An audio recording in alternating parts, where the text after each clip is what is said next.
Good Thursday morning, 7 o'clock here in Houston, Texas. It's Lance. John is off. He's at a golf vacation. Dell's here, as always. You don't take nearly as many vacations as Sean Mapes does, Dell, so you or John, for that matter, and definitely not as many golf vacations. And Garrett Williams joins me again today. He's going to be with me here the entire time. You see him on Texans Stressins. You see him on, or Texans Commenter. You see him on Twitter, and we're going to talk all things. We're talking sports throughout the day, so we got a lot of different things to cover. First of all, welcome in. Good morning. Are you watching the World Cup at all? Like we're watching the World Cup here? Yeah, good morning. Again, thank you for having me on. Yeah. This means a lot. But, yeah, I mean, I'll admit, like, I am, a casual soccer fan. But the World Cup has been nice from the sense that it's during a perfect time where there's not much going on. So right. I have been watching it. And I think there is value from, if y'all are like me where you're not super into it, to watching it from a more, dumbed down level. You can kind of get some other observations. But I've enjoyed it. Yeah. So I'm curious if you – all right. So I'm curious if you – so Dell's a big football guy, but all three of us are. I'm curious if you – now I do NFL draft evaluations and things like that, and I think you also look at guys like that too. Yes, sir. Yeah, I'm trying to be like you. I got a ways to go. Yeah. So, I can't help but and this has been for years and years, every once in a while I'll look at how guys move and their athleticism and things like that, and I just think of how it's similar to different positions. Like I feel like the cornerback and running back too. I mean, there's different positions in terms of how they move in the NFL or in football in general, where I see some. You can't be real stiff in the hips. You've got to move laterally. You've got to have great agility, and so I take some of that into when I'm watching, like a Harry Kane. He's a little bit more limited from England and how he moves with the ball, without the ball. You're not asking him to do as much, but I just wondered if anyone else does that who maybe works in evaluating talent or athletes, if they kind of look at it the same way I do, where every once in a while, I know it's almost subconsciously, I just say, yeah, like I see the explosive, like when I saw France, I look at them and I see a bunch of wide receivers. Yep. Right. Straightforward attacking, line, some linear, some have agility like Mbappe, but they're explosive. They can get down the field. Then I look at, teams like Argentina yesterday. It's a bunch of slot receivers. Yep. Bunch of slot receivers and nickel corners. Messi is like Wes Welker or Julian Edelman. Yeah, exactly. And then, and then you have the striker, some of the strikers who aren't maybe as fast, and those are like really good possession receivers who are, have great hands, and I just wondered if anyone else sees some similarities. The match yesterday was unbelievable. I didn't. Now, Dell, did you rant and rave at the halftime of that match? It was 0-0, 0-0, as they say. and I know on the broadcast, Stu Holden said this, and then I think someone in the studio said this as well, that this was really actually a pretty incredible game, despite the fact that no one had a shot on goal in the first half. And I'm not just being American who wants a bunch of shots and a bunch of goals and things like that. I don't think I am. I found the first half to be like a boxing match, especially from Argentina, where it's the first round and you're just feeling each other out, and there's just not much attacking. It's almost intentional where you're keeping your distance. I didn't find the first half to be this was actually a great first half of soccer, despite the fact that you didn't have the offensive fireworks. Did you think it was? Did you see things in the first half that you thought were just really great soccer, or that you were impressed by? I don't think I'd say great soccer. It was compelling, just because. Well, it's still nerve-wracking. Yeah. I came in knowing the history, and if you don't know, then that might take away from your enjoyment of it. What is the history? They've played in multiple knockout round games over the last, I guess now 40 years or so. Back to 86, the hand of God goal from Maradona. Mm-hmm. They played that in Mexico. England, as you might imagine, not over the fact that it's a clear handball for a goal. You have 1998 where David Beckham, like on the ground, throws his leg out, and lightly taps the back of Diego Simeone's calf, who is the current Atletico Madrid manager. He has a son on the team of this Argentinian team. David Beckham kicks out at him, red card. So Wait, wasn't he sent off in another match too? World Cup match like in 06? Maybe I'm wrong. Ronaldo Cristiano got Rooney sent off for a match, at least. No, it was Rooney. But Same guy. Yeah. So so in '98, that was Argentina and that was England, and the biggest star in English football, maybe in the world at the time, David Beckham, sent off in a World Cup match. So they have a long history, and then you have the political aspect of it, and the Argentinians showed that when they brought that sign onto the field talking about the Falklands and the Falkland War from, I think, 1982. So there's a lot there. That's just old beef. There's a lot going on. So coming into That's like a wife or a girlfriend remembering that.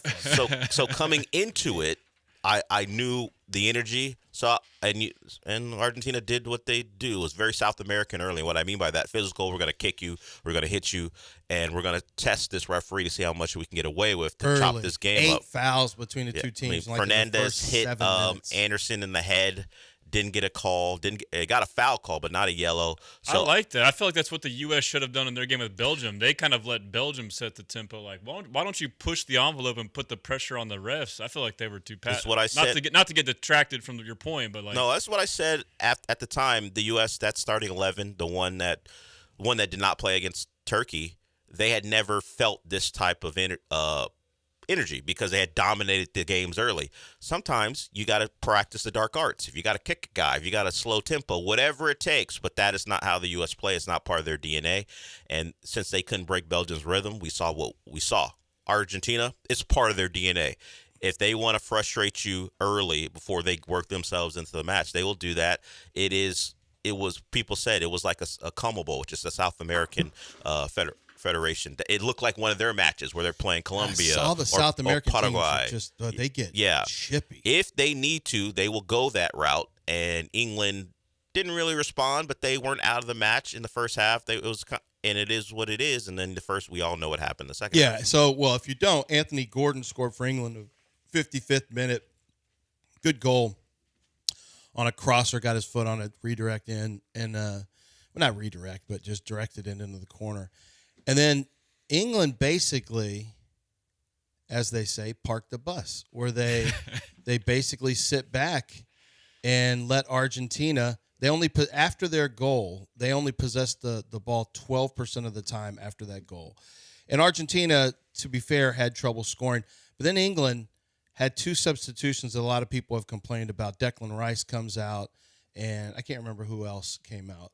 But I mean, you're going to have substitutions. That's going to happen. I didn't think this was necessarily the match for the big 6'7" defender. I didn't think he would make as much of a difference against a smaller, quicker. But what stood out is, so you get into the 80th minute, and Argentina still doesn't have a goal, and they are playing with urgency. Now so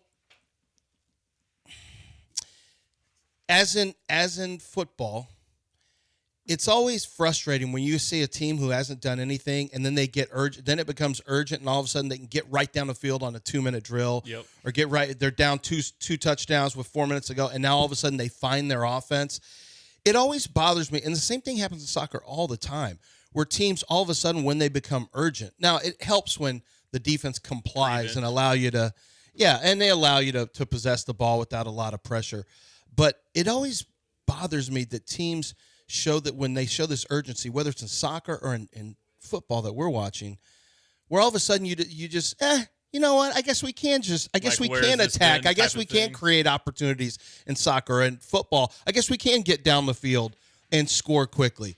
I mean, it always bothers me that you're just sitting on your urgency, or you have an opportunity, but is this just like a self-check on the playground where you just don't play on the front foot, as they say, and create? And it bothers me in both sports. That's a good question. I guess maybe Dell can provide some more insight after my point here, obviously with this football knowledge. But to me, it's, someone said online, like, prevent defense in both footballs loses you games. So to your point, maybe it is sometimes an element of the offense just waiting to get going, or maybe the offense is getting dominated, but then all of a sudden the other team, because they get a lead, changes their game plan, and now gives them momentum. Like obviously, you mentioned the late subs that they said on the broadcast. They brought in more defenders and basically went conservative. And then on the flip side, Argentina brought in subs and they brought in more attackers. And then they said basically once that equalizer was scored, England was screwed because now they had a personnel in to keep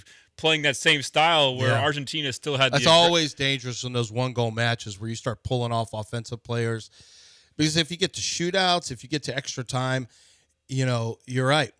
They're bringing in offensive players. You're bringing in defensive players. So they went all in on, no goal or that's it. Like basically they said if they score, it's pretty much over. Well, did you I had no doubt once Enzo Fernandez scored and that's the 85th minute, assist by Lionel Messi.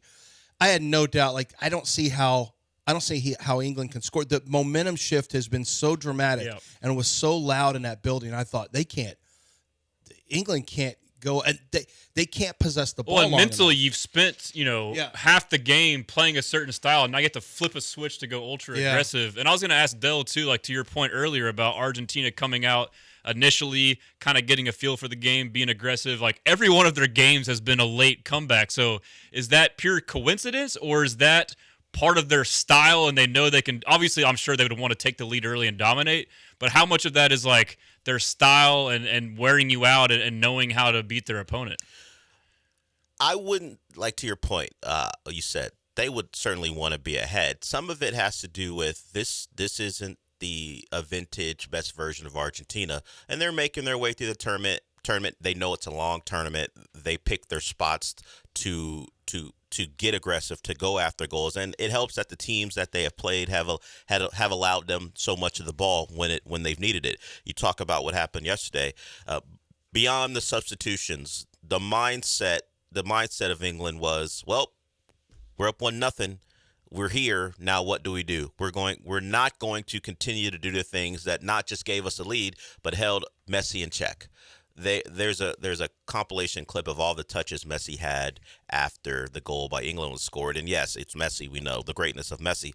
There wasn't a lot of pressure on the ball very late in that game because England had taken off any threat that Argentina had. You talk about their mindset. Well, once you see guys taking off, now you don't have to worry about a winger because you're overcommitted trying to score. There was no one on England who could put any pressure on them.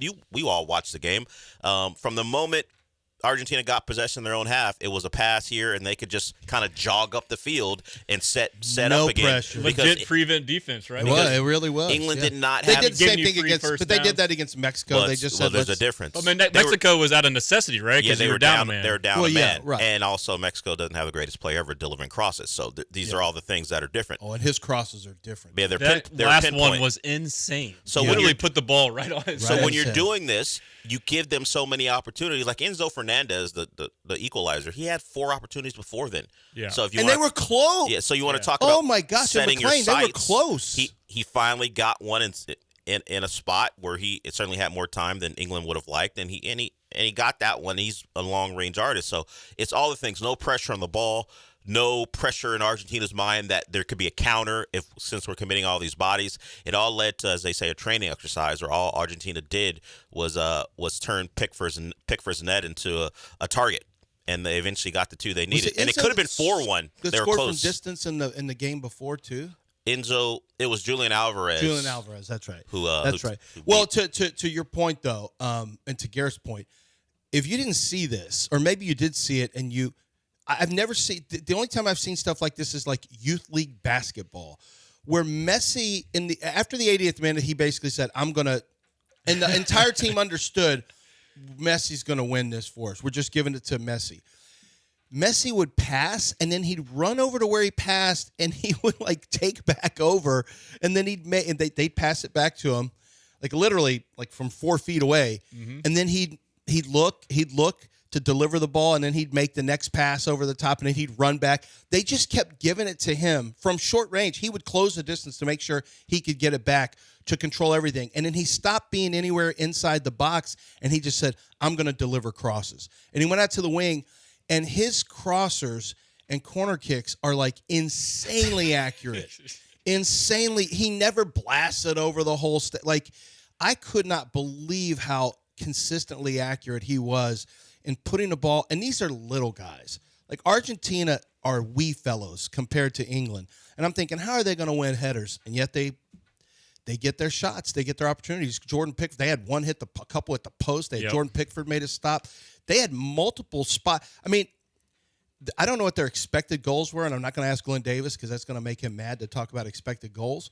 But it looked like, they had 5 shots on target there in the last 12 minutes of the match. It was crazy. The point you made, I think there is some credit due to the teammates and the team overall to realize, hey, we have Messi on our team. No one else was trying to. That's just like in basketball, give the ball to your give the ball to KD. Get out of the way. So kudos to the teammates for, not trying to be the hero. Yeah, for understanding that. Yeah, I took a listen to some of the English commentary about the game, and they've all decided, and probably rightfully so, that was a chance they gave away. And Tuchel, their manager's taking it. I think for the most part, they all believe it's coaching malpractice. If you've held them not only to a standstill, but you have the lead, why are you trying to, as Lance said, park the bus for 35, 40 minutes? When you add in the 10 minutes of extra time or added time, it's about 40 minutes you decided you weren't going to attack Argentina. So you gave them every opportunity. And then you saw, once it was 2-1, England had no ideas. You talk about all the inch-perfect crosses by Messi. Once it was England's turn to try to get balls in the box, they didn't get an opportunity. No. It was all long balls. They really had trouble getting clean. Or they had their right back delivering crosses, a guy who isn't adept at that. No. So it was a complete capitulation. And Tuchel said he's going to stay, the manager. For the most part, you listen to all these guys, they say, get him out of there. Because he sold them as being aggressive and positive. Hey, we're going to keep attacking. That was because Gareth Southgate, the previous manager, who was English, who played for the team, they lost big games or big matches because they would go up and then they wouldn't attack. So Tuchel, just like we do here, you hired a defensive coach, then you hire an offensive coach. They hired a guy who said, hey, it's not going to happen on my watch because if we lose, it's going to be because we're brave. And England was anything but brave. Yeah. So now they want him out. Plus his post-game pressers, to me, I have no regrets is what he said. He comes off as smug and kind of rude to the reporters. I'm like, screw this guy, dude. It's almost like, I feel like soccer managers, one of the things I've noticed is they know if they give in and say that they made a mistake, the media, because these are Super Bowls to every other country. They're going to be, if you admit you made a mistake, it is going to be, you're really damned if you do or damned if you don't. If you say, we probably should have played with a little more aggression, they're going to jump in on you there. So you're cooked because you just admitted you screwed up.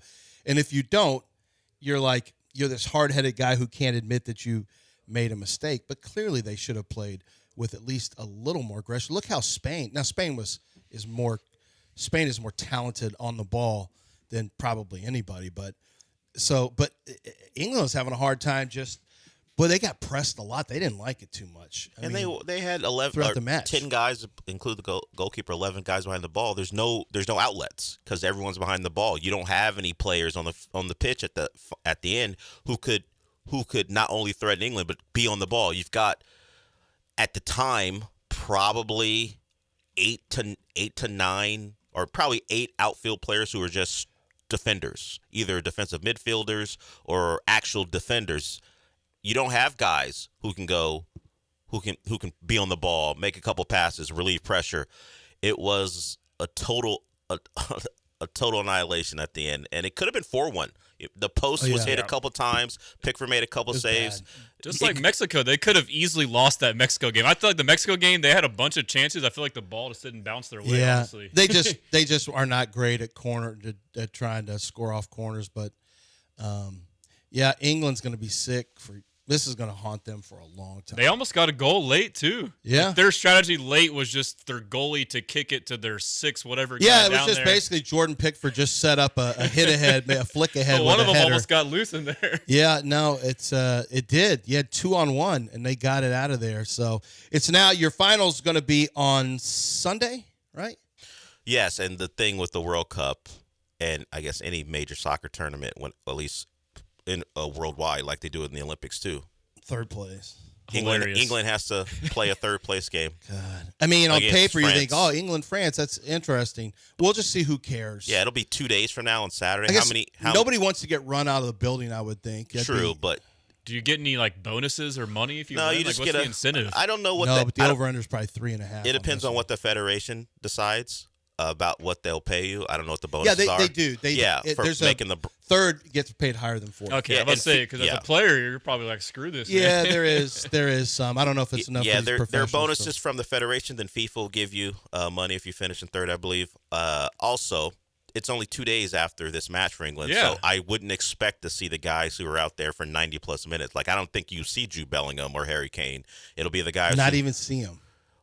unless they decide they want to. But 2 days after this, you're going to Yeah. play another. You're going to play a full or play 70, 80 Yeah. minutes. Seems doubtful. All right, we'll break it right here. When we come back, we've got the Houston Astros made a big trade. You've got the passing of, I guess NFL. I don't know, if royalty is the right word, but we'll talk about the passing of one of the founders of the Houston Texans. And coming up in a little bit, Tari Eason is at it again on Twitter. He's active on Twitter, and it's not great for Tari, I don't think. We'll get to that and more. Lance Zerline, Dell, Garrett, we're going to take it through all the way to 10 o'clock. You guys can jump in at any point, 713-780-3776.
You're listening to Houston's longest-running sports radio morning show on ESPN 97.5 and the ESPN Houston app. From the Huntington Bank Studios, here's John and Lance. All right, 7:24 here. It'll be a little shorter segment, but this is kind of an information-based segment here, and that is what happened with the Houston Astros yesterday. Well, we covered it late in the show. It broke that Lance McCullers was traded. And the first place Milwaukee Brewers in their division made a trade for Lance McCullers. They've got some injuries to a pitching staff. Lance McCullers had a no-trade clause. He waived it. He understood. I think he understands there's a chance this is his last year pitching in the big leagues. It's the last year of his contract. There's no guarantee he'll make a squad next year. I mean, the injury issues are just so prolific now that there's no guarantee Lance McCullers has a job pitching in Major League Baseball next year. And while I'm sure he'd love to just stay in Houston and would have loved to have just finished his career in Houston as a pitcher on the roster, it looks like right now it's just going to be tough for him to find.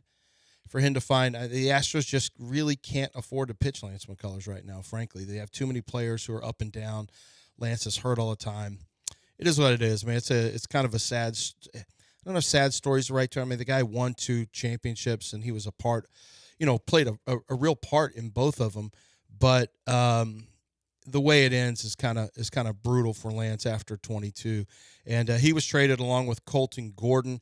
It's really a salary dump, but the Astros do have to pick up $2.5 million of McCullers' remaining $6.72773 salary. I just said the whole salary there.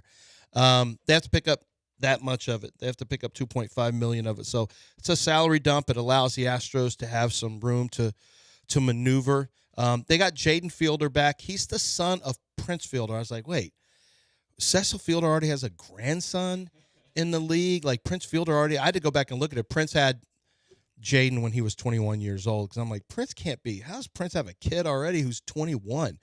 And Prince is 42 years old. So Jaden Fielder is the turn his mic on, Dale. Yeah, hit that blue talk. There you go. There you go. Got me. Yeah.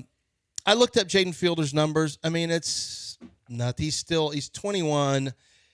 And in a salary dump contract, I'm like, this guy can't be much if you're getting someone for Colton Gordon and maybe a small rental on an oft-injured pitcher who hasn't been effective for a long time. Like, what are you getting? And looking at the numbers, I mean, 3 home runs in each of the last 2 seasons. One with he plays in the low A. He 142 at-bats and 133 at-bats, 3 home runs the last couple of years. OPS, now his OPS last year, actually his OPS is over 800 the last couple of years, which sounds good, but it's A-ball, so it's a big deal. There's a lot of guys, legitimate prospects, who are hitting over 9 and 900 and 1,000 in those leagues. So it'd be nice if he comes up and becomes a player at all, but this is really about McCullers being dealt, longest tenured Astro. Thoughts on Lance McCullers in a general sense? Yeah, so I guess just initially it sounded like from comments from Dana Brown that, this is them posturing themselves to make a move at the trade deadline too. So with that in mind, maybe we can kind of wait to fully evaluate what happened to see what they do with that cash saved. But yeah, like you said, it's kind of like a bittersweet moment. Like obviously Lance McCullers won us 2 World Series. He had the iconic moment in the 2017 Game 7 ALCS against the Yankees, where he came out of relief and threw 24 straight curveballs to send us to the World Series. And obviously he won a ring in 17 and then 22. He was a big part of that as well. I think in 22, when he pitched in the World Series against the Phillies, that game itself wasn't good, but he ate some innings. But he did have a performance early on in the ALDS against the Mariners. So I know in his time in 22, like he was actually good at the end of the year in August. He actually did a good job when he came back. It took him forever to come back, but if I remember, that was 22, right? Where he came back from the injury, and then because he missed 23 and 24. Yep. Actually, his August, he was only there for, I think, 5 regular season games, and he was actually good for those games headed into the playoffs. So that was That's not nothing. Yeah, well, and he made an impact like that ALDS game with the Mariners. I think it was the game that was like the ultra long. Oh, was he in that one? I think he pitched like 6 shutout innings. So, but regardless, like I know how it is as sports and sports fans. Like players get injured, we get frustrated. You could look at it like, oh, he was just made of glass, or like, hey, he gave it his all, and like we got 2 championships out of it. So, it is bittersweet. Like I don't know that he would have. I guess there was hopes. We're struggling as a pitching staff. Like, oh, let's get McCullers back. Hopefully he can come back. I don't know if he will be. Hopefully it works out great. There was a good article by Chandler Rome from The Athletic kind of detailing. He had a call with Lance yesterday about it. So supposedly he had the ability to waive the trade because of the 10-5 rule. He's been in the league for 10 years, 5 consecutive years on a team. So he automatically had the ability to veto trade. So Jim Crane reached out to him. And his comments about that to me is like what's really special is, he gave effusive praise to the organization, even though he maybe necessarily didn't, want to be traded. He told Jim Crane, do whatever you want to do, like whatever's best for the organization.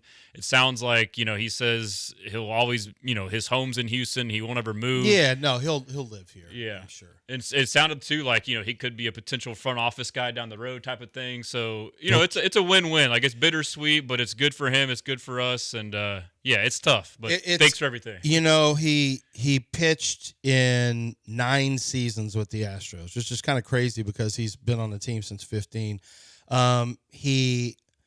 His highest innings pitched was 2021 at 162. He had only hit 100 innings pitched or more 4 times in his entire career, which kind of gives you an idea of the arm injury stuff that he dealt with. From after 2021, he never pitched more than 55 1/3 innings over a 5-year span. 47 2/3, 2 years he didn't pitch in a row, then 55 1/3, and then in a third, and then 39 1/3 this year.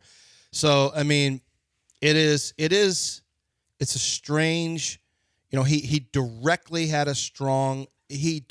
impacted the ALCS against the Yankees that helped the Astros get to their first World Series. In fact, people forget he pitched in the elimination game, Game 7.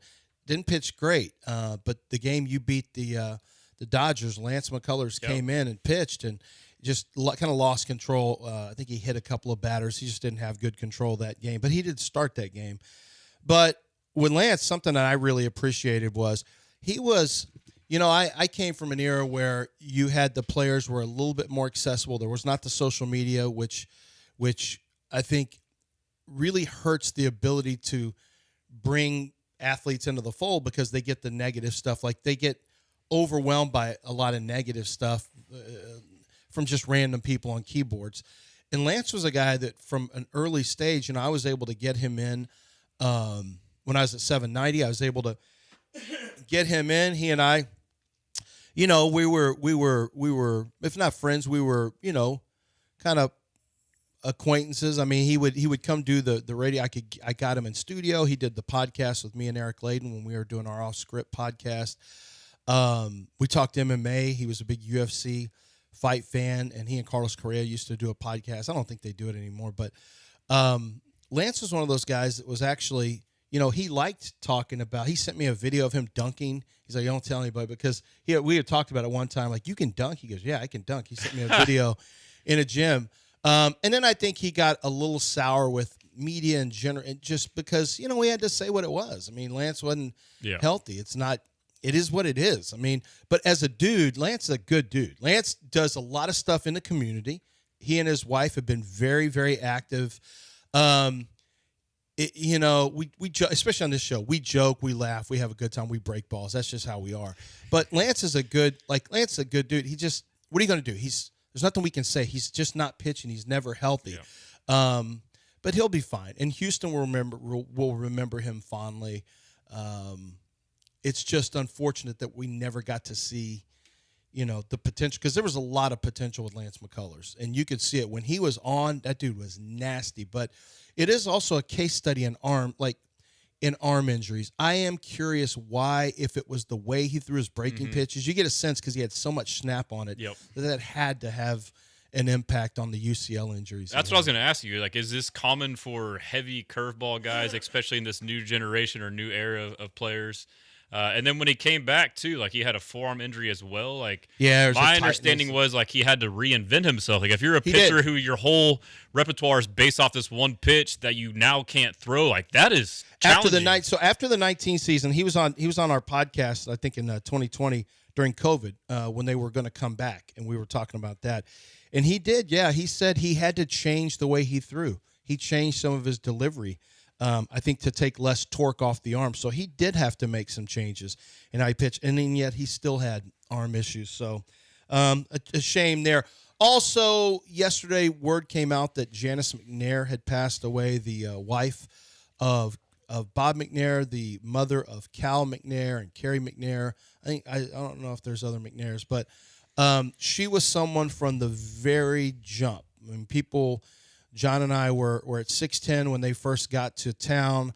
They didn't have a team yet, even before the expansion draft that we sat in on the expansion draft, and I think we did a pre-expansion draft show. It was kind of a weird setting, but everyone who worked at the Texans, Tony Wiley, Kevin Cooper, these people I spoke with who were from media relations and stuff, they all loved Janice McNair. Some of the former coaches like John Hoke I talked to, they all had just great things to say about her, and frankly about Bob McNair as well. But they really loved Janice McNair. So I know that was one in the Houston Texans community that she's really going to be missed. Has dealt with some issues over the last several years. And so it was great seeing the Colts had a really nice statement. I saw the Arizona Cardinals and a couple organizations also. You don't often see that where they reach out. Maybe they do. I guess I don't see owners, pass away. She was not an active owner, obviously. But it was nice to see some other organizations kind of mention her. Well, and obviously you've been involved, at a much closer level than me and for quite some time. But just from my perspective, she seems like she's just the sweetest lady, and she was well respected. Class act. I watched the interview they had a video of when D'Amico first met Janice, and it's like a 3-4 minute long video, and I'll have to post it. Someone posted it on TikTok, but it's pretty. It kind of gives you goosebumps, and you kind of get a sense of the kind of lady she was, and you can tell she basically said like she was probably heavily involved in bringing D'Amico back. She told him, "Hey, you were my favorite player here." So there was a lot of mutual respect there. Yeah, they listened to her. I mean, she had at different points, she had some say so. I mean, they didn't want to, I don't know about during the bill. I think it was, obviously Cal, and then Cal and Hannah really stepped up. But yeah, she wasn't not aware, and she wasn't not involved at all. That was not the case, as you mentioned. And you would think, especially after, her husband Bob passed, like, hey, I'm still above you guys in a sense. But I mean, you look at it too from like, we all speculate, but I think it's pretty well understood that Hannah McNair seems to have an influence. So like, that's something that I played there. But you just, you hear and you see all these stories, like Andre Johnson seems to have a great relationship with her, Yeah. JJ Watt, all these former greats. So I can't speak too much as far as knowing personal, all this stuff, but just from afar, from observing these things, she just seemed like, the prototypical, just super class act, very nice woman. Obviously, she played a role in bringing football back to Houston. So, I and other Houston fans are forever grateful for that. But, it'll be special this year for them to be able to honor her. Yeah, it will. So there's Lance McCullers traded. Yeah, Janice McNair's passed away. And then we come back, we'll get to Tari Eason and Twitter. Tari has been active on Twitter since he signed his contract, but he hasn't really liked some of the interactions. He hasn't enjoyed listening to some people in the sports world, their comments, and so he lashed out yesterday. We'll get to that here in a second. 7:39 right here on ESPN 97.5. Why don't you talk about a great place to watch you soccer? know what? I should call Sal and say, hey, why don't we roll some tacos up here? Why don't we get some breakfast tacos up here? This morning, we got a guest in here, and Dell and I are always hungry. Dell's always like, when are they bringing food? When are they bringing food? And so, maybe today's the day. Maybe I just order some to go and have them delivered. Who knows? I know when you go to the website, Taqueria Sarandas, I'm talking about Taqueria Sarandas, obviously. They have a catering option where you can click on the catering button. They can cater office luncheons, If you are doing birthday parties, quinceañeras, if you just want to have them out, you just want to have them cater because you're gonna have a kickoff party for the beginning of the NFL season. Dude, that's a great time to have Taqueria Sarandas as well if you want to have them come out and provide you food. They've got takeout as well. And, of course, I talk about the way that you can go in. For example, it's going to be a blast. Go into any of your local Taqueria Sarandas and go watch Spain versus Argentina in the finals on Sunday. It's a 2:00 match. Go in and check out. Get there early. Have your lunch early. When I say early, get there at noon. Have your lunch, have some drinks, and then make sure you got a good spot and watch with some ardent soccer fans because that is going to be a lot of fun. Always a lot of fun watching your World Cup at Taqueria Sarandas. Taqueria Sarandas, locations all over the city of Houston. For your nearest location, go to taqueriasarandas.com.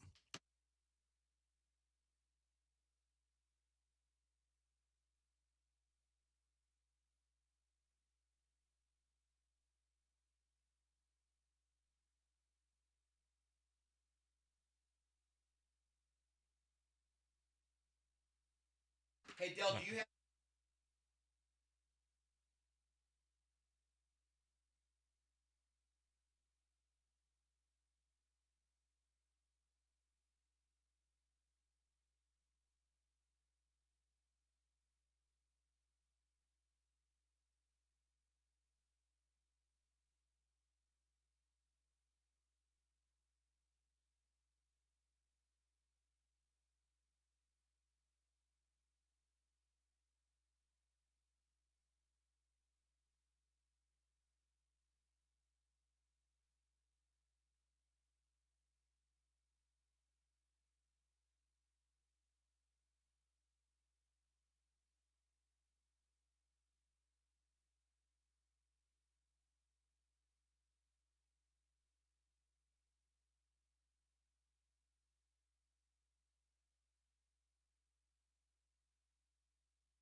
You're listening to John and Lance. Broadcasting live from the Huntington Bank Studios, here's John Granado and Lance Zierlein. The tournament, formerly known as the British Open, now just known as the Open, is underway.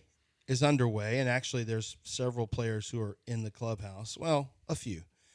And they include, but the guy who's at the top of the leaderboard is Alex Smalley. A U.S. player, is 5 under through 16. He's at the very top of the leaderboard. You've got 2 at 4 under, Daniel Brown and Sunghai Im. You've got Thomas Detry from wherever, -3. Robert McIntyre, Scottish, -3. Francisco Molinari. I forgot about Molinari. He's 3 under. Scotty Scheffler's 3 under after 13. DeChambeau. Bryson DeChambeau is 3 under after 13. So just to look at some of the U.S. players who are making a little bit of noise up to this point. Let's see if let's see if Scotty Scheffler can finally get a major here. This is the one I'm waiting for, to see if he can finally pull one out this year. Tari Eason. I mentioned Tari Eason and Twitter. So Tari Eason, but right before it was going to be announced that he had signed an extension with the Houston Rockets for over $18 million per year, guaranteed. I can't remember. Do you remember the duration or the total amount of the contract by any chance? I would want to say it was 3 years. I can look it up real quick. Dale, do you remember what Tari made? Oh, I'm sorry. A 5-year, $81.5 million contract. Yeah, that's right. Fully guaranteed. So that was his deal. And he said, "I guess, bro," with a shrug. It was right before I he guess, re-signed? bro. Right before he re-signed. Obviously, he had agreed to the deal. He knew, and it's before it came out. And everyone's like, "Huh, what's this?" And then they saw the contract, and then you had the basic simps who like to get mad that he deserved more. He usually got more money. That's his money. It's not your money. He ain't gonna. I promise you, no matter how much he makes, you can't hold any of it. And he's not buying. Well, he you lost a money sandwich. by not accepting it last year, right? He did, and he's frustrated. Like the offer the previous year, I wanted to say was $20 million a year. The one that had been reported before the season that he turned down. He bet on himself and then was way too erratic and played poorly at the end of the year. And so bet on himself. Still comes out a winner in life with the total contract. And he just wasn't happy about it. And I get that. I mean, I get that you took your shot and you didn't do it. He wanted to go somewhere else and get starters minutes, and that's not what he's going to get here, at least not in the short term. And so there's some people who were kind of turned off with his reaction where, they're excited to have their player back. Like, I'm excited to have Tari Eason back. I mean, Yep. I'm sorry you're not going to make as much as you had previously been offered, but that's not really my concern, to be honest with you. I just hope the Rockets, like you're taken care of for life. I'm just hoping that you are good for the Rockets and the Rockets can play at a high level and compete with those two ass kickers we have in the Western Conference now in San Antonio and Oklahoma City. But Tari has heard some negativity from fans, and I guess he's heard negativity from sports talk hosts, people on TV. I don't know where all he's getting this from, but yesterday he posted so many opinions on my game, y'all. I swear to God, you couldn't walk a mile in my shoes, 100. Y'all can't even be great at the little things at your own respective jobs, and no one cares what y'all do. And I felt like that's a shot at Dell, if I'm being honest. But Does it say at Dell right there? that's what I'm saying. Why is he subtweeting you, Dell? That's the jacked up part. So many opinions on my game, y'all. Well, you are a professional athlete, and people talk about you. See, the fact that people care enough to talk about you, where you're somebody who's relevant enough that lots of people want to talk about, if you're playing well or not playing well, either way, means that you are in a sport and you are on a team that people care about. Mm-hmm. And that care factor equals TV ratings, equals TV revenue, equals big contracts. If people didn't care enough to talk about you, then that means you're in a sport and a team where you're not really relevant on the national stage. Your contract's a whole lot lower. It's in the contract, in the unwritten social contract between professional athlete and fan/media. It's not necessarily great, but one of the things like you hear about, this happens with celebrities, no matter if you're sports or you give up some privacy. There's just no way around it. Yep. You can't just go out to dinner and not be bothered. You're going to give up or to have pictures taken of you. You give up some privacy. Now, the flip side of that is you're famous. You get free stuff all the time. You get paid a tremendous amount of money. You have access to things no one else will ever have access to unless they're in your shoes. So it's a trade-off. It's one of the oldest trade-offs that we've ever seen. It's a more pronounced trade-off with social media and with the opinions and with people becoming more aggressive with everything they do. But Tari's frustrated at hearing people talk about the things he doesn't do well, and I get it. I get that frustration. But you spend a lot of time online in Twitter in terms of engagement, creating content. I just feel like this is just such a bad look for Tari because you've already created some rumblings and negativity, with your prior tweet.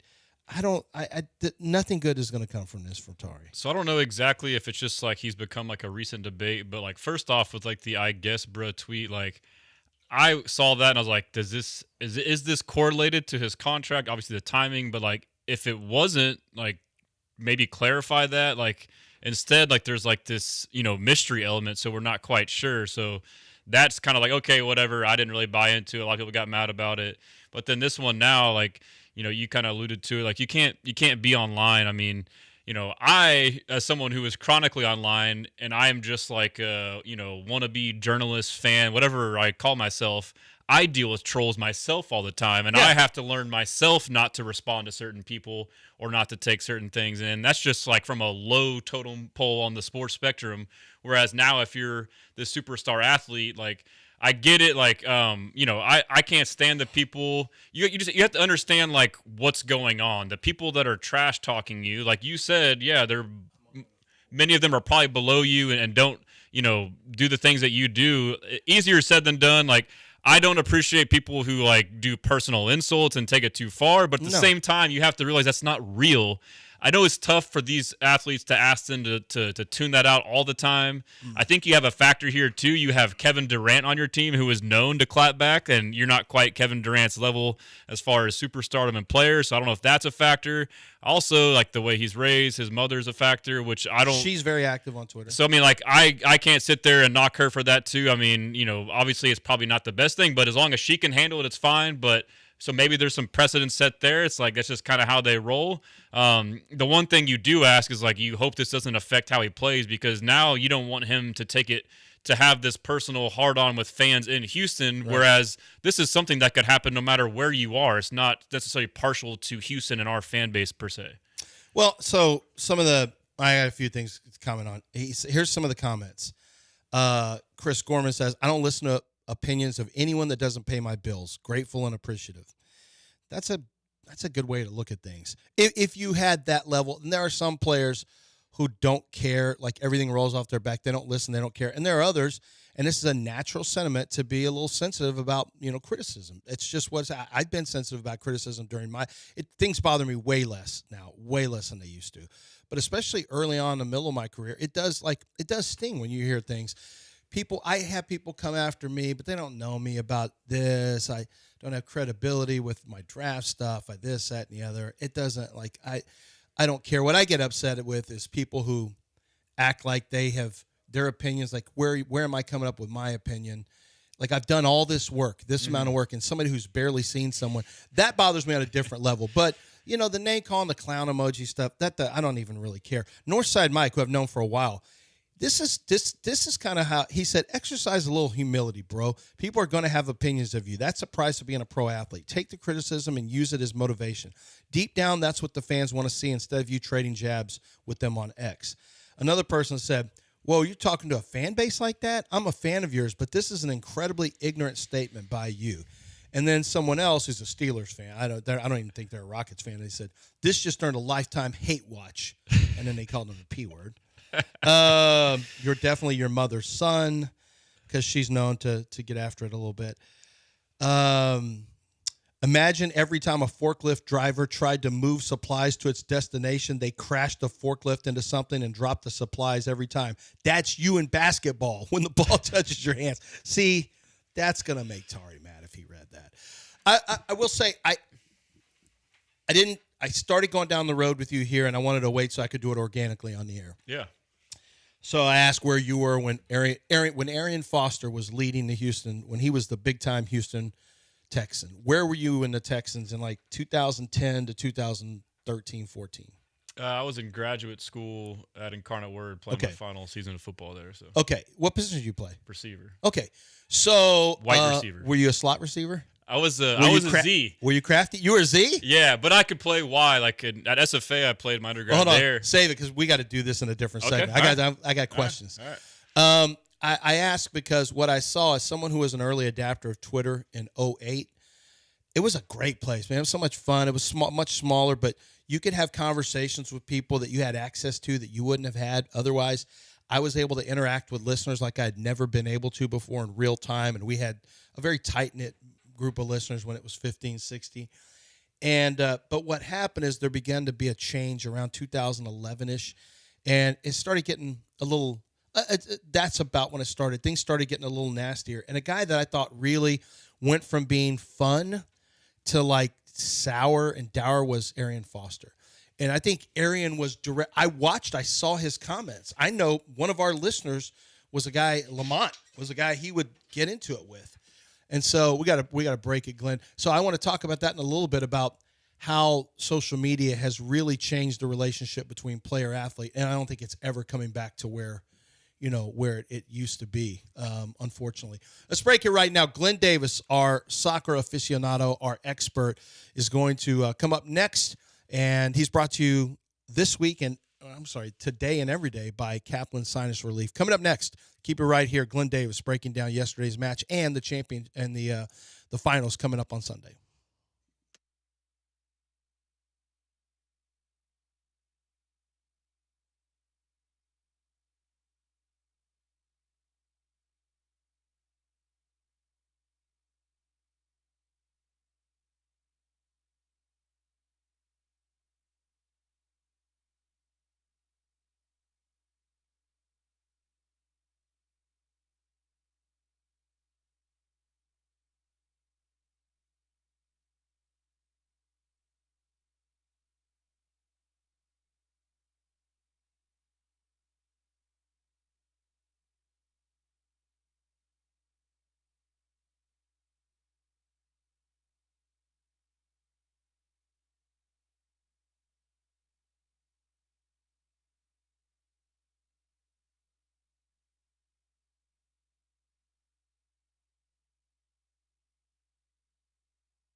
8:01 here on ESPN 97.5. We've only got one match to go. It's Argentina. That's right, Argentina. If you turned your TV off at the 84th minute of Argentina-England with England leading 1-0, wow, did you miss a lot of action over the last several minutes.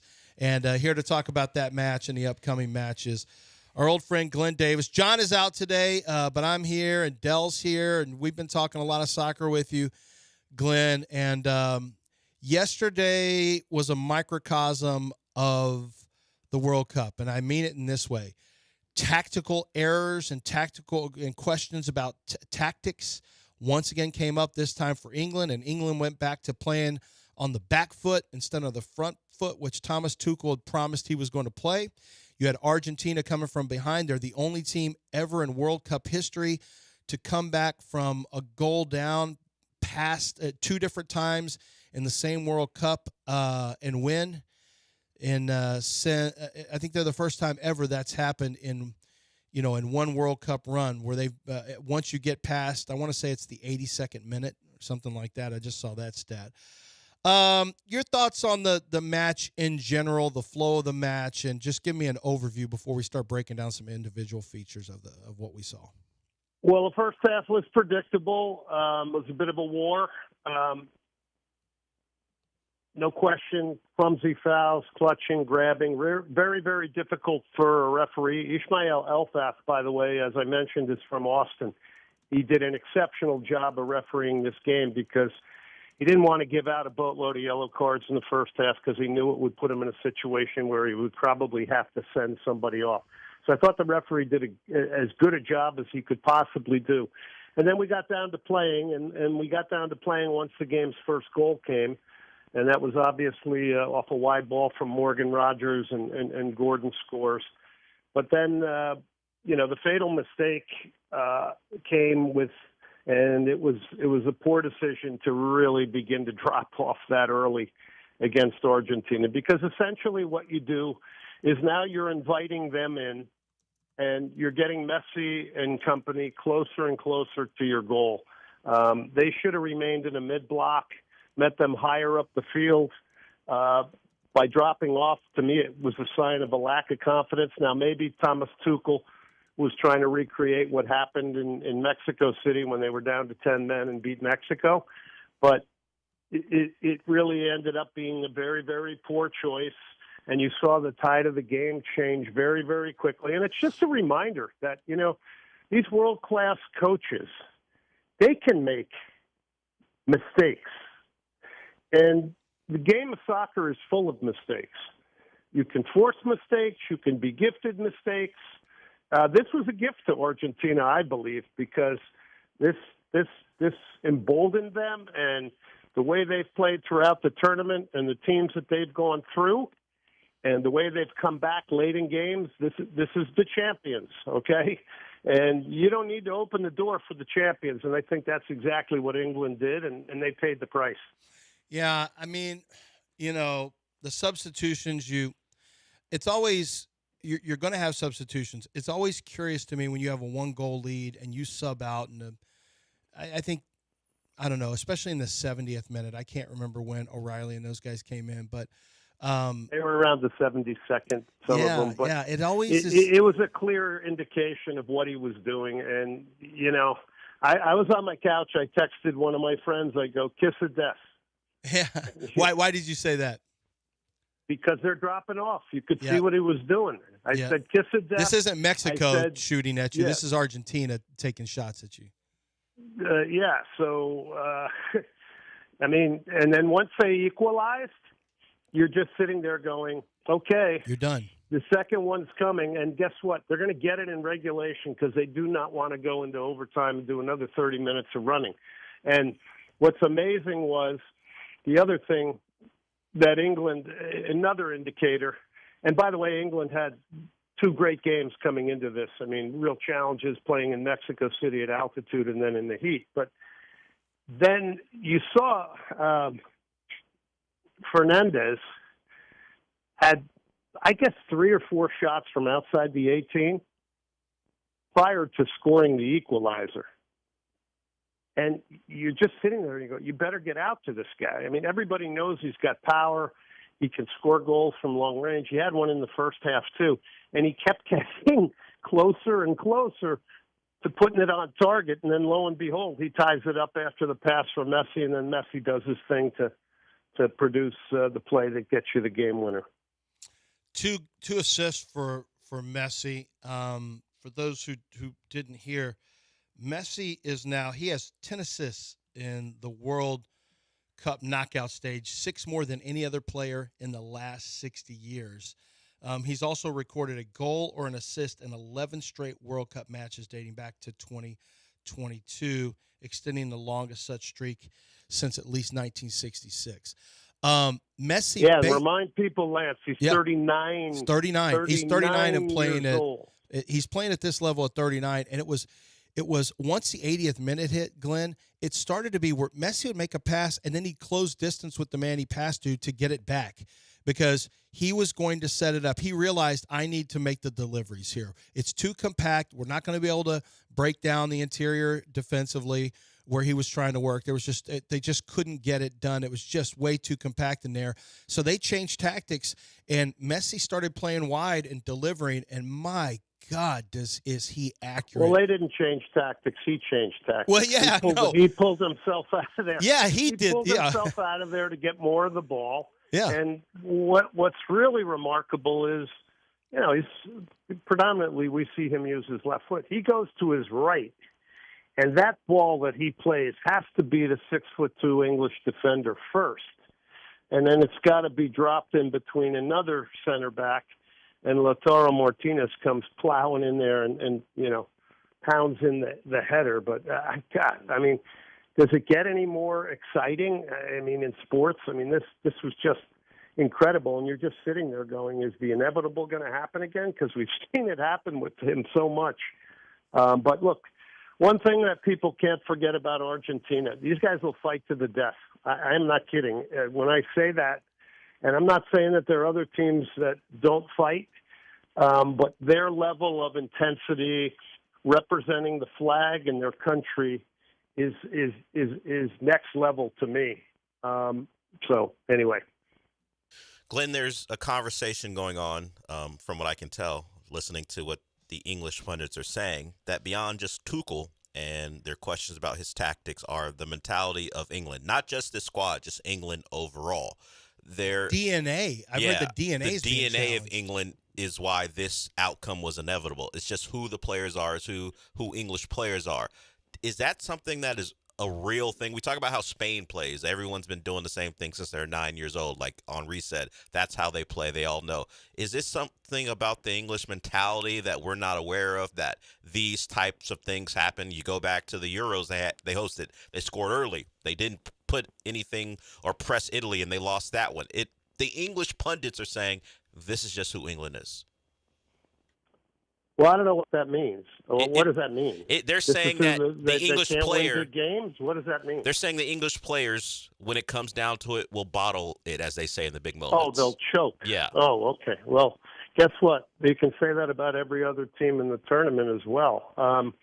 Look, the English writers are very, very heavy on it. It's very few teams that have won a World Cup, right? Let's not forget that. Everybody's DNA can be questioned. All the soccer cultures are different. Everybody's going to do a deep dive on, look at what's happening with us in the U.S. now. There's people throwing out slogans, pay to play, and there's no access for everybody. And a lot of this is nonsense because pay to play is not going away. Access to the sport is everywhere in the United States. People aren't being kept out of the sport. There's tons and tons of nonprofits all over the country. But, all of this is normal, I think, when you don't do well. Yeah, and I think consistently when you fail to get past the big game, you're always going to question all these things. That's what the media does now, and some of it's fair and some of it's unfair. I don't know. There's a lot of guys that won championships on that English team in a very difficult Premier League, so I don't know if they're soft, if that's what they're getting at.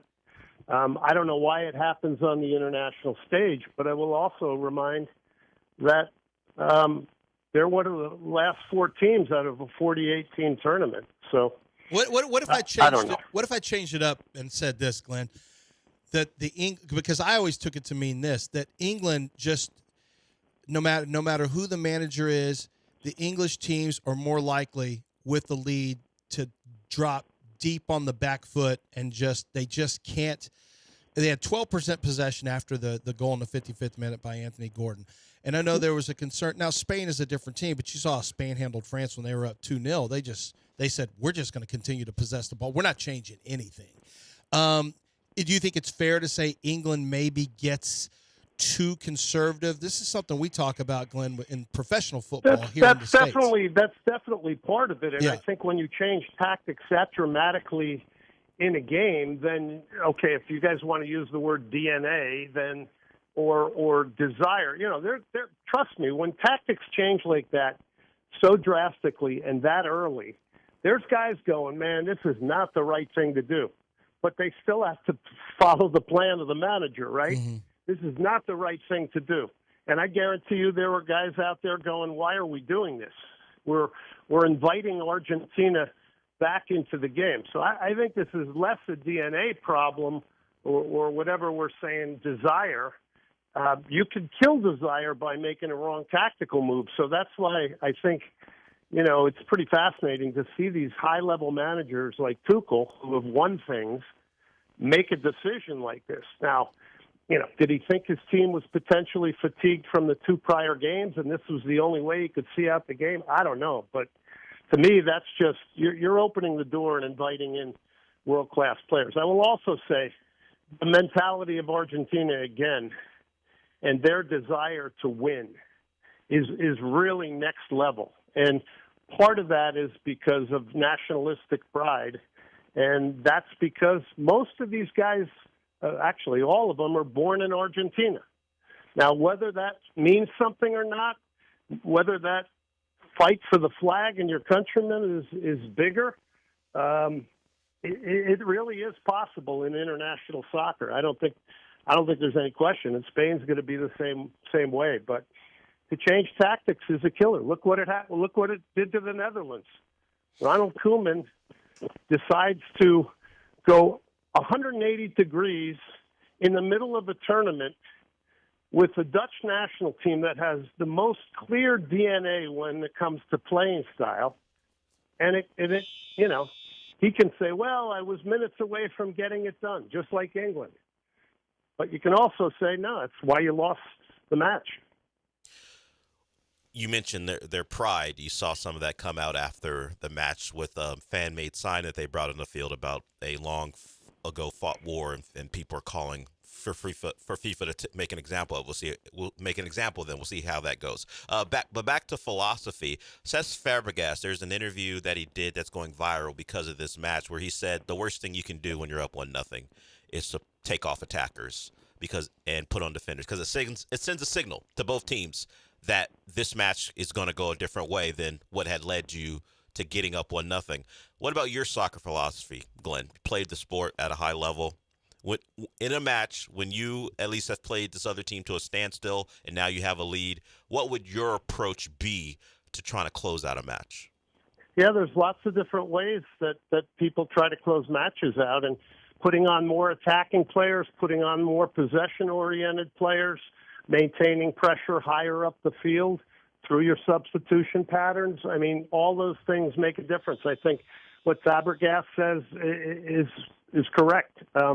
There's different ways to go about, quote-unquote, managing out a game when you're winning. The last thing I want to do is tell my players we're going to drop off and sit deep, and maybe they relax slightly, as opposed to staying in the mid-block and hitting Argentina in midfield and tackling, fighting, and doing it farther away from your goal. I mean, if I'm just talking in simple terms here, it's about keeping people away from your goal, right? If you want to just talk in a simple term. So, and there are lots of managers that do it that way. It's more about aggression and continuing to attack. And I just have never been a big fan of this whole we're sitting in a low block and we're going to defend it out and we're going to bring on another center back. And, their whole idea was, okay, we can deal with crosses. We congest everything in the middle, but we'll deal with crosses. And guess what? They got beat on a cross. Hey, Glenn, Garrett Williams here filling in for John. I'm more Hey, of an Garrett. American football fan, but I definitely, have been watching the World Cup and the game, and I tend to agree with everyone's sentiment, as far as England. Like, I don't know why they went into prevent, but I guess is part of the logic too, like they could have more than likely potentially lost if they stayed on the aggressive too, but we would all like to see them be more aggressive, and if you were to go that way and still lose, you can sit with that better than you can with the way they did. Yeah, definitely. I think, you go out, it's like the U.S., right? If we had played a better game against Belgium, which is a great soccer playing nation, we might feel a little bit better now about the entire tournament, but, it's that last game. But I agree. I think a braver England would have been nice. Bottom line is you still would have lost, and then they would have found the press another way to, decide, why you couldn't accomplish it. But yeah, no question. I wish they stayed bolder from that standpoint. But boy, when I saw them dropping off and making these changes, I'm like, oh my God, this is not good. This is not good for England, that's for sure. But you know what? We got to credit Argentina. They're the defending champions. They're trying to go back to back and do what Pelé and Brazil did in '58 and '62. They've won all 7 of their games. Their leader's a 39-year-old guy, and I got to make this clear because I did this on my radio show, and Argentine fans will know this. There was a time Messi wanted to retire from the national team. Mm-hmm. A couple of years back, before he won the World Cup and everything in the Copa America.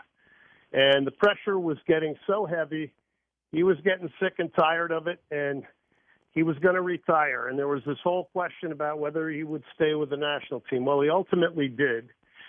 Scaloni, the manager, when he got the job and they failed, he was getting destroyed by the Argentine press. So there's another story within this about these two men who have led Argentina to this point after tremendous pressure, controversy, media against them, and I think sometimes people forget that really quickly.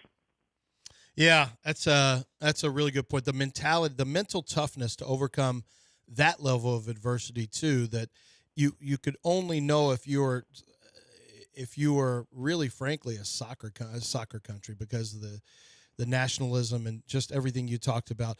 We will cover some of that tomorrow. We'll break down the finals tomorrow. We're going to save that for tomorrow, Glenn. We appreciate you jumping in with us. Brought to you today and every day by Kaplan Sinus Relief. Glenn, look forward to talking to you tomorrow morning.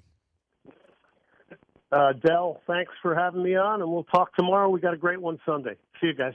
All right, sounds good. What? This isn't the Del show. I think it cut out when he said Lance. Okay. I don't think it was simply ignoring you. what are we I would doing? appreciate What are it we if he doing ignored you, but I don't think that's the case. I What are think we the doing phone here? just 8:20 on the show. Caitlin Clark's a huge crybaby. We'll mention that when we come back. Jeremy Fowler is continuing his position-by-position rankings. We will get to that. And then I want to find out. I've got a wide receiver in the room, so we're going to talk a little bit about that position as well when we come back. 8:20 right here on ESPN 97.5. You guys jump in, 713-780-3776.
It's John and Lance, On ESPN 97.5 and the ESPN Houston app. live from the Huntington Bank Studios. Here's John Granado and Lance Zierlein. 8:25 here on ESPN 97.5. What is a franchise quarterback? We're going to tackle that in just a little bit. Gary, you were looking at – John's out. He'll be back on U.S. Open. Quick update here. I'm sorry, British Open. I'm sorry, the Open. Quick update. Alex Smalley is the American, is at the top of the leaderboard through 17. He's 5 under. You still have Scotty Scheffler still 3 under. So Bryson DeChambeau is now 2 under. Those are the U.S. players. The old school Francisco Molinari is making an appearance on the leaderboard at 3 under right now, and he's in the clubhouse. So I'll keep you abreast of that as the show moves on. Today and tomorrow we'll be at East River 9. We'll be live at East River 9 talking a little bit about the Open, giving you leaderboard updates. Gary, Jeremy Fowler, who I think is a pretty good NFL insider, has been breaking down. He's been the only one doing this, right? Breaking down position by position.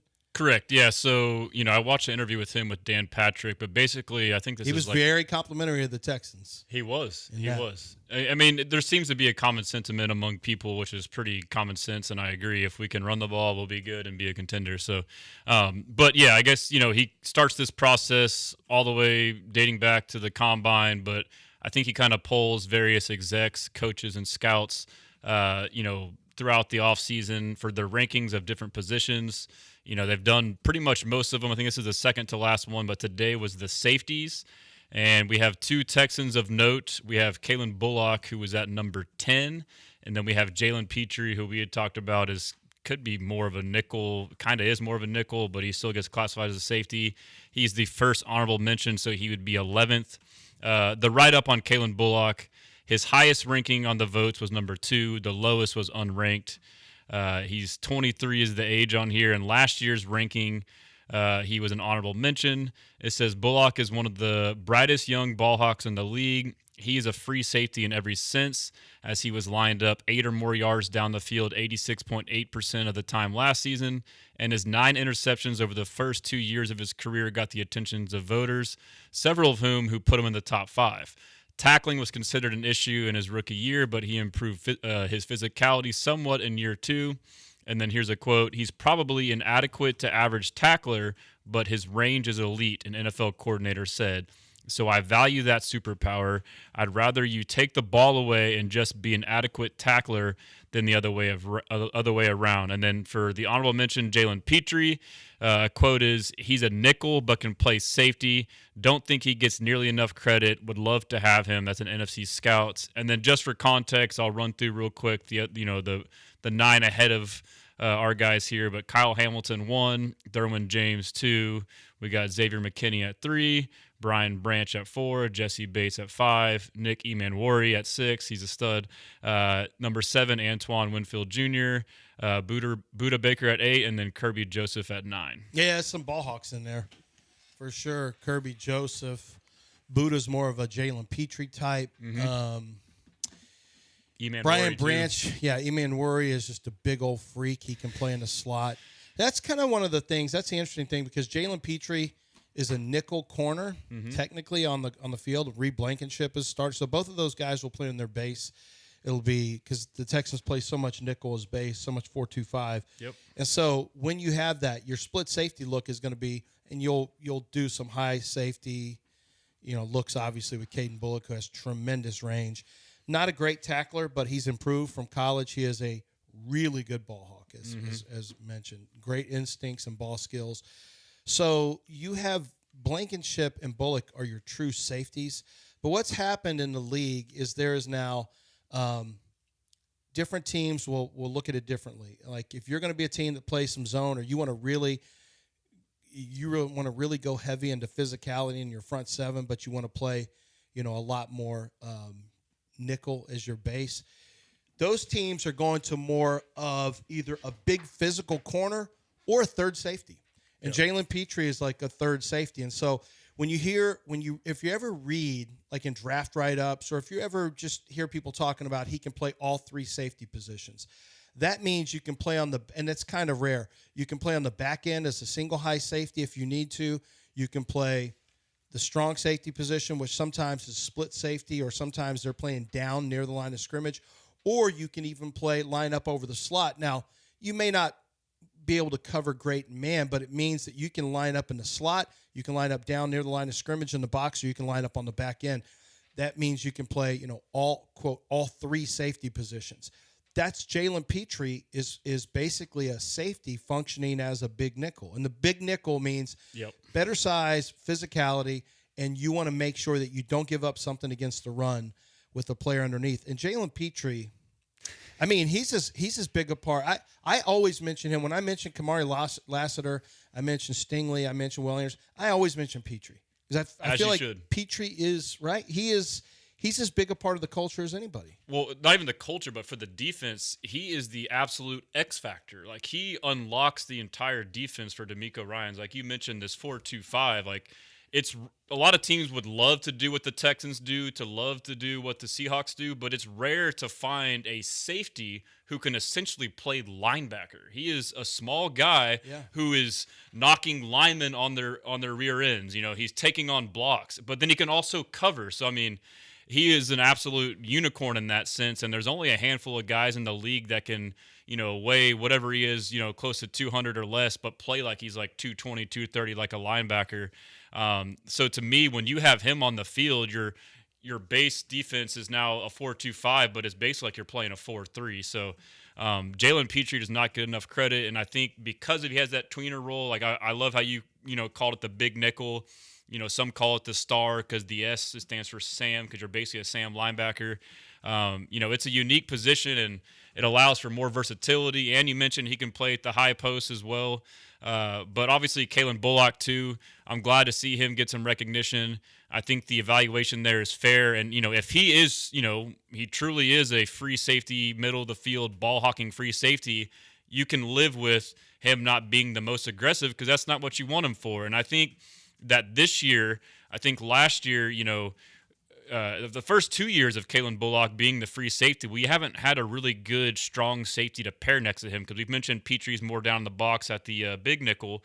And so last year, we thought C.J. Gardner-Johnson would be that guy to help him. And from my understanding, too, in this defense, from what DeMeco Ryans has echoed time and time again in interviews, is the strong safety, the biggest thing is communication.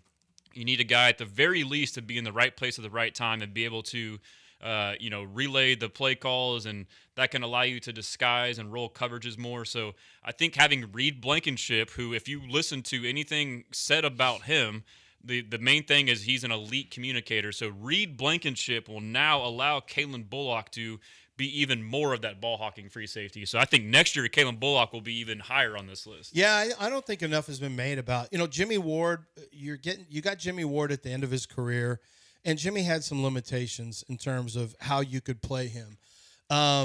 You've been with Jimmy out. I mean, you've been just putting different people in that safety role that were just, pretty average players. Mm-hmm. This is the first time that they have a player that, and I think Reed is a good player. I don't know that he's a great player. You don't need to be a great player in this defense. But Reed, I think you make a really interesting point, is that Reed offers them an ability to be even more versatile on the back end, or to potentially alter in a positive way someone else's, where they get to really lean on their strengths. So that's a really good point that is made there. You've got, they say a lot of times you want a basketball team at wide receiver, various types of wide receivers. Yep. I'd say the same is true right now with the Texans. I think Texans have that in the secondary. You've got an all-around, true high-scoring shooting guard with Stingley. Mm-hmm. You've got, Jalen Petrie is going to be really kind of a point guard that's a hard-nosed guy that can really defend in the perimeter. If you wanted to make the comparisons, you got Bullock, who is a guy who has speed and the ability to get steals and take the ball away. I mean, you have a variety, and then you've got the guy who is kind of a glue guy with Reed Blankenship. Yep. You've got a variety, and Lassiter is just, I don't even know what Lassiter is. He's just nasty. Just nasty, does a little of everything we talked about. And so you do have a little bit of a basketball team mentality where you have different guys with different skill sets all over the place, and it works for them. Yeah. I mean, it's absolutely worked for them. And all of them have some ball hawking talent to them. Petrie, not as much, but he doesn't need to. That's not what he's called on to do. Yeah, like I said, I look at him as basically a linebacker, and so if you look at it through that lens, and people want to pick on his coverage skills, but it's like, okay, even if I think it's overdone, but like if you do have concerns about his coverage skills, like how much better is he than a linebacker at coverage, and then how much worse is he than a linebacker at tackling? And it's really, if you look at it through that lens, it makes a lot of sense. And I've been kind of getting on to this point and kind of had a conversation last night with John Hickman from Locked On Texans when I interviewed him, but I didn't think that the Texans would go after Caden McDonald because they haven't gone after a one-tech nose tackle because of this wide 9, 3-tech, interior defensive line spacing spread Up out the defense. field, yeah. Yeah, but then, D'Amico got him and said, like, we got to evolve and change. And so I'm thinking here, like, okay, we're all fixated on, okay, they're going to run the same thing. And, like, maybe he's learning to evolve, or it's all based off of, personnel. So that shows me that. And then I think about the Reed Blankenship. We just talked about it, and Jimmy Ward was the only other strong safety in D'Amico's tenure as the head coach of the Texans and calling that defense, where he had a strong safety that he could at the very least trust to be in the right place at the right time. And like, if you listen to him over the years, that's what he values the most. That's why you got guys like MJ Stewart coming in there and playing well, because he can trust them. They loved MJ Stewart. Yeah. And as a coach on the field. Because he was They reliable. loved him. Yeah. And like that's what he wants the most out of there. So think about that. If you don't really have stability, and once he went down, now you have a rookie in Jalen Reed, and then you're rotating guys in there. Like I think Jalen Mills might have played a little bit. I forget the guy's name who came in the Chargers game. I think it was Kavon Merriweather, who we thought was the next guy, but it turns out he was busting assignments. But now if you have a guy who at the very least, like Reed, he may not be the most athletic or dynamic or whatever it may be. If he's reliable, that can allow you to, start to try to, be more exotic and disguise coverages. And that's kind of a scary thought. Like if the Texans defense did what they did last year by just lining up and whatever coverage it was and running it over and over again and still beating you, and now you give D'Amico, who I think is an underrated, mastermind scheme-wise. I've seen some game plans over the years where he can do some funky stuff if need be. That could be a scary sight. Yeah. There are lots to cover. We're going to keep getting to it. Texans rookies are reporting on next Tuesday. Next Tuesday is the 21st. The Texans rookies will report Tuesday the 21st, and then Tuesday the 28th is going to be veterans report date, and then the first public practice is going to be Saturday, August 1st at the Houston Methodist Training Center. So that and a lot more. NFL. I will get to my Caitlin Clark comment, talk to you about some of your wide receiver background. And then also Kevin Patra from NFL.com had a look at the AFC South and want to get to, I don't think we've discussed what he said. We have talked about the offensive line, but he had some comments about the offensive line. Did he call them the Houston Hawkeyes too? He didn't call them the Houston Hawkeyes. So Dallas decided that Houston is the Texans' offense especially, and really the way the team plays, like the Iowa Hawkeyes. No, they're talking about themselves like they want to be the Iowa Hawkeyes. We're going to run the football, play to our defense, let our quarterback make a couple plays here, though. Yes, it's an extreme example. I'm aware, but that's what the narrative is this year. Your narrative. That's what I'm hearing. That's not what they're saying. That's what I'm hearing. It's not what the streets have said. I think that's what people want the offense to be. I haven't heard, hey, we're going to be explosive. Have you heard that from anyone? Not. We're going to up our explosive play rate. Have you heard that this year? Actually, have you? I don't really think I have heard them. I mean, I don't think we've heard much from them in general, but I mean, I think you can't. You're about to. What he's saying is you're about to hear that come out a lot. Okay. Well, like in order to do that, you have to do what you said before that. You have to be able to run the ball first to be able to allow yourself to have explosive. In my opinion, sounds right out of the playbook of D'Amico Ferentz. There it is. Hey, you know who is the new tight end coach on the Texans, right? I don't know that. James Ferentz's son, or James. Well, there it is. His son. There it is. You shouldn't have told him that, Garrett. He's going to use that More against reason us to the believe it. entire year. I hope not. I'd rather, Ohio State runs a power spread. Not that the Texans will do that. You can run the football and be explosive. I just haven't heard that coming out. Think Lions is what I'm thinking. If you get deep play action shots, Yeah, Goff, C.J. Stroud We're are the a Lions, great comp. Del. But yeah, James Ferentz is, I think Kirk's Ferentz is the coach. It's his son. Yes. He's now the tight ends coach. He has Patriots ties too, I know. But he is an O-line guy who is now the tight ends coach, so he's going to come in there and emphasize blocking. I'm excited about that because our tight end blocking has been subpar the past 2-3 years. That's correct. But get ready, Lance. Get ready to learn Gronowski. Hey, as long as we We're win. not doing Mark Gronowski stuff in this dojo. It's 8:40 when we come back. Like I said, we've got quite a few things still to get to, and we will do that. Here in just a few minutes, you can jump in. If you guys want to comment on anything we've talked about, want to hear what your thoughts are, 713-780-3776.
You're listening to John and Lance. Broadcasting live from the Huntington Bank Studios, here's John Granado and Lance Zierlein. All right, 8:46, and who's our caller, Del? Let's get to the phone lines. I said this is truly the shortest waits in the industry, 713-780-3776. Truly is. This guy's been on hold for about 47 seconds. We know, there's a timer up there that tells me and Garrett how long he's actually been. Yeah, but on it's hold. not long, right? I just gave out the phone. He You don't called have in to during lie. You were actually pretty good. It's over 4 minutes. You don't have to lie. That Well, it's 45 but he seconds. didn't call before I went to the break. Exactly. I'm not blaming you. But Well, but you come on here and lie. You've been doing it for 2 weeks now. It's flat out lying. It has been more lately. I've pushed the envelope a provable little things bit on that truth. can be thrown in your face to show that you're lying. You I still told lie. him yesterday, and I don't know this for a fact, but I'm pretty sure that Kevin Cobb and Ty Cobb were related, and they got Dell got all upset about it. I mean, because you're an intelligence vampire. You make us all dumber. Well, sometimes you just believe something so strongly, He doesn't believe it. it's unintentional, No, he's just lying believe it. for no reason other than to lie. No. Oh. Or That's what I also learned. fun too, or just messing with people. Yeah, but Kevin what I Cobb is learned. related to Ty Cobb. That's easily provable. Well, You didn't know that? They are. do you have They don't have. Ancestry? They don't Have even you seen spell. Ancestry.com? They No, don't you even haven't. spell their last name the same. People You can't change- trust Wikipedia, man. No, That's all. change I spellings all the trust the time, Cougs Bill. for putting his name on the back of his jersey. They don't even spell it the same way. All right, who's up? Who's first up? That's Pena. Who is it? Pena. Oh, Pena. What's up, Pena? Jeremy? Different. Hey, good morning. Good morning, guys. So you said we can talk about anything that you talked about on the show. I got a cool Dennis McNair story. So when I first got out of high school, my first job was in a moving company, and I moved Adrian Peterson, and I can't remember he was like the guy who was on Shark Tank, the bald guy, Yeah, black guy, yeah. on Boo Boo. Those guys complete assholes. Oh! Um, Oh! That's not what we can say, Del, can we? No, that's why. I mean, Pena kind of will we have can to, say it. Pena have to call tomorrow if he wants to tell that story. Okay, he had to dump you. Damn it, Dang. Pena. That's all. So you moved. Where were you? Where you were moving the guy from Shark Tank? I don't know. Who did he say Shark Tank and who else was the a-hole? Adrian Peterson, both not great guys apparently. Well, if you've ever had Adrian Peterson handshake, you know Or that it can go downhill. played poker with him. Or played poker Yeah, with him. poker. I've seen the poker stuff. I've actually shaken his hand before, and that's before the news. That's before the word was out that he would crush your hand. We shook his hand when he was getting out of Oklahoma, coming into the league, and he had a birthday party. Somebody called and said, "Hey, you want Adrian Peterson in studio? He wants to promote his birthday party downtown in Houston." We're like, "Yeah." So he just came up to our studio at 610, and when we met him, we shook hands, and the word wasn't out. He's famous now. You can Google it. When he shakes your hand, I mean, it is a power shake. Wow. And it is a hand crusher. So it's intentional, or is he It's just strong, or both? I mean, it's got to be at some level. It has to be intentional. I think he means to give you a firm shake. Yeah. But I mean, it is. You really have to shake hard back, or you will get your fingers crumpled. Like the whole thing will crumble. And it's not even a joke. He powers through your hand. But apparently, Janice McNair was a delight to move. Apparently, we'll just have to wait If you till follow Pena- her up with those two, and then evidently it could be boosted even more. You know? Yeah, exactly. After he laid it out like that.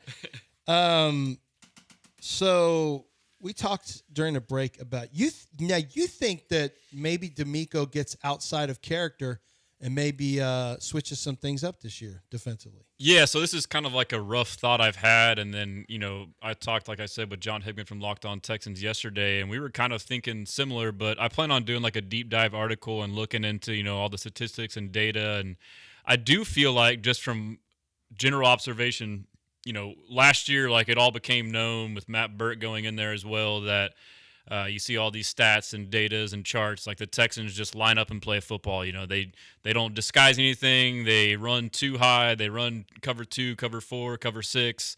They don't roll coverages. They have a 4-man front. It's a 4-2-5. Vanilla. They just beat you with their talent. But I feel like earlier on in 2023 and some of 2024. Kind of like we talked about earlier, I felt like they maybe did a little bit more, and I think a big part of that was the strong safety position, having a guy there who's a big communicator, getting guys lined up. And I feel like D'Amico Ryans is a guy who cannot stand mental mistakes, communication errors. So until he has someone in place to prove that they can do that. But another big piece to this, too, is the offense. If the offense, and I've been waiting on this for years, like I guess at least a couple years, for once the offense finally gets rolling, because this defense, as good as it is, it's being held back by the offense. And just imagine a game where you get a 10-point lead, a 14-point lead, a 17-point lead, and now that defense can pin their ears back. And now you see a lot of teams when it's known passing downs, that's when you get the exotics, all these crazy pressure packages. So I think that's part of it. And then the other part of the offense, too, is the games are always close. So now you're, less risk adverse because the game's close. You don't want to try some exotic play that could be boom or bust, that could be a 10-yard sack or a 30-yard explosive. So there's a lot of variables there, but I think that we could see some wrinkles. Here's what I'll push back on a little bit. I think D'Amico Ryans, like we talked about soccer and these teams have a DNA and all this stuff. I always think of quarterbacks are, you ever go to a casino, play blackjack or anything like that? Yeah. Or craps? I've never played craps. Okay, but blackjack player. Yes, yep. In a casino? Yep. Okay. What kind of player are you at describe what kind of player you are at a blackjack table. I am conservative and follow the rules and don't want to piss anybody off. Yeah.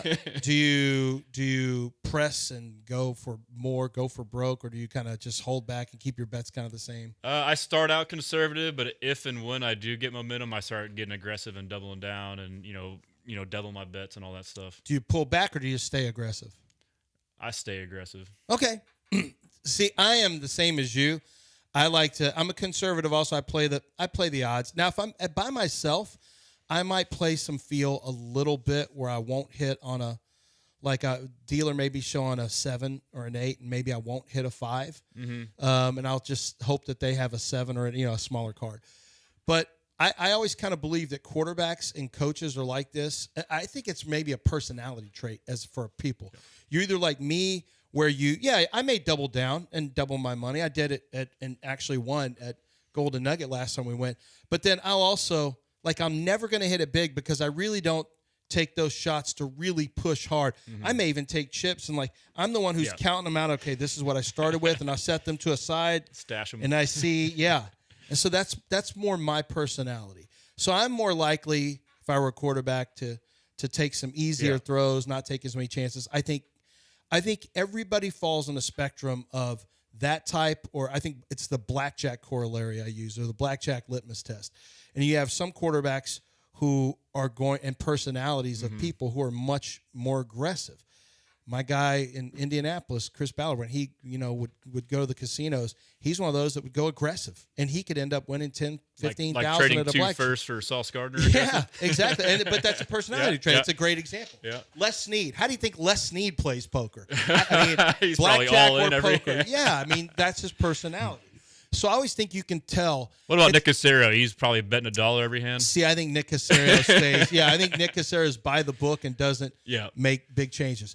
I kind of feel like D'Amico's probably that way. He's maybe more like you, where he will take some chances. Mm-hmm. But I feel like his personality is such that if I can get pressure with 4, I'm going to get pressure with 4. Because I know the math is on my side with 7 on the back end. So I don't know that he's going to get – you can rush with 5, and if you are smart with how you run your twists and things like that, you can still create confusion. And occasionally some 6 come off the edge with a nickel. I think he'll do some of that, or Matt Burke will do some of that. I just don't know I just know from watching and talking to different personnel guys and defensive coaches that if they can get you with 4, they love it. Because that's perfect. But Brian Flores is of the mind that, hey, I can Brian Flores wants to create chaos. And so he is going to be, there are those personalities too, where they just say, and look what he did to the Texans 2 years ago. It was a complete bleep show because we couldn't handle all the twists and Bill Belichick's like that. Personnel's a big part of that too. On it both is. sides. It is. Yeah. But Bill Belichick has always been like that. He's going to throw different exotics at you. That's what he wants to do, is force you to think. He doesn't want to just go mano a mano. He wants to make you make mistakes. Yeah. Brian Flores likes to make you make mistakes by throwing so many exotics. I wouldn't mind seeing the Texans do more of that. Yeah. I just wonder if D'Amico has that personality where he's going to let Burke. Although I do think Burke has freedom to call his defenses. Mm-hmm.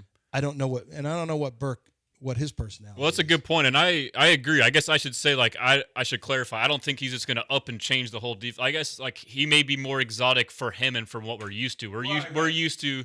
So I think, he may. And I first started thinking about this because you just hear him talking about having a ever evolving mind, and the league's always changing. So just him maybe, in case teams are getting on to what they're doing, which, I mean, to your point too, though, like, our personnel is so good. If it ain't broke, don't fix it. But I think it could be like a subtle, gradual thing. We might see a little bit more, throw it just enough like new looks and curveballs to where it's okay. They're not super predictable. So I should clarify that, but I'll have to look into, I'm a deep dive, but it's just an initial thought. But yeah, D'Amico, he definitely seems like a conservative status quo guy and, line up and beat you kind of guy.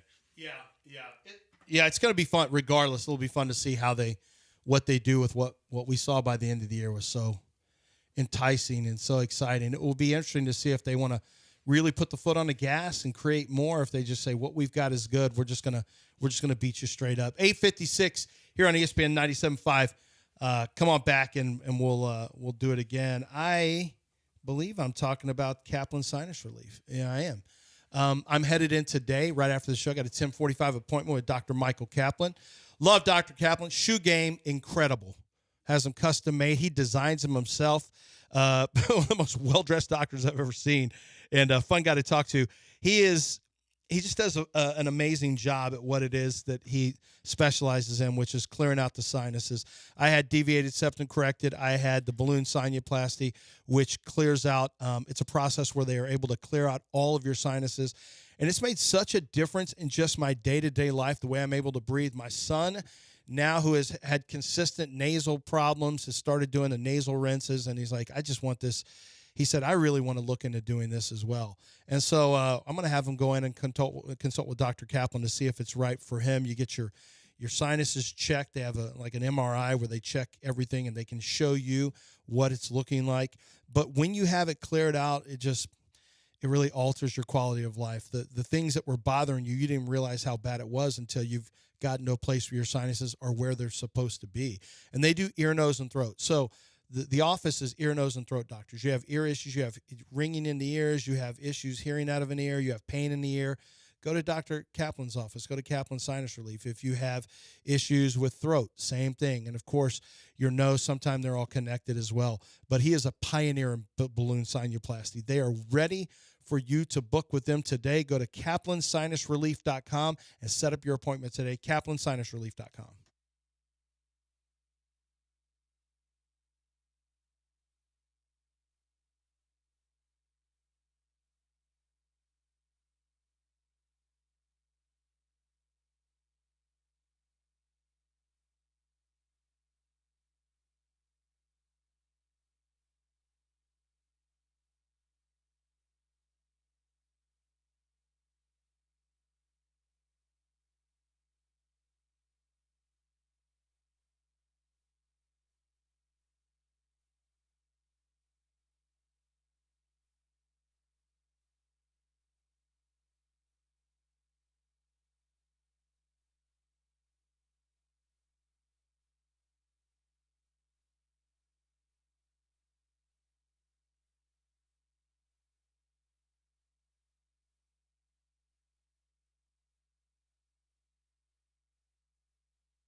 9:04 on ESPN 97.5. John is out today and tomorrow. Tomorrow, Dell and I will be holding it down at East River 9.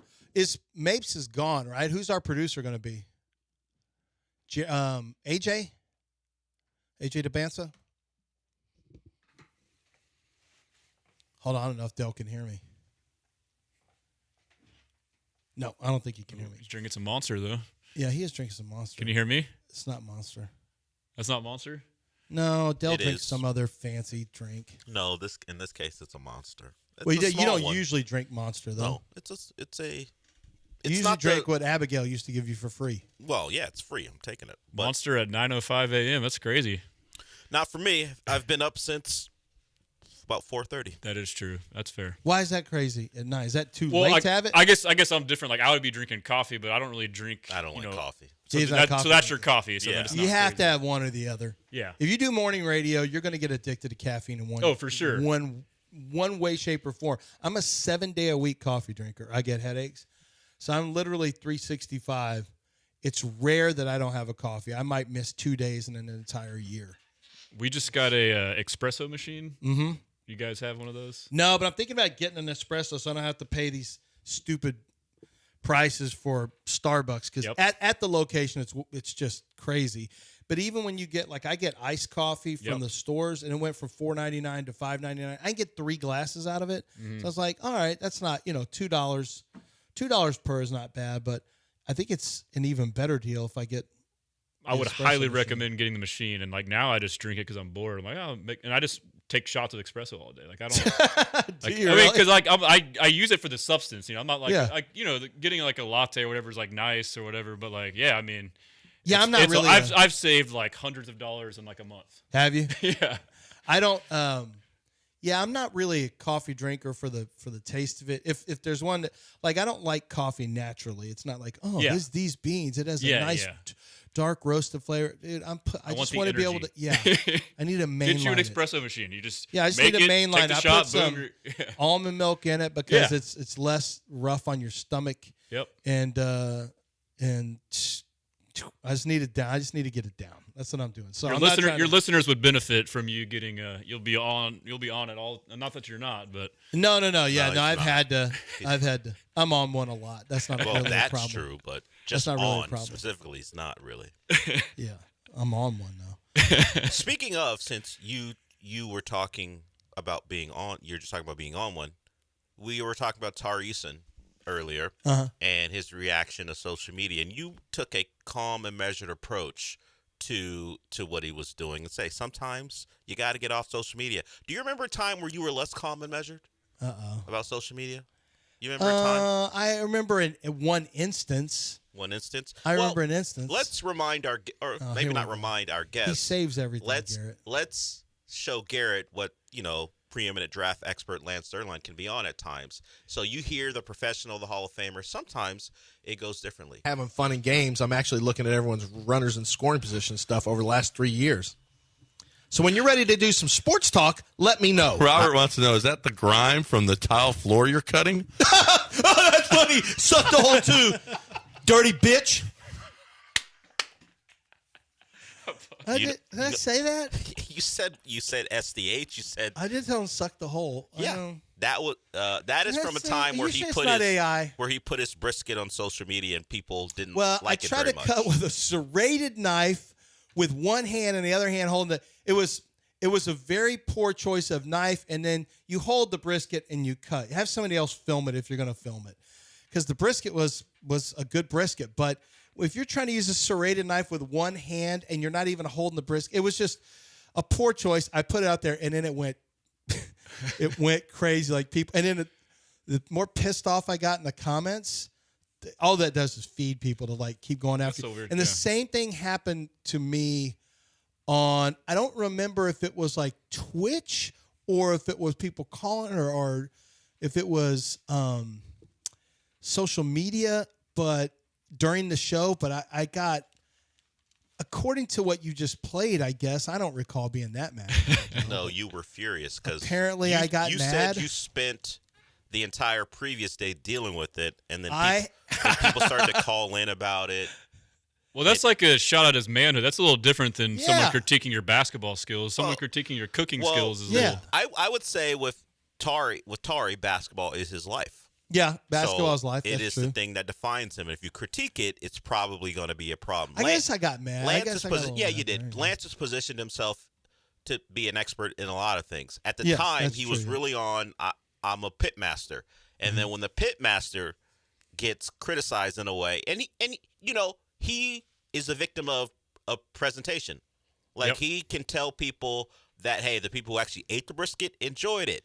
It was Doesn't matter juicy. to People anyone. loved it. Doesn't But the matter. presentation trumps all. And his presentation was like what's his name? Lincoln Riley style Oh, brisket. God. That boiled brown brisket. This is what Lance was dealing with. People seem and not to- only that, but once you show weakness, it really doesn't matter if they think your brisket was good or bad or anything. It just doesn't matter. Once you show weakness or that if someone's getting to you, it feeds the trolls. It's their Oh, yeah. it's their espresso. Yeah. That's what they're like. Oh, nice. I'm going even harder. And especially listeners to this show, they don't care. They'll just try to get me madder. I'm their entertainment. People seem to take cooking and grilling and smoking, all that stuff, like very seriously. I'm not a good Yeah. cook, chef, so I mean that seems like it's a whole nother. It is. Oh no, it is. Like if you're gonna show your handiwork online, and then I kind of got a little pissed when I put my pork chop because my pork chops are unmatched. My steak is unmatched. But then people are like, you ordered that, and I know they're just trying to piss me off. That's Well, AI. speaking of showing weakness, Lance's, from what I understand, Lance's brisket was so bad he made a call to the same third world country that takes all the pre-printed wrong Super Bowl hats and shirts and offered them the brisket, and they declined, said they were okay. No, thank you. Gambia said no. What? You can suck the hole too, Shannon. I got it right here. Come on in. Come on in. The hole's right here for you to suck the inside of it. Wait! I didn't say that. yes, you did. Did I say that? Yes, That you didn't did. sound like Lance's voice. That doesn't sound like something I would Of course say. you did. You said it. Why? You were mad. Yeah, You allowed social media inside and of it, actual callers to drive you that to was this point. too. Yeah, That's some good editing there, Dell. No, not a chance. That's full on. I didn't touch that. I really, yeah. See, I can't be like Tari. Tari wasn't even that mad. No, he didn't tell anyone Tari's to not that do mad. anything, really. He just said, you're not even good at your jobs. Yeah, what did you tell people to do? I said, Commit acts. I said, it's right here. Come on in. I went very specific. I said, drive up here. But was this short of giving him the address? And I cut it off. 53. I cut it off before you said something worse. I did? You mentioned a particular word I don't want to repeat. Oh, my God. So when we decide to criticize an athlete for their response to things, perhaps we should take a look Twitch internally. is now saying, and the outside of it. Like, Yeah. I'm not. Take a look internally first. What's the fun in that, though? You know, I know. we can't criticize anybody. That's true. It's true. That's, that's okay. That was one time I Show got Tyree mad. some grace is all I'm That was saying. one time I got mad. I wish I was there. That Sometime sounds you have awesome. to check out. I've gotten better since that. That was now 7 years ago. That was in 2019. That was light Mm-hmm. years ago. Yeah, you have grown. Yeah, but that was apparently worse than I remembered. I knew it was bad. I didn't remember it being that bad. Like, oh, I wouldn't want my kids to hear this. No, that's why I played it after 9. Yeah, Like, no kids are listening. Wow, was I mad? World Cup, the finals are in. Argentina takes on Spain. South America versus Europe. Messi versus Lamine Yamal and everyone else from Spain. Messi, like, single-handedly took over the match. He had 2 assists on the goals.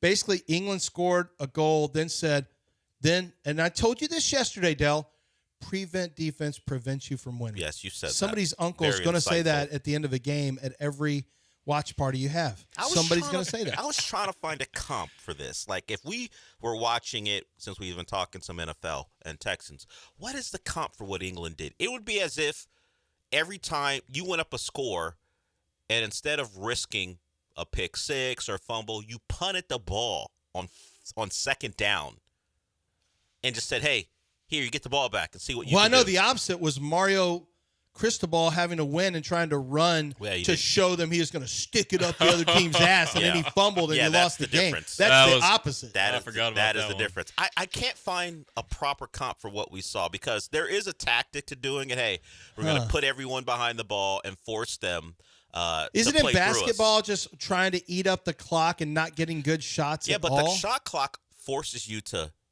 attempt a shot. So people Yeah, will but attempt. if you're early offense, basketball is about early offense. Now, if you're sitting there and you end up with a bunch of rush three-pointers because you're just trying to eat up clock. But it'd be like if you're up 10 with 2 minutes to go and decide, what we can do? We're going to run it down to 24 and not take a shot. Yeah, overall, it's kind of like D'Amico Ryan's philosophy of very conservative, lean on the defense, just like in a general observation. Obviously, Texans defense probably you would say is better than England. Yeah. Well, but what England did is not that's not unusual. What they did is not unusual. Teams do that all the time. And the difference is D'Amico wasn't facing the greatest show on turf.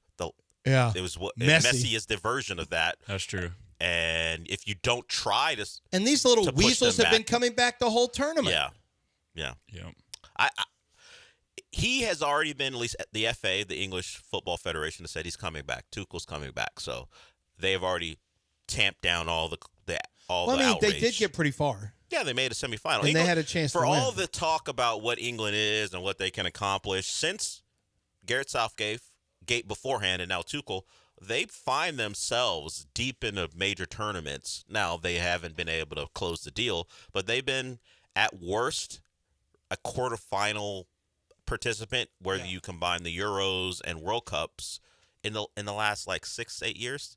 They go deep. They go deep into tournaments. They just have not been able to bring a title home. If Argentina blows out Spain, it's a hypothetical, then it makes it look much better. Like, oh, we could have, should have, almost beat by far the best team. I guess that will be hard comfort to find for them, considering they felt like if we had simply gone and played honorably, we could have won that match. And if Argentina beat Spain and wins a second World Cup, that is coupled with 2 Copa Americas over the last, I think, 6 years or so. So you're talking about a team with 2 continental titles, 2 world titles. It may be the greatest run that any soccer playing country's ever had. Because when Spain won theirs in 2010 World Cup, they had a Euro title before then, 2 years before, and then a Euro title 2 years after. So that could be considered one of the best runs ever. See, if you put 2 World Cups in and 2 Copa Americas, what are we talking about historically? It's a Warriors run. So this is what you'll find out about soccer that you won't know because you don't watch it a ton. They don't play at all. Mm-hmm. They will, and this still to this day bothers me, they will fire managers in season. All they have to do is get pissed off about a loss and they're gone. And That's crazy. And even they're good managers. They get rid of really good managers and they just, nope, you're gone. And it's just, it's almost like it feels like, Del, sometimes on a whim, people get pissed. You just get mad enough. If the fans get mad enough, they just get rid of. This one, it really does matter. If the fans get mad at a manager, they're gone. Well, teams just get rid of them. It also, on the local level, on the team level, and on the country level, they're just gone. It doesn't play out here. I guess the biggest thing you could think of is if you're a fan of a college football team and your coach went to a rival school or played for the rival school, there may be some animus there. That's what's kind of going on in England because Tuchel's German, and in the history of the World Cup, no manager has won a World Cup if he wasn't of that nationality of the team he's coaching. So he has no room for error with the fans. So while the FA is he's staying, he's a top manager. This loss would fall a little lighter on people if he was an Englishman. But because he's German, there's another reason not to want him around. Yeah, he's not one of us. International soccer, man, it's got so many layers to it that I didn't even know about. And the other thing that will frustrate you in the Premier League, I follow a team, Everton, and Dell's team is like this too. If you're not one of the top 6 or 7 teams, or if you don't decide that you're going to spend the most money, basically when you have a good player, it's like following the Astros now. It's just a matter of time before your best players leave. And you don't get a chance to re-up them. We have the goalkeeper for England is my goalkeeper, and the only reason he hasn't left is I think he was an Everton fan growing up or whatever. He just just decided he didn't want to leave. Anthony Gordon, who scored the goal, he used to play for Everton. What happens when you get good enough? You leave. So my team is a feeder team. And Lukaku, who scored from Belgium, the last goal against the U.S. Both of your teams are feeder teams. The Astros are a feeder team. Astros are now a feeder team. Now, they were a really long-running championship-level caliber team. That's like the FCS now. But now college they've become football. an eventual feeder team. Yeah, that's hard to believe, but it's true. It is true. Like, if you don't get a deal done in advance, your player is for sure leaving. And that's the same thing with my soccer team, is I had to get used to, like, wait a minute, and play you. And you don't. Your lineups change no matter who the teams are. You have to get used to international soccer. Hey, the Texans, we want to have a run with a team that looks like this for a long time, right? In soccer, it's like if you have the same looking team for 3 years, it's a miracle. And that's even So with they the don't really value good teams. continuity then? It's that's fair, right, Dale?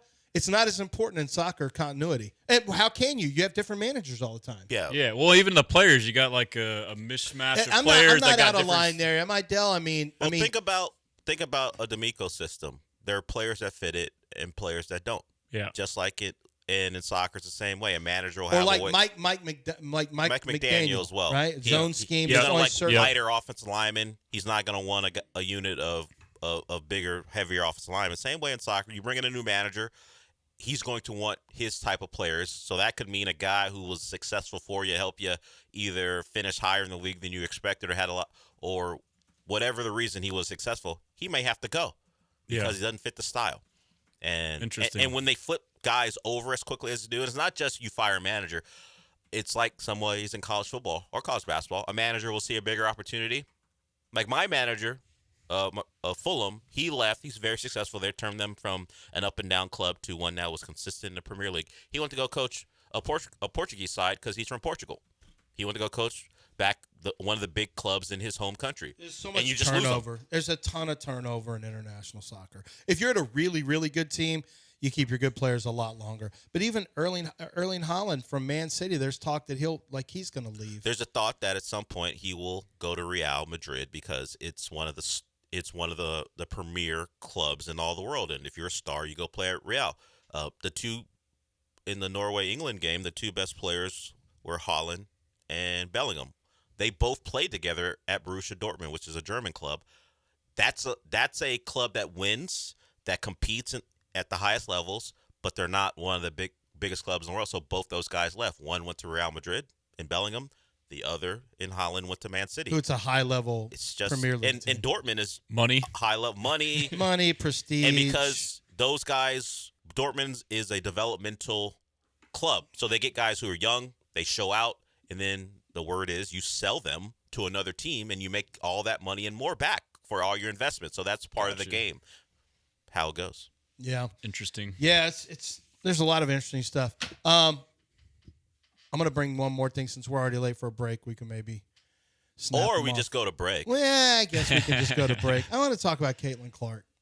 It's not going to be a long one, but she's starting to get on my nerves a lot. So when we come back, I want to mention that, and we've got some. I still got to ask you about your time at wide receiver. 9:23 here on ESPN 97.5.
You're listening to Houston's longest-running sports radio morning show On ESPN 97.5 and the ESPN Houston app. from the Huntington Bank Studios. Here's John and Lance.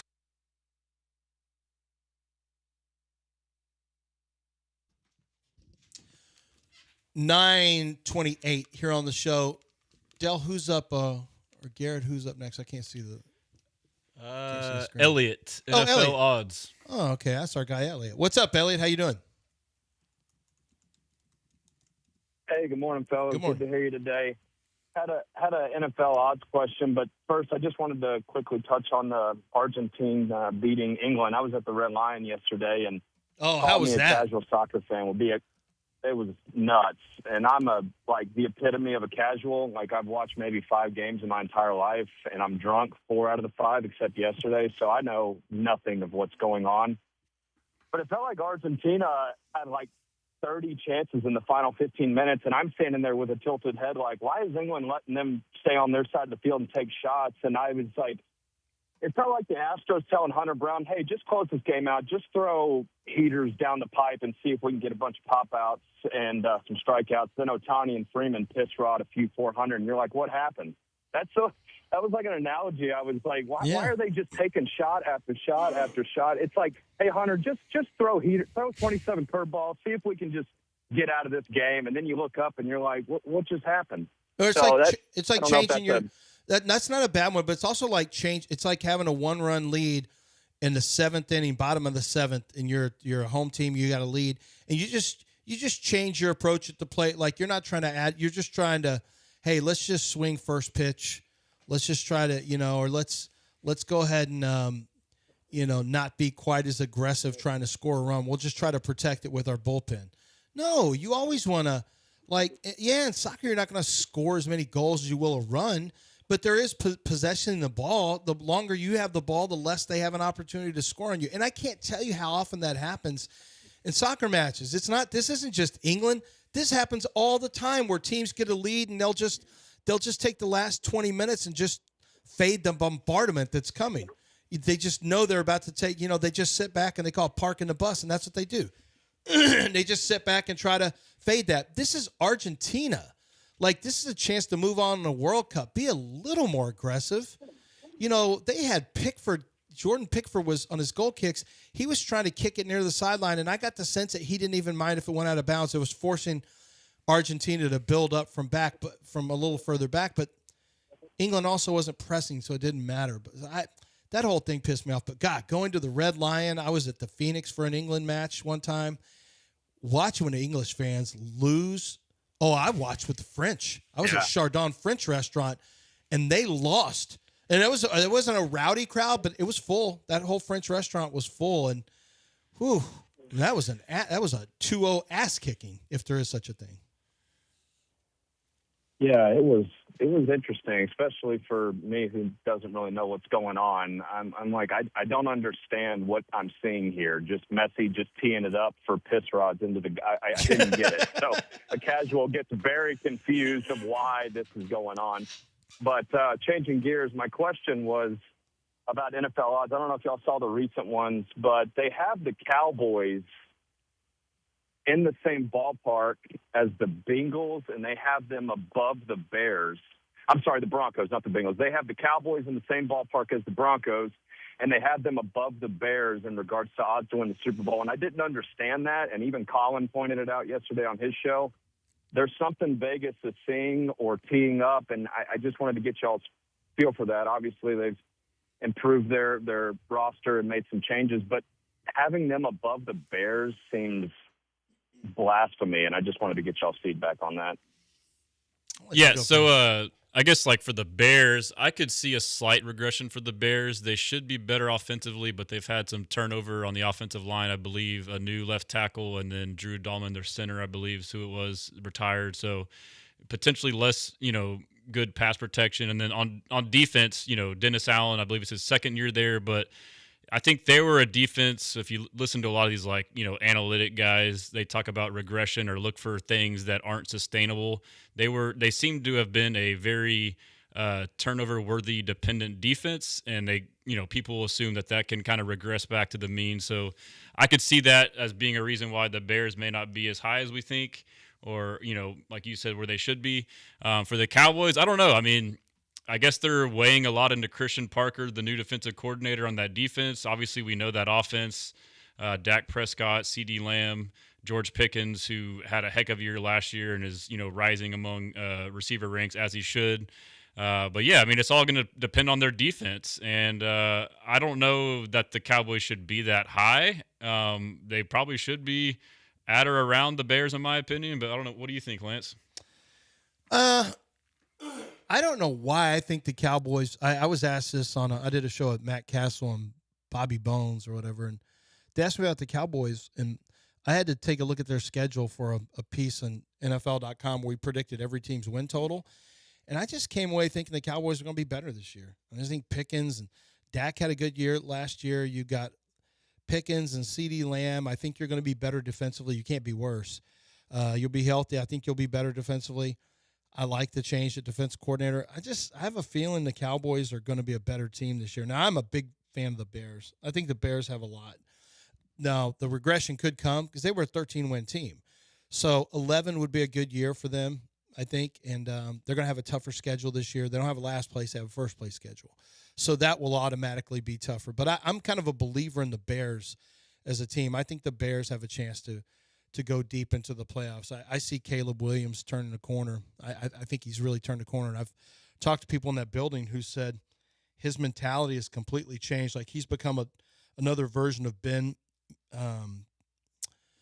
Johnson. Is it Ben Johnson? Is that the name? No, Head yeah, coach. Ben Johnson. Yep.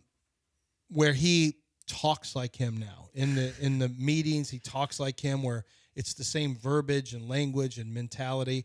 So I guess once you get a quarterback who's talented, buys in, and is consistent, anything's possible in the NFL. It really is. That's why we're waiting for CJ to kind of dial it in and lock it in. We're hoping he's there. Which leads to this. We haven't gotten to this conversation. There was Dune, who I follow. I followed Dune on social media, and he had the comment. This is what he said. It is Twitter said, or this Culture Crave said, what is your favorite tweet ever? Twitter was launched 20 years ago today. Wow, it was launched in 2006. What is your favorite tweet ever? And his favorite tweet ever was from 2020. And remember, this is pre-CJ, 2020. This is Deshaun Watson territory.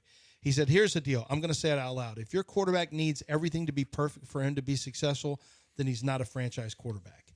I followed up with, this is the universal truth. When I hear fans of quarterbacks, and this goes for quarterbacks, for any quarterback in the league, making excuses about how they need more of this and more of that and then more of that, I question whether or not they realize they don't have a franchise quarterback. I'm not saying quarterbacks don't need help, but it's never going to be perfect, and the franchise quarterback is supposed to make up the difference. See, Josh Allen has to make up the difference. With a subpar, at one point he had an average running game. He's got a better running game now. Now his wide receiving crew is really not very good. It's very, very average. Keon Coleman looks like a bust when they drafted him. But Josh has to make up. He's the type of quarterback who has to make up the difference. Now, Lamar Jackson, for years, made up the difference. Joe Burrow had to make up the difference. I'm going back to 1 year with Joe, kind of, because he's been injured. But when they went to a Super Bowl, he had a sucky offensive line. Mm-hmm. Like, they were not good. But he had Joe Mixon. He had some good wide receivers. But Patrick Mahomes, he did have Tyreek Hill at one point, and he had Tyreek and Travis Kelce in his prime at one point. He won Super Bowls that way. He won Super Bowls without Tyreek Hill. He's won Super Bowls without a plus running game. Patrick Mahomes is an example of a franchise quarterback, an elite franchise quarterback that doesn't need everything to be perfect, and he still has a major impact because he's a playmaker. Josh Allen is a playmaker. You don't have to be a play extender to be a playmaker. It helps. But I hear, if you always have to have, well, he needs more this, he needs more that, and you keep adding that, and then you say, well, he needs this now. Well, then you have a game manager. Then you have a game manager, and that's fine, and you want to build the roster up around him. But those guys shouldn't be paid $50 and $60 million a year. It's the construct of the league where that's just how it works now. Those guys are going to get a certain amount of money. Trevor Lawrence, Trevor, you want him to be that player. He has lots of talent. He has traits, but he hasn't consistently been that guy, and he got paid. That's the way it works. C.J. Stroud, if he wins this year, even if he's average, he's probably going to get the extension. If he's not that good, he will play the 5th year out, and they'll consider a franchise tag the next year is how it will look. But, I think that's true. Franchise quarterbacks, everyone needs help. You can't have a bad team. You have to have help. You can only do so much if your defense isn't good. You can only do so much if you don't have at least an average offensive line. You need to be average at least at those positions. But I do believe that franchise quarterbacks can fill in some of the gaps that are left by rosters that are incomplete. Yeah, and so I think Stroud can do that. I think like my rebuttal or point to focus on that would be we're early in this. He's only played 3 years. Like a lot of the guys you mentioned, have had their struggles early on, and I think this kind of stems from a lot of dialogue, people defending CJ. And I get both sides. Like, yes, there is nuance to improving things, but also at the same time, you need to do stuff. But I mean, he's also been accomplished. I mean, he's won 3 playoff games in 3 years. And whether you want to say it's the defense or not, he had the awesome rookie year. But I think it changes year to year. Teams change. I think, recently now with this dominant defense and the way it ended, it looks worse. But rookie year, the defense was bad, and he was the one leading the charge. So he's shown that he can do that. And to me, he's shown that he can make the plays. He can be the creator out of pocket, out of structure. And there's an argument that he's better like that than he is potentially in this new system that he supposedly wanted, where he wanted command at the line of scrimmage and all that stuff. So I do think there is nuance. Like, I know you mentioned Josh Allen. Like last year, I know early in his career didn't have a run game maybe quite as good, but last year his run game was insane. I would say for Patrick Mahomes, first off, he's Patrick Mahomes. That's like a whole nother conversation. But I would say he had. What's what makes him special, though? Yeah, exactly. He's I wouldn't even include him in the franchise. I don't think it would be fair to compare CJ or any other potentially teetering franchise quarterbacks to him. But I would also say he has Andy Reid too. I mean, again, I know this kind of goes back to his point. Like I'm making excuses now, but no. But it doesn't preclude him from making special plays at special moments. Yeah. But obviously, your best chance for success is if your defense is good, which a quarterback has nothing to do with. If you have a good head coach or play caller, I mean that obviously helps. Now, but see, I always kind of, I don't know. I felt some type of way when people would blame Slowick when CJ didn't play well. Yeah. In year 2, he would catch the blame. But but when CJ did play well in year 2, there was never, Bobby Slowick had a great game. It was always CJ did the good stuff, but he wasn't responsible for any of the bad stuff. And I'm using CJ as a local example. This happens everywhere across the league. Fan bases will get in arguments about their quarterback. So this is trust me when I tell you, this is not unique to Houston at all. For sure. You have this conversation about Jaden Daniels. You have it about everybody. It's about everybody. But it always bothers me, and maybe this is just being the son of a coach, and then my brother's a forever coach, is that the coaches, and I got into it with John a little bit about the offensive line stuff last year with Cole Popovich. Like, you can't be the offensive line when the Texans were so much better at picking up stunts and twists and not being confused by games. That's coaching. Yeah. That's not just. But similarly, coaching needs to be part of. Also Chris, whoever's the O-line coach before him, Chris Strausser. His job is to now. I think it's a combination. They had low football IQ / bad instincts with their offensive linemen, but it's still the quarterback. It's still the offensive line coach's job to get them on the same page. You have to get them prepared, and you have to drill that into them. But I never like it when a coach gets all of the blame when it doesn't go well, but when it goes well, the players are incredible. Like, there's got to be a little balance. You got to say, hey, you know what? There were some times that not saying that you didn't want to move on from the play caller. That's fine. You want to move on from Bobby Slowick. Slowick had his moments. CJ didn't win Rookie of the Year by himself. He got heavily over criticized, in my opinion. Yeah, I thought so too. Yeah. I thought a lot of the criticism was fair criticism. Yeah. But some of it was deflecting from the play of the quarterback going down. But at the time, we just thought, you It's shouldn't okay. see a regression from year 1 to year 2. Yeah. But once you hit year 3, I make an excuse for CJ that here's another rookie play caller. That's on the Texans for hiring a rookie play caller. Yeah. I mean, that's kind of on them. But now that we're year 2 with that play caller, I'm expecting CJ to take a leap this year. I really am. I'm expecting a running game to make it easier for him. Mm-hmm. And so, like, I think what they did with this offense, like, we're so excited that we finally got a team that's contending. We want the Super Bowl now. I think that they could have maybe done like a microwave quick fix and hired somebody who may have given you a better offense right off the bat last year. I think they're Chip thinking Kelly, of course, he cost an arm and a leg, and then that didn't end up working out. Yeah, but so like somebody like that, or you go with a vision of like a more complex offense, more New England Patriots, Earnhardt Perkins style type offense with Nick Caley that might set you up better for the long term in the future. And it's going to take time initially to get going. And I think that that's the path that they went, like knowing there's going to be growing pains early on.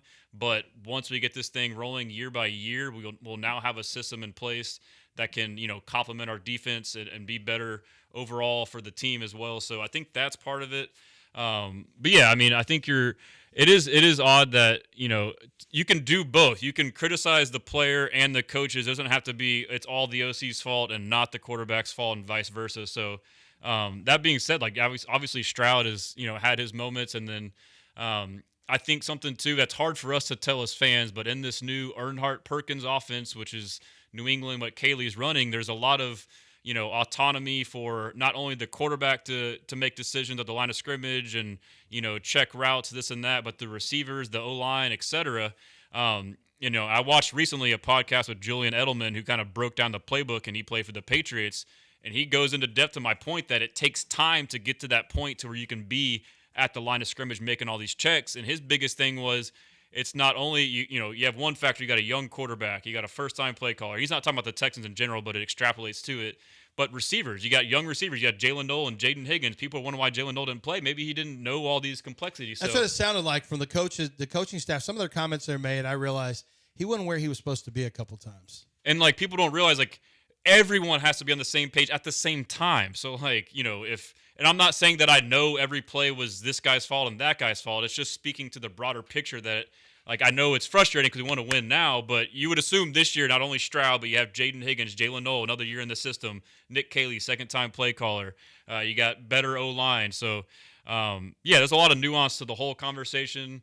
But I mean, he's not wrong, like there shouldn't be blatant blanket excuses for quarterbacks, but I would argue as it pertains specifically to Stroud, it's still early. I know it's a relevant combo because a contract's coming up, but part of that would be a projection, maybe some things you can't see now if they were to extend them anytime soon. Well, so you play wide receiver in college at SFA.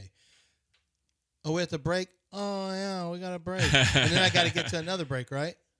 Oh, so we're way past this. Yeah, you're way past. Oh, okay. When I'm on, we like to do long segments, I guess. Yeah, it's kind of like that's a my podcast. fault. It's not. like a podcast? Or? Yeah. No, it's not a podcast, and it's not the guest's fault. I'm kind of a podcast guy, though. Understood. He's not a podcast guy, and we still operate that way. All right, 9:47. We'll break it. We'll come Maybe right we should back start a podcast. We'll do stuff after that.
You're listening to Houston's longest-running sports radio morning show On ESPN 97.5 and the ESPN Houston app. from the Huntington Bank Studios. Here's John and Lance.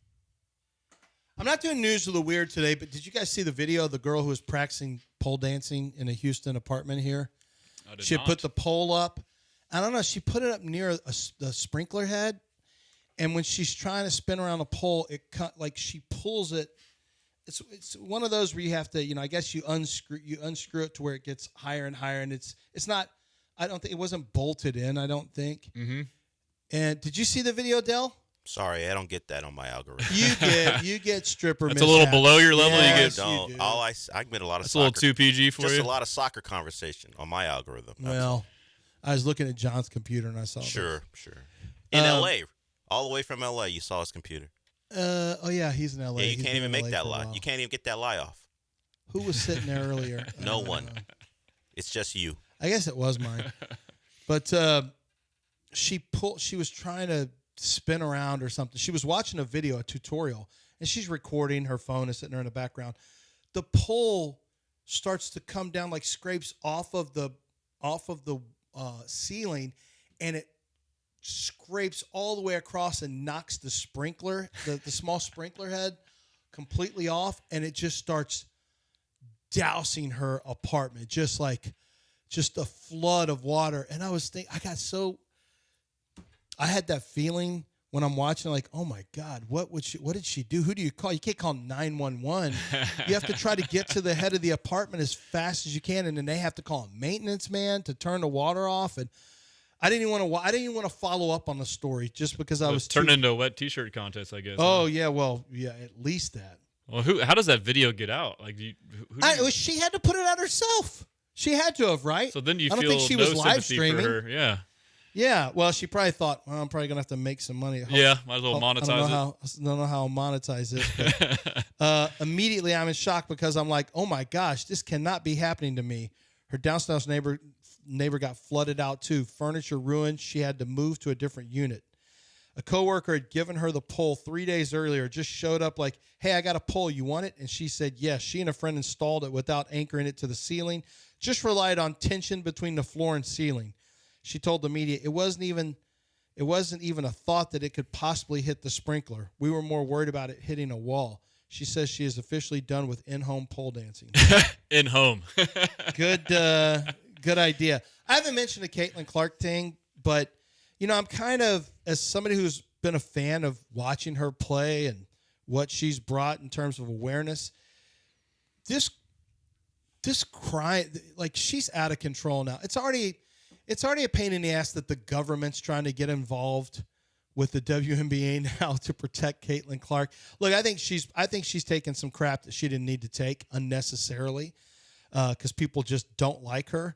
People in the league don't like her for different reasons. But it's really gotten out of control. She was defending somebody the other day, and the girl, all she did was like dip her shoulder, create contact, and then fade away. It was a basketball move. Caitlin Clark watched the shot and then kind of a delayed reaction, went to the ground and was down there for a while. And I thought just watching it in real time, I thought, okay, oh man, she got really hurt. And then when I watched the replay, and when the announcers watched replay, they couldn't really find anything that was, I thought she got elbowed in the face, and she didn't get elbowed in the face. And then she starts yelling at the officials like out of control from the bench, from everywhere. Yesterday, they lose to whoever, the Valkyries, and she's driving to the basket. I'm just going to show it to you right now, Garrett. She's driving to the basket, and I want you to see what happens here. She's driving to the basket, creates a little contact. They go knee to knee is what you have to see, is they go knee to knee, so she starts to limp up the court. And that happens, right? The girl, yeah. And then watch her flip out on the official, starts... That's from the same play? It's because of the same play, and the officials being calm about it. And then there's an article where that talks about, she says, and Caitlin Clark, now on this play, you'll see it again. All the girl's trying to do is go up and just defend her. She's not the contact, if anything. Yeah, this wasn't Bad Boy Pistons. Yeah. Caitlin Clark created the contact, and then she's screaming at officials, screaming at everybody. And then she says, the ref can't miss that. Then I have to play with a contusion on my leg the rest of the game. Oh, my It's gosh. ridiculous. The ref said I initiated contact, which is fine. That's but what I said. But you can't knee me in the leg and knock me over. That's you crazy. You went leg to leg. This was not. It was Yeah. clearly not intentional when you watch it. So I don't know, man. She's just become. I don't know if some of this other stuff where she was, treated with a lot of physicality. I don't know if it's just something that's on her mind now, but she's been like being a baby about anything, screaming at officials about stuff that is totally not something basketball players should be complaining about. I mean, I admittedly, a clashing of the knees is no big. That happens when it's you an create accident, contact. and you started it. Yeah, just because it hurts doesn't mean that somebody's in the wrong. I mean, I admittedly don't really follow this, but like I just feel like saw this this, has been the rap on her initially. Is like she's kind of like competitive, whiny, maybe, and so like maybe. This whole thing is just crazy with her, but maybe that's a big part of it. Maybe people don't like the way she responds like that, and It's getting to be like that for me. Yeah. Where I love the watching her play basketball. I think she's really talented. Turns it over too much, but and look, I'm not saying I tune into a bunch of WNBA games, but what I am saying is that it's kind of getting to be a turnoff with some of the stuff that's over the top. Like some of it is not. It's just standard basketball. What are you complaining about? Well, you got to put. And why are you screaming at officials? WNBA and the refs need to do something. I guess they've allowed this problem to surface. Yeah, some of it is they let something go too far. Yeah, like she was getting. Some of it went too far with people in the league. I was like, man. Part of me just said, man, if she just shut it down and left, their TV ratings would tank and blah blah blah, which is not untrue, but. But now she's starting to get on my nerves. Now it's like, come on. Stop. Maybe she knows that too. Like she knows she can do whatever she wants. Yeah, I think she's just frustrated, but whatever. Well, I guess we'll end it on that note. That's going to do it for this show. Tomorrow, Dell and I will be out at East River 9, and you had, by the way, Smalley, the U.S. golfer, had a double bogey on his last hole. Bryson DeChambeau is tied at the top spot at -4 in the Open, and you had. Scotty Scheffler dropped to 2 under right now, so he's finished his round, so he'll be on the chase from this day forward. If we're looking at I don't know about from this day forward, but certainly coming into round 2, we will have the leaderboard updates for you tomorrow from East River 9. You can come out and see us if you choose. I already know Niall's going to be there, so that is what it is. Thank you to Garrett for coming in. We appreciate you. Hope you had a good time doing this. I had a blast. I really appreciate you guys, man. This means a lot, and had a lot of fun. Coming up next. Dell and AJ. What? Oh, I'm going to do a spot? Yeah. Yeah, that's fine. But you and AJ are going to be next. Sure. Yeah. But don't forget, you still have stuff to do. Like talk about where you might want to watch the World Cup final. You mean like Taqueria Sarandas? Perhaps. I mean, I told you that earlier. If you're too stupid to take take my good advice, I don't know what's wrong with you. Maybe you say, I don't watch World Cup, Lance. I only watch American football. Okay, that's fine. Why don't you go to Taqueria Sarandas for lunch today?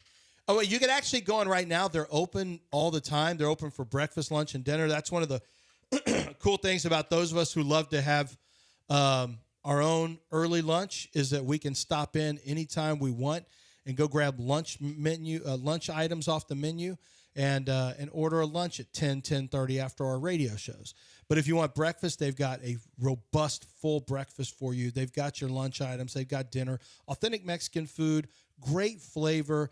They've added some Tex-Mex items on the menu as well, if that's your jam. And they've got excellent margaritas, a variety of different types of margaritas and beers for you to choose from, all at very, very good prices. It's become tougher and tougher to find good Mexican restaurants that also have prices that you can afford, and yet Taqueria Sarandas is still right there. It's Taqueria Sarandas.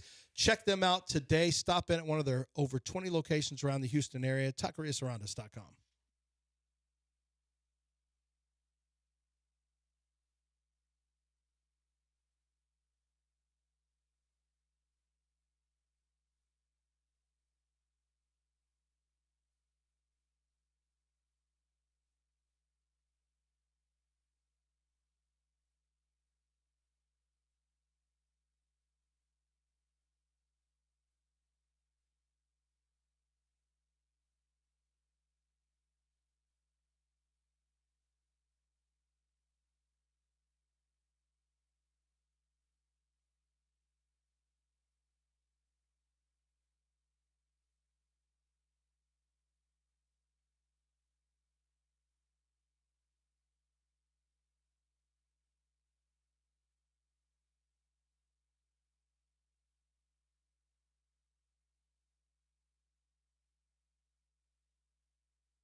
I think yesterday was a real test case in how you watch sports. If you looked at it as Argentina did it again,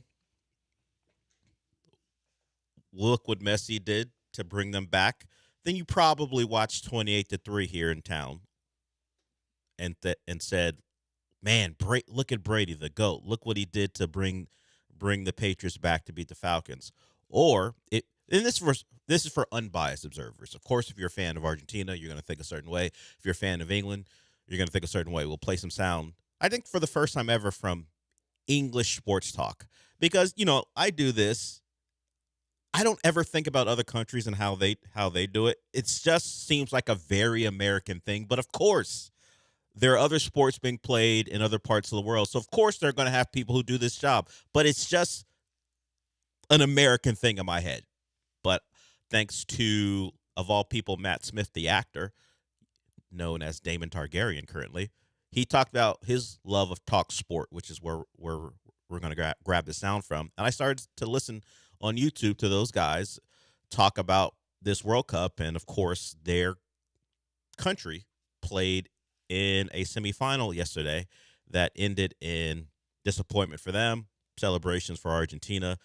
And for the unbiased observer, you just watched a compelling football match or soccer game, depending on how you like to say it.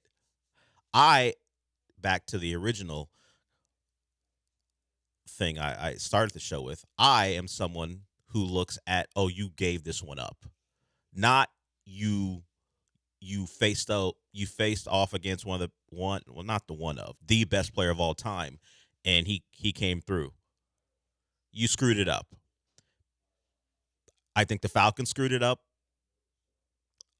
I think England screwed it up for multiple reasons that have been discussed throughout the ensuing hours after the game is over. But let's hear from Jamie O'Hara. He is a English sports talk host for Talk Sports, and you're going to hear the passion of a fan of a country, not just a team.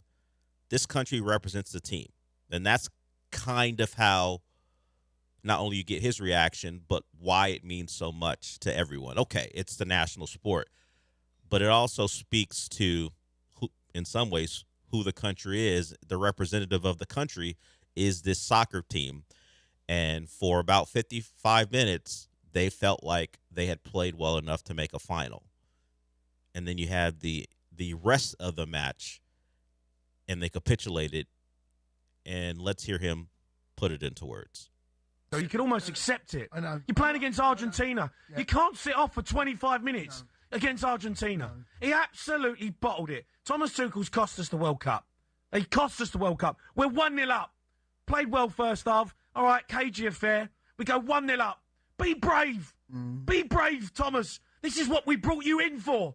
We brought you in for this moment. We got rid of Southgate because he bottled it, because he weren't brave. We brought you in for now to make that decision. We're 1-0 up in a World Cup semi-final. Bring on Rashford.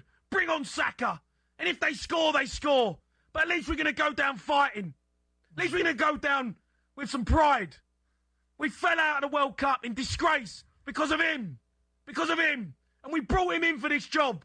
This is what we brought him in for, to get us over this line. And it's the same old England, same old crap, same old guff that I have to watch every tournament that we're in.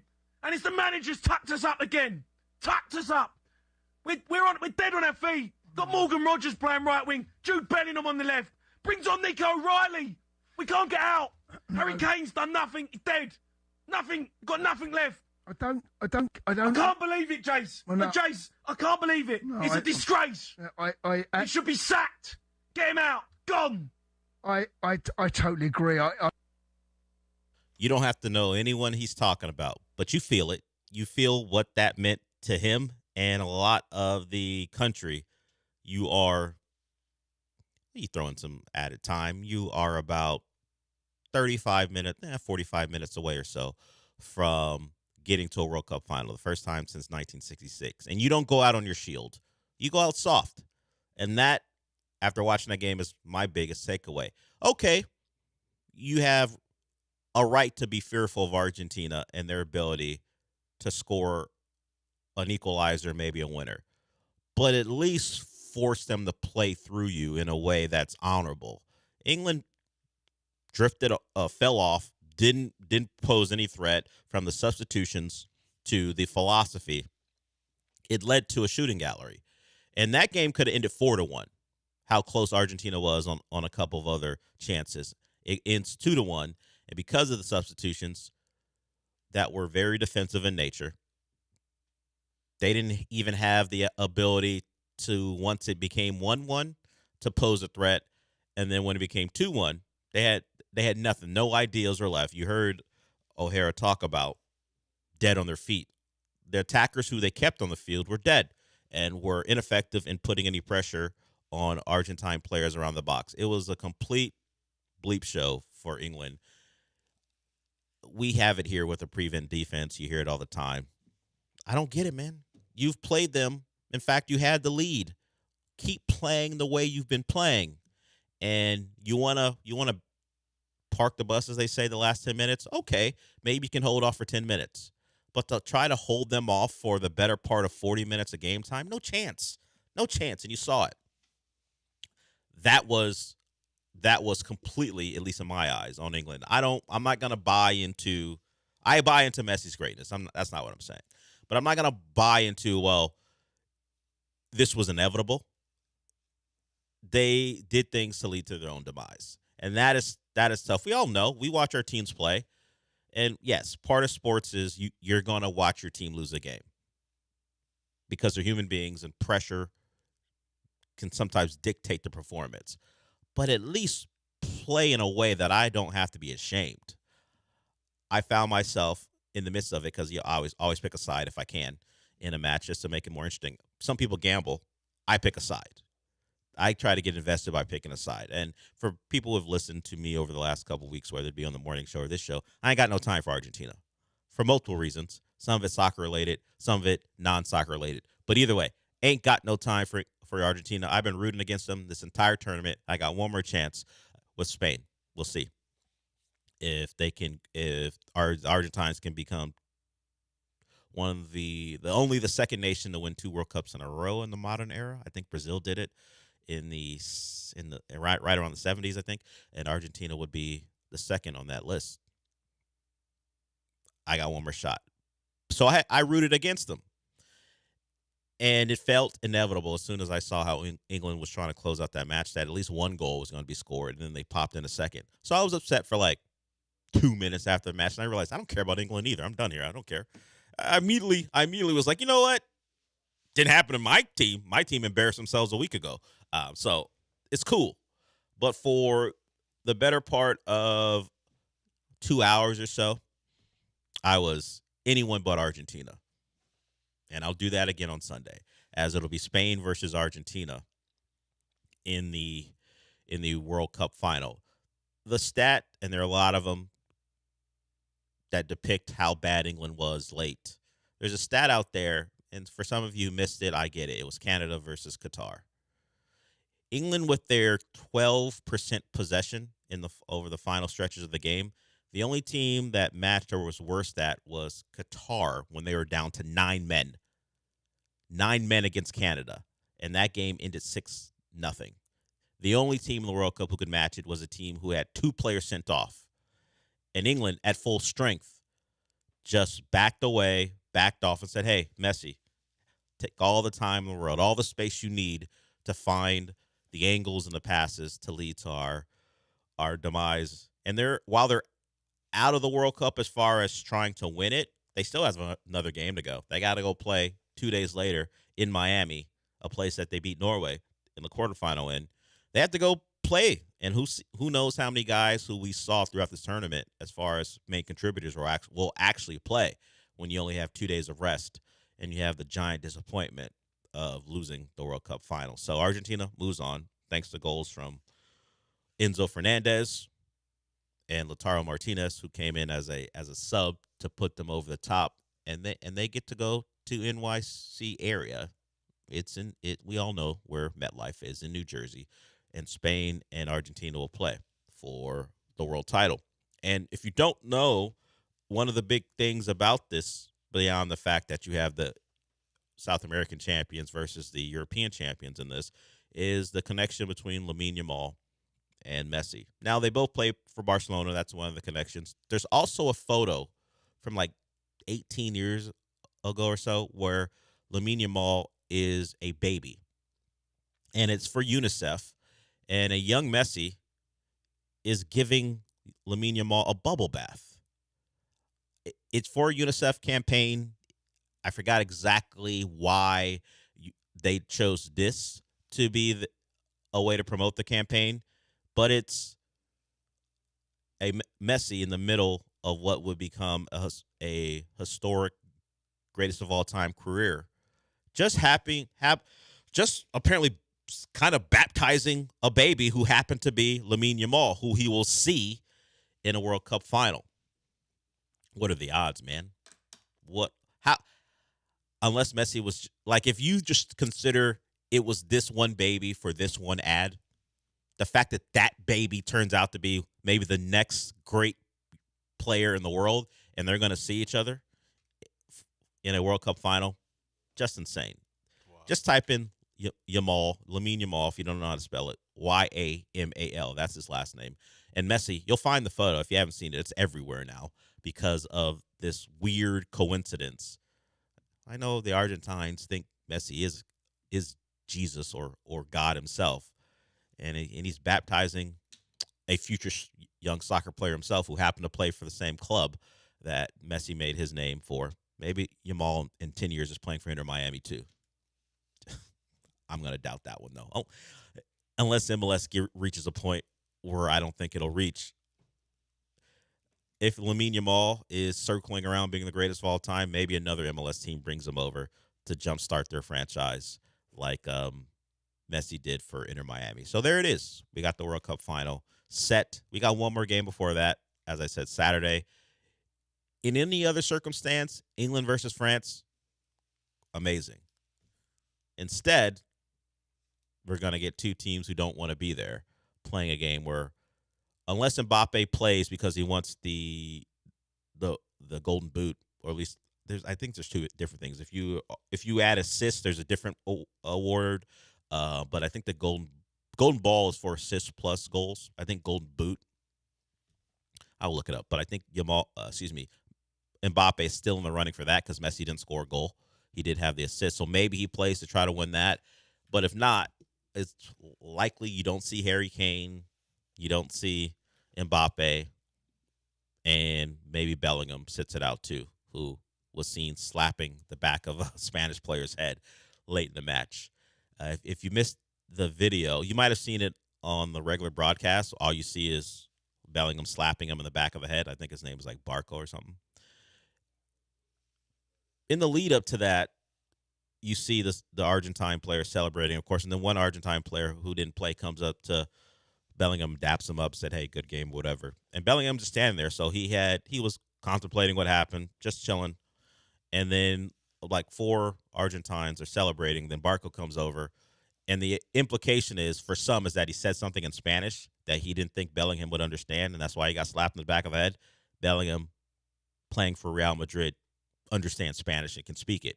We don't know that that's the case, but if you look at everything that led up to it, Jude graciously, saying, "Hey, man, good game" to another Argentine just standing around. The other player runs up and then immediately goes over there and slaps him and then has a confrontation. And then you look at all the Argentine players who were there. Yeah, they broke it up, but they weren't like, "Hey, Jude, you're out of line." So who knows? That's a speculation. I don't know if we'll ever get really the real story, but that was something that came about afterwards. And before we go for this segment, I don't know that FIFA will do anything, but it would forget about Bellingham. They may not. He may not care, may not want to play in the game, the next upcoming game anyway.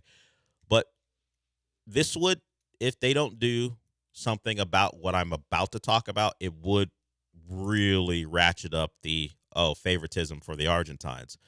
There was a sign after the game that said Las Malvinas son Argentinas, something along the lines. It is about the Falkland Islands and that war between the British or the English and the Argentines in 1982. It was a dispute over a territory that was under British rule. It was invaded by Argentina. Apparently, the people of that area, over 99% of them, after being like, maybe there was a poll or an official government mandate, said we feel British. We want to be British. So it remains a British territory, but it is a contested piece of land that the Argentines believe should belong to them. So they had a sign that said, "Hey, that place is not the Falkland Islands. It's actually this, and it's Argentinian." FIFA has a rule against political statements. Players who have done this in the past have been either suspended or fined. Like a Korean player did it in some. It was something to do with Japan. He, I think, was suspended. You've had other players, when they make political statements at FIFA games, either get a suspension or a fine. The UK has already come out and said, "Hey, FIFA, you have a rule against political statements. What are you going to do about it?" There needs to be an investigation. We'll see. But if nothing is done, because there are several players who would be expected to play in the final holding up the sign. If FIFA does nothing, it's another thing on the side of, oh, this is all about making sure Messi wins again. So we'll see. And Messi, after the game, said this was more about soccer. And that's likely one of the reasons why he said it. All right, we'll go to break with that. When we come back, we'll get into some things that happen on this side, because when we on at least things that we focus on more, normally it's soccer is a non-North American sport, at least U.S. sport, but the World Cup is here, so there's a major focus on it. We'll get into things we care about all the time. One of those is baseball, and while the Lance McCullers story broke yesterday, there's some more coming out of it after we left the air. So we'll get to that when we come back.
This is the Del Alalea Show. On ESPN 97.5 and the ESPN Houston app. Live from the Huntington Bank Studios, here's Del Alalea.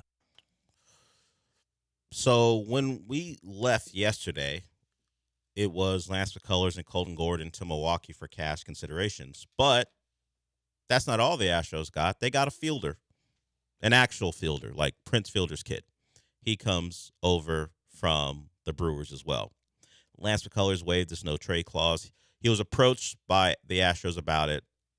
It was his right to say no. He said he wanted to help the organization in any way he could, and the organization felt trading him was best for them, so he agreed to the deal. The Brewers are going to pick up $2.5 million of Lance's nearly $6.8 million remaining salary, so the Astros get a little relief there. We'll see if they use that relief to spur a move. Hey, we got a little bit more money. Maybe we make a move to bolster this roster. But at the moment, it is simply Lance McCullers out, minor leaguer, along with Colton Gordon, and minor leaguer Jaden Fielder, the son of Prince and the grandson of Cecil, in the door.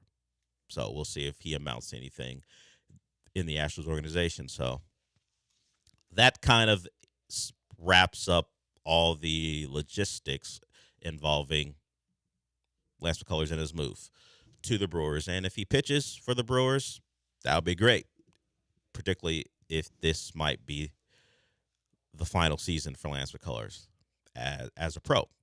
And I only make that statement beyond the fact that his contract is due to expire, but also, will he have an opportunity to pitch anywhere with baseball and a potential work stoppage that he and the rest of baseball have to deal with? So maybe the last we see of McCullers for a while, if he gets to pitch in the Brewers uniform. All right, so today's Thursday, which is not special in any way except for it's the Odyssey Day. The Odyssey is now available to the regular folk. You don't have to be a reviewer. You don't need to work for a media outlet to get a look at Christopher Nolan's Epic, which at one point had a 99% approval rating on Rotten Tomatoes. I don't know if that's still the case, but it was there when I saw it come across my timeline yesterday. We have an intern here who is a movie buff. Nicholas is his name. He is going to, I believe he told me he's going to Austin because it has a true 70 millimeter IMAX screen. Houston doesn't have the elite of the elite IMAX screens. They have a couple different ones. You have to make a choice. Like AMC 30 has what they call IMAX, but it ain't the top of the heap. There are other ones like Regal that is, I think it's off I-10, has IMAX as well. AJ's a movie guy. We talked about the Batman 2 being moved off its date thanks to a J.J. Abrams sci-fi movie that has Jenna Ortega and Glenn Powell in it. So from what I can tell, Chad Powers and Wednesday Addams got Batman out the paint, which is crazy to me. That Batman wouldn't take precedent over a J.J. Abrams movie. Who's, he makes entertaining movies, but it ain't IP like Batman. And we're moving off the date we talked about yesterday. It's now 6 years between the movies, which is crazy to me. So, AJ, you searching out an IMAX, or are you going to, hey, whatever's convenient? Definitely whatever is convenient. But, I do like the passion, though, for sure. Yeah, I mean, Nicholas comes in today, and he shows up for a shift today and tomorrow. Right. And he joined us now maybe a month ago now to talk about movies. He told me he liked them. We had him on. I've driven to Austin because I missed out on a concert that was here in Houston. They're going to do a show in Austin, so I drove there for that because who knows when they'll be back in town. Right. Do I need to see the Odyssey on a special top of the top IMAX screen? And it would be great. I just can't see myself driving to Austin for it. Hell, I live in a place a lot of people don't want to go League City. Not that it's a bad place; it's just outside the loop and down 45, and that almost feels like a different state for people at times. How they talk about it. Sean, chief among them. My local theater doesn't have an IMAX. I could go to AMC 30. That's not that far away, but even then, I normally make my decision either a matinee or late on Saturday night. I haven't driven AMC 30 in that scenario, like at late on Saturday night, since I worked at a pizza place, and nothing, and the movie theaters were all closed by the time I got off. Only AMC was open for the latest of late night shifts. Movie showing. So I don't know, man. It'll be all about either I drive home from work and stop and go see it. Right. I don't know if I'm going off of I-10 though. Yeah. I want the Odyssey's. I'm looking forward to it. I know the story, of course. There certainly will be some artistic license, I imagine, and it's getting good reviews. But a special screen? Shout out to Cinemark 18. I know. This is what I know. Star Cinema. Yeah, a special screen. That's a decision I don't expect to make, because I don't have a lot of experience watching stuff on IMAX anyway, so I don't know what I'm missing. Like, you can show me the tweet or the post where it shows the difference between the two. Right. I don't experience it in real life, so I'm not gonna know what I'm missing. Certainly not the first time. I think I'll just go see it.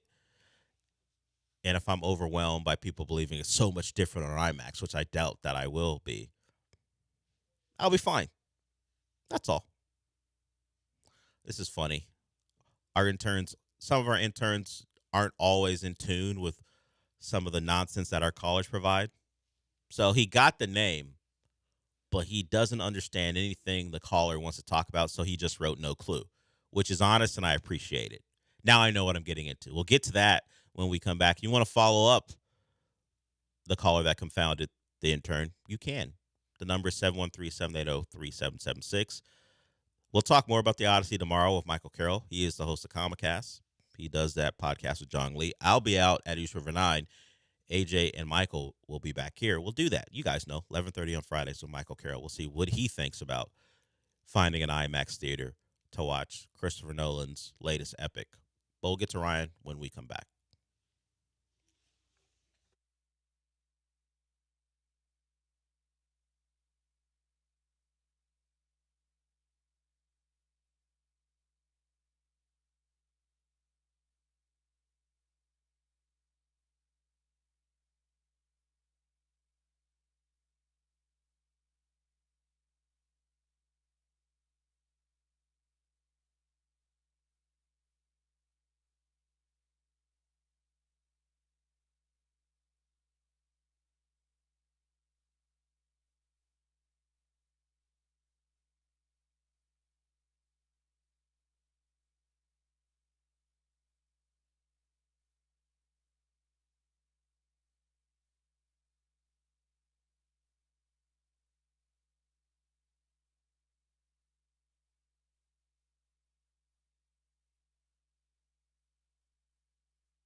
You're listening to the Del Olaleya Show. On ESPN 97.5 and the ESPN Houston app. Live from the Huntington Bank Studios, here's Del Olaleya.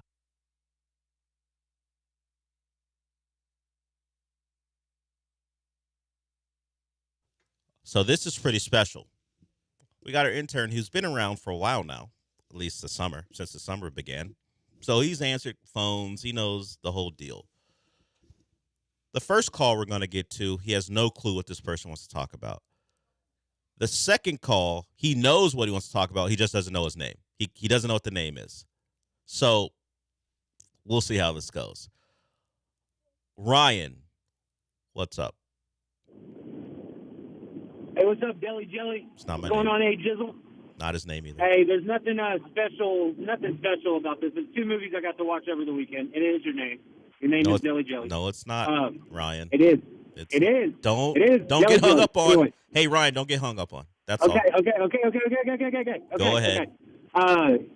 I got to watch Project Hail Mary, which was pretty awesome, and Ready or Not 2, which I thought was pretty rad. I wondered if you got to watch those yet. Later. Appreciate it. All. I won't say all love, but all fun and games with Ryan. I've watched both. Project Hail Mary, better than I thought it would be. I was a fan. It's now available, I think, through MGMT Plus or something. Or excuse me, MGM Plus. I always screw that up. MGM Plus, I believe. And I also have seen Ready or Not 2. Ready or Not, the first is better. It's very hard to reimagine that concept, and they just made it bigger. Like it's a movie about Ready or Not is a movie about a woman who marries into a family, and this family has made a deal with the devil, and they have like, I don't know if they roll dice, but whatever, they spin a wheel or something like that, and if a game comes up, they all have to play a game because the family is in the board game industry. That's where they made their money, and they made a deal with the devil to do it, or a demon, however you want to describe it. If it rolls hide and seek, then you kill the bride. If it rolls any other, you just play the game and everyone's fine. And of course, it came up hide and seek, so they hunt the bride, because if they don't kill the bride, then they all die. That's the and then you see everything that happens. And as you can tell by it getting a sequel, the bride survived. I don't think that movie falls in the category of, hey, don't spoil it for me. It's pretty obvious from the jump. You don't need me. You don't need me to avoid spoilers. One's better than two. Two's entertaining, and they added a sister to the mix. It's fine. Two is fine. I think it's now available either on digital, where you have to pay. I don't know if it's on a particular streaming service at the moment, but either way, I would recommend both. Project Hail Mary, if you like man overcoming, in this case, the elements of space and developing a unpredictable bond with an alien. I'm a fan of the aliens who try to kill you, but Rocky's cool too. I like a movie where you have to avoid aliens trying to take over the world or trying to murder you in space. But this one's not bad. Both available for your ability, for your pleasure if you want to watch it at home. You don't have to search out an IMAX for either one right now. Still considering the Odyssey. And speaking of that, that's what this call's about. Sorry, the intern couldn't tell me what your name is. You want to talk about the Odyssey? Welcome to the show. Yeah, this is Tyler. Okay, that's pretty simple. I don't know why. Yeah, and why by that was the way, confusing. I think it's on Mary's actually on Amazon Prime. Okay, so there it is. Free too. Yeah. No, I'm actually driving to Dallas to see it next week. I know it's kind of crazy, but I'm a teacher, so I have the summer off, and to me, it seemed like a historical thing that's never been done before, and the Dallas theater that I'm going to is more of a true 70 millimeter IMAX compared to the one in Austin. So I just, from everything I've heard, it seems like it's going to be worth it. And, if it ends up not being, then, it's no big deal. It's not a big deal for me to drive there. I mean, I'm never really going to have an opportunity to do that again, where a movie like this would come out in the summer, where I can just get up and drive to Austin for the day. Dallas for the day to watch it. So I'll call back next week after I see it and let you know if it was worth it or not. I did have to get fourth row because that was all that was available. But as long as the seats are fine, that should be fine, I think. I saw Avatar in the IMAX at the Regal on the first row, and it was not a big deal. So I'm assuming it'll be fine, but I'll let you know next week. Appreciate it, Tyler. Yeah, I've talked to Tyler a couple times, not on air, but he's made it out to a couple events for the station, so I've talked to him quite a bit. I recognize the voice, and when he told me he's a teacher, it really clicked in for me.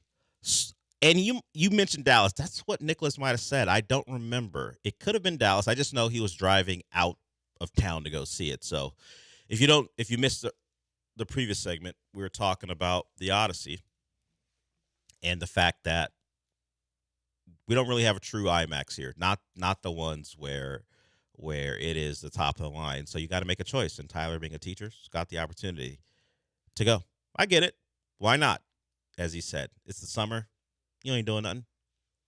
At least not during the day. So he's gonna go out there and see it. Yeah, let us know how it is. And since you have an experience, since you watched it at the Regal, I think you can tell the difference. Me, I'm an IMAX novice. You could tell me it's anything. I'm like, oh look, big screen. That's how I will respond to that. All right, we'll go to break. We'll come back with more. You certainly can join us. 713-780-3776.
You're listening to the Del Olaleya Show. On ESPN 97.5 and the ESPN Houston app. Live from the Huntington Bank Studios, here's Del Olaleya.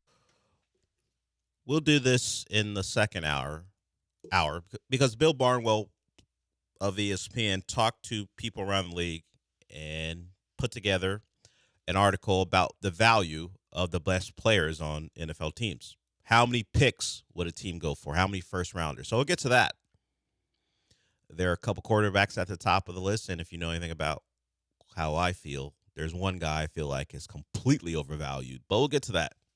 We'll certainly do the Texans, and because AJ is here, we'll have him take guesses about some of the Cowboys' best players and see how many first round picks they're worth. But we'll do that in an hour or two.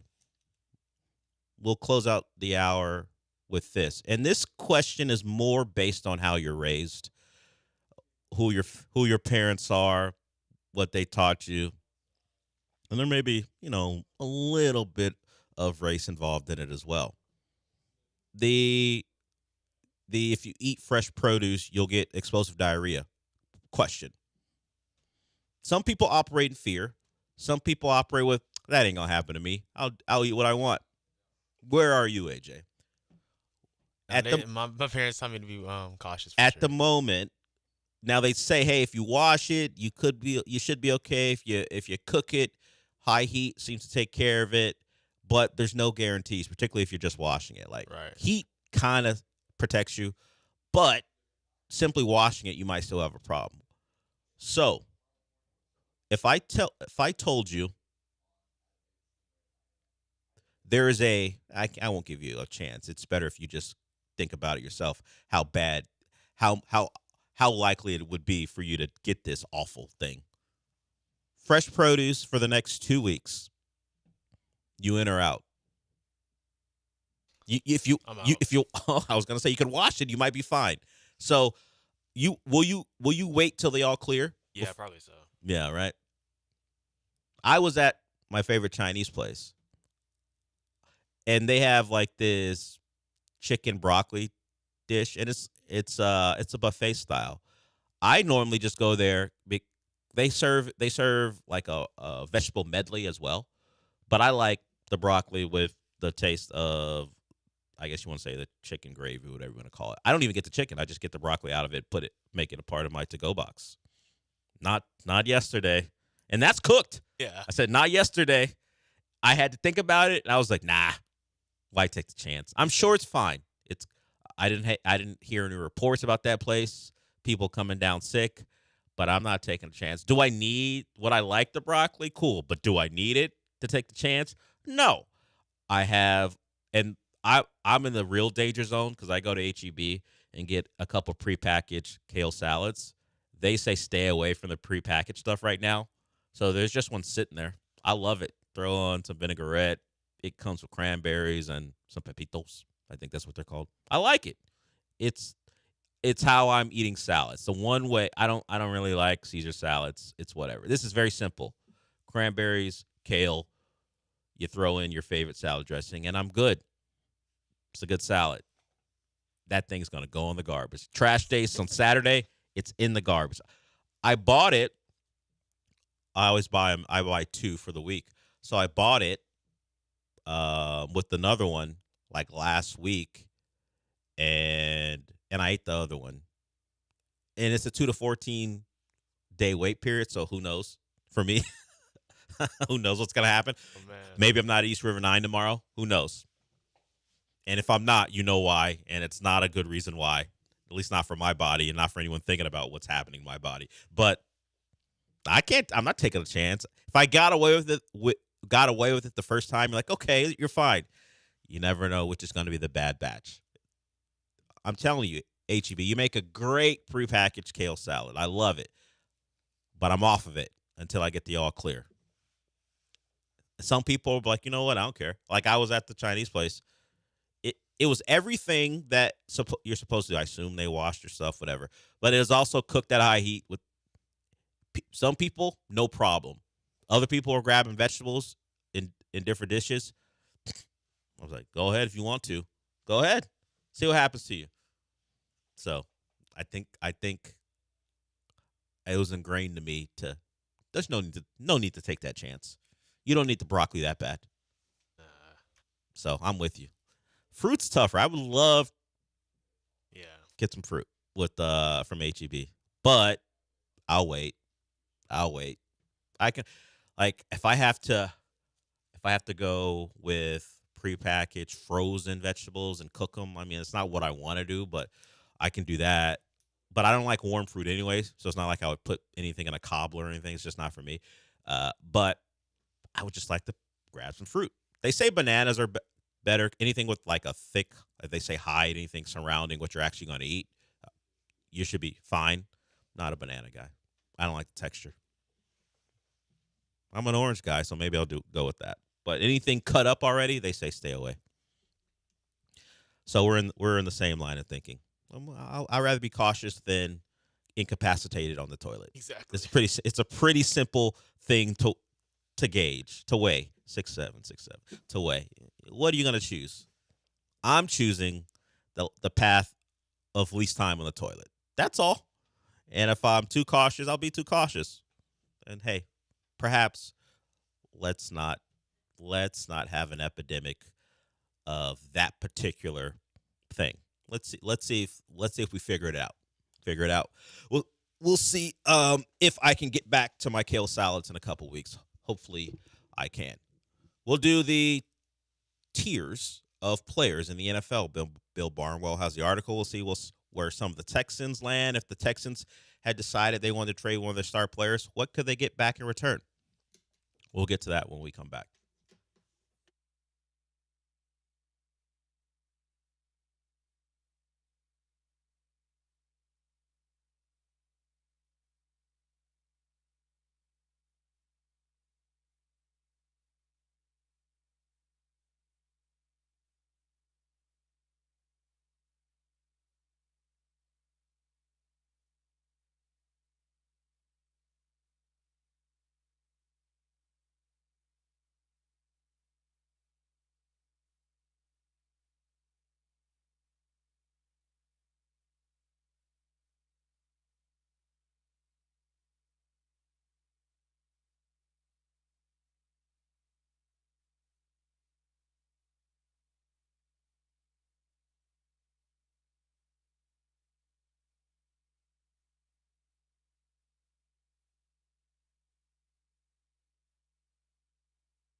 We'll get to the NFL tiers as far as how many first round picks could a player get, or at least a team can get in return for trading a player. We'll get to that here.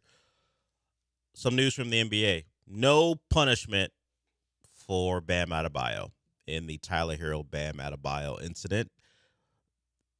The players were interviewed, people around them were interviewed. Everyone wants to just move on and not have it become a thing. So that incident from last Friday will result in no punishment for anyone involved. So Bam was the one who was in danger, most likely unless we find out something about Tyler Hero at that at that incident, because what would have been his punishment other than, hey, your face hurt Bam's hand, you get a game? I guess if the NBA was like, hey, could you not be on a burner account talking about other NBA players, then Kevin Durant would be involved for a potential suspension as well, if that was a rule. So no punishment for the altercation. Everyone's gonna move on. Good news for the Heat, and they have Giannis Day today. Giannis will be introduced to the public as an official member of the Miami Heat. Giannis was at the was he at the France Spain game or the I think he was at the Argentina England game yesterday, and then he made the short trip to Miami from Atlanta for his introductory presser. So his teammate Bobby Portis was traded along with him. Bobby Portis gets the 12 o'clock interview sit down spot for his presser. Giannis gets the Fox National Game of the Week spot at 3:25, whatever it is. He gets his his sit down presser with the media at 3:25. So that's the NBA news of the day. No punishment for Bam after hitting Tyler Hero. All right, let's get to the NFL tiers. Written by Bill Barnwell. This isn't exclusively his opinion. He polled NFL decision makers about this and figured out what they would trade for the stars of the league. We'll start with the Texans, of course. AJ, take a guess. At this moment, you include contracts in all of this because this is what these decision makers do. How many first-round picks do you think C.J. Stroud would be worth right now? None. I'd say a second right now. You said no first-rounders. No, not right now. You were more down on him than most, at least the NFL executives polled. Okay. They didn't allow what happened in the playoffs to completely change their opinion. 2 first-round picks plus for C.J. Stroud right now. Yeah. 2 first-round picks? And more, like a second or whatever. Oh, man. Or whatever it might be. Okay. Now they would have to make the decision if they're trading for him at that price point. Then you got to pay him because you're not going to trade multiple first-round picks and then not pay him. So I can see 1, but 2? That is maybe not the consensus, but Bill Barnwell, I will say he did say part of his opinion is baked into this, but he did talk to people, and that's where he fell. 2 first-round picks plus more, which is the same value of Will Anderson. Edge rusher is a little different as far as value. Great player, premium position, but not a quarterback. So that speaks to how much Will Anderson is valued, that even with a quarterback that would require 2 first-round picks plus more, or at least that's what teams would be willing to trade, he matches that value. But it also speaks to how valuable a quarterback is because we know who's the better player. Who's the better player? The Texans have already decided to pay Will Anderson. They're still waiting to make that decision on C.J. Stroud. Some other guys for the Texans, Derek Stingley, first-round pick plus more, which probably means the Colts overpaid for Sauce Gardner. We all believe. Yes. After year 1 plus going into year 2, Sauce had the advantage as far as the 2 cornerbacks drafted right after each other. Since that point, it's been all Stingley. So if we just go by what NFL decision makers think, the Colts overpaid, which is good for the Texans that they're giving up more than they should. Other guys that would get first-round picks, Nico, Daniil Hunter, Kamari Lassiter. And that makes some sense.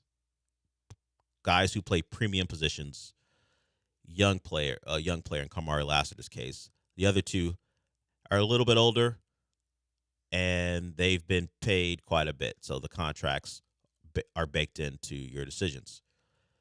AJ, take a guess at the most valuable player in football as far as age, position, contract. Who would an NFL team pay the most for as far as picks are concerned? So I'm gonna say it was someone that you teased beforehand, Josh Allen. It is Josh Allen, but that's not the guy I say is overvalued. He is an AFC East quarterback that I obviously don't like because he plays for the Bills. 7 first-round picks sounds crazy. 7? 7.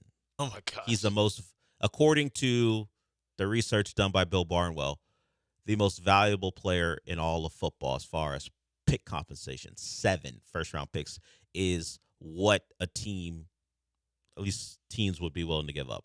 Now, you can't do that. You can't go, although there have been teams who want to remove the limit on how many picks, how far out you can go with picks. But right now, you cannot trade 7 first-round picks for anyone. Of course, the Bills would not do it. They don't have anyone to replace them. Who do you guess is right there with them? I'd say another quarterback being Joe Burrow. It is another quarterback, but it is Patrick Mahomes. Patrick, okay. He is coming off the ACL, but he's already moving, practicing. I think he's expected to be part of training camp. Maybe not fully, but he's going to be out there. Patrick Mahomes, 7 first-round picks. So those are your top 2. Top tier. The next guy is the one I got a real problem with. Who do you think it is? Quarterback again? Take a guess. What do you think? 6 first-round picks. You would assume it's a quarterback. That's how many for this person. Based on that, I don't know. I guess Lamar. No, Lamar, you're probably going to think is undervalued. Drake May. Oh, yeah. Nah, come on, man. 6 first-round picks for Drake May. Yeah. What are we doing? Did we just not see the playoffs where he was, for the most part, a negative for the Patriots thanks to other poor quarterback play? His poor quarterback play was overshadowed until we got to the Super Bowl, and we have audio of the Seahawks talking about how they knew what he was going to do, and then he went on to commit multiple turnovers. 6 first-round picks. I get it. MVP candidate, young player, rookie deal. I ain't buying it. I ain't giving up 6 first-round picks for Drake May. No chance. So no Caleb Williams next? You would think so, right? You would think so. That same draft class? Yeah. Same draft class, 1 and 2. Those where they were selected. And 3. Jay Daniels was second. Drake was 3. Right. That was that class of 1, 2, 3 quarterbacks taken top 3 overall. Caleb Williams, only 4. I don't think there's 2 first-round pick difference between the two, honestly. No chance. I mean, do the 2 first-round pick difference account for the fact that one played in a soft conference, or at least a bad schedule with Drake May? I don't buy that. I don't think there's 2 first-round picks difference, but that is what Bill Barnwell has figured out. Justin Herbert went for 4. I think the one that might surprise you is Lamar. And Bill Barnwell said, I have a difference of opinion from these guys. I think more highly of Lamar than they do. But Lamar Jackson goes for 2 first-round picks plus more. Well, he's clearly better than Herbert, May, all of them right now. So, he is a little bit older than them, but true. I would agree. I don't think he should be going for less than guys that we have just mentioned. But those are just some of the evaluations and some of the opinions of some of the people who are supposed to know who they are, know what they're supposed to know things. I guess I'll put it that way. And Lamar is probably the one when you talk about quarterbacks as far as being undervalued that I think is most egregious. Let's go to your Cowboys before we wrap it up. What do you think Dak is worth to NFL decision makers? How many picks will they give up for the Cowboys quarterback? Who's older? Right, that's what I'm about to say. I'd say right now, I'd just say like around 2 first rounds. Not even. Just one? One plus other picks. It's a bet. Wait on that. It's a bet. He, along with CeeDee Lamb, Tyler Booker, Quinnen Williams, all are in that one plus whatever else you can strangle out of another team. Pickens too? Pickens does not make even one first round pick. Wow, okay. That reputation's still there. All right. Malachi Lawrence, their recent draft picks are in the only one first round pick category. Pickens, who is now confirmed to be playing on the franchise tag, he and Brandon Aubrey don't get first round pick status. Okay. It's tough. That's tough.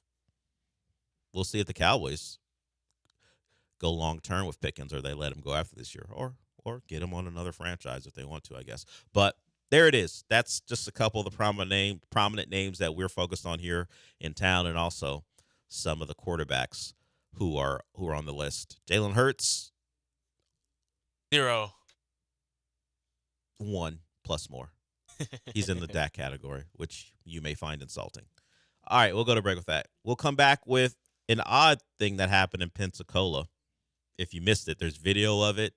I don't know why this came about, but someone's doubled down already after the reactions from the public. We'll get to that when we come back.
You're listening to the Del Olaleya Show. On ESPN 97.5 and the ESPN Houston app. Live from the Huntington Bank Studios, here's Del Olaleya.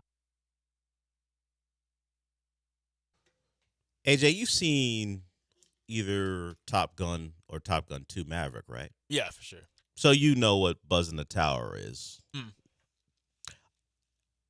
Even if you haven't seen the movies, people probably know or heard of it at least. I've never heard of buzzing the beach. That's what happened with Blue Angels. There's video of the Blue Angels in Pensacola, Florida. Now, it's hard to judge how close they were to the beachgoers because the video shot from down low. You're not quite sure. But the jet was close enough to them that there are reports of babies crying, people's ears hurting after the jet already had left, long after the jet had left. I think the engine for a Blue Angel is like it rises to 20 decibels over when it's flying at the height it was flying, 20 decibels over when your ears start to hurt. So it did cause some damage to people. There's no real explanation for why it did buzz the beach. Pete Hegseth has said, we will continue to do flyovers until morale improves. I'm not sure if that's morale of everyday Americans or people with the Blue Angels, but either way, I've never seen that before. I've seen things where accidents happen at air shows and things not expected lead to a potential horror for the watching audience, but it was just far too close for anyone to ever want to have it be the case.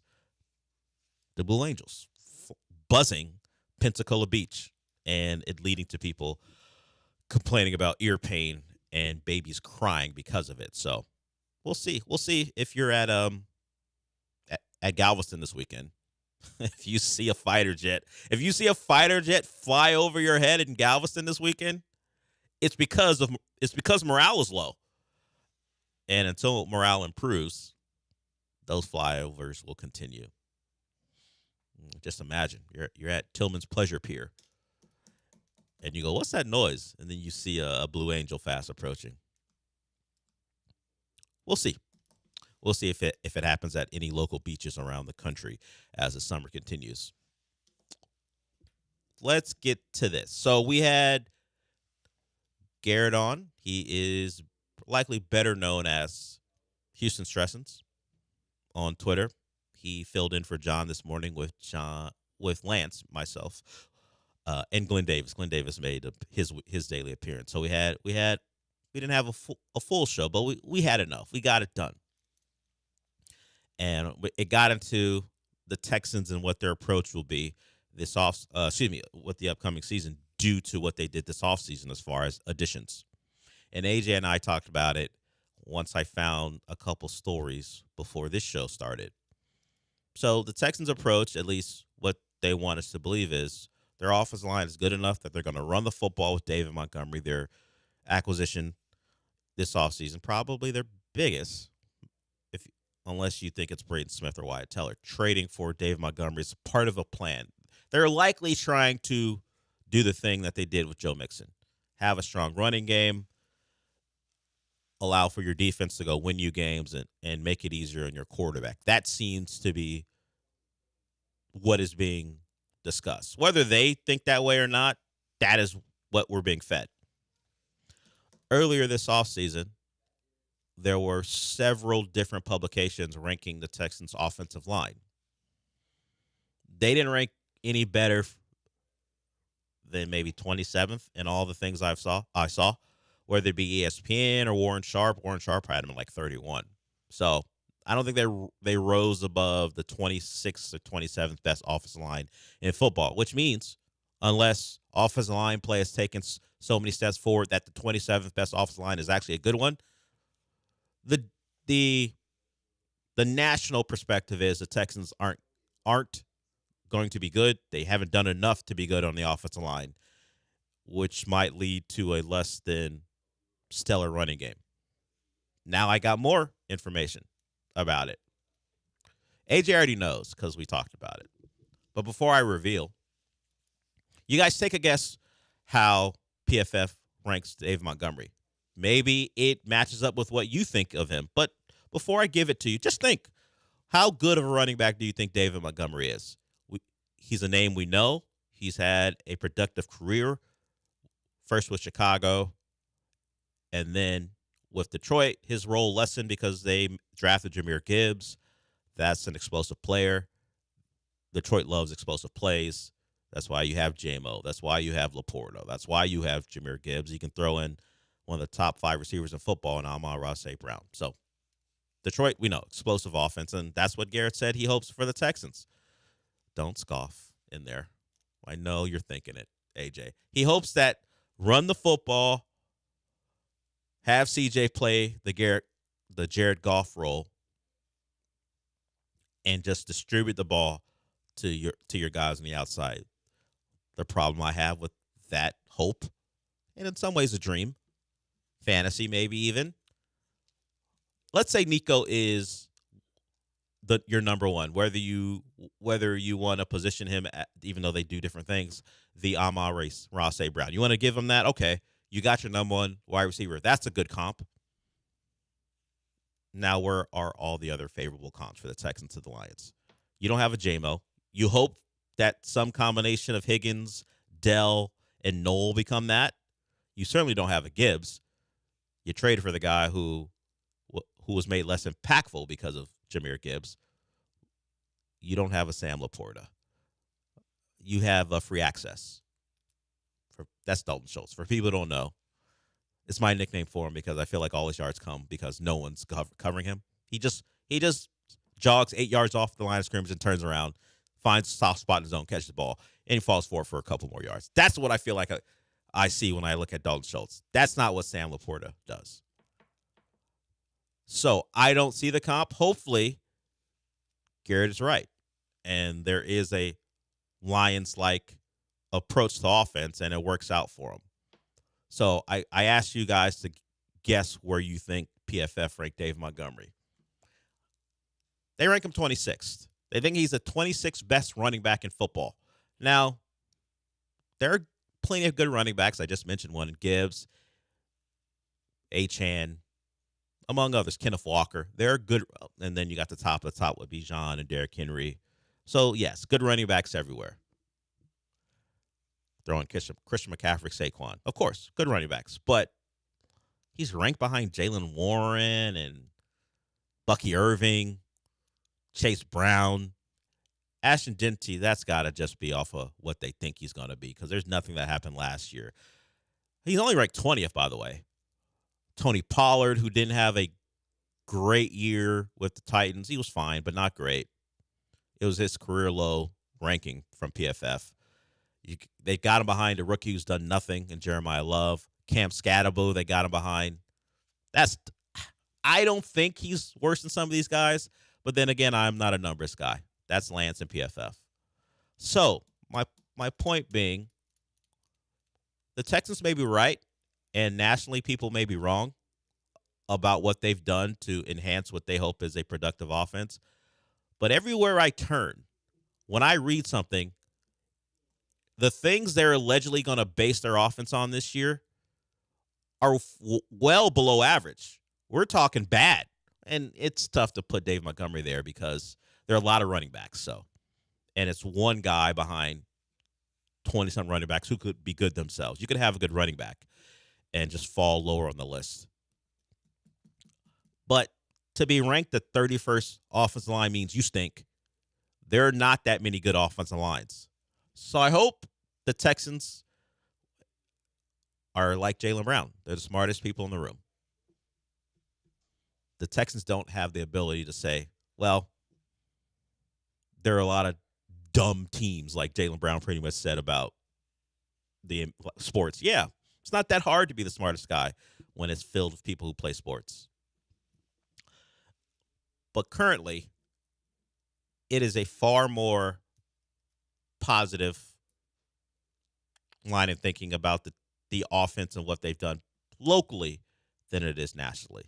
I joke about calling them the Houston Hawkeyes because they want to run the ball and play defense. I got the national media telling me, you wish you were the Hawkeyes. You wish you could run the football like the Hawkeyes do. That can't be the case.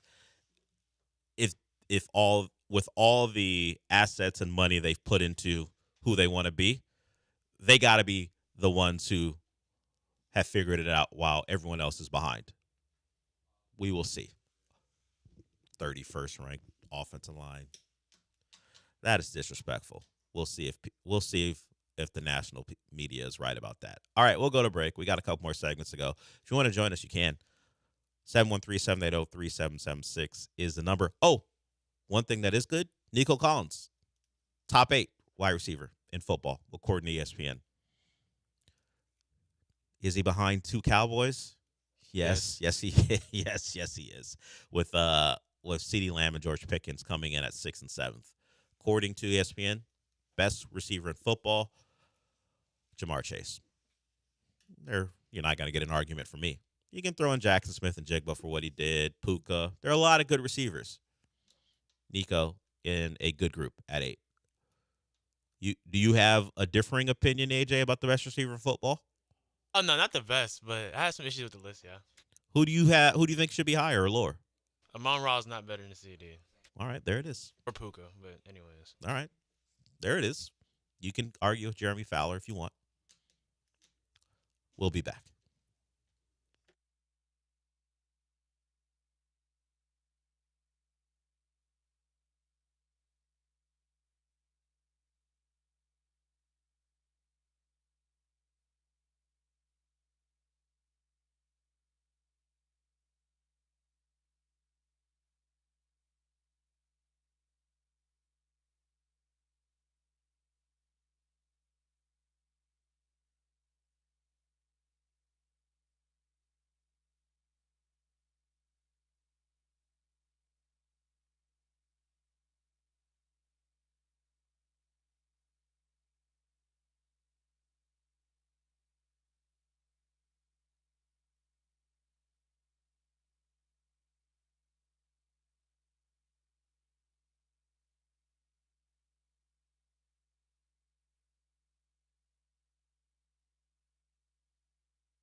You're listening to the Del Olaleya Show. On ESPN 97.5 and the ESPN Houston app. Live from the Huntington Bank Studios, here's Del Olaleya. That voice you hear for this show to bring us back is Michael Carroll. He's in the building, and I asked him about the Odyssey, at least where he went to go see it. He saw it at the Marquee, or at Marquee. So it has IMAX. It could do top IMAX, but it doesn't. So that feels like the choice if you don't want to drive to Dallas or can't. Maybe you do, but you can't. Looks like Houston Marquee is the one for you. Still too far out of the area for me. I think I've made my choice. I got a real feeling it'll be like Saturday night at Cinemark 18. I got a real feeling, or matinee tomorrow. You know what? We got East River 9 tomorrow. I can head out right from East River 9 and head over to my local Cinemark or AMC 30. We'll see what I choose. We've got a caller, Tyler, who called in and said he's going to Dallas. So I mentioned some NBA news from earlier, where Bam Adebayo won't be punished by the NBA for punching Tyler Hero. The NBA is going to investigate the Gary Trent deal. That is apparently according to ESPN. They're going to look into it. They want an explanation.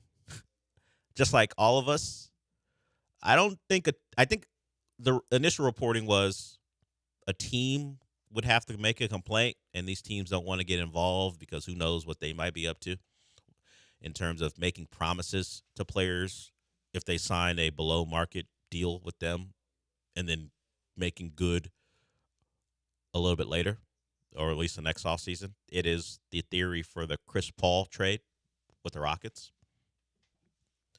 that Chris Paul did what he needed to do to make that deal and trade work, and then the Rockets promised him, hey, you do this for us, when it's time to pay you, we'll pay you. That was the soft allegation that didn't amount to anything. Shams is reporting, hey, the NBA thinks you're playing in our faces by giving Gary Trent Jr. 4 years, $64 million after how terrible he was last year. If you don't know the scenario, in their desperation to keep Giannis, see how that worked out for them. In their desperation to keep Giannis, the Bucks not only waived and stretched Dame and brought in Miles Turner, they signed Gary Trent Jr. to a deal that fell below what people expected him to make. And they were like, I guess they convinced Gary Trent Jr. to try to win a title with Giannis. Good deal for the Bucks. It all went wrong for the Bucks. Giannis didn't play very many games. Gary Trent Jr. was bad. They don't make the playoffs. And they trade Giannis in late June. By the way, Giannis' presser for the Heat, introductory presser, is today. So that happens. And then today it's announced that the NBA says, this looks weird. We're going to look into it. We'll see if Clutch, who is the agent or the representatives of Gary Trent Jr., we'll see if they have anything to say about it. They're currently in the midst of their Where's LeBron Gonna Go tour. So they have some other pressing concerns. Now they have this one. What did you and the Bucks come to an agreement on last offseason? And why is Gary Trent Jr., who could be looked at as one of the worst shooting guards in basketball last year, getting 4 years, $64 million? How did that come about? The NBA has taken forever with the Kawhi Leonard investigation. I think they hired an independent investigator to figure that out. Adam Silver earlier, either this week or last week, said this investigation needs to come to an end before the season is over, which got people upset. Like, wait a minute, don't you control the investigation? That is what people assume, but that is not what is happening. They let someone else dig into it, maybe to avoid what looks like impropriety, because he does work for the as they call themselves, the Governors. He actually works for Steve Ballmer. So maybe he didn't want to be seen as someone who could be influenced by his boss. So they got an independent agency to do it. We'll see what happens. That's why the Kawhi Leonard trade to Toronto isn't official. While Giannis is being introduced today, Kawhi can't He was seen in Toronto immediately after. He got applauded by the Toronto Blue Jays fans as he made an appearance at a game. He was at Kyle Lowry's retirement press conference. He is still not a Raptor because the Raptors are holding off. They want to see what happens here. And will Kawhi even be able to play for him? Will that contract be voided? What's going to happen as far as the aspiration investigation? Now the NBA has another investigation as far as potential cap circumvention. That's 2 in 1 offseason that they're dealing with. Pablo Torre didn't have anything to do with this one. The Kawhi one you could put at his feet, but this one, this is just obvious to everyone. Everyone reacted to the Gary Trent news like, what the hell is this? I mean, it's just opposite ends of the spectrum. In not just the Kawhi thing, but you watch Tari Eason respond, not just today, but when his contract, right before his contract was announced, he didn't seem too thrilled. I got to imagine Gary Trent Jr. is like, hey, is there a way you don't report this? Is there a way we just keep this quiet? Because he had to have been thrilled. Although, if it is what it appears to be, he was promised something to come in on the cheap last year. But this is one where you're like, hey, Shams, let's not talk about it. But I think this is one of those where you can tell that Shams was given the news by Clutch, because I think he mentioned Clutch in the tweet. Something people have harped on this offseason. Oh, I'm glad to hear that insert agent made this deal happen. What a deal by the agent. No one cares about that, but it's information business, and you got to do favors. And how do you find out the news before anyone else? You mentioned the agent in your tweet. If Clutch had to do it differently, perhaps ask Shams not to tweet about it, because now look at you. I'm interested to see if there's anything that comes of this.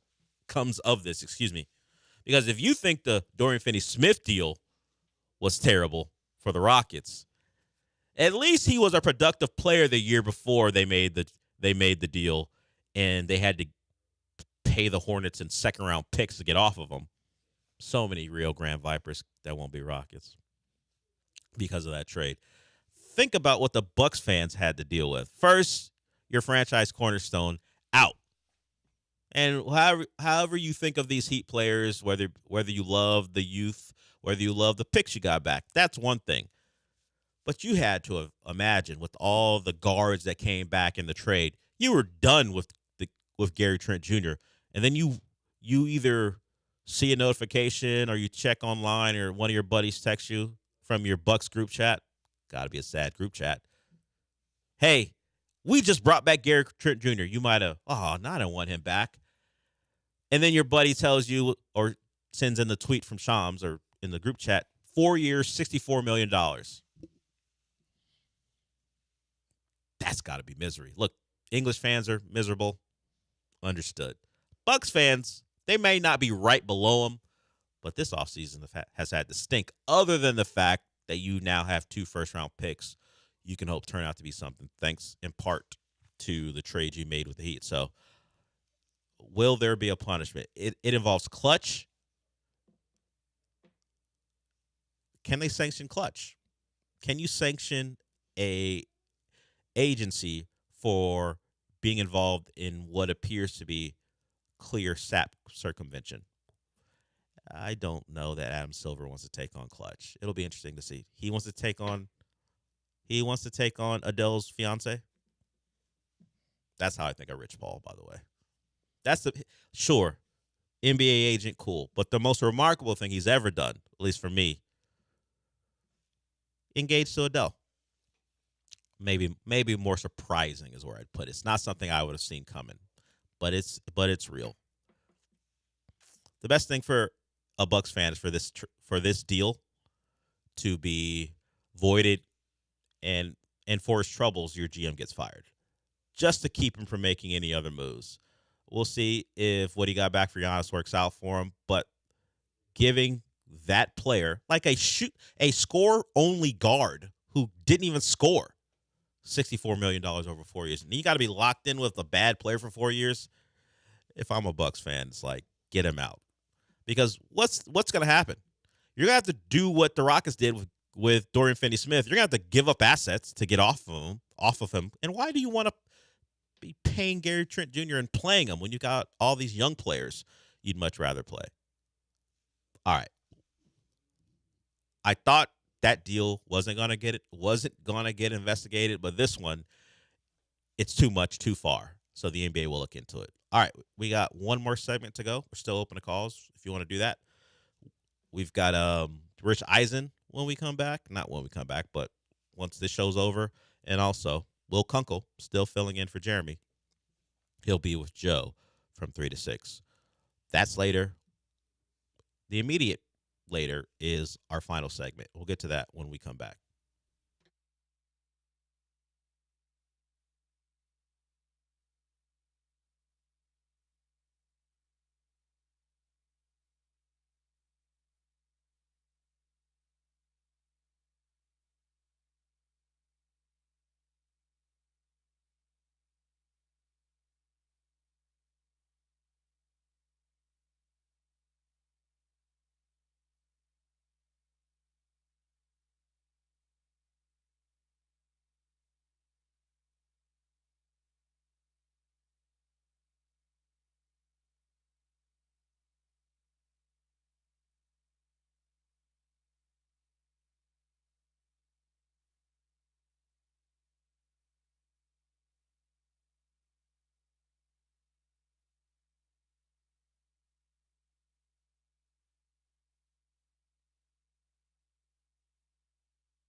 You're listening to the Dale Olalea Show. On ESPN 97.5 and the ESPN Houston app. Live from the Huntington Bank Studios, here's Dale Olalea.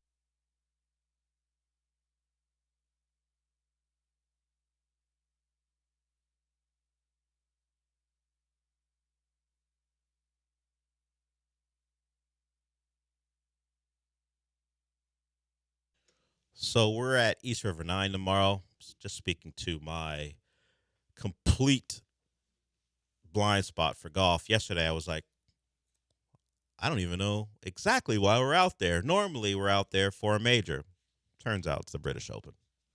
We're out there because I knew it's always a major golf tournament. I just did not lock in on what actual tournament it was. It is the Open Championship, as it's called. We got an American at the top of the leaderboard, and that's your update because that's all I got. That's all I'm going to give you. Join us at East River 9 Birdie's opens at 10. That's their clubhouse / restaurant. You want to get some great food, some drinks. They got a full bar. Also, outside, they got pickleball. The golf course is there. The driving range. I mean, if you do get there early, the doors will be open. So if you just want to watch me and Lance do a show and stare, we have someone who does that. If you want to do that, you can. But if you're actually looking to have something to eat, they open at 10 tomorrow, and we always have a good time out there. The entire station will be out there from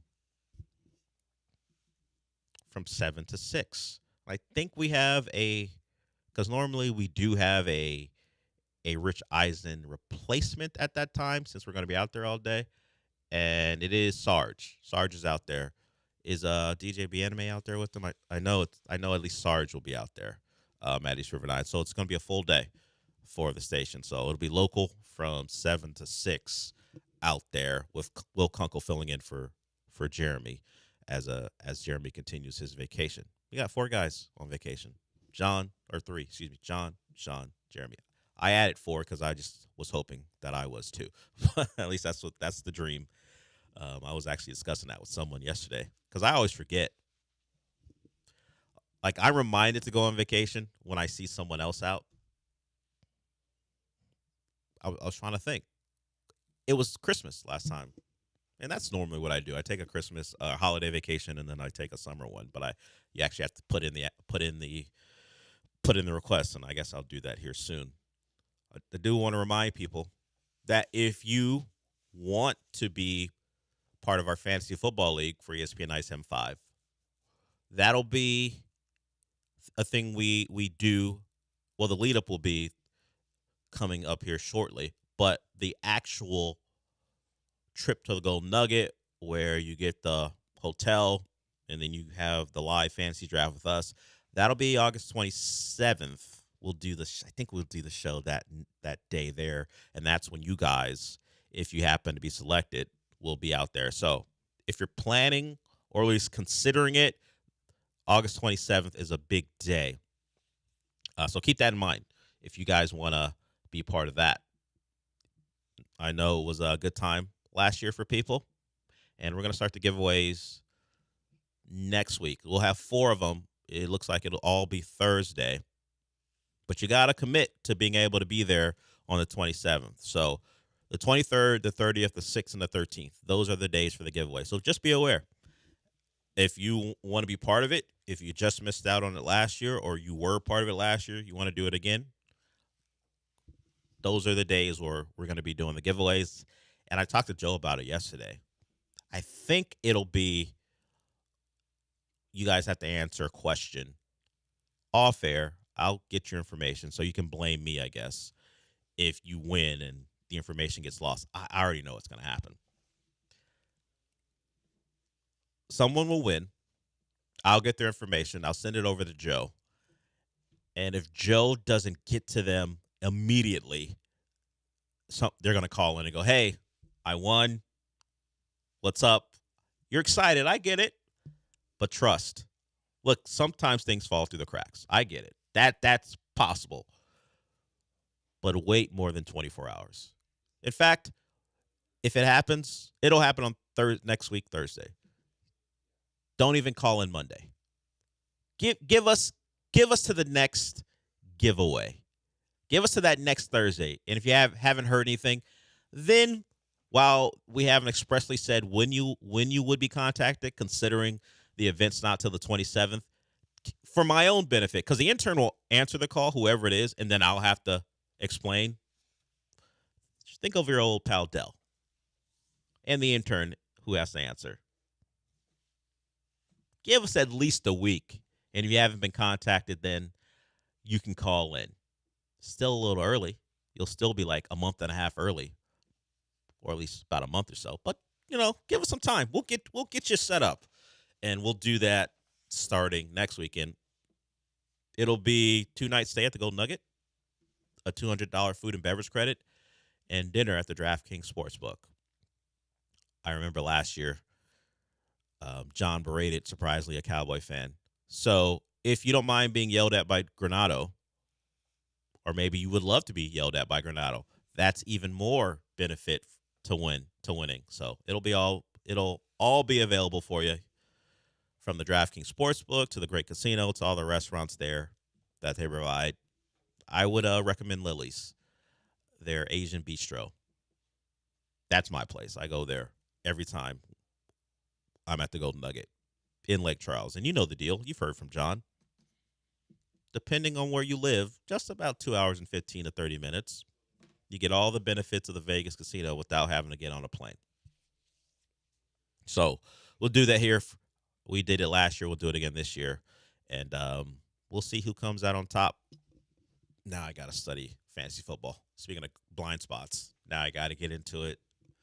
It is not something I focus on, but now you want to be part of the game. You want to be successful, so I got to do that. So be on the lookout for that starting next week. The Astros get back in action tomorrow, so final day of the break from the All-Star game. And if we remember, back on Sunday, they lost the final game of that series in the first half on not such a great note. And I take it back. And there's a game today. It'll be the Mets versus the Phillies, but the full schedule is going to take place starting tomorrow, and it's the Orioles in town. And it'll be the first time since when? Are we going back to 2015? The Astros will play a game where Lance McCullers isn't part of the organization. I say that because there have been a lot of times where he wasn't part of the roster because of injury. But it's been a long time since you could say the Astros are playing baseball and Lance McCullers isn't part of the organization. But that era is over. It ended yesterday in a trade that involved Colton Gordon, and you get back a famous baseball name, but a player just starting their MLB career in Jaden Fielder. Yeah.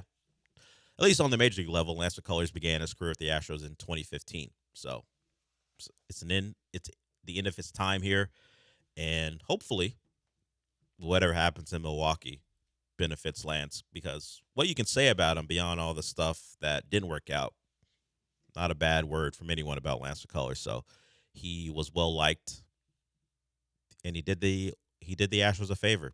He could have said, no, I don't want to get traded.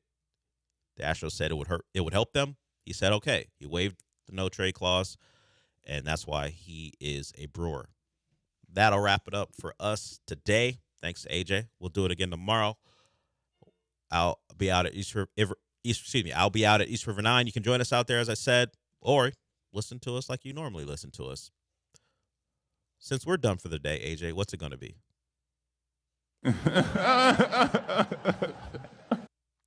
He laughed in Toronto. I remember he was wearing a Toronto Raptor jersey. We'll see if he actually gets to wear it again, as that trade is still being held up. All right, Rich Eisen up next. I'll talk to you tomorrow.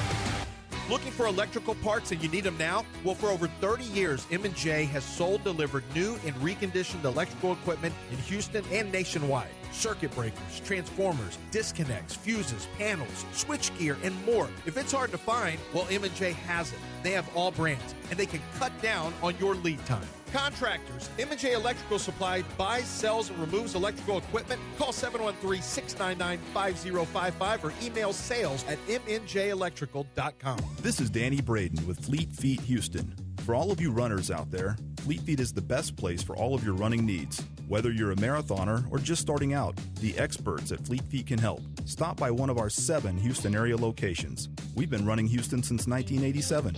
Because of our growth, we turned to HR&P to manage our human resource and payroll needs. Fleet Feet wins every race with HR&P. Let HR&P customize a plan for your business. Get started at hrp.net. Well, it's official. My friends have all switched to Pure Talk because I told them they could save a bunch of money on a super reliable high-speed network with unlimited data.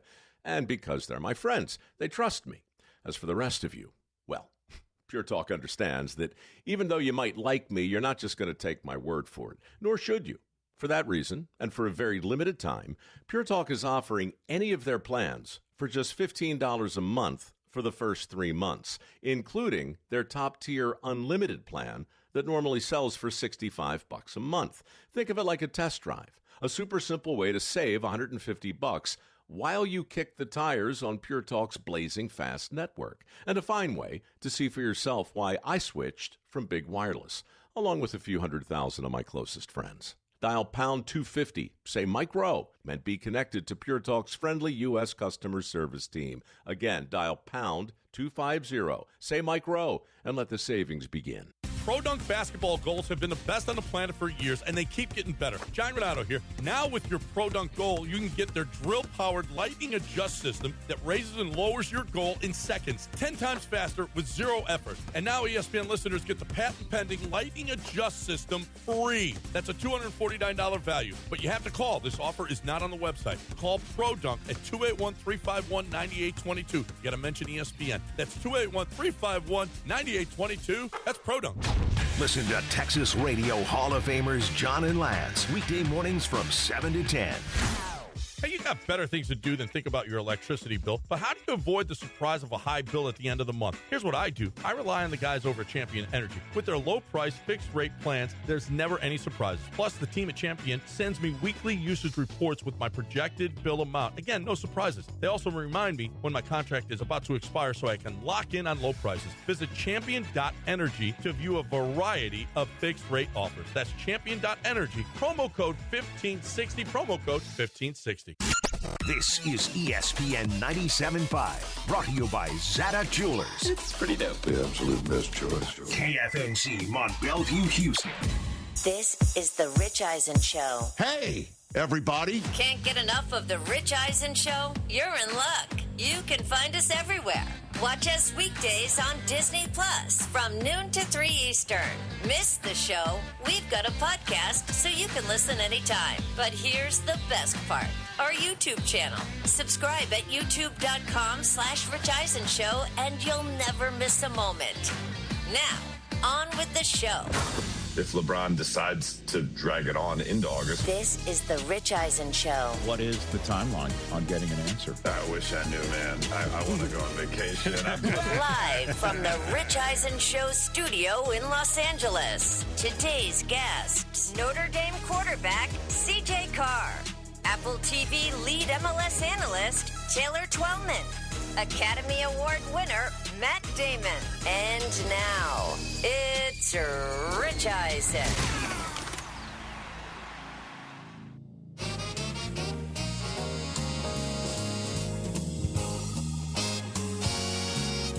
Plus the ESPN app, ESPN Radio, Sirius Channel 80, along with Sirius XM. Call us, 844-204-RICH, number to dial. Always love seeing people get on the phones before we even go on the air, which has already happened. So some phone lines are lit, and we appreciate you already doing that. We'll get to your calls throughout this program. First up, in less than 20 minutes' time, a young man who's on atop a lot of other people's Heisman Trophy lists coming into this season. The quarterback of Notre Dame football, C.J. Carr, will be on this show. And C.J. is the grandson of Michigan legendary coach Lloyd Carr and Michigan legendary defensive back Tom Curtis. And his dad was a quarterback at Michigan. And his brother is a quarterback at Michigan. So stay tuned for me to wait.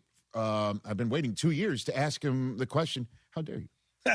57-year-old man asking a 21-year-old kid, how dare you? Touchdown, Jesus. It's petty. It doesn't make sense. You're right. But you know what? Well, I mean, at any rate, he's joining us to talk a little college football.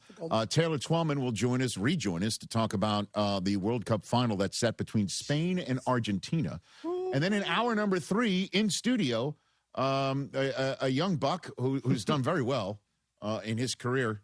His name's Matt Damon. Oh, that guy. And he's in a new movie called, I wrote it down. Oh, yeah. It's a big one, right? No, I'm going to play this bit out. Okay, good. Hold on a minute. Yeah, I've missed it. So I don't know. I'm very It's somewhere curious. What is it? What is it called? In a theater near you, and What is it? IMAX and Dolby, and like 5 different forms. Oh, yeah, it's called The Odyssey. Oh. It's only the hottest movie on the planet. I think it came out of the box with 98% on Rotten Tomatoes. People were buying tickets for it last summer. I know. I got some for next Friday. Do you really? Yeah. Good. Anyway, Matt Damon will be joining us on this program, ladies and gentlemen. Now our number 3. So we look forward to having him back in studio. Love it. It's been a while. Yeah, it has been a while. 844-204-RICH, no doubt. Hello, Chris Brockman. Good to see you. Hello. Oh, as soon as the World Cup's pretty much over, look who returns. No. I got to get another match. Okay. One more. Are you doing the third place match? TJ No, I'm doing the Mikey big D's and D's Nuts is back. Good to see you, TJ Jefferson. How are you? What's up, Richard Seth? How you doing? Very good. TJ. We start this program with a legend, a GOAT. Bah. We start this show with somebody who is performing at the top of his game late in his career, telling Father Time, get out of here. Somebody who knows how to leave a mark when he sees an opening. Where's this going? Del Tufo? Tom Brady? And it's LeBron James on his Instagram stories. There he is. I'm sorry. I don't mean Oh, that is fantastic. that. I got to get that framed, right? Oh, sure. I'm actually referring I already put mine up with the to Lionel Messi. It's fantastic. Messi and I share a birthday. Outside of that, Yeah, you do. you know what? You're both great at what you do. I can kick with my right foot, too, except that's my dominant foot.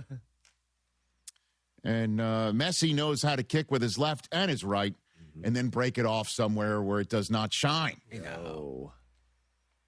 Just reminding everyone how great he is at the world's sport of football. Leads the World Cup all time in goals scored. And he will finish this tournament as such because Mbappe has been bounced. He leads the World Cup all time in assists now as well, including 2 yesterday. One where he drew 3 English defenders to him on the right side of the Argentine offense, only to pass it to an open Enzo Fernandez, who just darts it. Dude. Past the keeper Pickford, who was having a heck of a game for England. That is such a cold photo. 85th minute. Just when everybody across the pond, which you're mandated to say as an American sportscaster when referring to anything involving London or England or anything, across the pond, they're sitting there saying 5 minutes to go in our strategy of trying to play defense after we score in the 55th minute. 5 minutes to go, and Messi finds Fernandez, and we're all level, as I like. By the way, we never in this country, because I know a lot of folks around the world have been kind enough to post on our YouTube channel all of our World Cup videos that they're enjoying our, fresh set of eyes, if you will. We've been loving it, man. No apologies. That we here in America never call a tie game level or an equalizer. You know what I mean? Like if there's a solo shot in the bottom of the ninth in a baseball game to tie the game, it's not, here's the equalizer. That's a leveler. We should. I just love the language surrounding football. At any rate, the folks rooting for the 3 Lions are going to be like, all right, just when we thought we had them. Mm-hmm. Argentina pulls themselves back in. And then, of course, they're not done. Listen, I have watched the Messi right foot cross into the box probably about 20 times between the moment it happened and this very moment. And I still can't believe a handful of things. 1, how much space he was getting. 2, the fact that he just touch the ball once to just get it far enough away from the two defenders that were in his vicinity and get it past them and over 4 more English defenders. There was a line of 6 white shirts. And he finds the lid of Lautaro Martinez. I can't. How did he do it? This guy number 5. It gives him a haircut, and then the dude do it? It's because it kept on bending back. Mm-hmm. And by the way, over Pickford too. Yeah, he found the one forehead he was picking out from that distance. It kind of doesn't make sense. It's one of the most insane passes you'll ever see in your whole life. In any sport. Yeah, ever. Like this is like, Magic or... Yeah, Bird, Pistol Pete. Pistol Pete, just right. Go down the line. Right. Yeah. Or any, any pass in the NFL that goes through a set of fingertips right onto the hands of somebody in a window that, a next-gen stat would say there's a 0.1% chance of working. The only thing missing was the NFL films, like tight zoom. They must have that. They're recording them. They're filming in slow-mo. It'll be on social today for sure.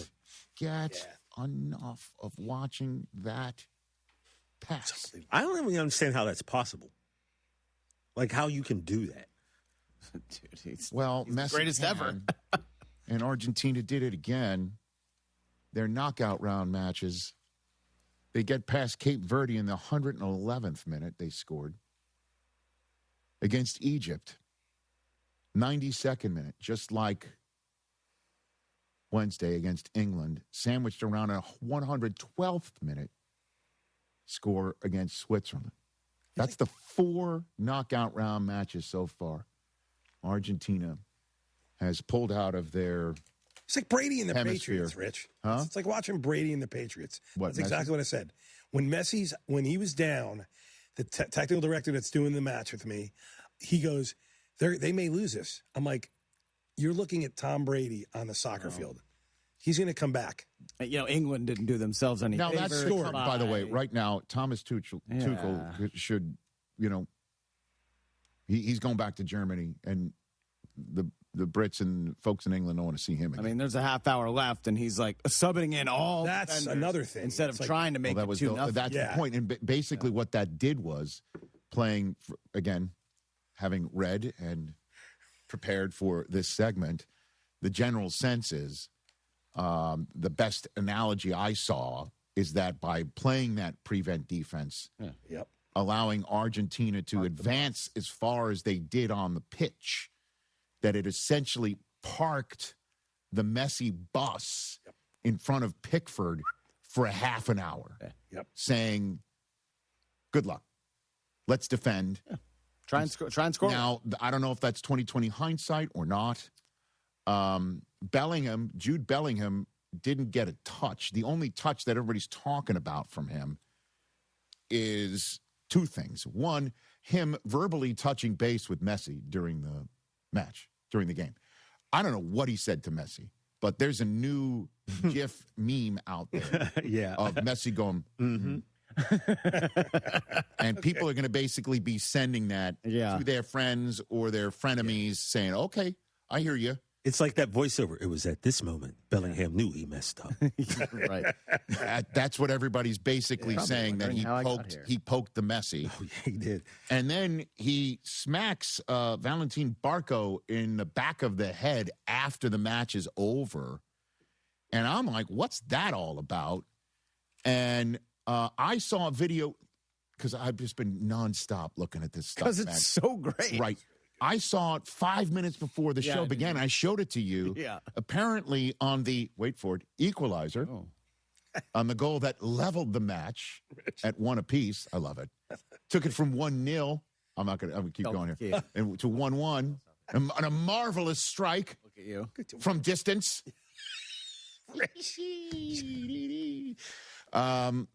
That Barco ran out onto the field. Now, you normally pig pile over the guy who scores or the guy who passed it. Right. And they pig piled, I think, both of them because they were both close together.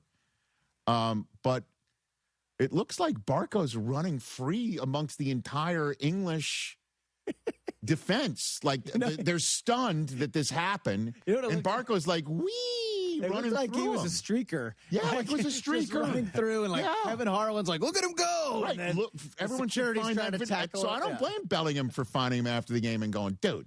Yeah. All right.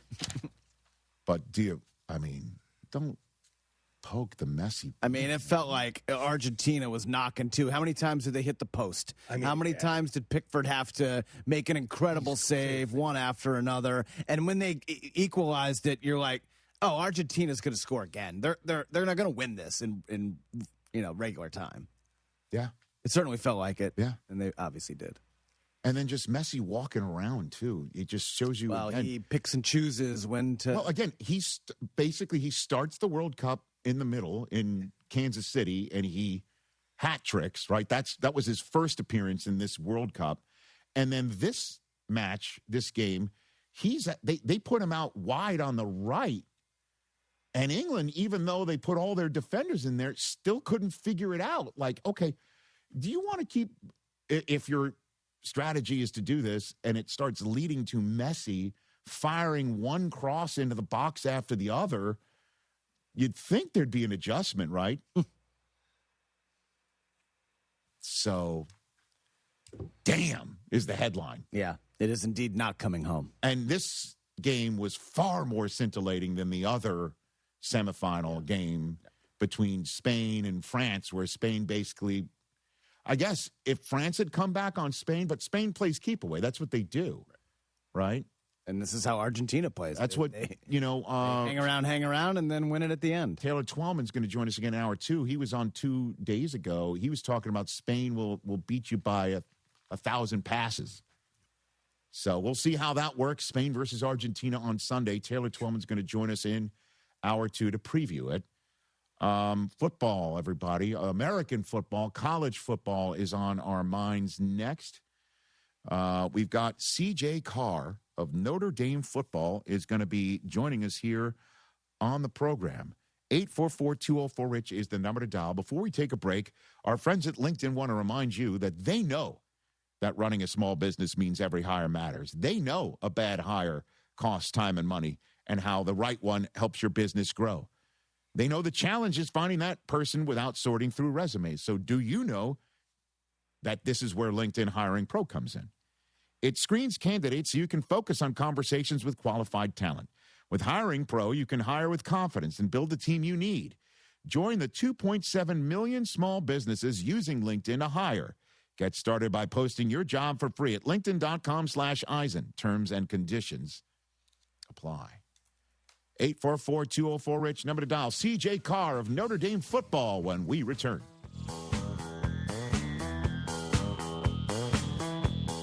I'm David Ortiz. When I lost my mom, she was only 46. And I lost my dad to cancer. It was the worst pain I ever felt. It made me think, what will happen with the people I love when my time is up? That's why I have life insurance. Ethos makes it easy. It's all online, take about 10 minutes, and you can get up to $3 million in coverage. Get your free quote at ethos.com/game. That's ethos.com/game. Paid testimonial. Time spent on application may vary. Online health questions required. Rich Eisen here. Running a small business means every hire matters. A bad hire costs time and money, but the right one helps your business grow. The challenge? Finding that person without sorting through resumes. That's where LinkedIn Hiring Pro comes in. It screens candidates so you can focus on conversations with qualified talent. With Hiring Pro, you can hire with confidence and build the team you need. Join the 2.7 million small businesses using LinkedIn to hire. Get started by posting your job for free at linkedin.com/Eisen. Terms and conditions apply. This is Chance McClain reminding you that you can always put off getting a Heritage film. Your dad, you know, the guy you love more than anything, the guy that taught you right from wrong and had it hard as a kid so you wouldn't have to, he's going to live forever. So there's absolutely no rush. You know what they say, there's always tomorrow. No need to go to yourheritagefilm.com and contact us about making a feature-length documentary film of this extraordinary man. Yourheritagefilm.com. No rush. People are immortal. Houston, it's football season, and there's no better place to catch the action than Taqueria Sarandas. The match is on, the crowd is cheering, and your table is loaded with sizzling fajitas, authentic tacos, enchiladas, plus ice-cold beer and cocktails. Every great play deserves a great meal. Every goal deserves a celebration. You eat, you score, go! Bring your family, bring your friends, and enjoy all the soccer action at Taqueria Sarandas. Taqueria Sarandas, where Houston watches soccer with locations across Greater Houston. Get to your local Taqueria Sarandas. The world stage of soccer is here, and ESPN 97.5 is bringing the excitement with our summer soccer watch parties presented by Huntington Bank. Join us all tournament long as we gather for the biggest matches, plus great food, cold drinks, and prizes. Experience the energy of international soccer in person with ESPN 97.5. Go to ESPN975.com for a full list of event dates and locations. The summer soccer watch parties presented by Huntington Bank. Don't miss the fun. When your project impacts traffic, safety isn't optional. It has to be done right. That's why contractors and municipalities across Greater Houston trust Buyers Barricades. From traffic control plans and custom signage to equipment rental, setup, maintenance, and final pickup, Buyers Barricades manages every step of the job so your crew can stay focused on the work. They're service-driven, safety-inspired, and available 24/7. Buyers Barricades, the Texas authority in barricade rental. Learn more at buyersbarricades.com. John Granado here. Brinkman Quality Roofing is a local family-owned and operated business and has been the most trusted name in Houston for 50 years for roof repairs, roof maintenance, and roof replacements on both homes and businesses. They're experts in shingle roofs, tile roofs, solar shingle roofs, metal roofing, and commercial roofing products. Brinkman Quality Roofing is the one to call at 281-480-ROOF. That's 281-480-ROOF, or go to brinkmanquality.com. I'm in my late 60s. My husband died a few years ago. He did all of our taxes. I sold a piece of property last year, and I forgot to claim the proceeds of the sale. Next thing I know, I got a letter from the IRS telling me that I owe over $50,000. Now I have a huge tax problem. I don't have that kind of money. I wish I knew who to call. If you sold property in the last calendar year or didn't claim all of your part-time or even retirement income, you could be in big trouble with the IRS. Call first before they send you a letter. If you've already got a letter, call. We'll help you file years of past tax returns and save you time and money. So call the tax doctor. The call is confidential and free. 800-240-4587. 800-240-4587. 800-240-4587. That's 800-240-4587. Look who has extra pep in their step. Well, I just finished my to-do list. Gas tank is full, tonight's dinner plans are set, grocery shopping is complete, and I even got everything for those barbecues and pool parties we have planned. You know what's even better? What? Every one of those stops gets me a bit of money back. How are you doing that? By using Upside. Upside? What's that? It's a free app where I earn cash back on gas, groceries, and dining out. They even gave me a cashback bonus on my first grocery trip. So that extra pep comes from all that cash back. Looks like I need to download Upside. You really do. Earn cash back on errands and everyday essentials. Download Upside and use promo code BIG5 to earn an extra $5 cash back on your first purchase at one of over 100,000 available locations. That's promo code BIG5 for an extra $5 cash back. Remember, use promo code BIG5. Offers vary by user and location at participating merchants. Go to upside.com for terms and conditions. Hey guys, Lance here. You know, it's important to know a good plumber. You never know when that emergency is going to strike. Well, I've got a plumber for you. AqueductPlumbingCompany.com. They have been helping 97.5 listeners for years and years, and I can personally recommend them because they've done a repiping job, they've done small jobs, they've done mid-sized jobs. They do it all. They can clean tankless water heaters, install them for you. You name it, they can do it without charging exorbitant prices. That's AqueductPlumbingCompany.com. That's AqueductPlumbingCompany.com.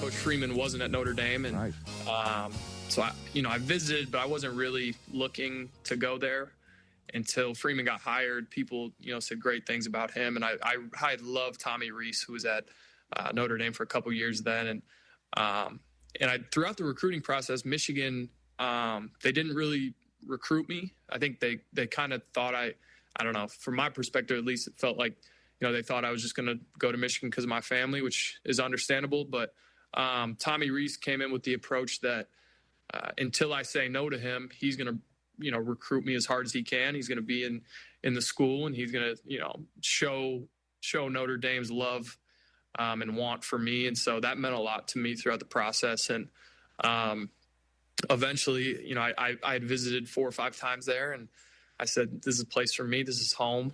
I wouldn't want to be anywhere else, and I made that decision. And what do you like about – listen, the question is, what do you like about Marcus Freeman? And I'll just say this, CJ. I grew up in New York City, didn't know much about the Michigan-Notre Dame rivalry until I got to school there. And I can't stand your school, CJ. I'm not going to lie, man. I went to school there, covered Bo's final season there. My first game against Notre Dame, the Rocket ran 2 touchdowns, ruined the whole damn thing in my first year covering Bo's final season there. I rent Rudy, hoping he pops a quad, or I just tell everyone he's offside to the point where the real Rudy wants to hit me. Like he literally probably wants to physically hit me. Right. But I told Coach Freeman, he's so damn good and so nice. Like I can't dislike him. I can't get there, CJ. What do you like about him so much? There's no doubt. He's just a real person. He recruited and was a certain way, and you get to campus and he's the exact same way. He's the same guy on and off the field. He's consistent. He loves every one of his players. He wants the best for them. You believe in him. One of the best messages I heard from him was, when things are going great, I want all of you guys to feel the praise. You know what I'm saying? And when things are not going well, I want everyone to blame me. I'm the guy to blame. I want to take as much responsibility as I can, and it's just a guy you want to follow, and the best leader that we could ask for. And like you said, he's hard to hate. We have rivals, and everyone loves Freeman, though. But how does he bring the best out of you? You got a good example of something where you can bring to the listeners, viewers here, CJ, about what he's brought out in you? Yeah, he's just as competitive, if not more competitive, than anyone in that locker room, and you feel it on game day as a fan, I'm sure, but we feel it in the building every single day. He comes in and he's in the weight room early. He's lifting, he's getting after it. He's in the office all day. He's grinding tape. We'll go out and play wiffle ball on Friday or Thursdays before the game. He's trying to rip our faces off. Like, he's just a competitive sucker, and it makes you want to play for him. And what about, you? Was there a moment where in a game you were adjusting, or prior to a game or something, or he noticed something where maybe you were getting out of your head a little bit? Anything on that front, CJ? It's not really the specific moment. I think it's the consistency he brings. He's always the same. You always know what to expect from him. I remember Riley Leonard, we had lost to NIU, and he said the biggest thing Freeman had done was he came in week 3. We beat Texas A&M week 1. We lose to NIU week 2, and he thinks, Freeman's going to rip his face off at week 3, and everything's going down. And he came in on Monday morning. Free's just smiling, sitting there like, all right, how we feeling? You ready for week 3? We got a big game coming up, and just always even keeled, no moment's too big for him. And it's the consistency of him doing that day in and day out for me. Notre Dame quarterback CJ Carr here on the Rich Eisen Show. How much is Coach Freeman either having already played up, or do you think will play up to you and the rest of this program, the fact that you were left out of last year's college football playoffs on the outside looking in, and use that for this season, CJ? Yeah, I'm not sure how much he'll play it up. I think that was last season. That was last year's team. And, this year we have the phrase leave no doubt. And so we're going to try and come into the building every day and be the best version of ourselves, our 2026 Notre Dame football team. And we're going to use some of the pain that we had from last season and being left out and losing 2 rough games at the beginning of the year, tough ones to lose. But, we're going to use all those lessons that we have learned to propel us forward this next upcoming year. And we're really excited for it. We've been working. We're in summer ball right now, just trying to get 1% better every day. And so we'll see. We'll see when that time comes. Okay, so you're saying the phrase that Coach has put in front of you and the rest of the Fighting Irish for this upcoming season is leave no doubt? That's yes, sir. Well, I mean, that answers my question. I mean, to use that phrase, it's like leave no doubt here. Like, if you leave no doubt, we're going to get a seat. We're going to get a chance. We're going to get a ticket. We're going to win a championship. Like, that's what that's from the outside looking in is the way I'm reading that phrase, CJ.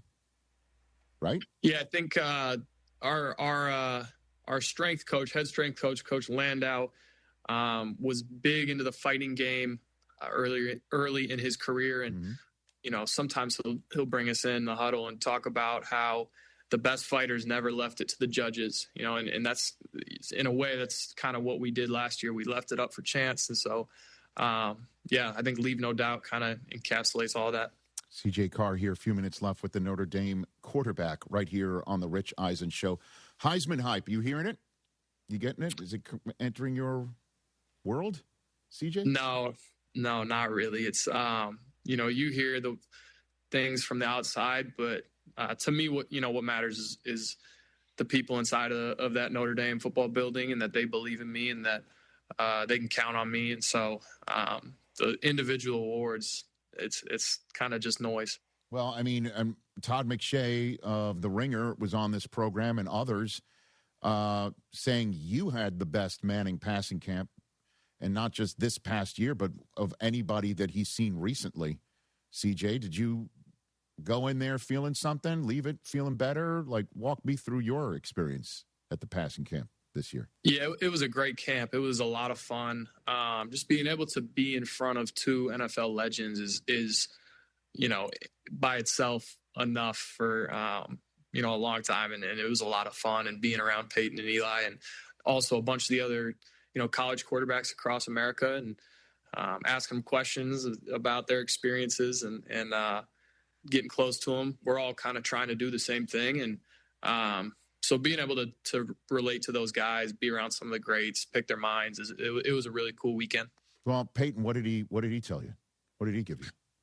He had, we had met before that, and going through the drills with him and the intensity and the attention to detail that him and both Eli had was unbelievable. The big things on the field were let your feet speak to you. If we're taking a certain footwork to throw a certain route and you feel yourself hitching when you shouldn't be, then you should be moving on to 2. And just some of those little things that he brought to the table and, helped me continue to think about throughout the upcoming weeks leading into the season were really helpful. That's so cool. At any point in time, did you like, okay, this is Peyton Manning giving me two cents? The whole time. That's right. The whole time. Right? I mean, because he's just some big, tall dude who's the first ballot Hall of Famer, who's as great as they come. For him to be, like, looking at you in the eye and going, this is what you should do. I mean, I would have been, like, trying to take mental notes and making sure I'm not going to forget it. Right? No doubt.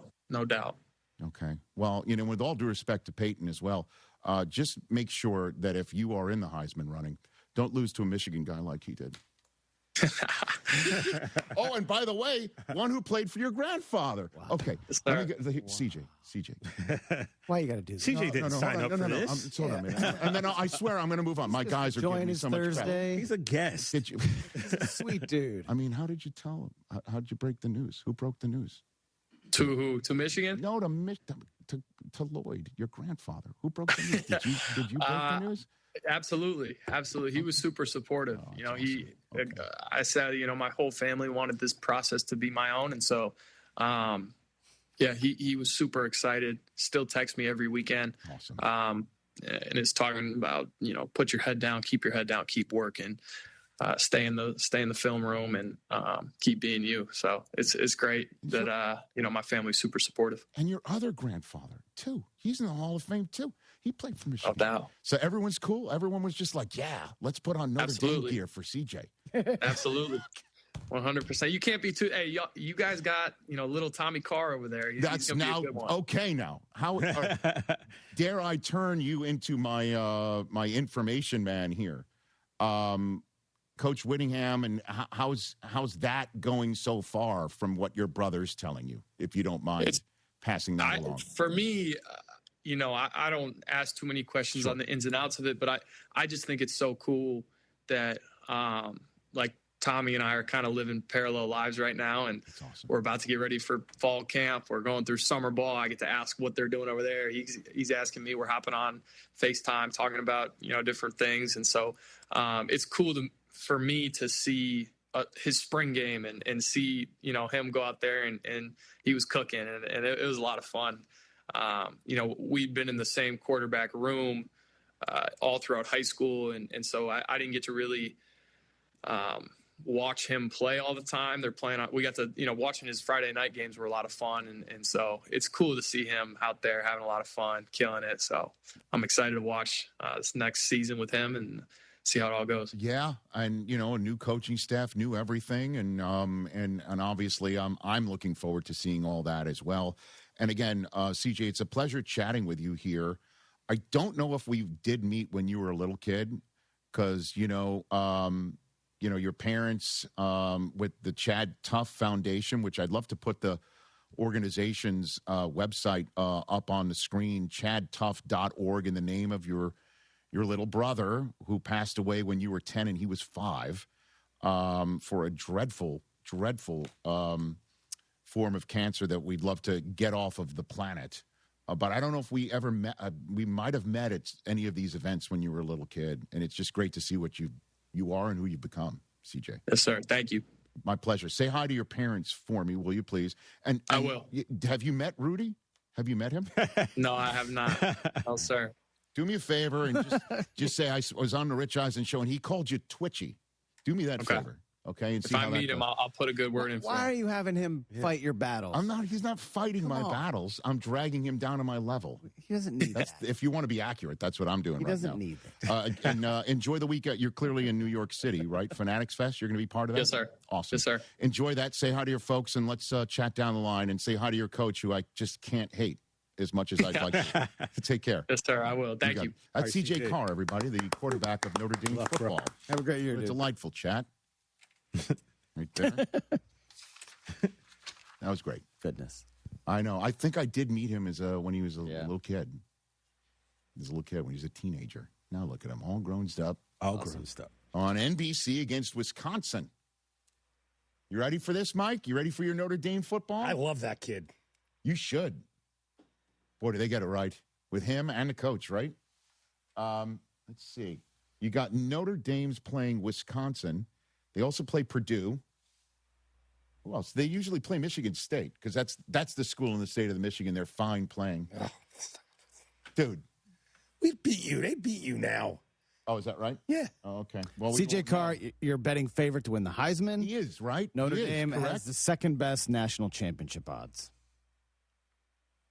Let's go. And, it's a close side. It's him and Arch Manning. And by the way, I love he's like, yeah, I don't know how much the coach is going to bring it up, but the phrase is called "leave no doubt." Yeah, that's straight out of that's referencing last year. No question, and I would too. Wouldn't you? For sure. Okay, the team that you lost to on also, by the way, if I'm not mistaken, a flat-out holding penalty that was not called at the end of that game, the Notre Dame player got tackled. And again, it's all fuzzy, although Notre Dame folks will probably know it, even though you're Notre Dame-ish. You don't have that Notre Dame Michigan hat you're going to put on like the Yankee Dodger hat. Don't even look for it. Oh, could you imagine if he made one of those?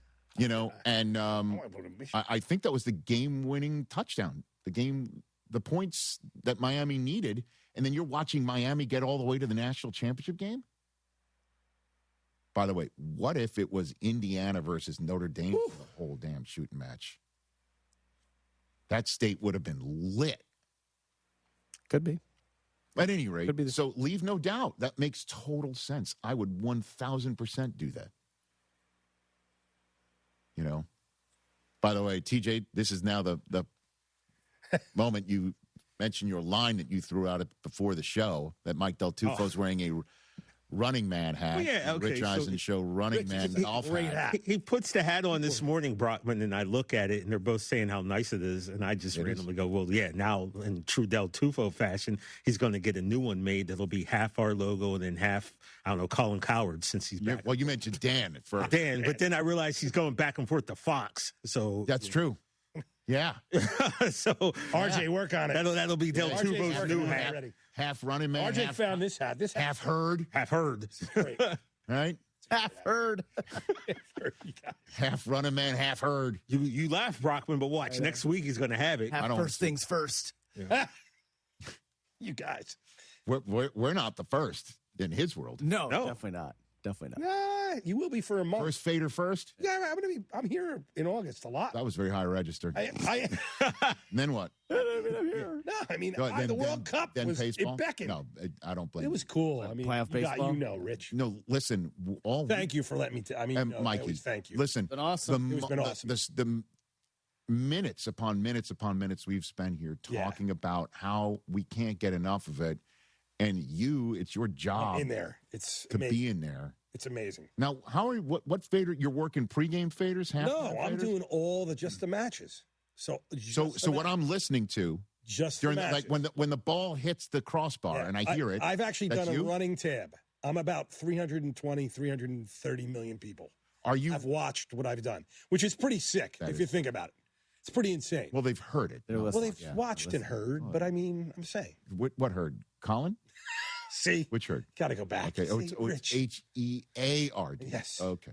It's cool as hell. It's fun. So are you working the fader on Lawless's microphone? $20, just take it right out. No, I don't. I'm not doing the pre and post shows. All right. Just the matches. John and Stu, Ian, Derek, that whole Landon. Donovan. I said Landon too. Okay. Landon, yeah, come on. Okay. John and Stu are amazing. I'm enjoying it. Awesome. By the way, you want to talk about professional? Rebecca Lowe, after England gets gutted like that, she was. I'm imagining that was a tough watch for her. A tough one. And Jeff Shreves, who was on the field for yesterday, was crazy when England scored. Right, so and then all of a sudden, obviously, the end of the match, he turtled, man. I couldn't believe. I mean, I could believe it. You can't say he couldn't believe it because. Well, we'll talk about it with Landon Donovan They've next. been blowing it for 60 years. With Taylor Twellman next hour. Pardon me? England's been blowing it for 60 years. I mean, I think all English fans kind of expected that to happen. Hire right the first time with LinkedIn Hiring Pro. Get started by posting a free job at linkedin.com/Eisen. 844-204-RICH, number to dial. We'll take some phone calls, and then we'll have a fun second hour with Taylor Twellman. And my 4 downs on the Tennessee Titans. Matt Damon in studio, hour 3.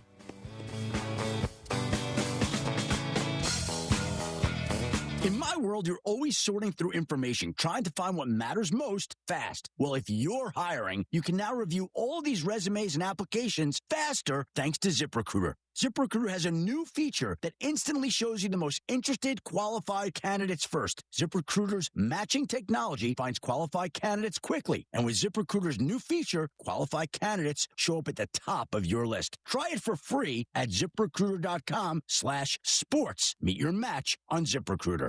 When's the last time payroll was the easy part of your week? With Gusto, it can be. Gusto is the all-in-one platform designed to take the hassle out of managing your team, from payroll and compliance to hiring, onboarding, and more. With Gusto, you can get back 2 full days each month with all the time you've saved. Go to gusto.com today and learn why over 500,000 small businesses choose Gusto. That's GUSTO.com. Gusto PittsburghPlumbing.com. Do you want to pay a plumbing company just to come out and see what the problem is? Heck no! Billy Brown and Aqueduct Plumbing Company has been serving 97.5 listeners for years now. They don't charge exorbitant prices, even for routine leaks and stoppages. Not Aqueduct Plumbing Company. They give free estimates for a repipe and water heaters and are the ones to call if you have a propane gas grill. Aqueduct can run a gas line so you'll never run out. That's AqueductPlumbingCompany.com, AqueductPlumbingCompany.com. Get world-class Texas barbecue from pitmaster and chef Arash Karat at J-Bar M Barbecue. Dig into legendary brisket, house-made sausage, and all your barbecue favorites. Enjoy $15 buckets of beer and $4 well drinks every Friday and Saturday. Plus, meet our amazing J-Bar M team, including GM Hoffy Ferreira, and say hello to our owner, John Toomey. Visit J-Bar M Barbecue at 2201 Leland in the heart of Edo. Learn more at jbarmbbq.com and follow on socials at jbarmbbq. Hi there. Welcome to Huntington Bank. We're new here, but we've been around since 1866, and we believe that we should all get more from money. Okay, like what? Well, like bankers that take the time to learn your whole financial picture and help plan the best path with you. That sounds good. And accounts that automatically build your savings each day. Ooh, I like that. How about getting paid up to 2 days early? Okay, now you're just showing off. Let's get more from money. Switch to Huntington Bank. Welcome. Eligibility requirements apply. Some features may require enrollment. Gagman out of here. Brinkman Quality Roofing has been the most trusted name in Houston for 50 years for roof repairs, roof maintenance, and roof replacements on both homes and businesses. Brinkman workmanship is backed by the largest roofing manufacturers against leaks for up to 30 years. Brinkman has 100% financing available and free, no-obligation estimates. Brinkman Quality Roofing is the one to call at 281-480-ROOF. That's 281-480-ROOF, or go to brinkmanquality.com. Cast your line and relax at twocreekscrossingresort.com. Your fishing getaway awaits. If your son, daughter, or grandchild is unsure about their next step, send them to IBEW Local 66. You get paid while you train. Visit them in Pasadena or online at IBEW66.com. IBEW Local 66, powering careers, powering the future. Subscribe to ESPN Houston today on YouTube and make sure to slap that bell to get notifications on new videos as soon as they release. Are you trapped in a solar contract that you regret? Millions of homeowners were misled by solar companies, promising energy savings that never materialized. If your solar contract feels like a heavy burden, we're going to help you break free, legally and permanently. Our licensed attorneys understand the complex fine print of these agreements, and we provide a simple and affordable process with a one-time fixed fee and an A+ BBB rated company. You can trust us to handle your solar cancellation case with integrity and potentially even recover some of your costs. Take back control of your home and your financial future right now. This is a free call, so why not call and see if we can help you cancel your solar system? 800-948-4155. 800-948-4155. 800-948-4155. That's 800-948-4155. Hey, you got better things to do than think about your electricity bill, but how do you avoid the surprise of a high bill at the end of the month? Here's what I do. I rely on the guys over at Champion Energy. With their low-price, fixed-rate plans, there's never any surprises. Plus, the team at Champion sends me weekly usage reports with my projected bill amount. Again, no surprises. They also remind me when my contract is about to expire so I can lock in on low prices. Visit champion.energy to view a variety of fixed-rate offers. That's champion.energy. Promo code 1560. Promo code 1560.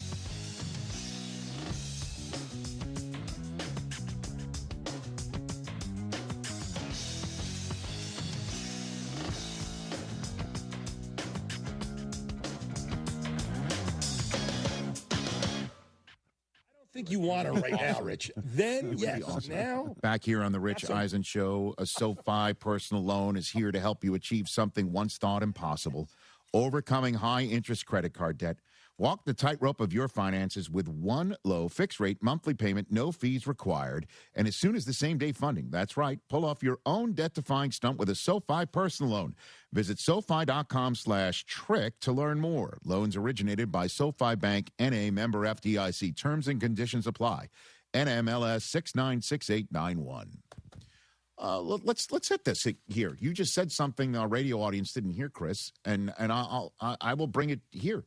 You're like, because we just showed the clip of Jerome Bettis singing the Michigan fight song to me at the Super Bowl between the Chiefs and the 49ers in Miami in 2020, just before the pandemic hit. Yeah. And the bet that we made that he was paying off was me telling Jerome Bettis, let's make a friendly wager on Michigan versus Notre Dame in the 2019 season. And I forgot what I would have had to do if we had lost, but we won. So he was supposed to take a picture with a Michigan hat on the field in Notre Dame with Touchdown Jesus behind him. Never did it. Knew I was going to give him crap for it when he appeared on our Super Bowl show and decided to learn the victors and sing it. Pretty cool. And that's the last time they played each other was 2019. Because look it up. Notre Dame's like, yeah, we're not scheduling Michigan. I think they put them. We're playing each other in 2030 something. Yeah, I think it's 2030. Whatever. Yeah. And you're like, we shouldn't want to play Notre Dame. Yeah, I don't think you want a piece of them. I do want a piece of them.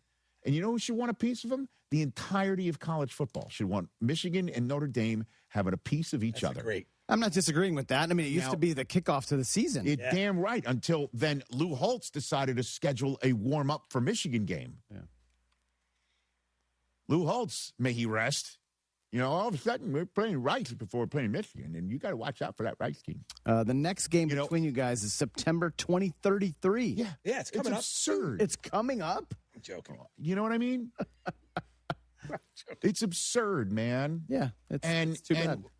And I think what we're going to start to see, if we expand the college football playoffs even more, we're going to start to see fewer and fewer relevant regular season games in the mind's eye of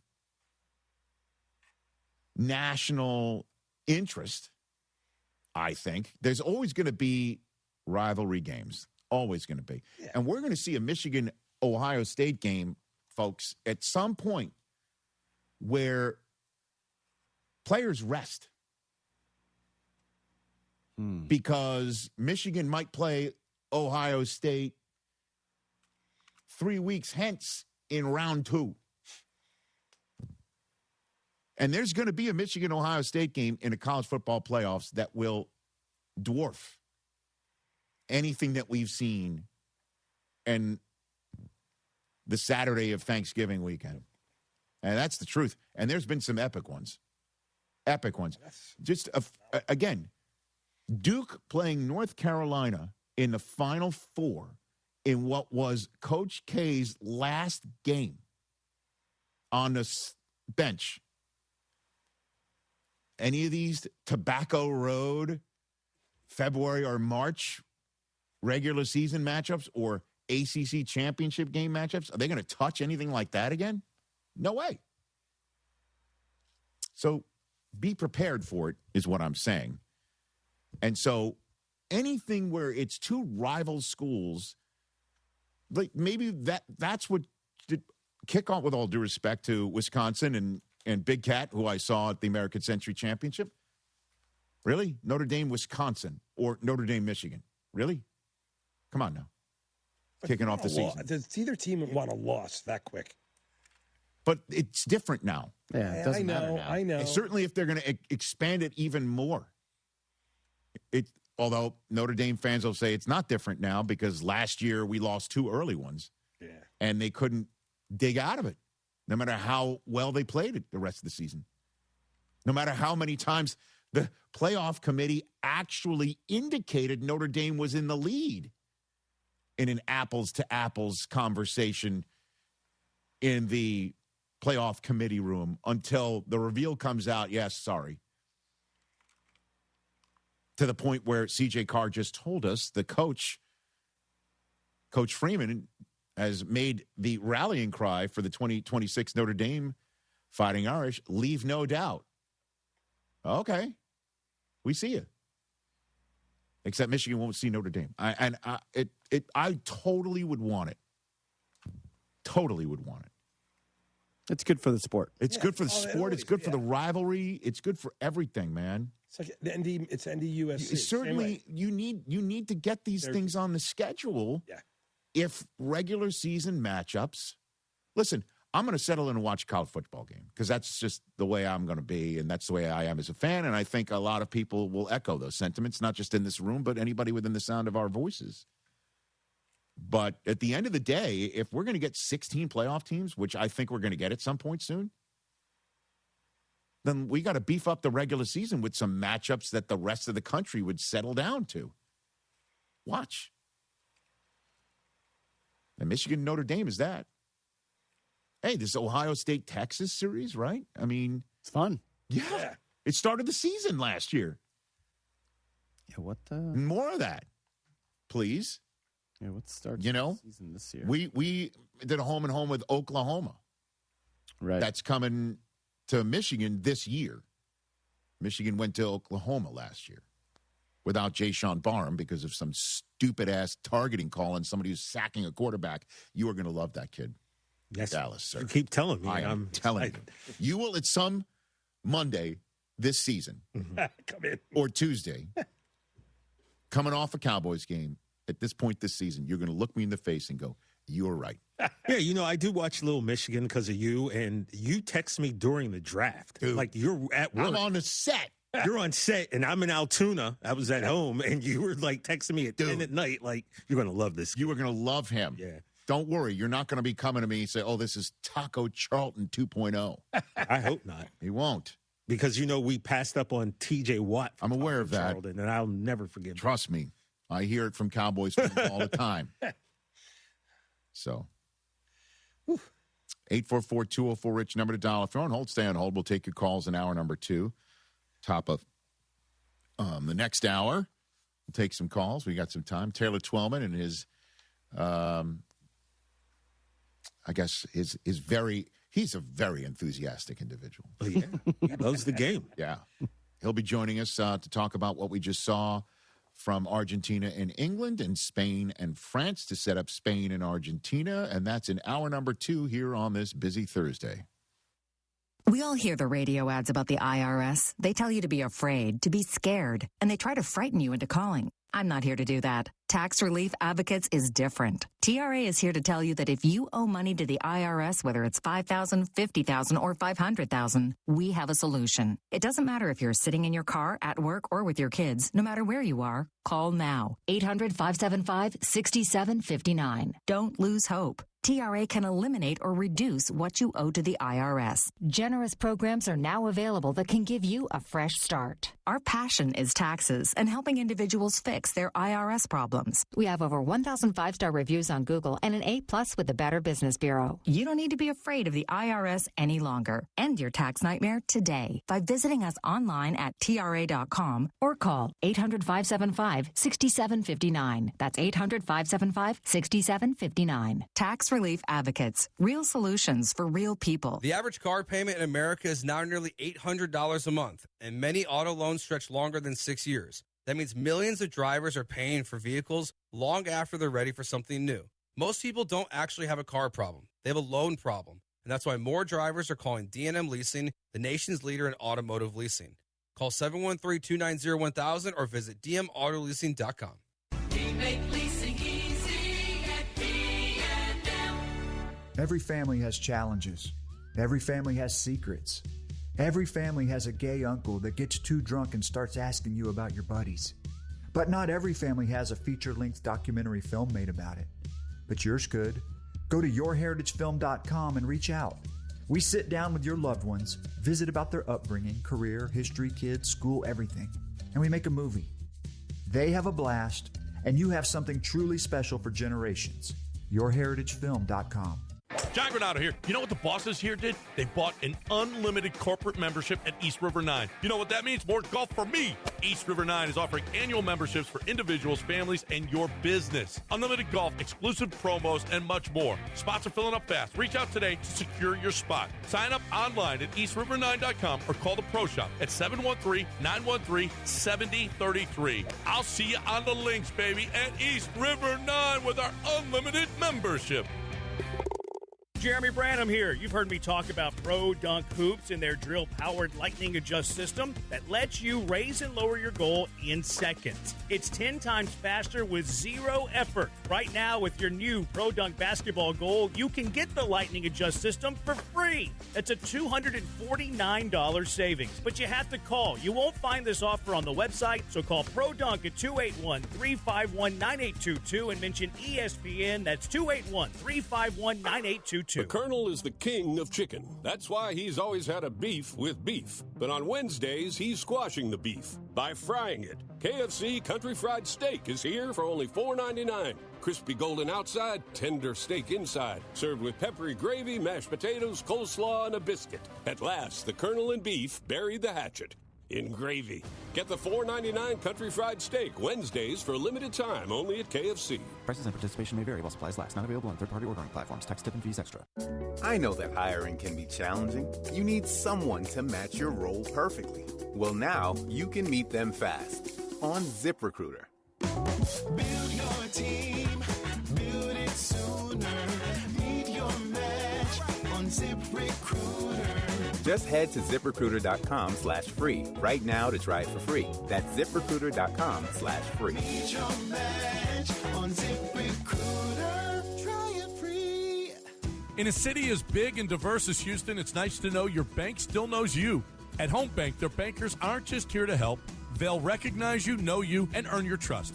They live here, work here, and care about community like you do. And because everyone's financial journey is different, the bankers take the time to understand what matters most to you. Right now, they're offering several banking specials designed with Houston in mind. Whether you're saving for tomorrow, growing your business, or planning your next big step. The best part? You don't have to figure it out alone.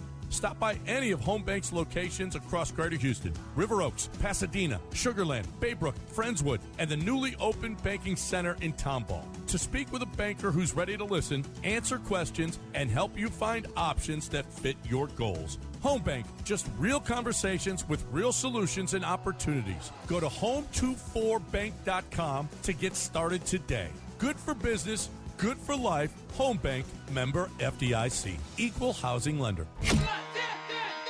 This is ESPN 97.5, brought to you by Zada Jewelers. There are jewelry stores, then there's Zada's. KFNC, Mont Bellevue, Houston. This is the Rich Eisen Show. Hey, everybody. Can't get enough of the Rich Eisen Show? You're in luck. You can find us everywhere.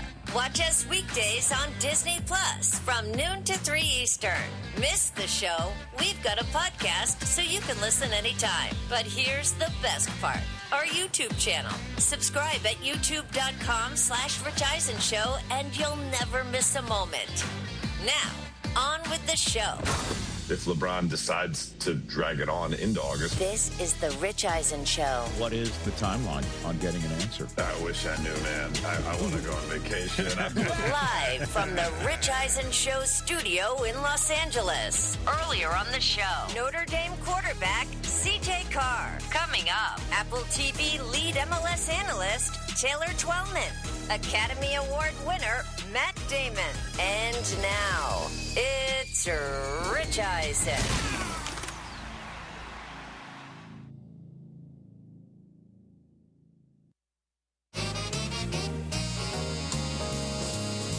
Here, Taylor Twellman's going to join us shortly to talk about what we saw in the World Cup. And we found out last night there's only one person on planet Earth who doesn't know the gender of Shohei Ohtani. It's Mike Tyson.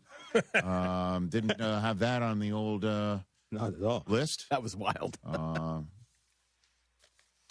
Okay.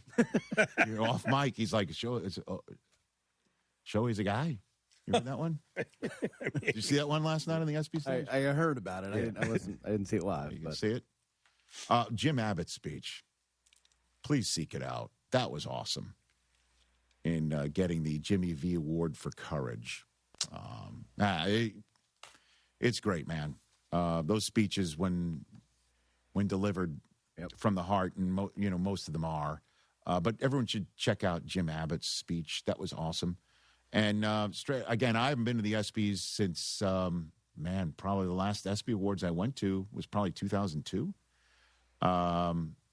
And and all the Knicks showed up, and all the Knicks won. Oh. That's odd. They even had Fat Joe ready to start serenading them when they came up to the stage for winning best team. What's the matter? Fat Joe with the Yankees, it's a mush. He certainly wasn't mushing on the Knicks. I know that, but Pal. it's just like, Knicks in 5. You don't want him in Yankee Stadium. I found it. Did you find it? Did you not see any? I of did this not stuff? see any of it. Carl Anthony Towns delivered the speech. Okay. With all the Knicks up there. Wow. The only thing that Brunson. This is great. We have the only thing that Brunson said, right? We got that. Go ahead and roll it. You may see someone is missing up here. I want to say thank you to the ESPYs for pulling Josh Hart's invite. Thank you. Appreciate y'all, ESPYs, so much. We really appreciate that. I'll say thank y'all from all my teammates, and I hope this trophy, especially here in New York, getting this trophy shows the word love. The love of each other and this team is what got us through the humps in December when we weren't playing our best basketball. The love of the fans is what got us back down 29 at home. Yes. And as also, I think this war shows the love of New York, because the love of New York made this whole journey and this whole accomplishment of winning a championship worth it. So thank you, New York. Thank you to the fans. Thank you to the organization for giving us this chance and believing in us. Shout out, and always, Knicks in 5. Yeah. They're going to have that for the rest of their life. Oh, baby, you are not wrong. Kid born in Edison, grew up in Piscataway, Mikey D. Yes. Went to high school in Metuchen, New Jersey. What was the Josh Hart bit? I don't. Hart wasn't there, so he must have had something else he was doing, and so I didn't know if it was a running gag or something. You know, with those Hart, those two guys. That's what I mean. I'm sure there was a gag. It's just seeing the Knicks likable on the stage and makes me sick. I know that. I get it, which by the way makes me delighted. But to see Cat be the one to grab that award and speak on behalf, that is cool. It's pretty cool, man. That is cool. Because again, his arrival was not heralded by a lot of Knick fans who are like, "Wait a minute, we're sending Julius Randle away." And you remember what I said when I was here? I'm like, I get it, Knick fans. Like, you love Randle, we love Randle. What Randle did in being a self-made guy, and him and Brunson together were supposed to be the duo. And they trade him away for Karl Anthony Towns, who has that reputation for being soft. And then last year, the Knicks don't get past the Pacers. And now look at him. By the way, Karl Anthony Towns, one of my favorites here. And that speech, I think, was one of his best performances since sending T.J. Jefferson flower after flower and balloon after balloon, trolling him for his Cowboys losing to Cats Eagles. So I like to try to forget this ever happened. I know. Oh, no. TJ's face in the 6. I mean, Karl Anthony Towns, he's growing up before our eyes, huh? You know, he also, pre-show, Cat also gave out, and this is the first time I've ever seen this, they had a Best Trading Card Award. Oh, really? That he gave out, yeah. Okay. So and who won? It was a hockey player. I can't now the name, but there was a one-of-one. Arch Manning? No, it was not. But there was a one-of-one autographed Shohei Aaron Judge card, which I thought would have won, and it didn't win. I'm like, how? There was no card out of these that could be better. That's so sad. Oh, is this, by the way, because you know there's a relationship between the ESPYs and Fanatics? Is that part of that? Well, Cat has his own, like, you know, he called it Big Bodegas Breaks. But so he's very into trading cards, and it has to do with. But it would make sense that if Fanatics is now involved, that all of a sudden you're seeing an ESPY for best trading card. Yeah, it was best merch. Seen it. Best white party. I don't know what else. Where else are we going? Well, there's not many to, okay, one or two. I wear black to all white parties. But yeah, that was the ESPYs last night. Oh, and by the way, Marcelo Hernandez, I love pretty funny. That guy.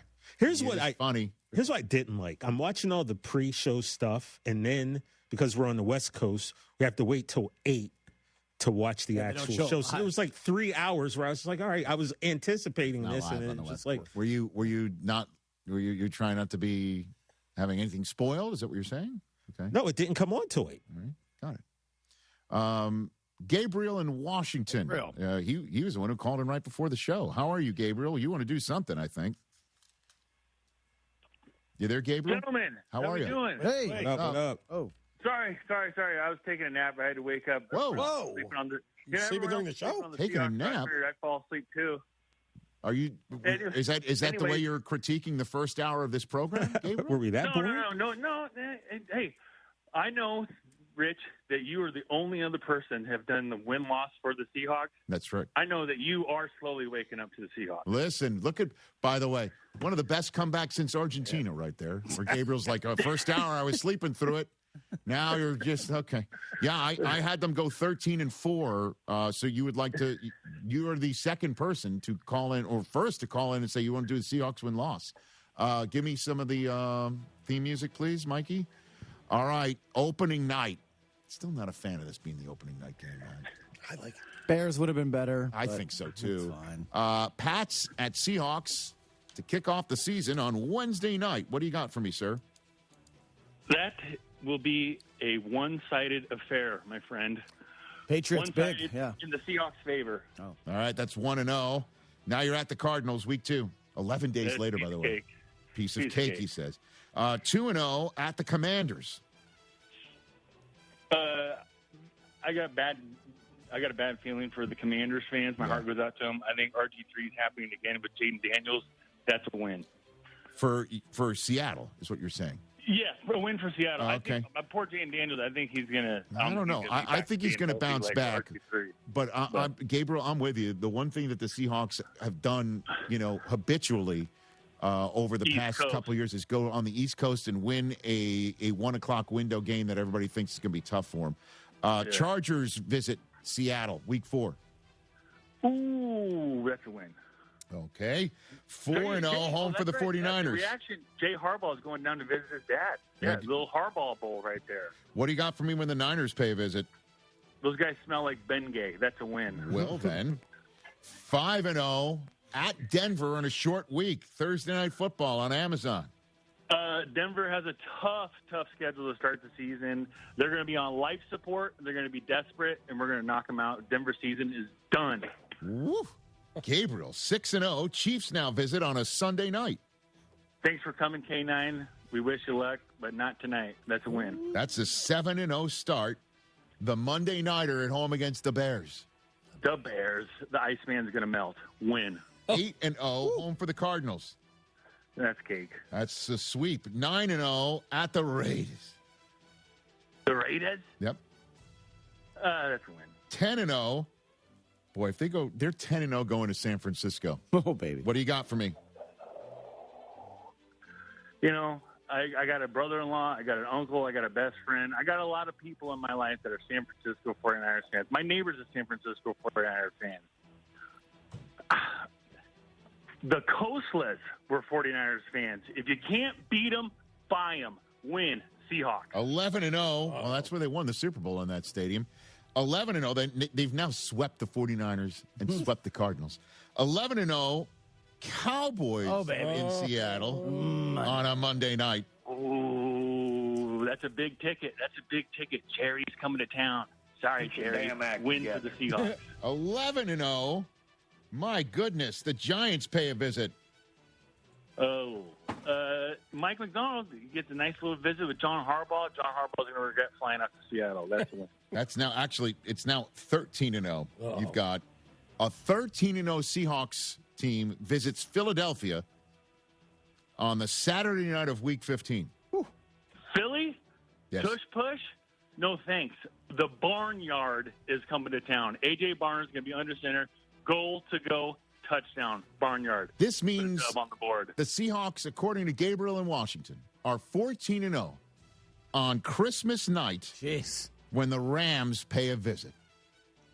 Did you guys see the Seahawks, the release of the schedule? They did the Cologne commercial. Yes, I did see that. It was That was great. pretty good. It was That was pretty brilliant. good. Yeah. The Rams getting Myles Garrett and getting McDuffie and Watson and all these other guys they're bringing in. You know what that smells like? That smells like desperation, brother. That's a 2-point win for Nice. the Seahawks. Okay, good one. 15-0 at the Panthers. That's a win. 16-0 here in SoFi Stadium going for a perfect season against the team that everybody's going to be going for. What do you got? A perfect season. I'm doing what TJ couldn't do yesterday. I'm going out on a limb. Mike McDonald, Coach of the Year, going to be the greatest season of all time. The respect is coming. Everyone is waking up to the Seahawks, 17-0. Let's 17-0, man. There you go. Gabriel in Washington. Saying it with my chest. Wow, and that's sure did. Costanza, it's not a lie if you believe it. Gabriel, I believe it, Rich. Wow. Going through all the Good drama. performance. Very good. Gabriel in Washington. Even though I caught 2 strays There he for goes. no reason, I like what he did, right? 17-0. There's no way they're sweeping. Well, people the get Rams. so mad when fans give their predictions. This is supposed to be fun, man. Let me ask you this We're question. fans. Let me ask you this question. I'm going to this second game. What happens? Because the Rams are the team that everybody expects to not lose at all, right? Right. Yeah. Because he also did say, McDuffie and Watson and Garrett's coming. Aaron Donald. Donald might be there too. And by the way, on the ESPN Awards last night, Garrett stepping up there on the stage. He's just bigger than most human beings. And this just in. What happens if the Rams do in fact do what we all think, which is not lose, and what Gabriel in Washington thinks as well, and then on Christmas night on Fox, by the way, it's 15-0 versus 15-0 on Christmas night. I'm going to that game. Because the Rams and the Seahawks do not face each other until Christmas night. 2 of their last 3 games are against each other. Fingers crossed. Let's go. Could you imagine if that is in fact what happens? Did you say we all think the Rams aren't going to lose? Is that? Well, I'm not saying the we in this room. I'm saying the we of the. Voices of football. Are people saying the Rams are going to go undefeated? Am I missing this, or just? Yeah, you are. Oh yeah. What are you talking? What do you mean? That's been a conversation since they got Myles Garrett. Undefeated. Yeah, I guess Aaron maybe Donald I forgot since we Get went ready. on break Buckle because up. we weren't talking about it. But undefeated stop. And then when 99 returns? Yeah, Well, that's he a comes different back. story. That's what I mean. Let's let's go here. Oh, this is fun. This is fun. I'll do my 4 downs at the end of the hour. What if I told you Donald does return? Oof. Does he come midseason? No. No. You think we'll find out later this month? Training camps open here in Southern California. We'll know. You think he's going to go through the whole grind? What I've been reading and what it seems to be the chatter out there, he doesn't want to do the just sail in and coast through the end. He would Wants be to grind with committed. He wants to grind. He's that dude. Yeah, he'll be there for training camp. Yep. He was at the facility last week. Whereas most people back to you and say, people think the Rams aren't going to lose a game. I guess maybe since we didn't talk about it last week, we were on break. I forgot that there was. We could talk about it every week because I'm a passionate Rams fan, according to Cooper Eisen. Couldn't go better if they go undefeated. Undefeated though, come on, pump your brakes. SoFi. Pump 'em. Play in SoFi. What if they do, and Gabriel in Washington's right? Because you look at what Seattle can do, right? I had them losing their first game. I had them losing in Denver. I think that's a tall order. Short week after you've just played the 49ers. I don't know. Okay? That's going to be, one would think, a Donnybrook, unless, Seahawks fans are like, well, what happened the last time they were in Seattle? That thing was over on the kickoff. And it was. In the divisional round of the playoffs, by the way. But you're playing the Niners. Okay. Take a look at that. You're playing just from week 4. You're playing the Chargers, and Jim is coming to hit you in the mouth, right? They're a physical team. Then you've got the Niners. Then you got a short week in Denver. That's just a talk. I don't care if you're championship pedigree. KC, Chicago, that little 5-week stretch there is very difficult. It is. Rough. I had them also losing at home to Chicago. I might be wrong about that one, to be honest. But I also had them losing in San Francisco. And then I had them losing their last game here in Los Angeles. That's it. I have them winning 13 games. That's the difference between what I just said, what Gabriel just said, and what I did, which is had them lose 4. 13-4 is a hell of a record. 2-4, and they'd be 4-2 in division, and it's a jump ball. 13 wins is going to be in the mix for the 1 seed. Yep. Do you think? How about this? the 1 seed will also be up in the air. The division will be up in the air just like the 1 seed, just like last year, too. Yeah. Right? Where it came down to they had to go to San Francisco to win the division and the 1 seed. Yeah, I would think that's very likely. That the West is not division not decided victory. Yep. The banner in the West is also the 1 seed race. Yep. Give me the team that busts that up in the NFC. This is fun. I can't get enough. I'm getting my juices flowing, guys. This season, ladies. I'm drinking that bear juice. Hey, yeah. I know what you're going to say, and you might be right. I got to. You might be right. You might be right. Dallas plays Seattle. I mean, Dallas plays Seattle. They play San Francisco too, don't they? Yeah. And the Rams. Like our schedule's tough. I mean, I know I said if they win those games, man, tough schedule. This is a tough schedule. I get it, but they do play the relevant teams: Green Bay, Philadelphia. I mean, Baltimore, their own division. If you think somebody else is coming from it, like Philadelphia, right? And then the West. So they're going to have some head-to-head tiebreak opportunities here. If they win the right games and finish with enough dubs, they can be in the 1 seed mix too. That's a hard schedule, man. Yeah, we're definitely going to have to. Jacksonville, Seattle, we're going to have to earn it. Green Bay, Houston, Baltimore, Philly. Yeah, that is a tough schedule. That's tough. The end, not so. Everybody's got it. Yeah. You can look at everybody's schedule and go, they're finished. That's true.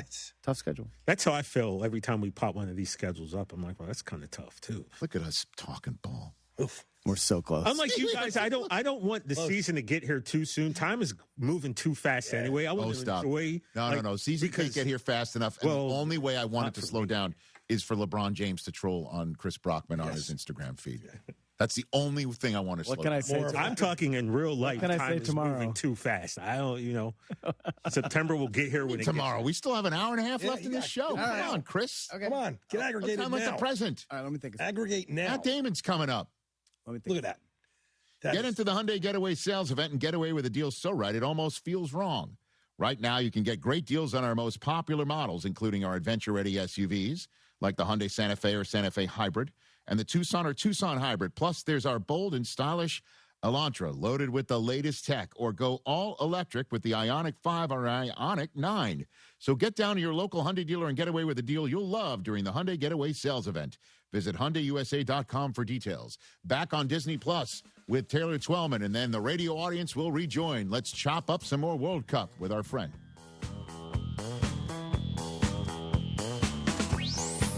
Rich Eisen here. Running a small business means every hire matters. A bad hire costs time and money, but the right one helps your business grow. The challenge? Finding that person without sorting through resumes. That's where LinkedIn Hiring Pro comes in. It screens candidates so you can focus on conversations with qualified talent. With Hiring Pro, you can hire with confidence and build the team you need. Join the 2.7 million small businesses using LinkedIn to hire. Get started by posting your job for free at linkedin.com/Eisen. Terms and conditions apply.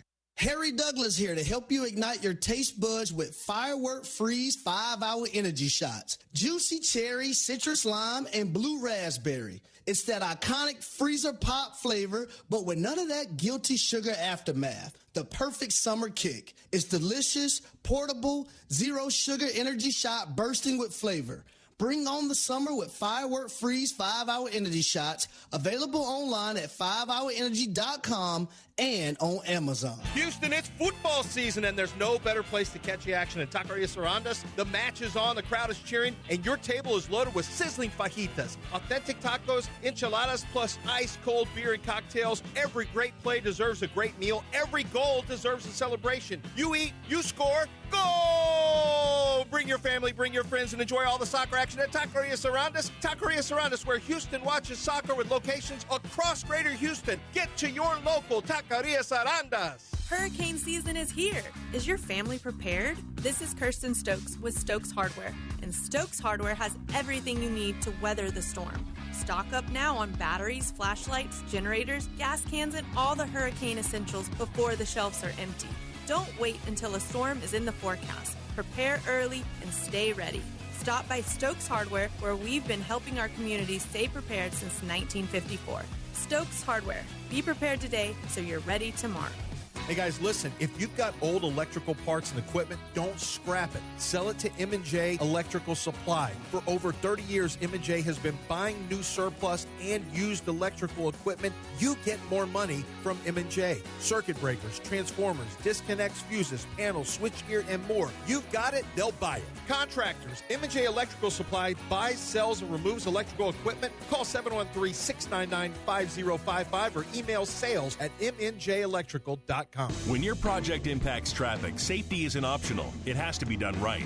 That's why contractors and municipalities across Greater Houston trust Buyers Barricades. From traffic control plans and custom signage to equipment rental, setup, maintenance, and final pickup, Buyers Barricades manages every step of the job so your crew can stay focused on the work. They're service-driven, safety-inspired, and available 24/7. Buyers Barricades, the Texas authority in barricade rental. Learn more at buyersbarricades.com. Hey, you got better things to do than think about your electricity bill, but how do you avoid the surprise of a high bill at the end of the month? Here's what I do. I rely on the guys over at Champion Energy. With their low-price, fixed-rate plans, there's never any surprises. Plus, the team at Champion sends me weekly usage reports with my projected bill amount. Again, no surprises. They also remind me when my contract is about to expire so I can lock in on low prices. Visit champion.energy to view a variety of fixed-rate offers. That's champion.energy. Promo code 1560. Promo code 1560. Guys, looking for a true MVP haircut? This is Casey with Team Hopper of Sport Clips Houston, providing MVP service in a sports-themed environment.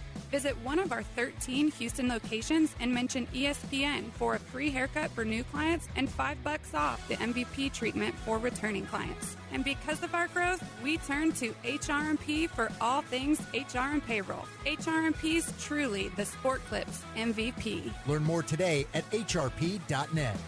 Are you trapped in a solar contract that you regret? Millions of homeowners were misled by solar companies, promising energy savings that never materialized. If your solar contract feels like a heavy burden, we're going to help you break free, legally and permanently. Our licensed attorneys understand the complex fine print of these agreements, and we provide a simple and affordable process with a one-time fixed fee and an A+ BBB rated company. You can trust us to handle your solar cancellation case with integrity and potentially even recover some of your costs. Take back control of your home and your financial future right now. This is a free call, so why not call and see if we can help you cancel your solar system? 800-948-4155. 800-948-4155.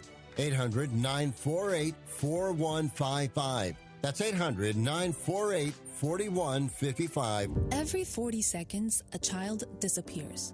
That's 2,000 children every single day. Find the Children is a nonprofit organization fighting to bring them home, but we can't do it without you. Your unwanted car, running or not, can help find missing kids, reunite families, and support the search and rescue efforts that protect children every day. We'll pick it up fast and free with a 24-hour response, and your donation may qualify for a tax deduction. Find the Children provides crucial resources to help locate missing children and educational programs that teach kids how to recognize and avoid predators before it's too late. Together, we can give families hope and bring children home where they belong. Donate your car today and help bring a child home. Find the Children, because every child deserves to come home. 800-757-1340. 800-757-1340. That's 800-757-1340. This advertisement was paid for in partnership with Cars R Us and Find the Children.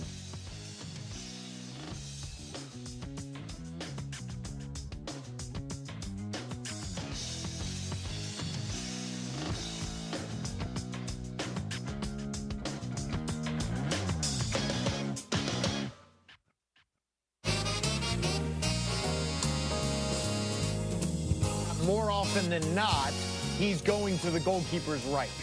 Taylor Twellman joining us here on the Rich Eisen Show. Our radio audience has just begun. We just chopped up on the Disney Plus side of things that photograph that made it around social media of Jordan Pickford's water bottle about how he would handle each member of Argentina if they did get to a PK. But obviously, we didn't get to penalties at all. We didn't even get to extra time because stoppage time was Argentina time once again.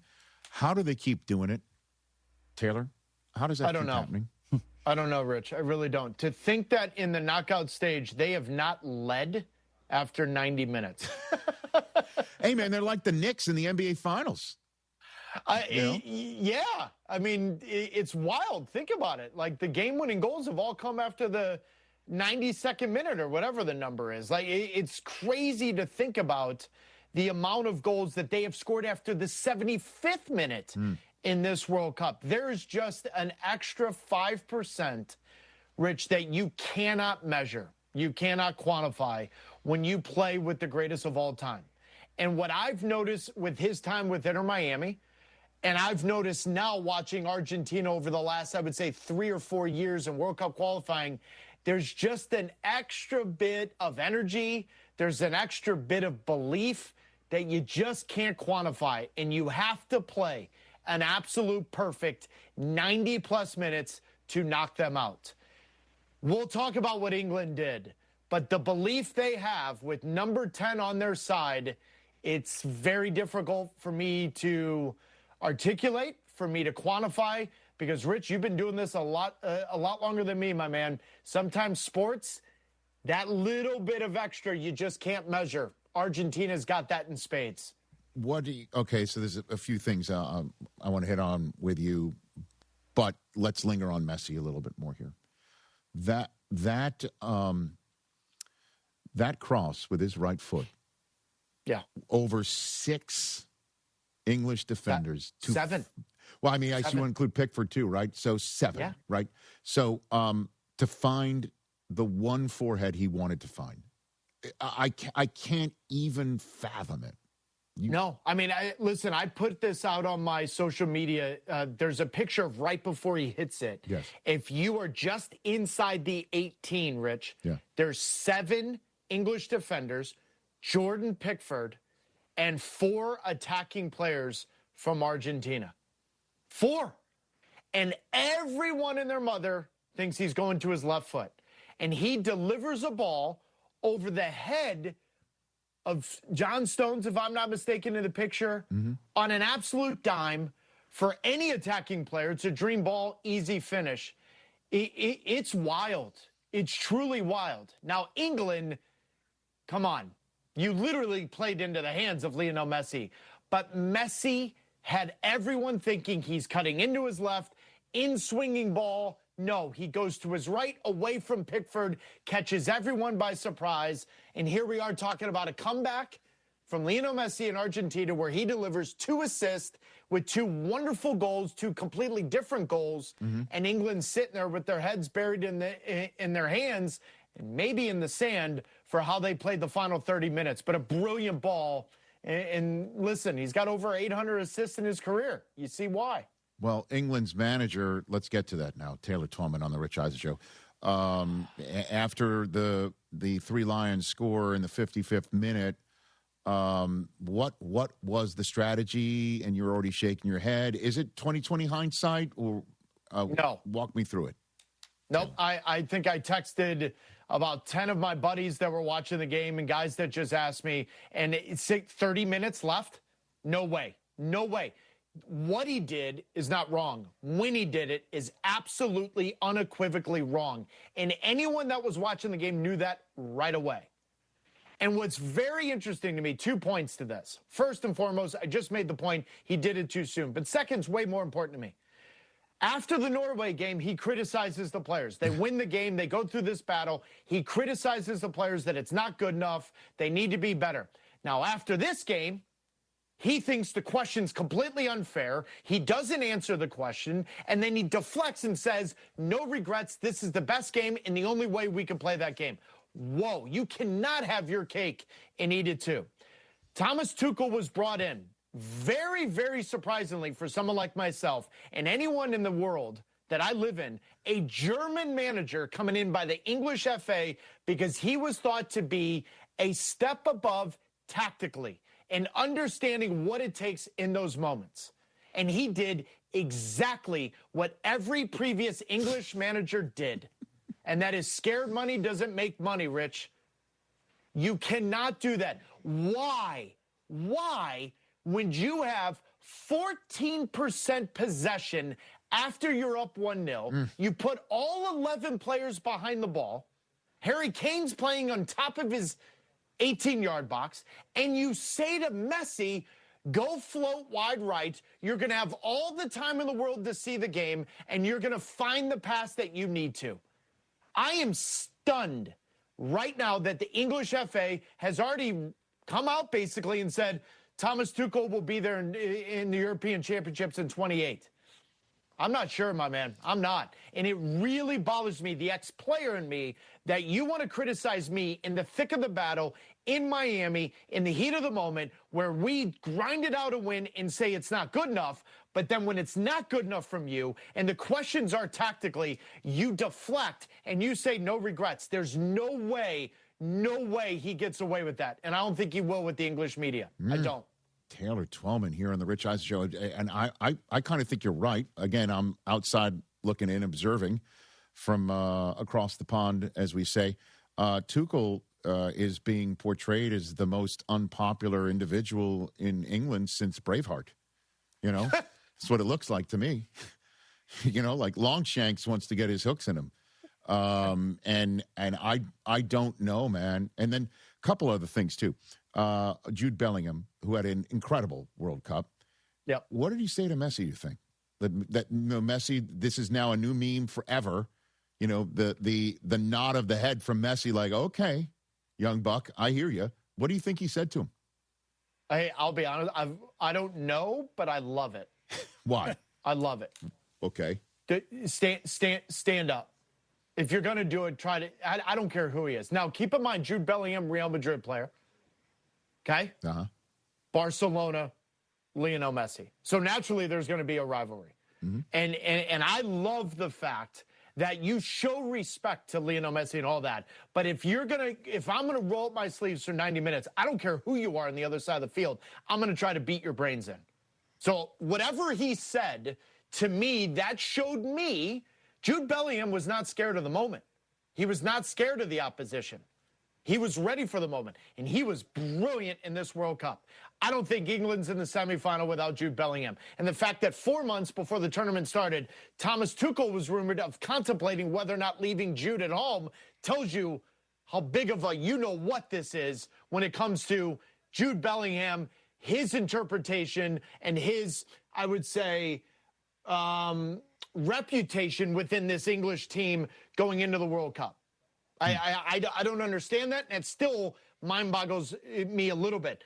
But he stood up to Messi, and he said something to Messi. Now, what's wild about this game, Rich, and I wanted to text you during it, and for some reason I got, is all of the nonsense off the ball, right? It just felt like Argentina was doing all those little things to get under the English skin.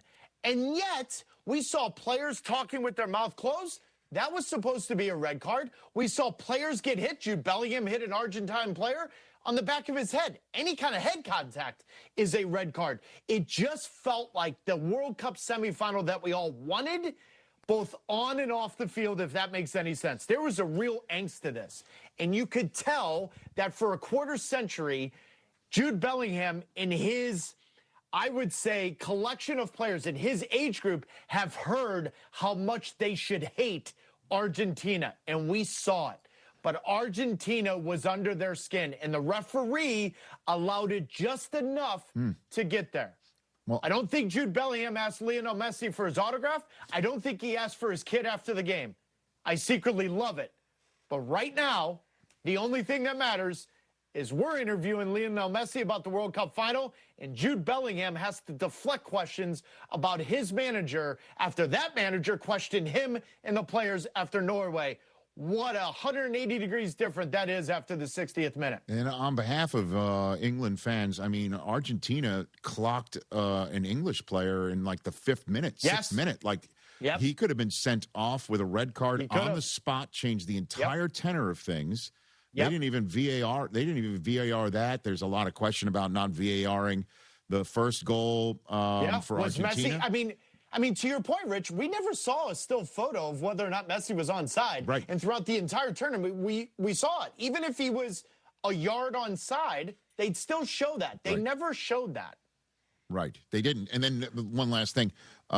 Bellingham sort of not really love tapping Barco afterwards. Yes. Did you see the video? We saw it 5 minutes before today.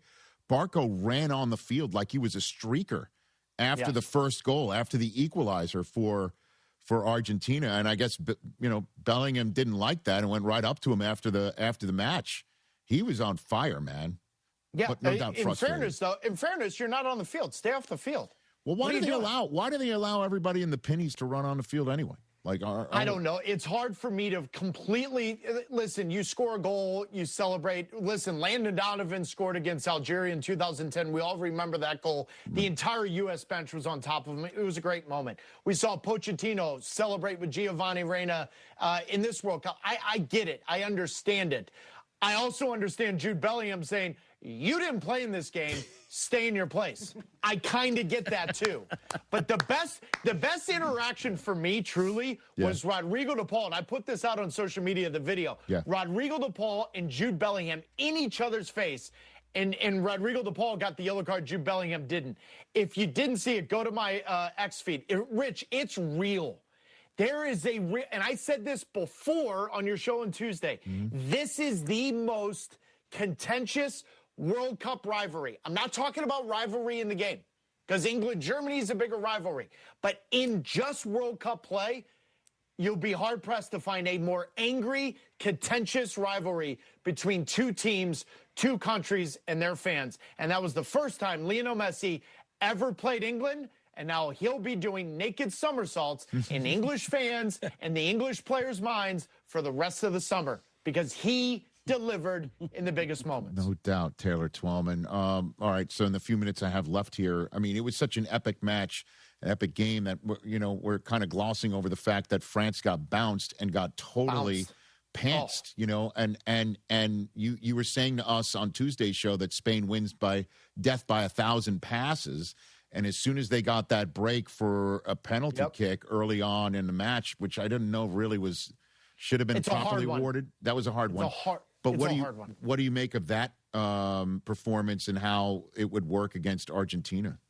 I was a little surprised. I said on your show I'd be shocked if France doesn't advance to the final. I'm way more stunned at how flat France was. Now, before I dive into the game, great nugget, though. You and I talked about this before the tournament started. How many games does one team play in climate-controlled stadiums? Spain has played 6 of their 7 in climate-controlled stadiums. That's more than England, Argentina, and France.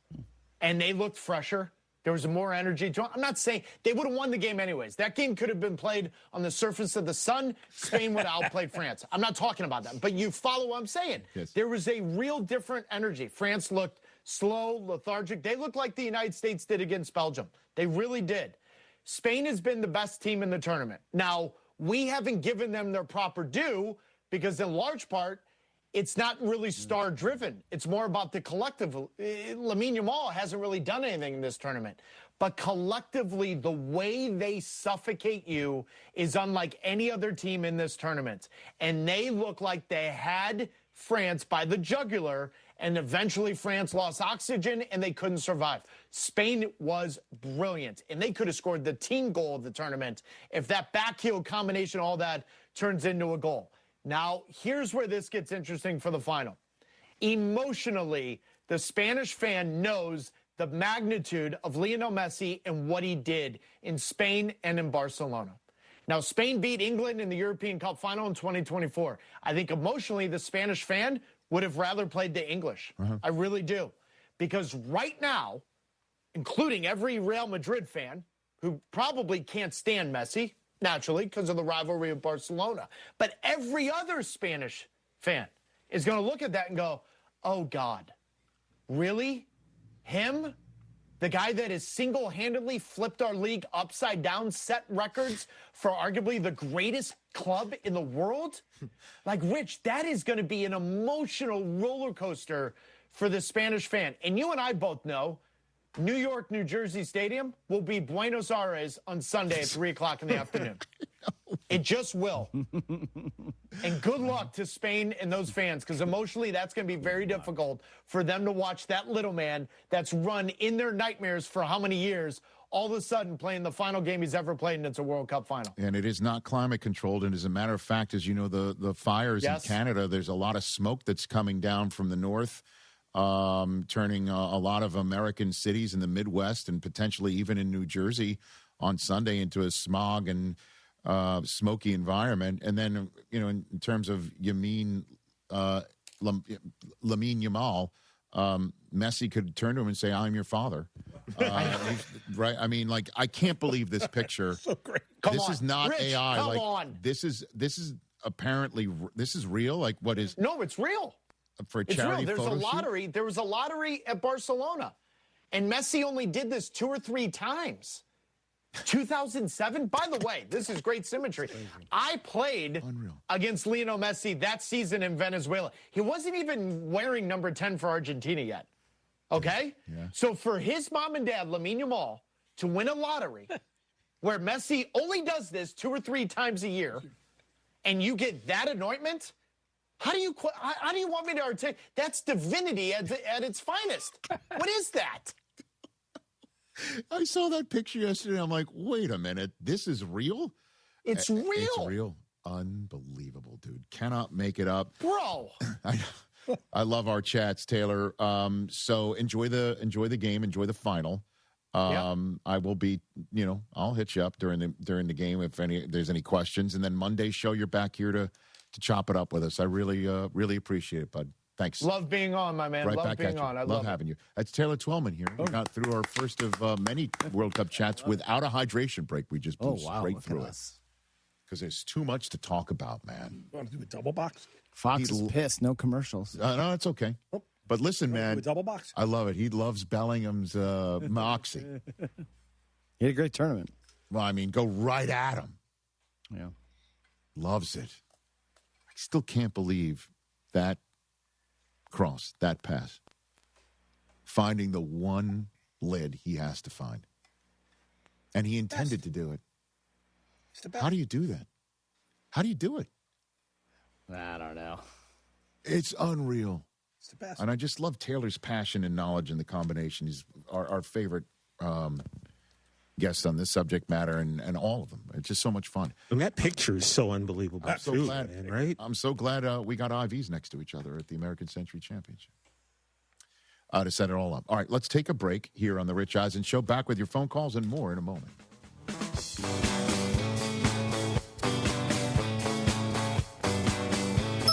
We expect our information in real time. U.S. Med carries continuous glucose monitors, which provide real-time readings of blood glucose levels. U.S. Med is an approved provider for Medicare and over 500 private insurers.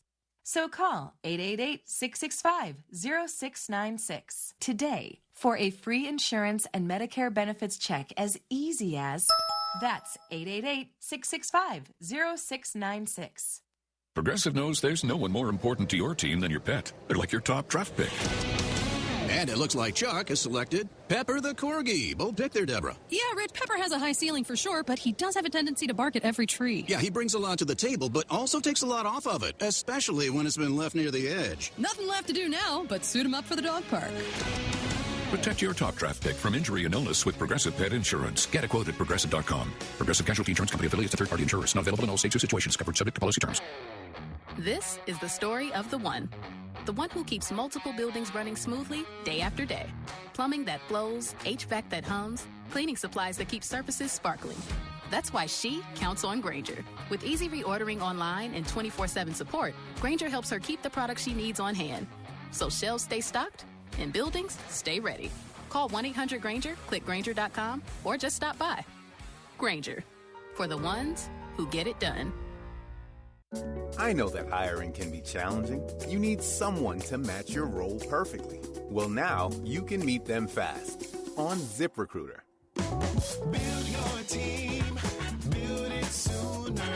Meet your match on ZipRecruiter. Just head to ZipRecruiter.com/free right now to try it for free. That's ZipRecruiter.com/free. Meet your match on ZipRecruiter. Try it free.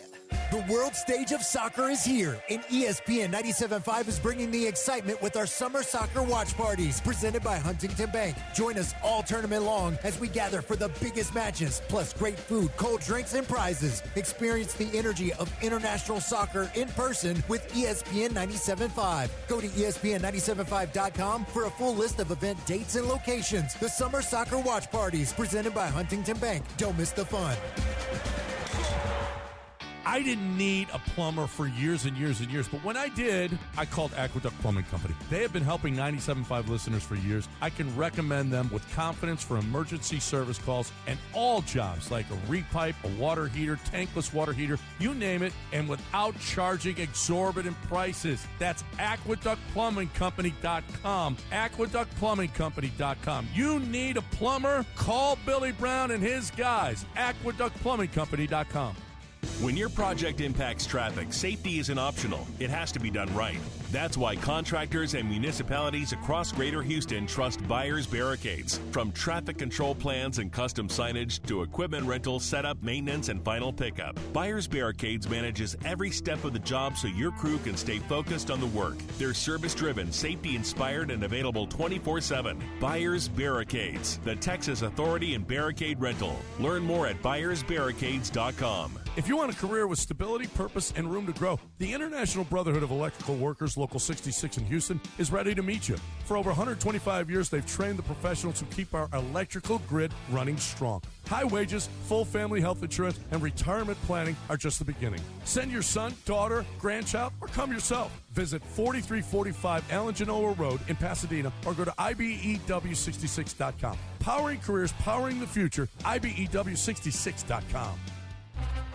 Not a fan of crowds? Then bring the soccer parties home with Spanish Flowers Restaurant. Whether you're hosting family, friends, or the whole neighborhood, Spanish Flowers has family packs loaded with Houston's favorite Tex-Mex flavors. Add margaritas to go, and you've got everything you need for the ultimate soccer watch party. Getting game day food has never been easier, so let Spanish Flowers do the cooking while you enjoy the matches. Order online today at SpanishFlowersRestaurant.com and celebrate every goal with Houston's favorite Tex-Mex tradition. Thousands of dealerships compete for customer satisfaction every year. For the 11th year in a row, D&M Leasing was named America's Leasing Company of the Year by Cars.com. Ranked number 1 in the Southwest for service and customer experience. D&M makes getting a vehicle easy. No dealership visits, no pressure, just leasing experts who handle it all. Call 713-290-1000 or visit dmautoleasing.com today. D&M Leasing, America's Leasing Company of the Year. We make leasing easy at D&M.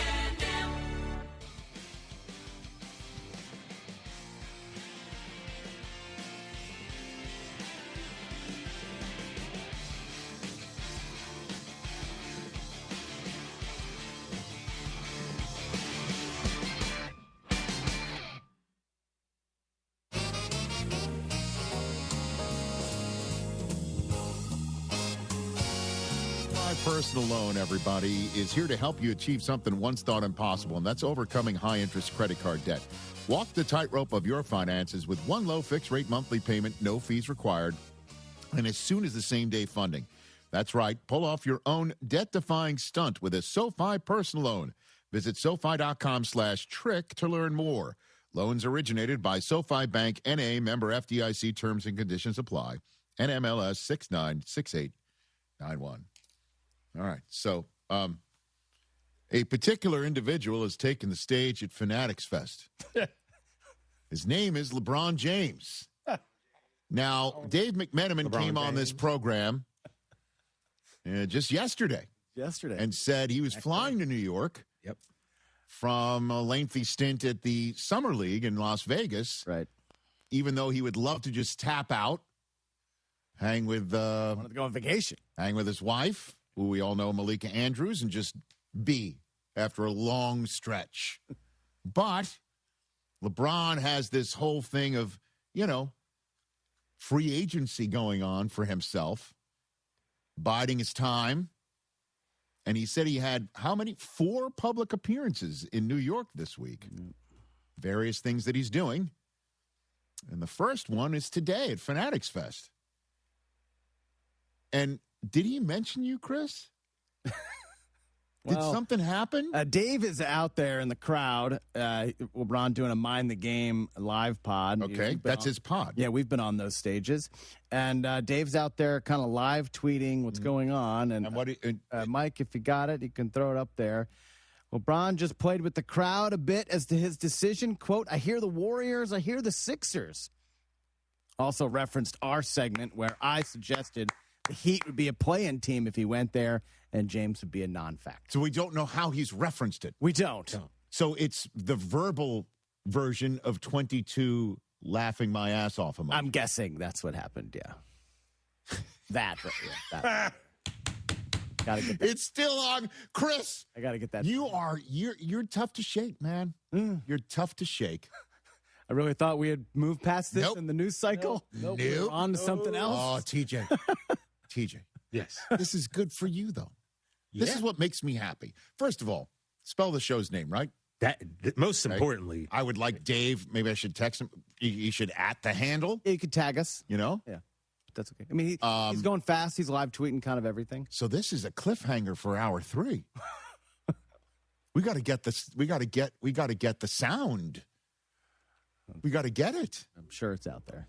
You know, why'd you say it was good for me though? Because you push back. You push back. Yeah, but here we know how this works, right? Because this is just human beings. You could have 1,000 great comments praising you, but you're always going to look for the one negative. Yep. So even though you and I were positive for him, he don't care about that. Right. It's the negative comment. That's not true. That's life. Well, he's not going to come out and say, I appreciate T.J. Jefferson pointing out I'm average 21 points a game, or I appreciate Rich Eisen pointing out that my performance got the Lakers to the second round despite the injuries that ravaged the roster. I would love for him to point that out at Fanatics Fest, but instead, he does remember the negative. That's what I'm saying. I understand that.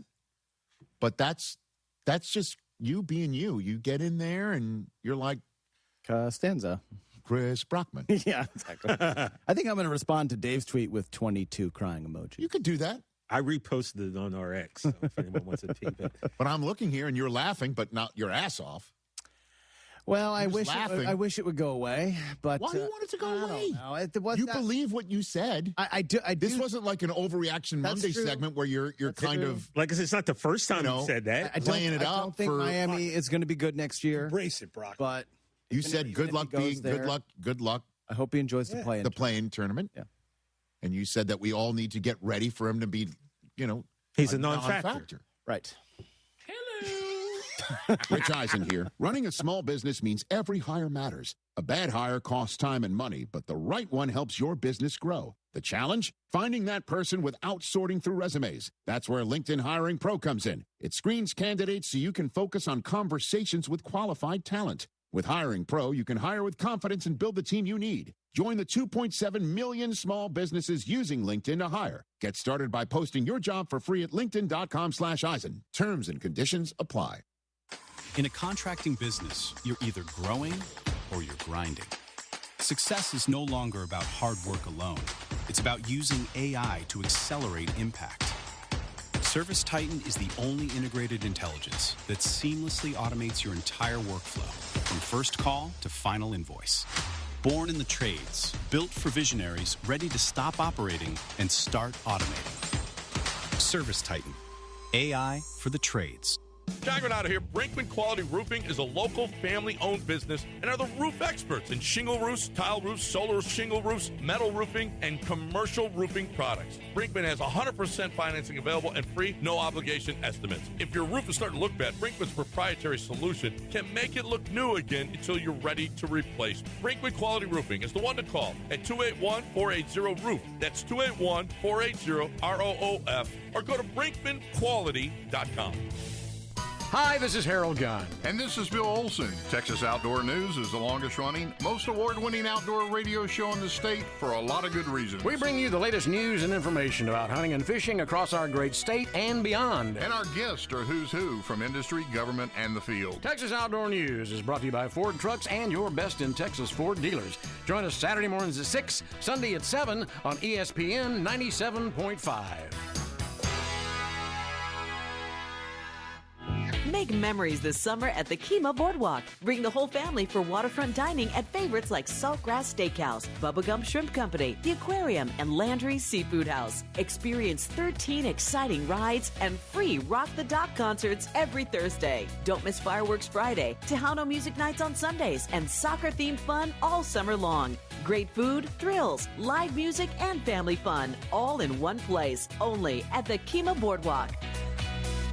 Pro Dunk basketball goals have been the best on the planet for years, and they keep getting better. John Renato here. Now with your Pro Dunk goal, you can get their drill-powered lightning adjust system that raises and lowers your goal in seconds, 10 times faster with zero effort. And now ESPN listeners get the patent-pending lightning adjust system free. That's a $249 value, but you have to call. This offer is not on the website. Call Pro Dunk at 281-351-9822. You got to mention ESPN. That's 281-351-9822. That's Pro Dunk. Fighting for all veterans, serving our community, and adapting to support today's veterans where they are. That's life after service. That's the VFW. Get involved at stillserving.org.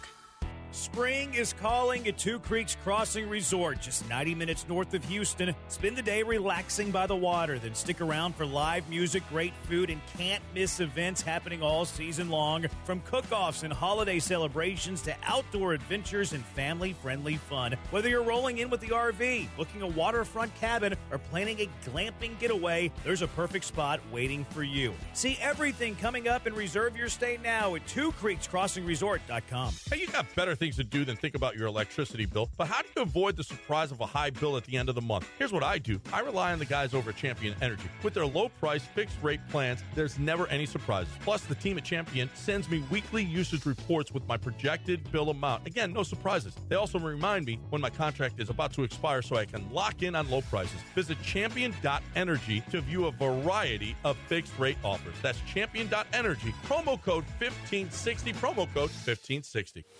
For 70 years, the Humane Society of the United States has worked to end animal cruelty.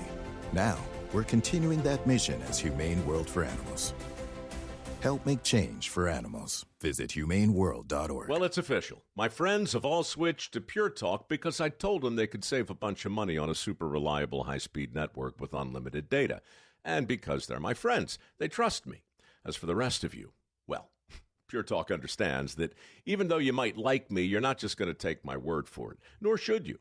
For that reason, and for a very limited time, Pure Talk is offering any of their plans for just $15 a month for the first 3 months, including their top-tier unlimited plan that normally sells for $65 a month. Think of it like a test drive, a super simple way to save $150 while you kick the tires on Pure Talk's blazing fast network, and a fine way to see for yourself why I switched from big wireless, along with a few 100,000 of my closest friends. Dial pound 250, say Mike Rowe, and be connected to Pure Talk's friendly U.S. customer service team. Again, dial pound 250, say Mike Rowe, and let the savings begin. Who are you? ESPN 97.5, presented by Zadok Jewelers. There are jewelry stores, then there's Zadok's. KFNC, Mont Bellevue, Houston. This is The Rich Eisen Show. Hey, everybody. Can't get enough of The Rich Eisen Show? You're in luck. You can find us everywhere. Watch us weekdays on Disney Plus from noon to 3 Eastern. Miss the show? We've got a podcast so you can listen anytime. But here's the best part. Our YouTube channel. Subscribe at youtube.com/Rich Eisen Show and you'll never miss a moment. Now, on with the show.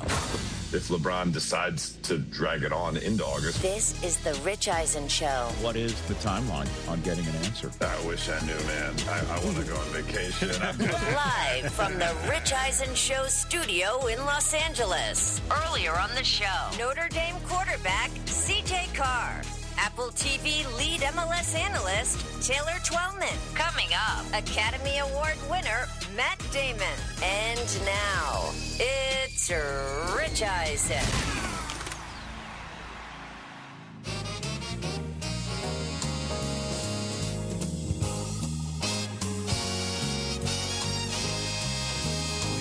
Had our first 2 hours that we truly enjoyed, whether it was chatting with Notre Dame quarterback C.J. Carr or with Taylor Twellman reviewing the semifinal contests of this year's World Cup that will culminate on Sunday in the New York, New Jersey Stadium. Between Spain and Argentina. Taylor Twellman. It's a great chat. If you missed any of it, there's our podcast. If you missed any of it, you can go back to our Disney Plus page when everything's over. Or we chop up our show, as you know, on our YouTube channel, youtube.com/Rich Eisen Show. You can also check out our reels or our videos on Instagram and TikTok, Facebook, YouTube Shorts, the whole business. You can't miss us unless you really want to, and why would you? And if you want to hear people publicly speaking nice about us, tune in to Fanatics Fest. Yes, you can. We're talking about some of us. LeBron James apparently did he actually name check the show? That's what we're hoping. hoping. Unclear. We're searching did he go for video. somebody? Okay, we're looking. Searching for video. Say the name. All right. Say my name. Say my name. Yeah, Tyrese Halliburton directly asked LeBron where he's going, and then he crowdsourced the audience. Where do you want me to go? Warriors, and then he also mentioned the Yankees as a team as well. A big round of applause. So he's having his fun. And Rich, you were very aggressive to young CJ Carr. You know, No, I was not at all. you were very. Was it like I was not at all. I enjoyed chatting. questioning his life's choices? I'm just getting it all out of my system so I can be on my best behavior for Matt Damon in about 15 minutes' time. Come out of our green room to talk about this movie. What's it called? I wrote it down. The Odyssey. Right. I went back a few more pages for the. And he plays. Oh God, what's his name? I don't know. He's in some wood horse. There's a lot of boat. There's a lot of rowing. A lot of rowing. It's going to be a long movie, man. But I don't care. However long it is, it could be double, and I would just sit say there. we got 20 years to cover. So this Nolan is going to be a long movie. Oppenheimer not only won all the awards, but it was a box office hit. The guy makes massive amount of box office. Tickets went on sale for this movie last summer, and it sold out everywhere. You can't get seats around this town. You can't. 844-204-RICH is the number to dial. I've been doing this 4-down series. We're going to keep doing it all the way until toe meets ball for games that matter, because it takes a while to get through all 32 teams. We go one by one, previewing the season with the storylines, question marks about each team, going down the draft order, which means this is the fourth 4-down that we have done. We've already gone through the Raiders and the Jets and the Cardinals. Now, fourth, it's 4 downs with yours truly, presented by LinkedIn on the Tennessee Titans. Hit it. 4 Downs with Rich. Here we go. All right, here we go. Here we go. Presented by LinkedIn. 4 downs on the Tennessee Titans. First down, everybody. Did the Titans turn Nashville into the new New York South and we just totally missed it? Good one. Okay. The head coach is the former Jets coach. The offensive coordinator is the former Giants coach. So you got Saleh, you got Dable. And then if you take a look at their major offseason moves, they spent $78 million on Wan'Dale Robinson. He used to play for which team? Giants. And then they flipped to Tavondre Sweat for Jermaine Johnson III, and he's a former Jet. Then they signed John Franklin Myers, who's a former Jet. And then they get Cordell Flott, who's a former Giant. Okay. I mean, listen, I'll just tell everybody down in Nashville, things haven't been going well in New York football for a while, but you can cherry pick some really good players, and the Titans believe that they have, or cherry pick really good coaches, and Robert Saleh and Brian Dable are 2 terrific coaches. One who didn't get really, I think, a fair shot, although he, Robert Saleh, along with the general manager at the time for the Jets, it was I can't recall because it's probably a handful of people ago. But obviously Zach Wilson was a choice, didn't work out. They go Aaron Rodgers, excellent choice until the football god said, no, we're going to tear his hamstring up, his Achilles up for you. So we'll see how it all goes. But it's just interesting to me that a lot of New York, New Jersey, to use the World Cup phrase, names are down there in Nashville. That's first down. Here's second down. Will the Titans coaching staff writ large, will their first season be as smooth as their hairline? Hey. Baldest staff Love it. ever. Old brotherhood. BSE, man. All Titans. Baldest staff ever. And it's interestingly enough, of all of them that I'll pick out here, we just mentioned Saleh and Dable already. Gus Bradley is the defensive coordinator. And don't forget, Gus Bradley was the choice originally, reportedly, of the 49ers to replace Robert Saleh when he got the job in Tennessee, until the Atlanta Falcons bounced Raheem Morris, and Raheem and Kyle Shanahan go back like, a car seat, and then Gus Bradley was then free to be hired by Robert Saleh. So clearly, Gus Bradley knows how to run a system that Saleh likes, because he was chosen to run the Niners after Saleh leaves, and then Saleh chooses him to run his system. And the rest of the coaching staff, I can't wait to see what Saleh 2.0 is.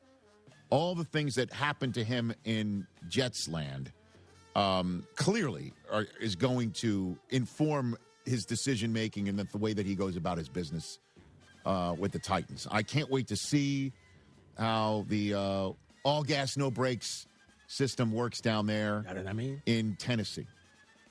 Third down. Go ahead. Third down. How will their Carnell Tate decision work out? Let's not forget, 4th overall pick. They go and take the kid out of The Ohio State to play wide receiver. And this is for a team tied for 30th in sacks last year with just 32. That's it. And Arvell Reese was sitting there, and Sonny Styles was sitting there.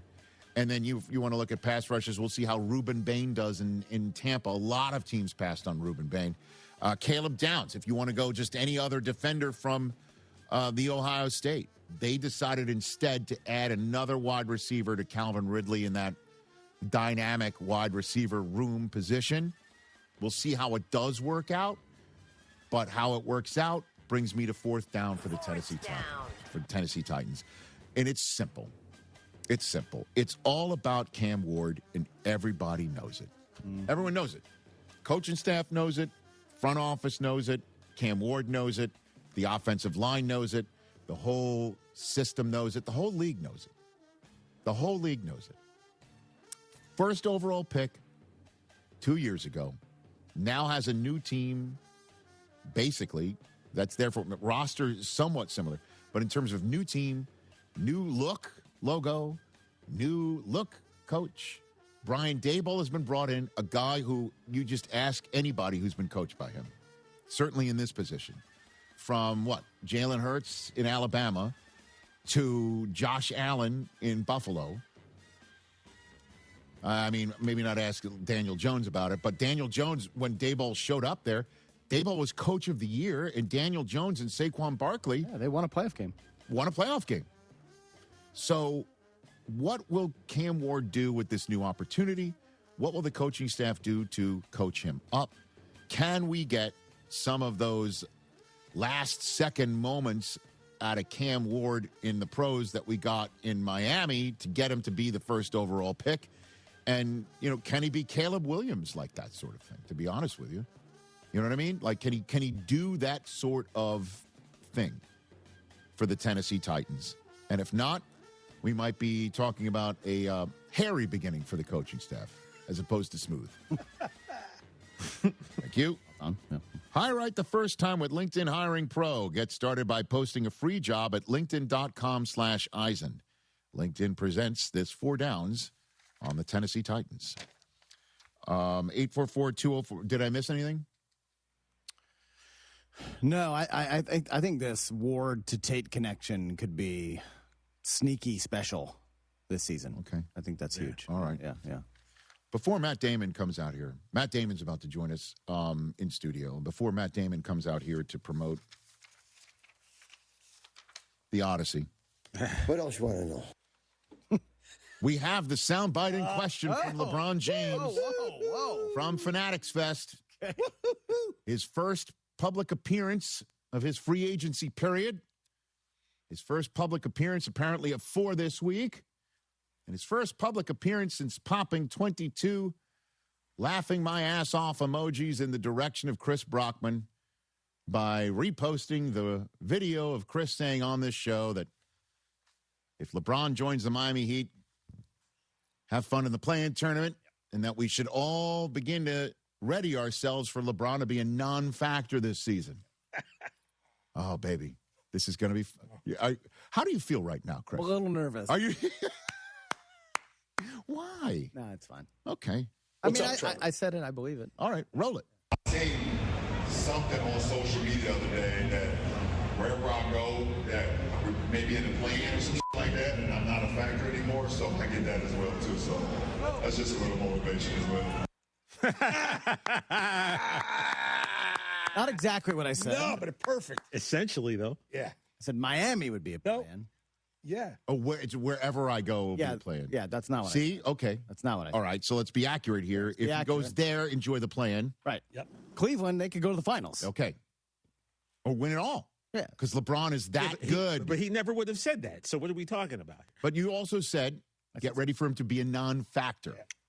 Yeah. And I think you couldn't get past that. So what this confirms is that he wasn't saying with the 22 emoji salute, oh, the Miami Heat, right? That's where I'm going, the non-factor of is I'm laughing about that. Miami Heat fans were seeing these emojis as confirmation he's going to Miami because you mentioned Miami in the play-in tournament specifically. Right. Let's remove that from the table. Yeah.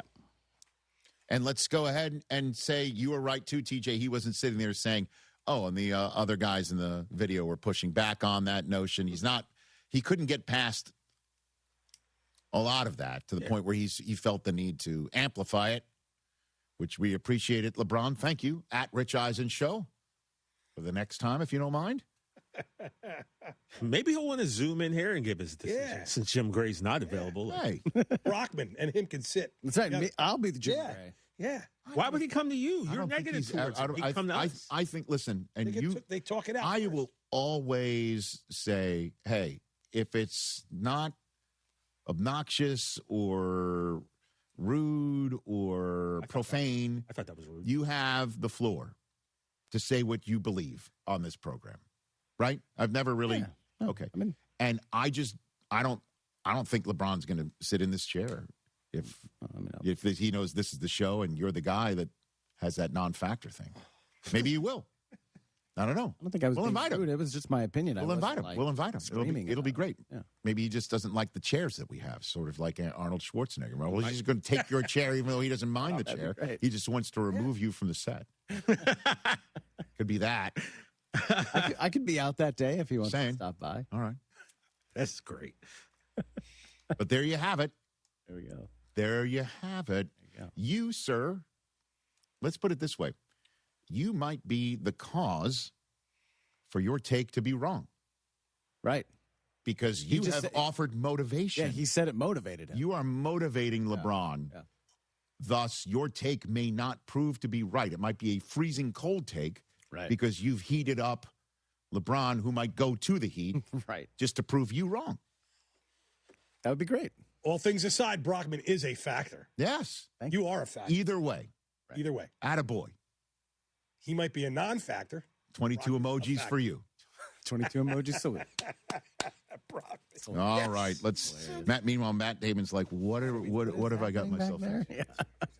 When it comes to you and your home, Pella Windows and Doors are the experts at taking care of you and your home.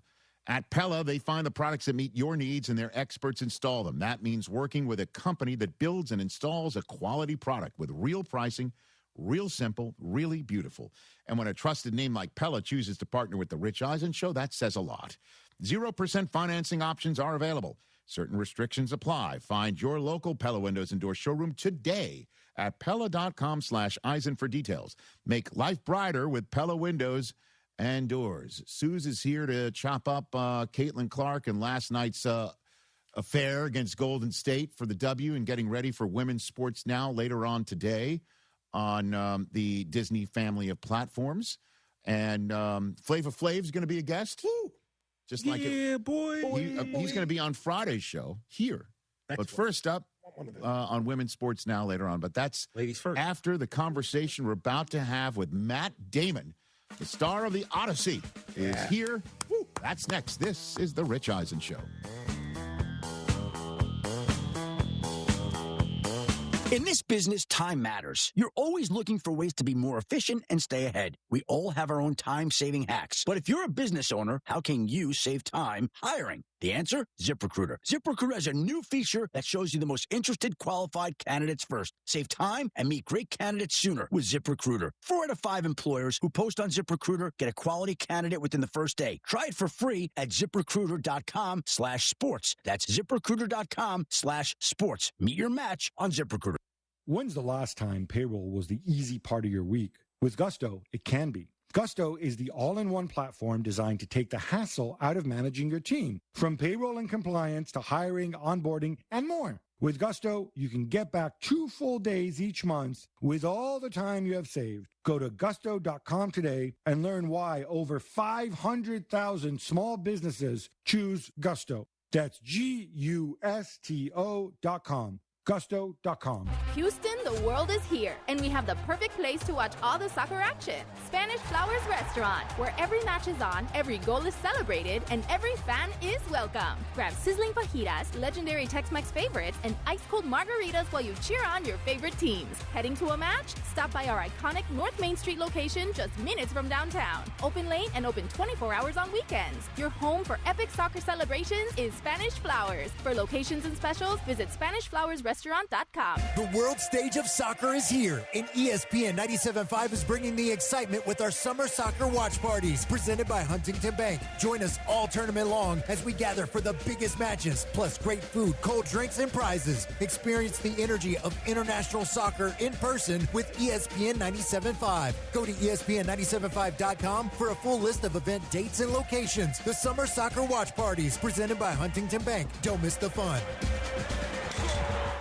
Houston is Soccer City, USA, and World Cup 2026 is coming our way. Join me, Glenn Davis, every Tuesday and Wednesday, 6 Central Time, for Soccer Matters ESPN 97.5, presented by the Daspit Law Firm.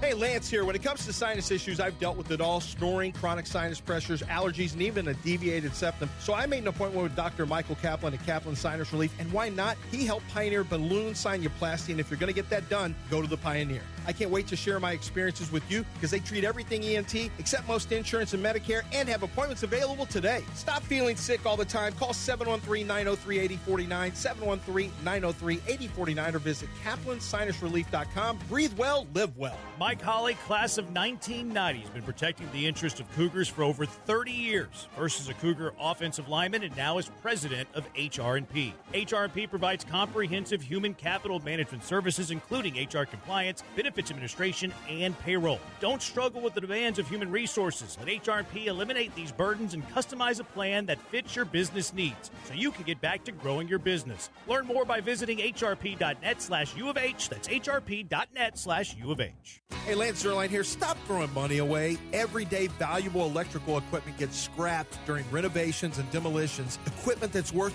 more than scrap value. Contractors, project managers, construction pros, M&J Electrical Supply will remove your electrical equipment and pay you more than the scrapyard. Zero hassle, better money, everybody wins. M&J Electrical Supply buys, sells, and removes electrical equipment. Call 713-699-5055 or email sales@mnjelectrical.com. When your project impacts traffic, safety isn't optional. It has to be done right. That's why contractors and municipalities across Greater Houston trust Buyers Barricades. From traffic control plans and custom signage to equipment rental, setup, maintenance, and final pickup, Buyers Barricades manages every step of the job so your crew can stay focused on the work. They're service-driven, safety-inspired, and available 24/7. Buyers Barricades, the Texas authority in barricade rental. Learn more at buyersbarricades.com. Most car buyers don't know this. The longer you loan, the more like you are to owe more on your car than it's worth. Millions of drivers are stuck in 6- and 7-year loans facing negative equity. Leasing with D&M avoids that trap, letting you drive the car you want without years of depreciation. For 50 years, Texans have trusted D&M to keep payments under control and drive smarter. Call 713-290-1000 or visit dmautoleasing.com today. D&M Leasing, the smarter way Texans drive. We make leasing easy at D&M. This is the story of the one. As a maintenance engineer at a beverage manufacturing plant, he starts his day knowing every line is ready to run because Grainger delivers the industrial-grade products he needs to keep mixers, conveyors, and packaging equipment moving. With Grainger's vast selection of bearings, belts, and motors, he keeps operations running smoothly, so nothing grinds to a halt. Call 1-800-GRAINGER, click Grainger.com, or just stop by. Grainger, for the ones who get it done. I know that hiring can be challenging. You need someone to match your role perfectly. Well, now you can meet them fast on ZipRecruiter. Build your team, build it sooner. Meet your match on ZipRecruiter. Just head to ZipRecruiter.com/free right now to try it for free. That's ZipRecruiter.com/free. Meet your match on ZipRecruiter. Try it free. Looking for a great way to listen to ESPN 97.5 whenever and wherever you are? Then download the ESPN Houston app. Just search ESPN Houston in your app store and download today. The ESPN Houston app is brought to you by Aqueduct Plumbing Company.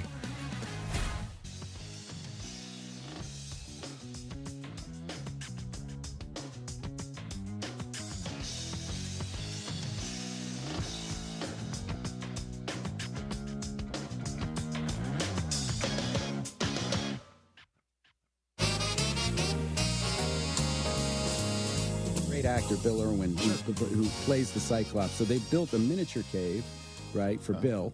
And then we shot in the real cave with all of our guys, right, playing opposite this giant puppet that and then there's obviously effects work that goes in post, but it's remarkable how it looks, dude.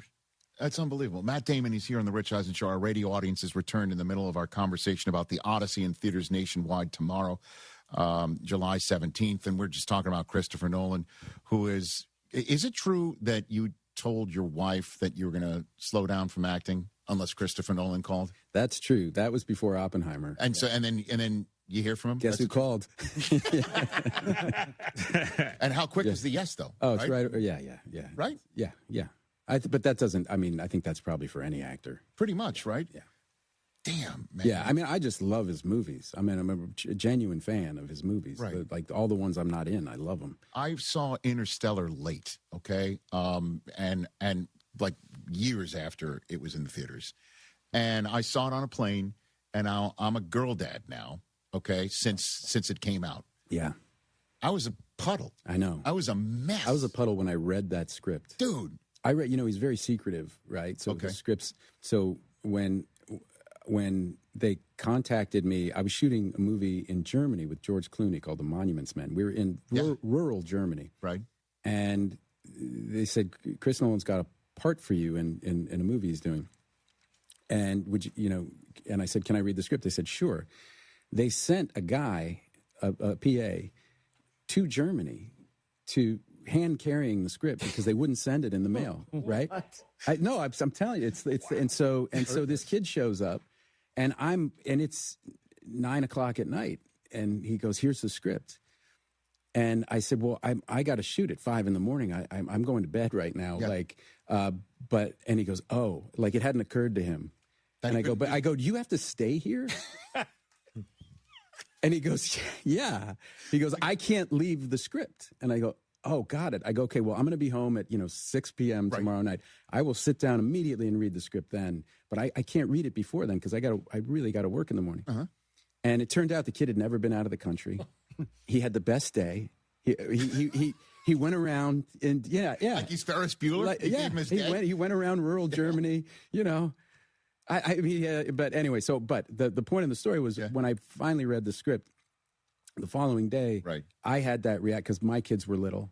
I was away from my kids that week because I was in Germany, and I was a puddle reading that script. I've never reacted to a script that way until I read this one. This one is pretty darn good. I can't imagine. How does one adapt this.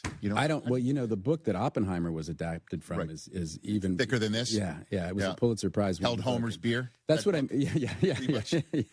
But he like that. That's what I mean. He's a phenomenal writer, and he's really gifted at these adaptations. And I think people who know the story are going to be happy with what we did. And I'll be honest with you. I never really talk about this sort of stuff. Certainly since you're sitting here, but you looked ripped, buddy.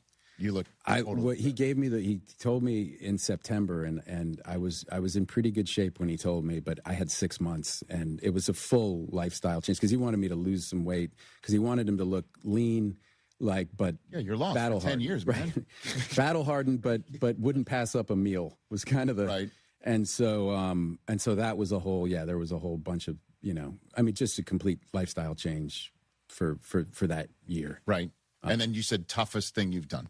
By far. Without a doubt. I mean, not even a question. I mean, it just, every location, because it was almost like doing 6 or 7 different movies, because every location was difficult but challenging in a different way. Huh. And so it was like you were on the water, or you were on a mountain, or in Iceland, we were on, we shot nights in Iceland to do the Hades sequence on these black sand, like plains, and that were, and it was just raining free. I mean, it was one of those. You just said, by the way, can you believe what a sentence you just said about where you were? I mean, the locations shooting. You're Scotland and Morocco. Yeah, yeah, dude. Yeah, no, it was nuts. But the thing was, like, everyone was working so hard. Like, no matter what direction you looked in, you were looking at somebody who was absolutely giving everything they had for the movie. And the first AD said to me early on, it was really a great thing. He kind of sidled up next to me, and he's an old, like, he's been around. He's seen everything. Milo, he's great, and nothing surprises him. He's just completely unflappable. But I was watching the grips do something amazing. Again, they were probably building a platform off the side of a cliff or something, that a techno crane was going to go on. And I was just kind of gawking, and he sidled up next to me, and he goes, it's funny when you realize that every single person here could be working on an easier movie for more money. And the minute he said it, that was the absolute truth. And every single person there, all the department heads, were repeat customers. They'd worked with Chris before. They knew exactly what they were signing up for. And that was the great feeling, was just that this is really hard for everybody here, and everybody's exactly where they want to be. Sounds like a championship sports team, right? That's what it felt like. But that's honestly what it felt like. And I've never, at the end of that experience, it gets me emotional, because I'm like, I have never been more proud to be a part of a team. Like, it was a real hundreds of people just giving everything they had. And because we had somebody at the head of somebody with a vision who was leading us. Wow. I cannot wait to see this movie. It's The Odyssey in theaters. It's okay. Nationwide. Tomorrow. Matt Damon is here on the program. All right, let's talk some sports. You were telling me as you're sitting down, you were locked into the World Cup, huh? I love it. How great is it? It's great. Yeah, I got into it 20 years ago because in 2006, my daughter Isabella was born. Yes. She was born on June 11th, and that was right when it was starting. Yeah. And so those first 4-6 weeks of her life, when we're just at home, I think I watched every game. So you're being a newborn dad, right? Being a newborn dad, and I'm walking around with this baby, and I just have the, with the sound, I'm watching, and I got into every, it's just, it's awesome. I love it. And it's so great when it first starts that there's like 3-4 matches every day.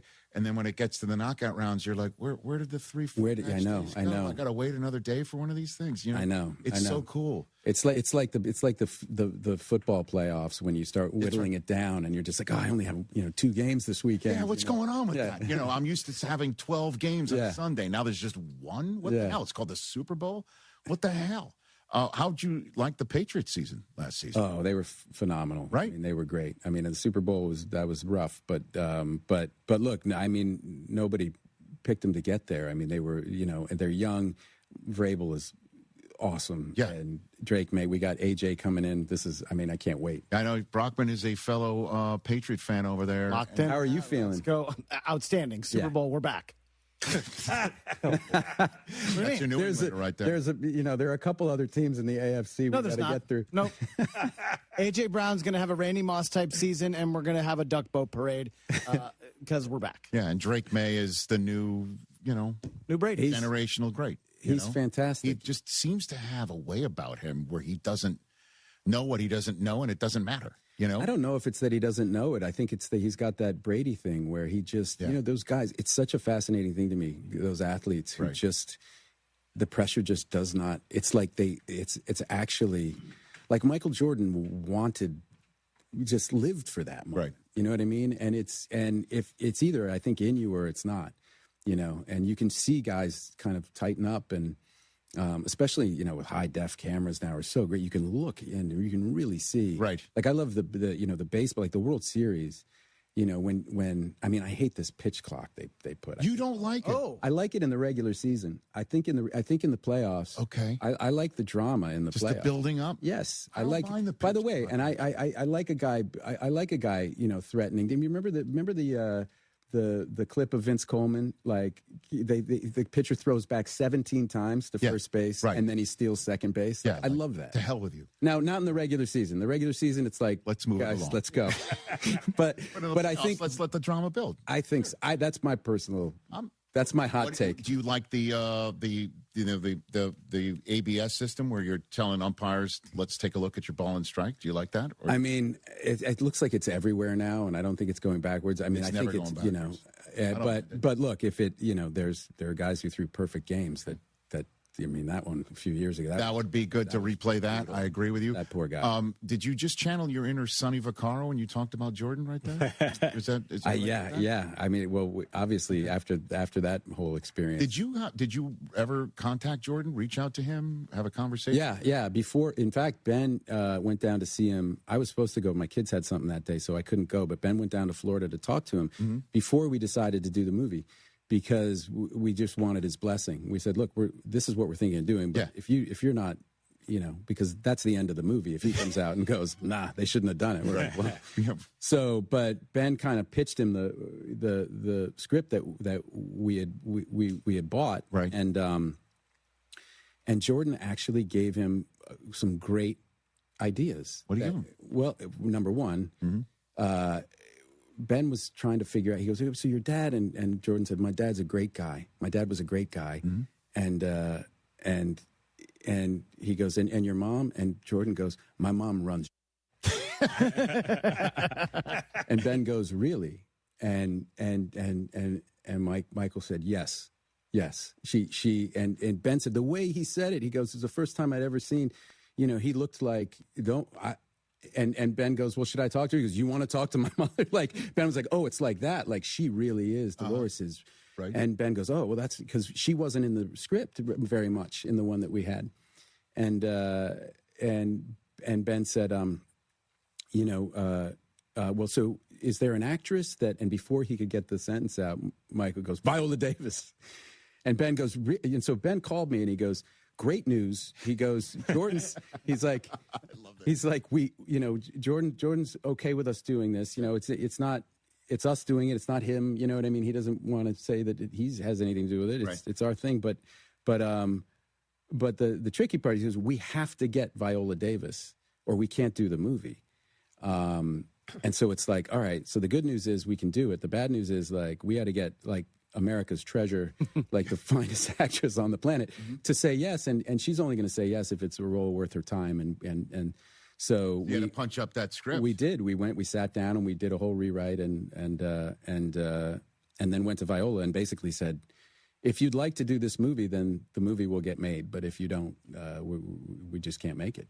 And but it was a good role. And then she had her input. She came in and she had great ideas. I mean, she's brilliant. And that's how, and that was a really joyful shoot. Fun movie. Yeah. It was a lot of fun. So much fun. Yeah. Jason Bateman was fun in it. He's great. Obviously. So was Ben always going to be Phil Knight, or that was always in the cards? That was always the plan. Yeah. That was a blast, man. Yeah, it was. It was really fun. was. So in the few minutes I have left with you here, I want to hit on a bunch of stuff. Is it true you'd be still in the idea of playing Jason Bourne? Sure. Yeah. You are. Yeah. Yeah, I'm talking to. There's a great director named Ed Berger. He did All Quiet on the Western Front. He's a wonderful director, and we're talking about it. We're just trying to figure out. We're trying to nail the story down.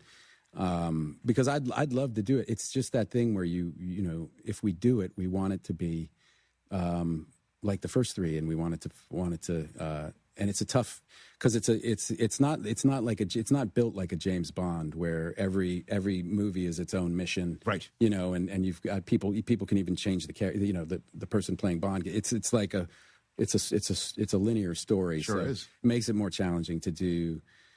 To do a sequel where you're giving people what they want, but also enough new stuff that you know what I mean. It's a tricky one. Well, I just started watching the trilogy again with my younger kids. It's as good as ever, man. Oh, good. It's phenomenal. Yeah, these are great movies. They're fun, and they translate to the current day as well. You know, and I just think, you know, obviously. The fact that maybe years later that Bourne's still not out of it, right? That the past is catching up still, you know. You should come sit in on our sessions. Okay, don't say things that you don't want to really happen. You know what I mean? Like, where life is catching up, you know. And Bourne's got to deal with that, and I would love to see that. Yeah, well, I hope we can crack it. I think we have a line of sight on how to do it. So. Okay. Yeah. All right. I will report back. Okay. And is it true there's another Ocean's movie in the mix here? There might be another Ocean's movie in the mix. Everybody keeps them. No one's. The people who I asked this to. It takes a lot for those things to cohere, right? Why is that? Just everybody's schedules. You got to get everything right and I mean, I think they're probably close on that one. Okay. Yeah, that would be a lot of fun too. I mean, obviously, I love those guys. Is that like a working vacation when you're doing that? I wouldn't even put the work in. No, it's all we all take our jobs seriously, but you know, George is great. He's a lot of fun. I mean, we've had Casey Affleck on here, Andy Garcia on here. Asked them both point blank, and they gave me a very similar answer to what you just said. Well, everybody's kind of just hovers around, and we're all in kind of a holding pattern. So, like, ready to go, ready to unite exactly. if it works. And if it works, we'll in the schedule. Yeah. Would you have a favorite story from those shoots? Oh my gosh, involving Vegas, involving anybody, involving Carl Reiner. You got something that would be fun? Oh, Carl, yeah. I mean that. Yeah, I mean, God, what a gift. It was so wonderful working with him.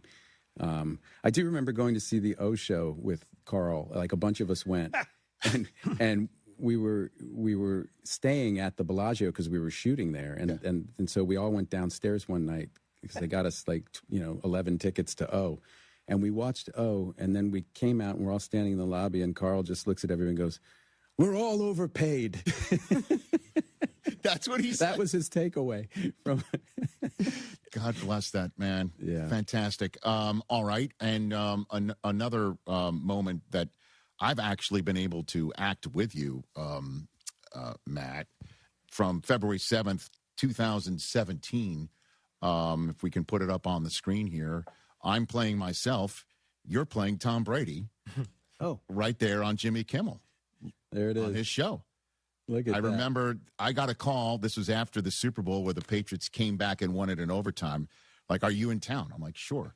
How'd you like to play yourself? And Matt Damon's playing Tom Brady. I don't even remember doing this. You don't remember doing it? Yeah. No, it's like I had goggles on. Like you had goggles on because you remember were just celebrating. We just celebrated. And you right. were using the Brady jersey to sneak your way onto the show. Yeah.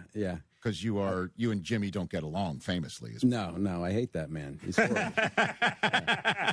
I don't look tall enough to play Tom Brady. But I need to stand on an apple box. That was the bit. Right. That was the bit. And then I think he showed up with the actual Brady and vandalized your home, if I'm not mistaken. Yes, yeah. I remember that bit. The crazy thing about that bit was, obviously it wasn't really my house, but Tom, he had to throw a football through the window. Yes. And so they put this fake window. Yes. And on the first throw, it's in the bit, like in the, you can find it, but he threw this laser right at the cross where they were like, try to hit these two pieces of wood. I mean, he hit it with the point of the ball and just exploded the window. Which isn't a throw you would think he would normally make, right? Like a target that's up and it just doesn't matter. Normally he's just like throwing it to Edelman and to get it out of his hands or Gronk or whoever. The guy was so good. Dude. And you saw, I don't know if you, because you're traveling the world, you're doing all sorts of stuff, you're being a dad. He played a flag football game here recently. And he's throwing dimes and darts and whatever. Like he could give the Raiders a few games if it's necessary. 100%. Like he always kept his arm warm, and he didn't move around a lot. If he's in, unbelievable. No, God, I would love that. Oh. I'm such a homer for that guy. I just love the whole thing, man. Look at him. By the way, I have to say that I went to the bathroom here before I came out, and I have never laughed so hard. That is the greatest. That is so good. For everybody at home, he's got a picture of Bill Belichick above the toilet. Mm-hmm. So when you go to the bathroom, you look up and see that, and it says, "Do your job." There it is. There it is. We got it. Oh, yeah. Oh, yeah. That's where I went to the bathroom. When we were redoing... that just made me, I was like, that's perfect. I washed my hands this morning, and I literally thought, I wonder if Matt Damon's going to come to the bathroom. No. I can't believe I never thought of that. I mean, I got to be honest with you. When we redid some of the studio here in the green room, I said, we've got to do this. It's such a good idea. I mean, just put it I'm going to steal it, definitely. Hey, I mean, we'll give you one. I don't know how long it'll last in my... at your house. How Lucy will feel about it. But what the hell is this? Oh, my gosh. Before I let you go, has it hit you that there's a line in Good Will Hunting? You're in the scene with Robin Williams. He's revealing that he missed the Carlton Fisk home run in Game 6 of the World Series because he's having a drink with his future wife. And you can't believe that he's missing this moment. And he's talking about how beautiful his future wife was. And your line is like, I don't care if Helen of Troy is there. Right. And now here you 6. are in the Odyssey. And I missed the entire baseball season to go make this movie. That's what I'm saying. You missed the entire, but, that's the similarity, though. But it's pretty amazing how, Gosh, I didn't even think of that. Yeah. I'm putting that together for you, huh? Yeah, that's You're right. Odysseus now, and your previous, first big, huge, if you will, foray. Yeah. Like, I don't care if Helen of Troy's walking in. And I guess I grew up finally. Look at you, man. Yeah, I just think it's pretty cool that that you're doing what you're doing and everything. I've met you a long time ago, but I'm just as much of a fan as I would consider man. how much I Thanks. root Me for too, you. man. Me too. I appreciate you saying that. And come back anytime soon. Bro. I will. I appreciate you saying that. I'll be like Casey, even if I don't have anything to promote. I'll just stop by. That was so much fun. I think he wanted to come and just talk mess. Yeah. He just wanted to talk mess to all the people. Maybe when the Pats start going, anytime. All right. Anytime. Good to see you. In the meantime, go see The Odyssey in a theater near you tomorrow.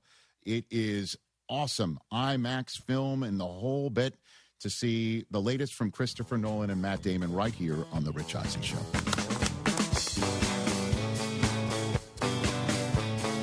Smalls here. If you're heading into summer without a medical emergency kit, you're taking a risk most people don't think about until it's too late. Summer colds can turn into sinus infections that last weeks, ruining your perfect vacation getaway. And when you're traveling, finding a doctor and a pharmacy, it's stressful. That's why I ordered a medical emergency kit. It's like having an urgent care and a pharmacy at home. It includes prescriptions like amoxicillin and generic Z-Pak to treat a wide range of illnesses. So if you wake up sick, at home, or on the road, you have what you need. No waiting for your doctor, no hours at urgent care, and no pharmacy lines. Also, no copays. Match your symptoms to the right prescription in your guidebook or call their telemedicine doctor. Start meds sooner and feel better faster. Every home needs a medical emergency kit, so order yours online in minutes. It's shipped right to your door. Save $45 with my promo code SMALLS at urgentcarekit.com/smalls. That's promo code SMALLS at urgentcarekit.com/smalls. Prescription required. Always consult your doctor to determine if this product is right for you. This is your deep inner voice. Exit 18th. Take the 18th Street exit. Exit 18th. Yanni Damaris here. If you're sitting anywhere on the 610 loop, stuck in traffic, exit 18th Street and grab a cold drink at Damaris Barbecue. We'd love to have you, and you'd love being here. We've got a full bar, beer, wine, liquor, and frozen drinks. And you can even be a family hero by taking home some delicious dinner. You heard me. 18th Street. Exit 18th. And get to Damaris Barbecue. Keep listening for details on how to get up to $300 airline credit. Sky Holidays introduces a one-of-a-kind air credit program. Our buying team got a little too aggressive in getting hotel and air deals, so now we have to liquidate our prices. Here's how. Whether you want to go to Paris, Las Vegas, London, Atlanta, Hawaii, or anywhere else in the world, we have amazing deals. Book a selected hotel and we'll give you up to $300 airline credit. Now you can book your vacation and get a free credit to use towards airline travel. We'll book both, airline and hotel, with one simple phone call. We have access to most airlines and deals on thousands and thousands of places to stay. Call right now, book your hotel rooms, claim your airline credit. You can change or modify it at any time. 800-245-1697. 800-245-1697. That's 800-245-1697. Hey, listen, are you a 50-year-old person looking for term life insurance? Then you need to talk to Bob. Bob specializes in helping people find $1 million or more of term life insurance for a couple of $100 a month. Look, you need to know there's a price war in the term life insurance business, and you may be paying too much. Call Bob, and he'll shop and see how much money he can save you. Look, this could be the last term life insurance policy you ever have. Your rates are guaranteed for the next 20 years. That's right, guaranteed level rates for the next 20 years. And if you're a smoker or your health is not perfect, Bob has great rates for you too. So for $1 million of term life insurance coverage for a couple of $100 a month, call Bob right now. 800-430-0932. 800-430-0932. 800-430-0932. That's 800-430-0932. Paid for by Term Direct. Jeremy Branham here. You've heard me talk about Pro Dunk Hoops and their drill-powered lightning adjust system that lets you raise and lower your goal in seconds. It's 10 times faster with zero effort. Right now, with your new Pro Dunk basketball goal, you can get the lightning adjust system for free. That's a $249 savings. But you have to call. You won't find this offer on the website, so call Pro Dunk at 281-351-9822 and mention ESPN. That's 281-351-9822. And Doug. Limu and I created a trick to help you remember that you can customize your car insurance and save with Liberty Mutual. You see, the shirts Limu and I wear are yellow, and yellow is the color of lemons, and lemons grow on trees, and trees provide oxygen, and oxygen helps us breathe, and breathing is how you live, and you can live more life when you save money by customizing your car insurance. I agree, Limu. It's really quite simple. Only pay for what you need at libertymutual.com. Liberty, liberty, liberty, liberty.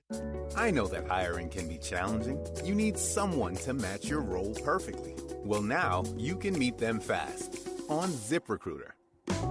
Build your team, build it sooner. Meet your match on ZipRecruiter. Just head to ZipRecruiter.com/free right now to try it for free. That's ZipRecruiter.com/free. Meet your match on ZipRecruiter. Try it free.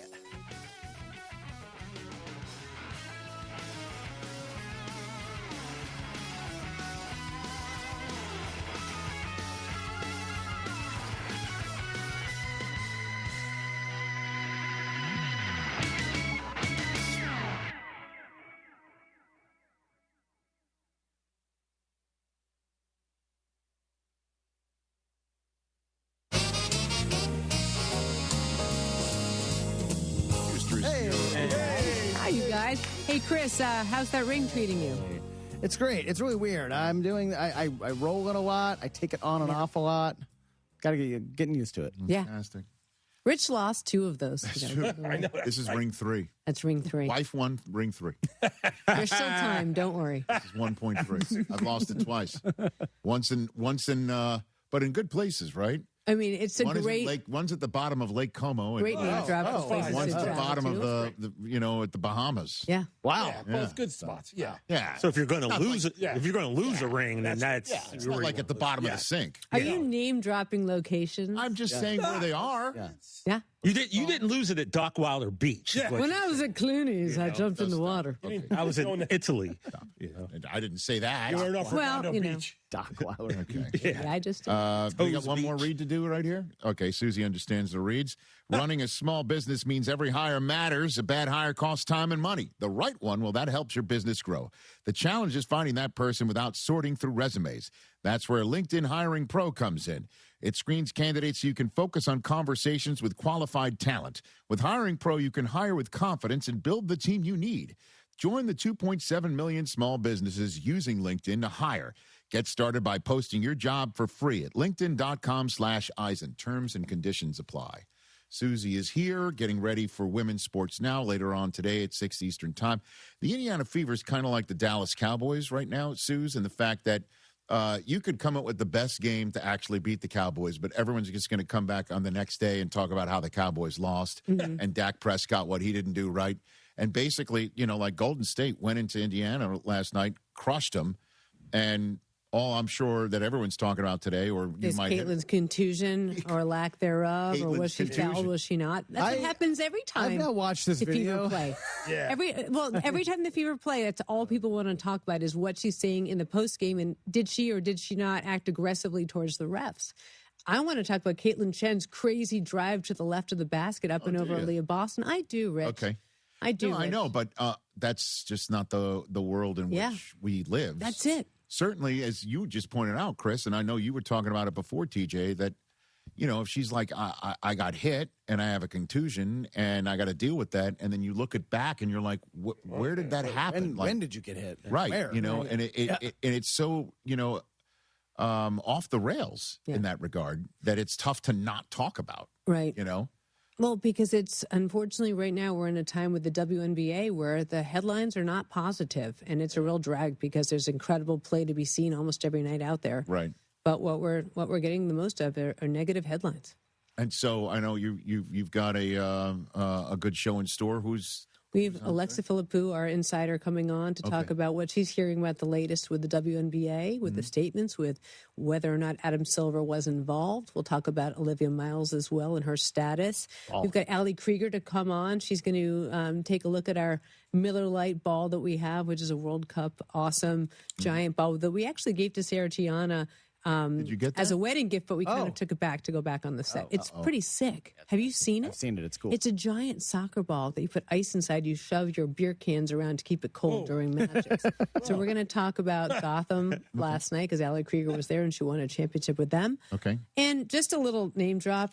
My guy Flavor Flav stopped by. Okay. Yeah, boys. Or like, yeah, girl. And Yeah, girls. we may or may not have talked about Kool and the Gang. What? Now he's got because Flavor Flav is coming on this show tomorrow to talk about the She Weekend, where he's getting together the women's champion soccer team bobsled skeleton. It's really, he started with water polo. He started talking about the discrepancy in attention for women's sports. And after the women won gold with the Olympics, he said, "You're not getting celebrated at the White House. I'll have you to Vegas." So it is She Weekend. She Weekend, and it brought Sarah Tiana back to Las Vegas. Yeah, couldn't get enough. She went back. Is she going to go to the little Chapel of the West and stop by for posterity? Just a review. Yeah, just a review. Check her work. Is she celebrating your 1 week anniversary back in Las Vegas? Back there. Can't get enough. What happens there stays there, and then you go back there. Unless it's on Women's Sports Now. I'm here and you're there. Watch that next week. Oh, okay. There you go. All right. That's later on today. Mm-hmm. And tomorrow. And then tomorrow, Flavor Flav's on this show. Eric Braden's back. Oh. Hey. You're going to have him back. I can feel it. That's good. Susie Is he going to do more reads? We got to talk about that after the show. Rich Eisen here with some advice. If high-interest credit card debt is grinding you down, it might be time to call an audible with a SoFi personal loan. It consolidates your debt into one low monthly payment with no fees required. And with as soon as the same-day funding, you can make the right play fast. Call an audible on your debt today at SoFi.com/debtplay. Loans originated by SoFi Bank N.A., member FDIC. Terms and conditions apply. NMLS 696891. Fast funds terms apply at SoFi.com/debtplay. Rich Eisen here. We talk a lot about battles in sports. Teams battling through adversity, athletes fighting for every yard. The toughest warriors I've ever seen, though, aren't on the field. They're kids fighting cancer. Their families standing beside them. Doctors, nurses, caregivers. That's why I'm proud to support Hyundai Hope on Wheels. For over 28 years, they've helped fund pediatric cancer research, raising more than $303 million and supporting over 40,000 children. Learn more and donate at HyundaiUSA.com/Hope on Wheels. In a city as big and diverse as Houston, it's nice to know your bank still knows you. At Home Bank, their bankers aren't just here to help. They'll recognize you, know you, and earn your trust. They live here, work here, and care about community like you do. And because everyone's financial journey is different, the bankers take the time to understand what matters most to you. Right now, they're offering several banking specials designed with Houston in mind. Whether you're saving for tomorrow, growing your business, or planning your next big step. The best part? You don't have to figure it out alone. Stop by any of Home Bank's locations across Greater Houston, River Oaks, Pasadena, Sugar Land, Baybrook, Friendswood, and the newly opened banking center in Tomball. To speak with a banker who's ready to listen, answer questions, and help you find options that fit your goals. Home Bank, just real conversations with real solutions and opportunities. Go to home24bank.com to get started today. Good for business, good for life. Home Bank, member FDIC, equal housing lender. If you or someone you care about are searching for a stable, meaningful career, the International Brotherhood of Electrical Workers Local 66 in Houston wants to talk to you. For more than 125 years, IBEW 66 has supported men and women who build, maintain, and operate our electrical grid. Their paid apprenticeship programs in electrical construction and line work offer classroom learning and a recognized career in as little as 3 to 5 years. Visit IBEW66.com. Powering careers, powering the future, IBEW66.com. Spring is calling at Two Creeks Crossing Resort, just 90 minutes north of Houston. Spend the day relaxing by the water, then stick around for live music, great food, and can't-miss events happening all season long. From cook-offs and holiday celebrations to outdoor adventures and family-friendly fun. Whether you're rolling in with the RV, booking a waterfront cabin, or planning a glamping getaway, there's a perfect spot waiting for you. See everything coming up and reserve your stay now at twocreekscrossingresort.com. Mike Holly, class of 1990, has been protecting the interest of Cougars for over 30 years. First as a Cougar offensive lineman and now as president of HR&P. HR&P provides comprehensive human capital management services, including HR compliance, benefits administration, and payroll. Don't struggle with the demands of human resources. Let HR&P eliminate these burdens and customize a plan that fits your business needs so you can get back to growing.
Welcome in to Jeremy and Joe here on ESPN 97.5. Joe George, Will Kunkel, Brian McDonald here with you.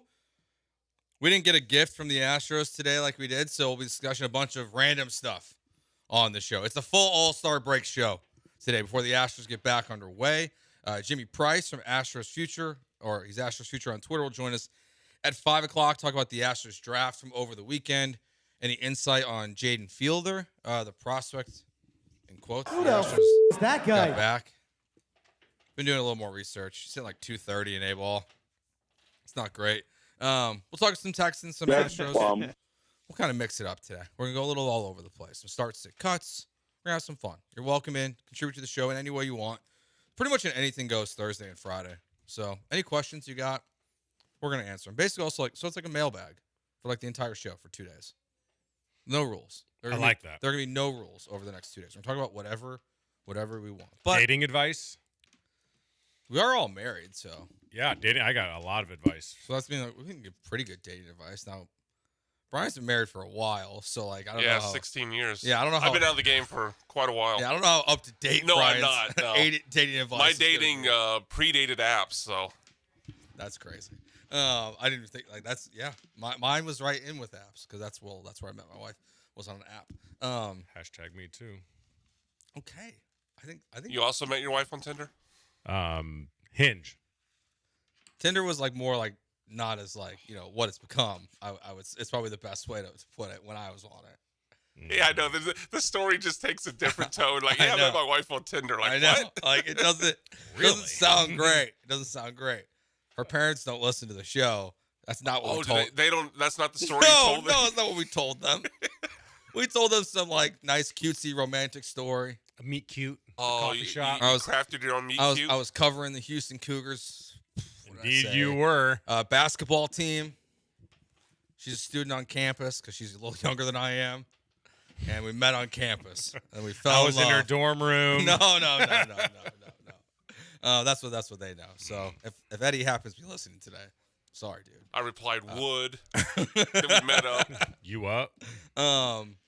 But we'll start today with a question that I was thinking about last night. I was looking at some of these rankings that have been coming out, and we've talked about Nick Caley. His name's come up a little bit.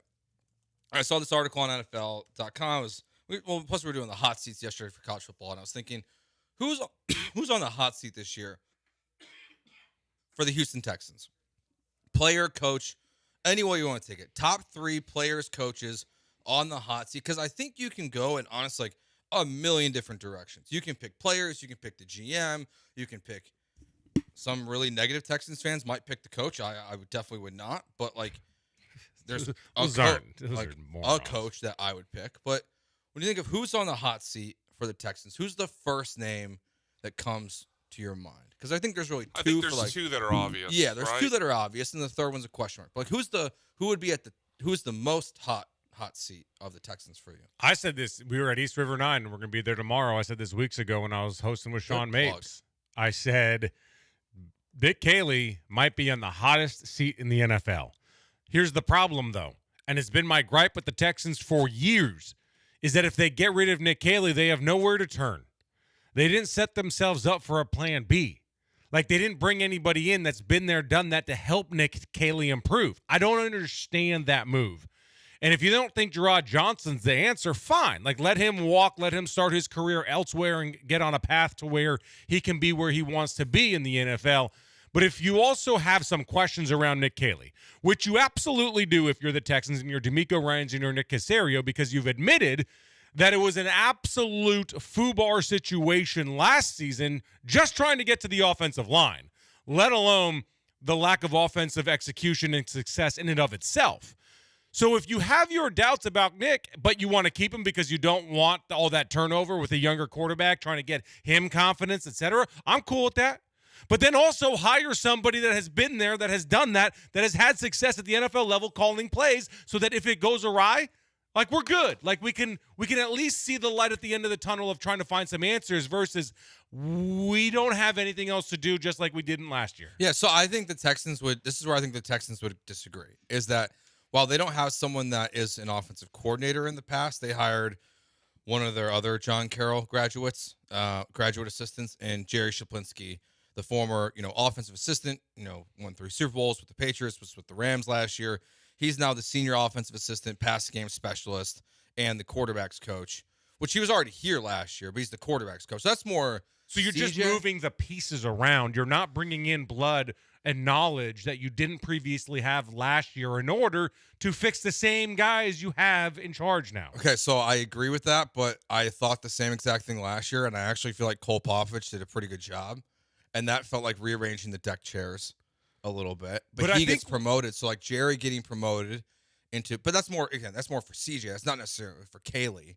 In theory, it helps Kaylee, but it feels like now he has a larger voice in the room. I'm kind of just saying, like, this is what the Texans' argument would be. I agree with you. Like, they should have hired a former offensive coordinator, like someone who's called plays at the NFL level to come in and help out Nick Kaylee. He's number 2 on my list for a hot seat order. Hold on, before you go to number 1. Yeah. I want to push back on the fact that Cole Popovich was the same thing in rearranging. No, because they fired the problem in Chris Strausser. We fired Gerard Johnson. But he wasn't the problem. The offensive coordinator's the guy. It's not the It's not the position coach. I think they think the quarterback's the problem. But if they do think the quarterback's the problem, then that's fine. But you also can't. He can't be the sole problem. No, yeah, he's not. Right. So Which is you why at they fired least Gerard. have. If you don't think Nick Haley's the biggest problem of the pie chart, then fine. But you at least admit that he's at least 30%, 40% of the problem, or whatever. And if that's the case, bring someone in to help him and lessen that percentage, as you did with C.J. Stroud. I think that's what Shaplitsky's role is supposed to be, is to help everyone involved. So I have Nick Haley number 2, and the reason why I have number 2 is that his success is really like, to whether it's his fault or not, it's dedicated to the guy who I think is number 1, which is C.J. Stroud. If C.J. Stroud has a great year, we're going to be talking good about Nick Haley. Like, Nick Haley is going to get a jump. I think depending on who you're talking to, like, you know football, I know football enough that we can see if C.J. Stroud's having a good year in spite of Nick Haley or because of Nick Haley. Sure. Like, and then like also like the offensive line, the running game, all those things, they help Nick Haley. Like, it's sometimes I think the coordinators, I think a lot of times they take the fall for the guys who struggle around them. Whether that's fair or not, it's the role of being a coach. The players always get blamed last. The coaches always get blamed first. I don't know if that's true. Oh, I do. I think it depends probably where you are and like what expectations, et cetera. I mean, head coaches always get fired before quarterbacks do. Well, then that's like, yes, you are right. I guess it depends. Like, I think it's case by case. I mean, I don't know. There's definitely been situations like it's hard to get rid of players on multi-million-dollar contracts. Oh yeah. It's more like the young quarterback is kind of the guy. I guess like, are you talking about like in the building, or I guess in our conversations and accountability? I think from both. us, I think both. Like, it's like if you look at a quarterback situation, like, you know, Bryce Young struggles, they make a coaching change. C.J. Stroud struggles, they make a coaching change. Any quarterback ever in Chicago, well, you're right about that. They make you're a right change. about like that. The coach always takes the fall first, and then because the organization, because typically the GM's still there who drafted that said quarterback. So like, it's like if CJ has a good year, like largely we'll feel better about Nick Haley. Like even like if there's things where it's like, this doesn't look great. They don't run the ball enough. They're running the ball too much. I don't like this play call. I don't like this play call. But generally, if the offense is good, everyone will feel better about the OC because the quarterback and the offense just kind of elevate that for the most part. Like, there might be nitpicky things, but that's why I think CJ Stroud's number 1. Like, CJ Stroud to me is on the hot seat of the Texans right now. Now, to counteract myself, he could still be the quarterback next year with the third offensive coordinator. I struggle to really foresee that happening. I think they're more tied together at this point because I just don't see how you decide to keep both of them or get rid of one of them if it goes bad this year. So I think it's CJ Stroud 1, Nick Haley 2. Brian, what's your order for top 2? Yeah, I share the same order. And looking ahead to the third one, if you don't mind me jumping ahead, I think 2 names come to mind for me. We've already mentioned one of them.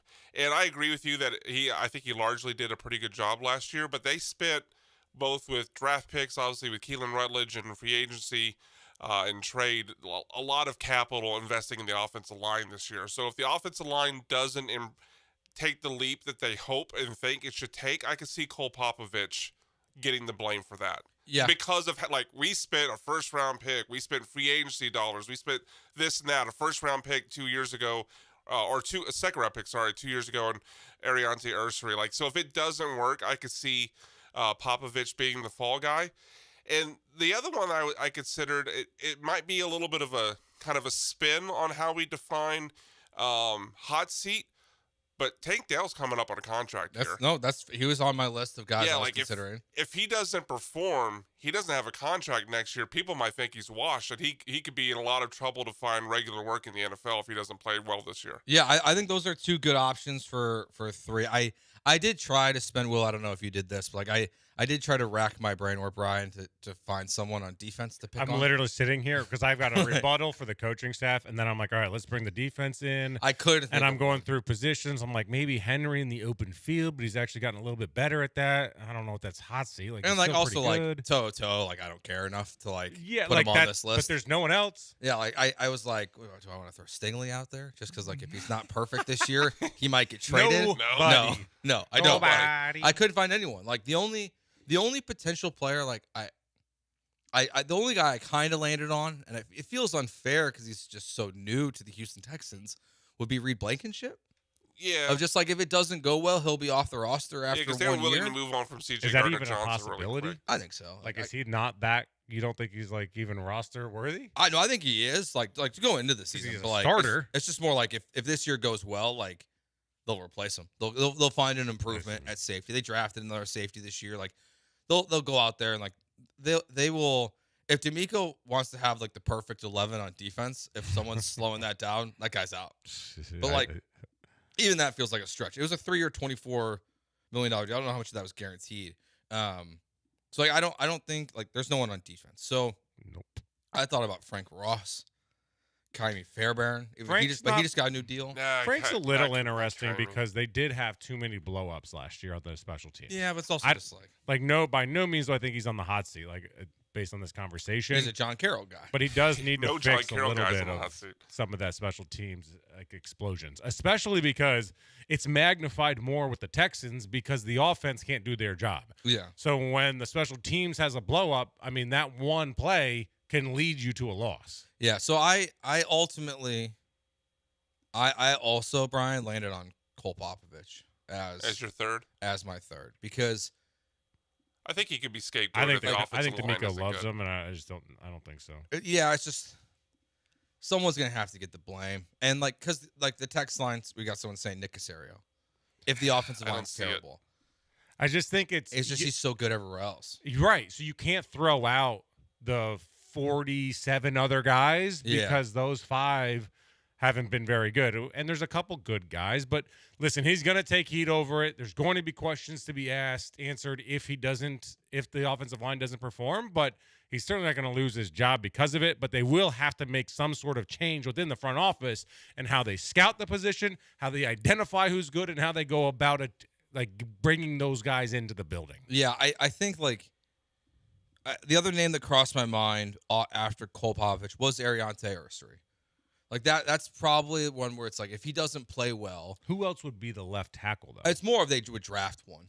Oh, they would draft one, go into free agency, and sign one after this season. Like there's nobody on this roster. Right. It's a full replacement. Like there are other, in theory, in-house options for left guard, center, and right guard, no matter what they do. Like there are guys that they've brought in through the draft, whether it's early or late, that can fill left guard if Wyatt Teller is not particularly good this year. The 2 tackles is where like I think Braden Smith is locked in for 2 years as your right tackle. Trent Brown could play there this year if he needed to. He can play there, so like it's not a super hot seat when there's already competition. Where Ursery's your left tackle. Mm-hmm. If he's not good this year, they will replace him. Like regardless of how good the offense is. If the offense is the best it can be, but CJ's getting hit, from the left side all the time, there'll be a new left tackle in 2027.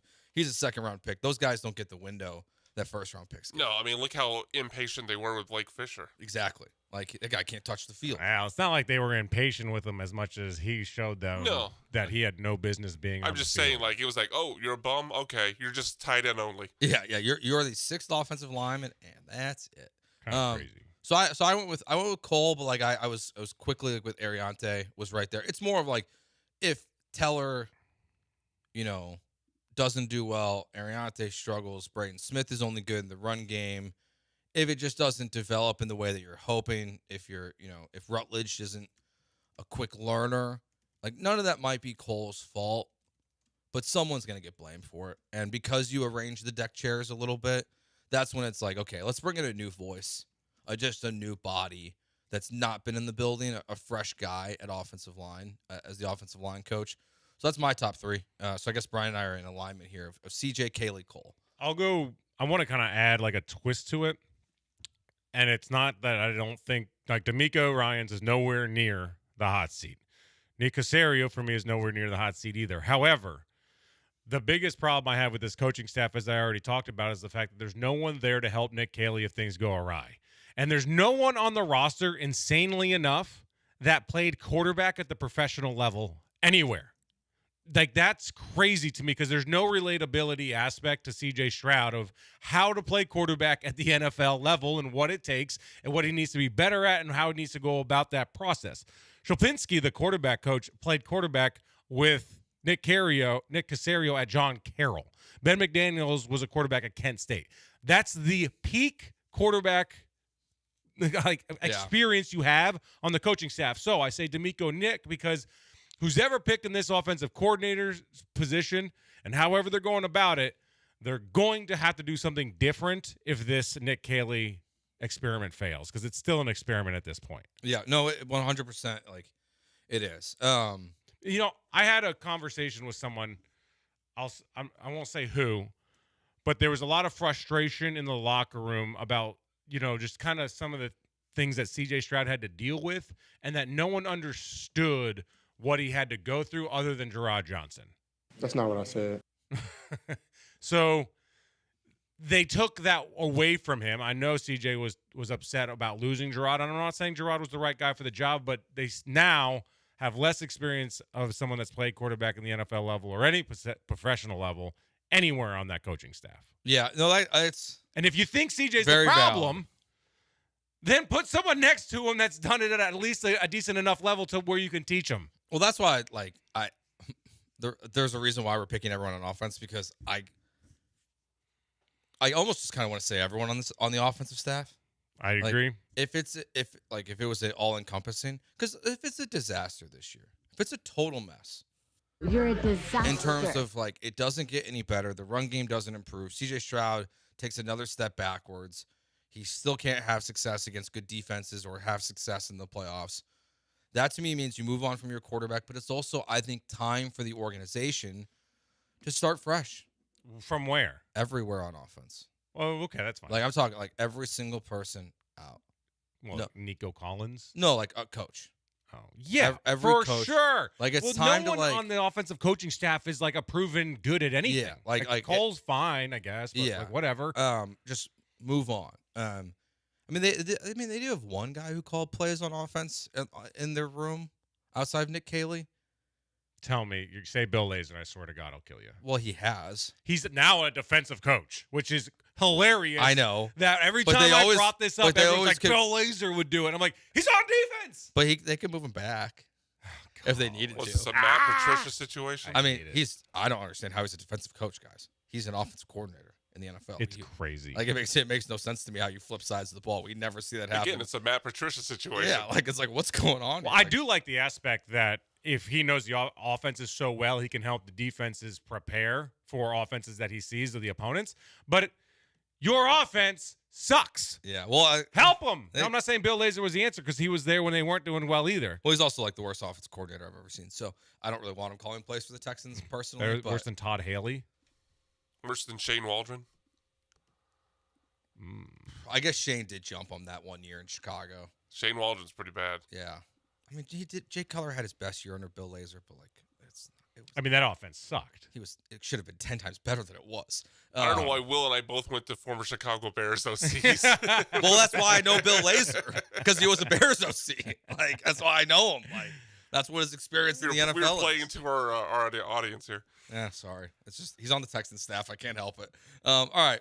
You mentioned if this offense is the biggest disaster. Let's on the other side talk about what their biggest problem was last year, what we talked about in the bathroom yesterday during our private meeting. Weird. All right. What Will and I talked about in the bathroom yesterday coming up next year on ESPN 97.5.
Now back to the Huntington Bank Studios with Jeremy Branham and Joe George. On ESPN 97.5 and the ESPN Houston app. On the other side, talk about what their biggest problem was. It Yeah, was I'm good for last that. year, like what we talked about in the bathroom yesterday. I can't believe you said that on the air. Welcome to the show, Will. You got to drop now. It's a private conversation. You said it. You're like, oh, we were I'm saying a private bathroom talk. At least it wasn't in the stall together. That's true. It's by the sink. I can confirm that. Just a quick note here: the Astros 2027 schedule did come out today. So if they actually play baseball on time next year, They big will if, not. they'll open the season at home with a 3-game series versus the Rangers and the Red Sox. Will be the first 2 series of the season. Feels like the biggest waste of time I've seen in a while, putting out the opening weekend schedule for Major League Baseball next year. Yeah, that ain't because happening. like I think they're gonna play like close to 162 next year. Chances they play a game before June 1st. Ooh, great question. I think they will. You do? Yeah. Really? You're more optimistic. I June 1st is actually a good line. Okay. I think they know they can't mess this up. Oh, I don't think they give a damn. I mean, that's not like the players have said it. Like they all know. Like they know. Like baseball's hot right now. Baseball is in the best spot it's been in a long time. Here's And, my. like. I think they'll find a way to play 162 next year. I don't think it's starting March 25th, but like I think we're gonna lose the All-Star break next year, and I think there's a reasonable chance that they're gonna bring back the 7-inning doubleheaders next year to help get some games in. My eyes just fell out of the back of my head. I know, but like when they introduced that during the COVID season, I was like, this is the dumbest thing we've ever done. But like now that they've introduced that idea, like that's how you get 162 in next year in a shortened season is like every other week, you're playing they change the schedule around and you're playing a 7-inning doubleheader. It'd be awful. So it would be childish. Awful. And then maybe we'll get runners on 2nd and 3rd for the man-for-man rule next year. Will you? Let's just load the bases. Would you take the 7-inning doubleheader if they were a true doubleheader? It was full 9? No, if it was what do you like mean? 1 ticket, 2 games. Oh. You know what? Like, I would be more... yes. I kind of would, too. Like if they told us, like, next season to play 162 on Sundays or on Saturdays, it's going to be like a rain delay doubleheader where it's like you're going to play 7 innings, then 30-minute delay, and then the next game happens. And if they sold tickets like that... I think it'd be good for the game in a weird way. I would be for one season to play 162. I'd be like just play 9. It's just what's 2 innings going to save you? Expand the rosters for a year and play 9-inning doubleheaders. It's fine, but like it's not a bad idea. They could find a way. So like I think they play before June 1st. Like the lockout's going to happen December 1st. That's for sure, and then we have to start seeing some movement here in the public negotiations because they've been pretty extreme so far. But to Brian's point, like that's how it starts. It's kind of comical that they're releasing the schedule, and we all know like there's not going to be baseball on March 25th next year. I don't care about anything I'm hearing in the public eye right now with these negotiations because that's how you negotiate. You start absolutely extremely far away, but like, hey, let's see what we can get. Let's get everyone thinking this is insane. And then if we get a little bit closer to normal, but still kind of far from normal, it'll look more normal. And that's how this works. Yeah, like we'll do the Texans in the next segment because this is a short segment. But yeah, I don't know, Brian, you think June 1st? Like that's where I'm setting the over-under. I do, if I had to bet it, I'd probably say mid-May. But I think June 1st is kind of the target to where if you're not starting ball by then, it's going to be a really weird season. I think you have to have baseball on July 4. However you achieve that, you can't not have baseball on July 4. Well, like how long does like this season not happen before fans get like really upset? Like I think if it ends up being like a 2-week delay, I don't think many people get upset. People will be that. okay. I think there's an understanding from the public generally that there's business to be done. Yeah, I think May 1st people get upset. That's what I was kind of thinking too. It was like I think May 1st is like if really like, past the NFL draft. So like if the NFL draft ends and I don't have baseball to watch, then now I'm getting mad. Yeah, like and like in a weird way, like the NFL is like making next offseason weird for us because I don't know if you guys saw this, but they're opening free agency the day after the combine. Next year, there's not going to be. That's way earlier. Yeah, there's not going to be a gap, so it's going to be combine ends and then free agency opens the next day. So it's going to be like boom, boom, boom, boom, boom, everything, and then there's going to be a gap into the draft. It's going to be very strange. and we might not have baseball during that time. But like I'm kind of with you, Brian. Like I think like May 1st is the date where like that's when fans start to get like angsty, because people like don't always fully lock in. Like a lot of baseball fans do, but there's a lot of people who watch their sports in chunks. Mm-hmm. They watch the NFL and they watch college football, and then they start watching the NBA, and then they watch March Madness, and then a lot of times people lose interest in the NBA and they start watching baseball. If we get through March Madness and everything and all of that ends, and we get to April and it's like, okay, there's only the NBA going on. It's the final stretch of the season. I guess that's right when the playoffs start. Mm-hmm. If you get to that point where 60% of the NBA is knocked out of the playoffs and there's not a baseball team to talk about, that's when I think people start to get frustrated. My biggest pushback is when you say they know they can't screw this up. I don't think they give a damn. The owners care about making as much money as humanly possible, and they don't care if they lose a whole season to get what they want. They don't care about the good of the game. The players care about having as much money as they can possibly have as well. They don't care about the good of the game. The only people that care about the good of the game, if you will, is you and me, the fans. And no one's representing the fans in this conversation, so it's not going to be represented. It's going to be a pull and tug. It's going to be a battle of egos and pride, and they're going to both die on that hill until they can't, and it's going to be the players likely that give up first because they can't. They can't hold that line because they're not multi-billionaires like the owners are. Yeah, I think it's like the ratings are at a place now where the owners would be like, if we lose our fans again, like post the lockout in 94, like you're gonna need a steroid era to fix it again. Maybe they'll sell their team then. They'll sell it in 2 years, 3 years, where it's still worth a couple billion. They don't care. They don't care about the game. They care about their investment, and the investment is appreciated so much that they're good. But it's just like the ratings are up, attendance is up. Yep. I don't know. I just feel like this one's different, which is why I think we're going to get more of a lockout. Just like there's always, obviously, with baseball, with basketball, with the NFL, there's been labor negotiations that have played past the point of like when free agency would start and all that. But the idea of the salary cap is so dramatically different than anything baseball's done. This feels like to your point, like they'll figure out how to make it happen because they can't afford to lose ground. Like I think that's going to be secondary. Like there's 100%. Such a dramatic shift being discussed in baseball with the salary cap because of what the Dodgers have done that I think they're going to throw some of that caution they would normally have aside to fight that bigger battle. Yeah, because if the owners because that's the other part of this that I think is interesting is it's not just the owners versus the players. There are a lot of owners that are very much against what the Mets and the Dodgers are doing.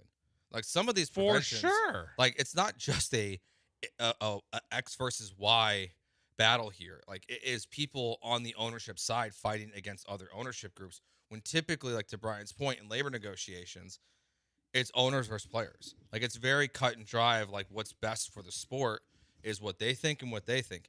Now you're going to have people in this 30-person owner mix that are not all on the same page of what it is. There are people that are upset that the Dodgers, because of a divorce, got grandfathered into certain TV rights and certain TV equity that other ownership groups are not allowed to get. And that's why they have so much more money than everybody else. Those are things that the players can't fix that. So it's I think they find a way. I don't think we see a salary cap. I think we're going to see it's going to very much resemble a salary cap. They're just not going to call it that. They're going to have to do something along those lines. I mean, look, like the bird rights thing? Yeah, that's I don't know. I think they're calling the cornerstone. Yeah, player. I'm curious to see how that will. Because I don't know how you can have that without a salary cap. I think so. My view on that is I think that's happening. Even without a salary cap. Yeah, I think they're going to adjust the contracts for players. The only thing I feel confident that we're going to get as far as being anti what the Dodgers have done is the deferments. Yes. I think that the players would give that up. That seems pretty reasonable. But anything else, I see the sides digging in on. Yeah, I think the contracting. This season feels different in the way that like we saw another major contract be handed out today to a prospect with Chase Burns from the Reds. You've seen all these guys, Connor Griffin, Chase Burns, and they got to get ahead of it. The Cubs have done it. feels like everyone besides the Astros has done it at this point this season. Where like they're signing their young prospects to good money contracts, and I think it's because the players and the owners and the agents know that they're not going to get those contracts next year. Like I think like it's a very strategic thing that both players, agents, and owners are doing. Of like, hey, let's get you this deal locked in now, smart, and it's going to be okay for us still, but it's also good for the players. Total pie might go down. Yeah, like the total pie might go down, but like, hey, you're going to get a 7-year contract when next year the max you could have got was a 5-year contract. Like, so it's like, I think we're going to have baseball next year. There's not. I agree with that. Yeah. It's a question of when. It's just, yeah, like, is it 80? What's the least amount of games you'd be okay with? 100? That's kind of what I was at. Yeah, 100. Yeah, like I want more than half a season. Yeah, because half a season, like, it's basically just divisional games. Yeah. Like, it's like, honestly, the season's too long as it is. Yeah, see, they could cut it to 150, and I'd be perfectly fine with it. But if they played like 130 next season, I think everyone would enjoy it more. Yeah. Oh, because like every game would It's actually too just be long. like way more intense. Like like a 30 game cutoff because of a month long lockout. Like if they started May 1st, and they lost the 4 games in March and then all of April. Which honestly, they probably should do anyway because Totally how many snow games do we get during April? Exactly. And it's dumb that we get snow games. That's why we never should have started playing baseball in March. And it's like, let's open in Cleveland. That's a great idea.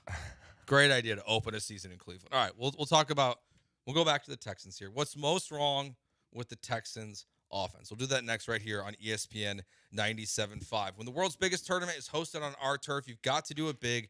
And lucky for you, Twin Peaks is built for big games.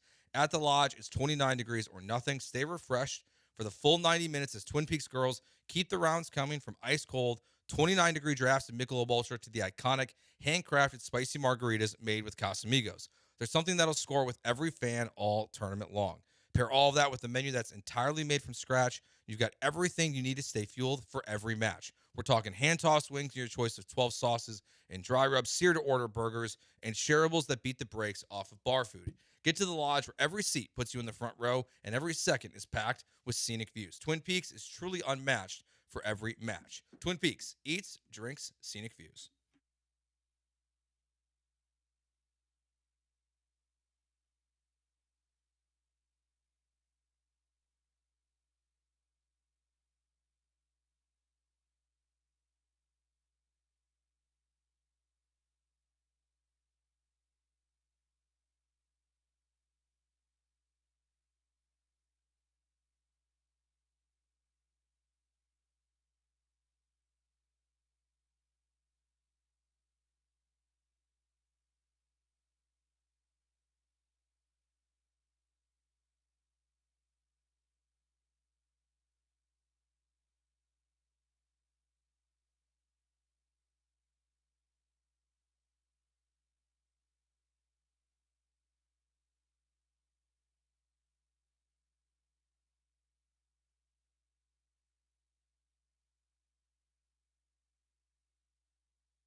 You're listening to Jeremy and Joe on ESPN 97.5 and the ESPN Houston app. Live from the Huntington Bank Studios. Here's Jeremy Branham and Joe George. Joe George, Will Kunkel, and B-Mac here with you today. So Will and I were discussing yesterday at a location undisclosed. Privately. Of what's the most wrong with the Texans offense, and what could be the most wrong for the Texans offense this year. Because I think this is another thing where you can give like a million different answers to this. I think there's one overarching theme though. Now where you want to put the weight on who like takes that burden as to why the overarching theme is what it is, that's up to the individual and how you think you want to fix it. The overarching theme with this offense is they have zero identity. You have no idea what they're going to run on 3rd and 1 and 4th and 1. They don't know what they're going to run on 3rd and short. They don't know what they're going to run in the biggest moment of the game. And it's not because they're all tricky. It's not because they can do something 100 different ways or they do like 15 things really, really well. Therefore, they're keeping everybody on their toes. That's not why. It's because they don't do anything really well. They don't do anything that gives them success when they line up and say, hey, the whole building knows we're about to do this, and we're going to do it, and we're going to do it better than the other side is going to try to stop us. They don't have that identity. So when you tell us that we're a downhill, physical running team, and you're not, you're delusional. There's a difference between being what you want to be and actually being it and doing it. And they don't do it. They don't execute it, and they're not that. I asked Nick Caley, D'Amico Ryans, and C.J. Stroud last year, what is the identity of this offense? And I'll never forget when D'Amico Ryans, when I asked him that, he repeated the question back to me and then thought about it, and he said the identity of this team is to score points any way possible. I said, yeah, it's good. I was like, D'Amico, I didn't like go back and forth in the press conference, but in my head, I'm like, that's not an identity. That's the goal. The identity is how you achieve that goal. They've had no identity now for 2 years. See, I think they do.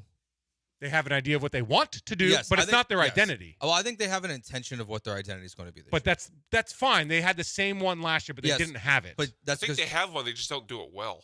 Therefore, it's not an identity. They have a concept or a construct of what they would like to be, but they're not that. That's not how they identify. Listen, we can have the you identify. Just because you identify something doesn't make you something. I think they identify as a power run team that doesn't make you sets up the pass. They're just really bad at it, or were last year. Therefore, you don't line up and do it. Hence, you threw like a reverse or whatever to Nico Collins, and you had some success on that given play. Like, if it's your identity, you have success at it in the biggest moments, and you lean on it.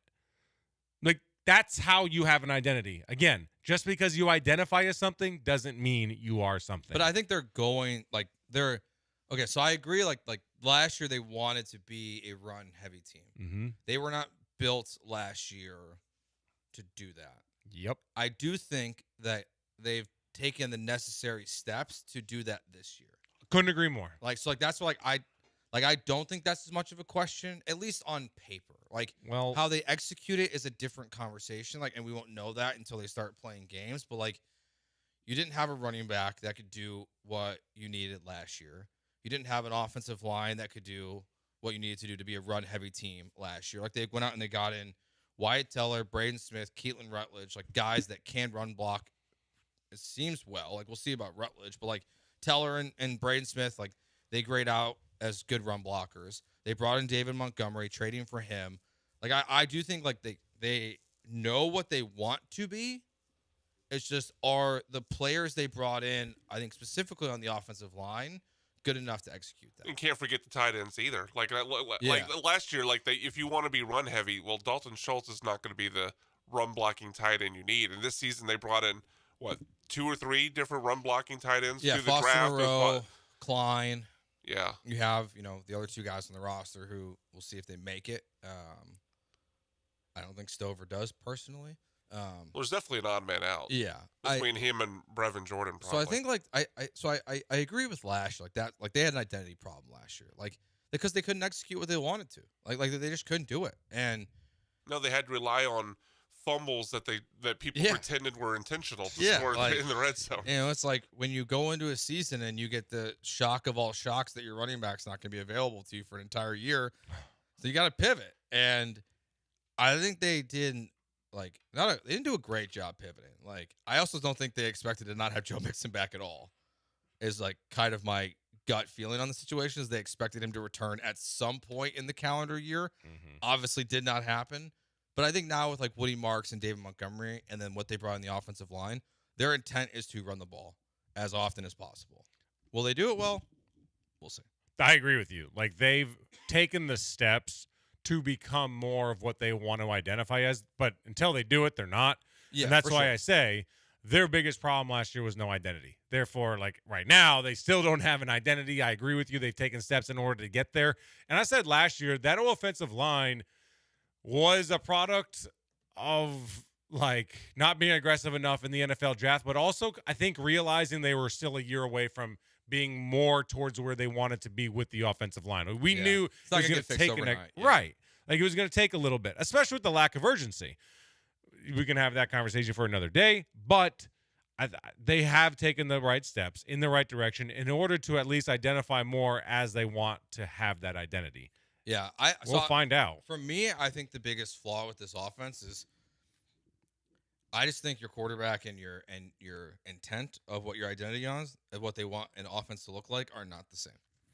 Yeah, but can he operate? He can operate a handoff. Like, if that's your identity. Yeah, I was thinking more in the passing game, like the explosive plays, the tight splits and all that crap. Yeah, like he does like the explosive thing that CJ wants and chuck the ball down the field. Like, that's not part of their offense. It's not going to be under D'Amico Ryans. Like, and that might not change even if they change quarterbacks. Like, this might just be who he intends the Texans' offense to be, as an offense that complements your defense, not an offense that carries your football team, which is a fine approach. Like, I think you can win a Super Bowl that way because, like, your quarterback will be put in positions like he still has to make big plays at every single NFL game. He's going to have to. Just doesn't have to do it down in and down out.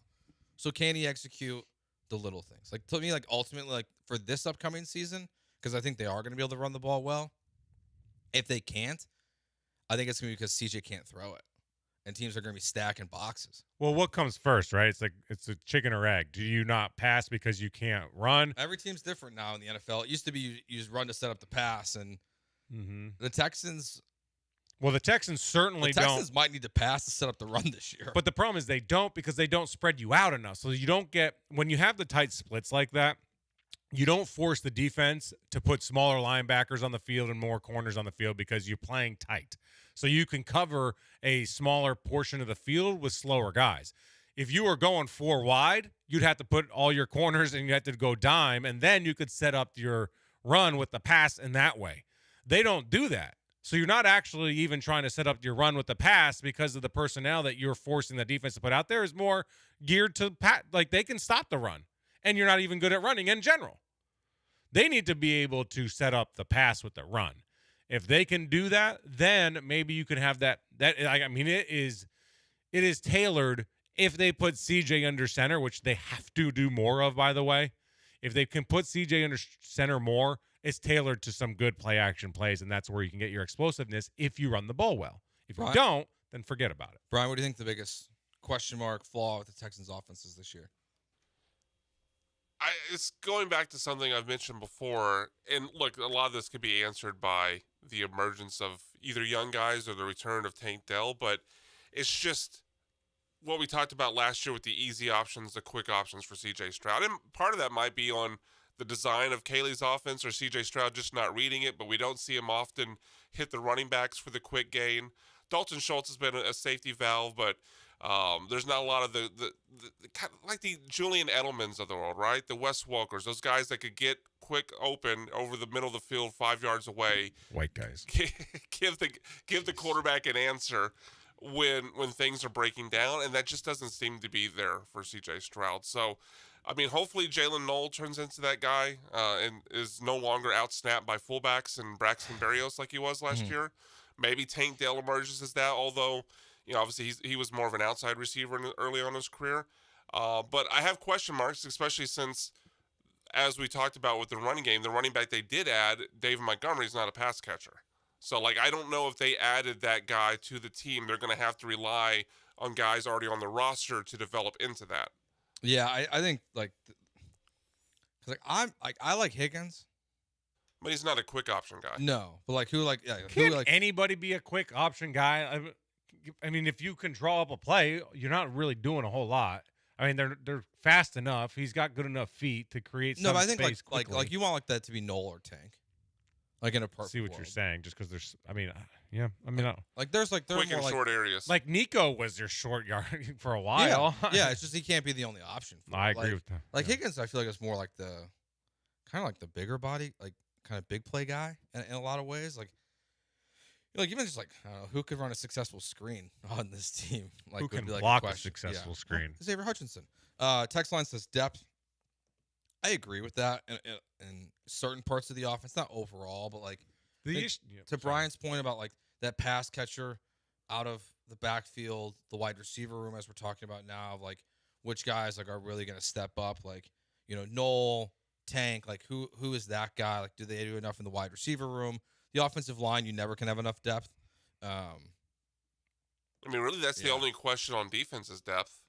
Depth's always going to be a question because you can't like stack players. It's not Alabama. You can't, but I definitely think it's fair to question the depth at corner and edge rusher.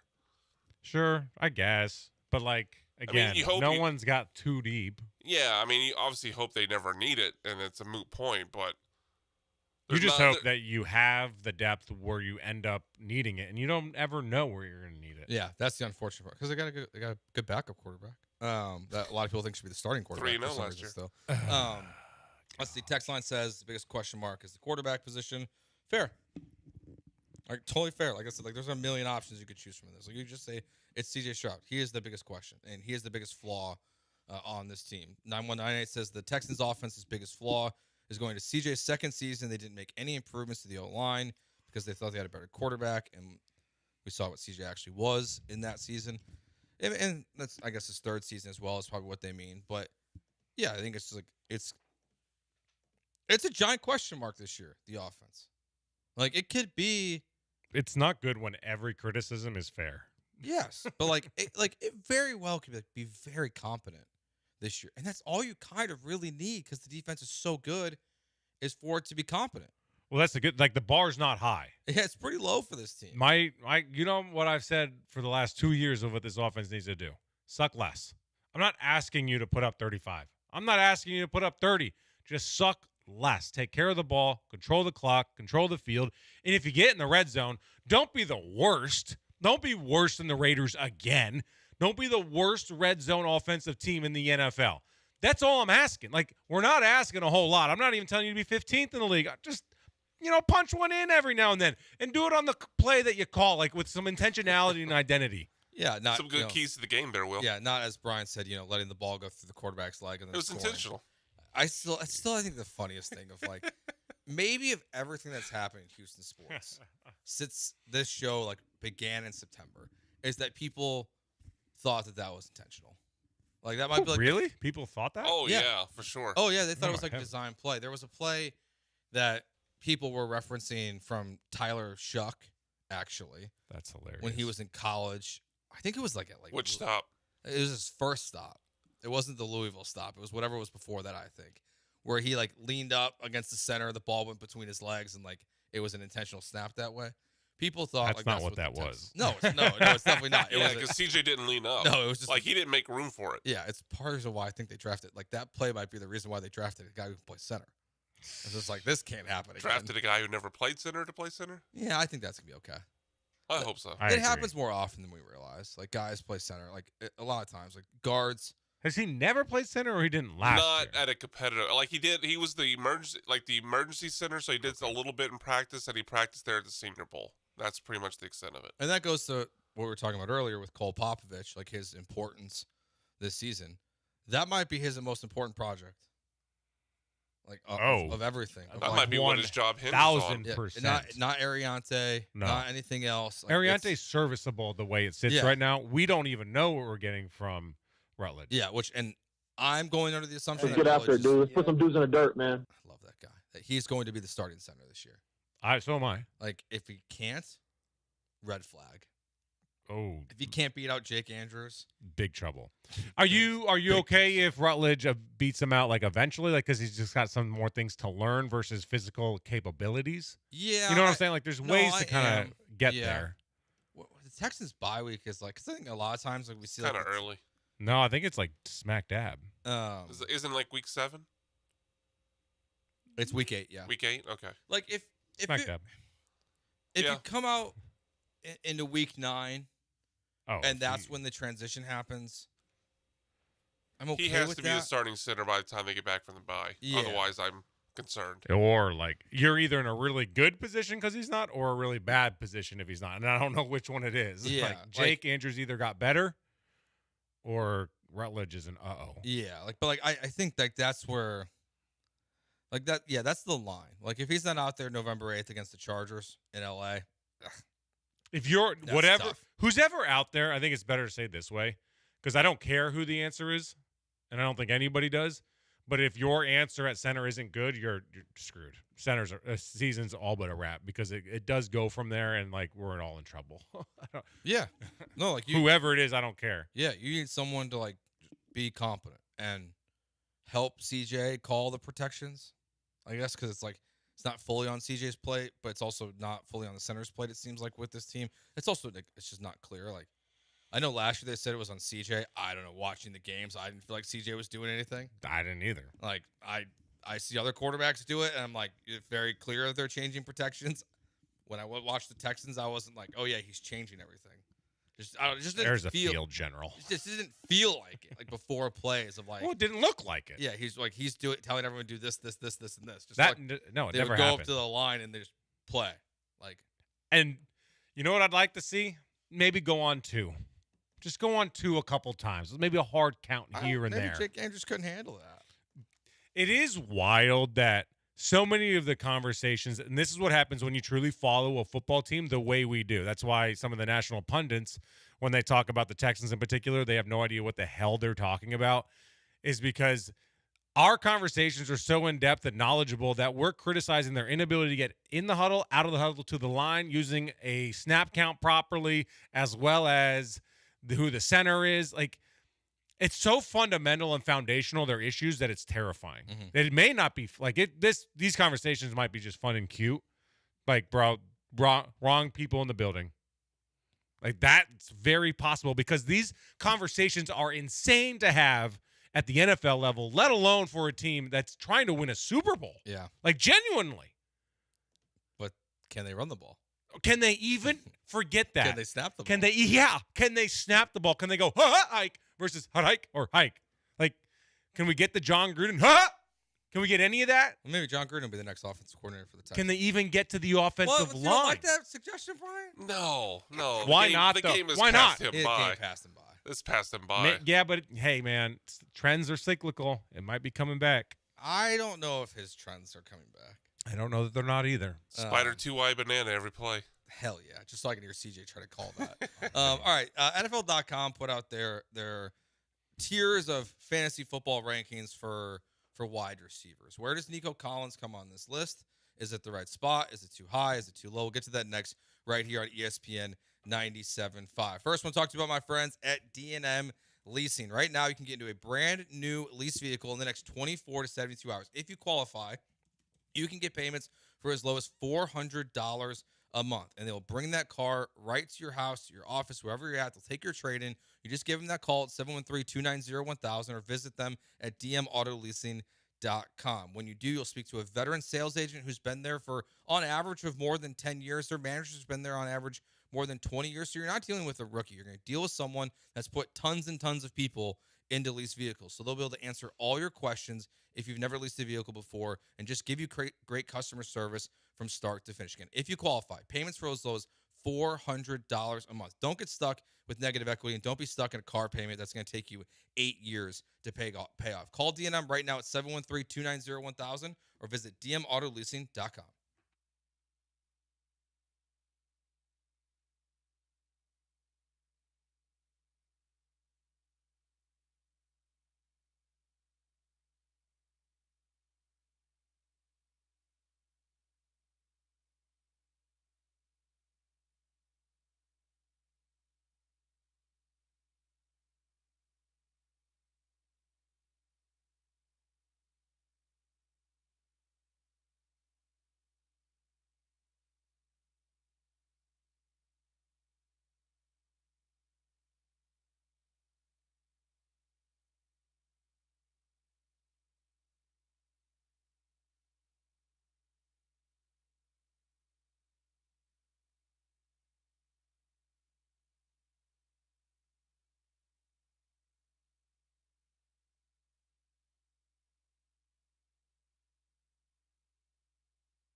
Joe George Will Kunkel here with you.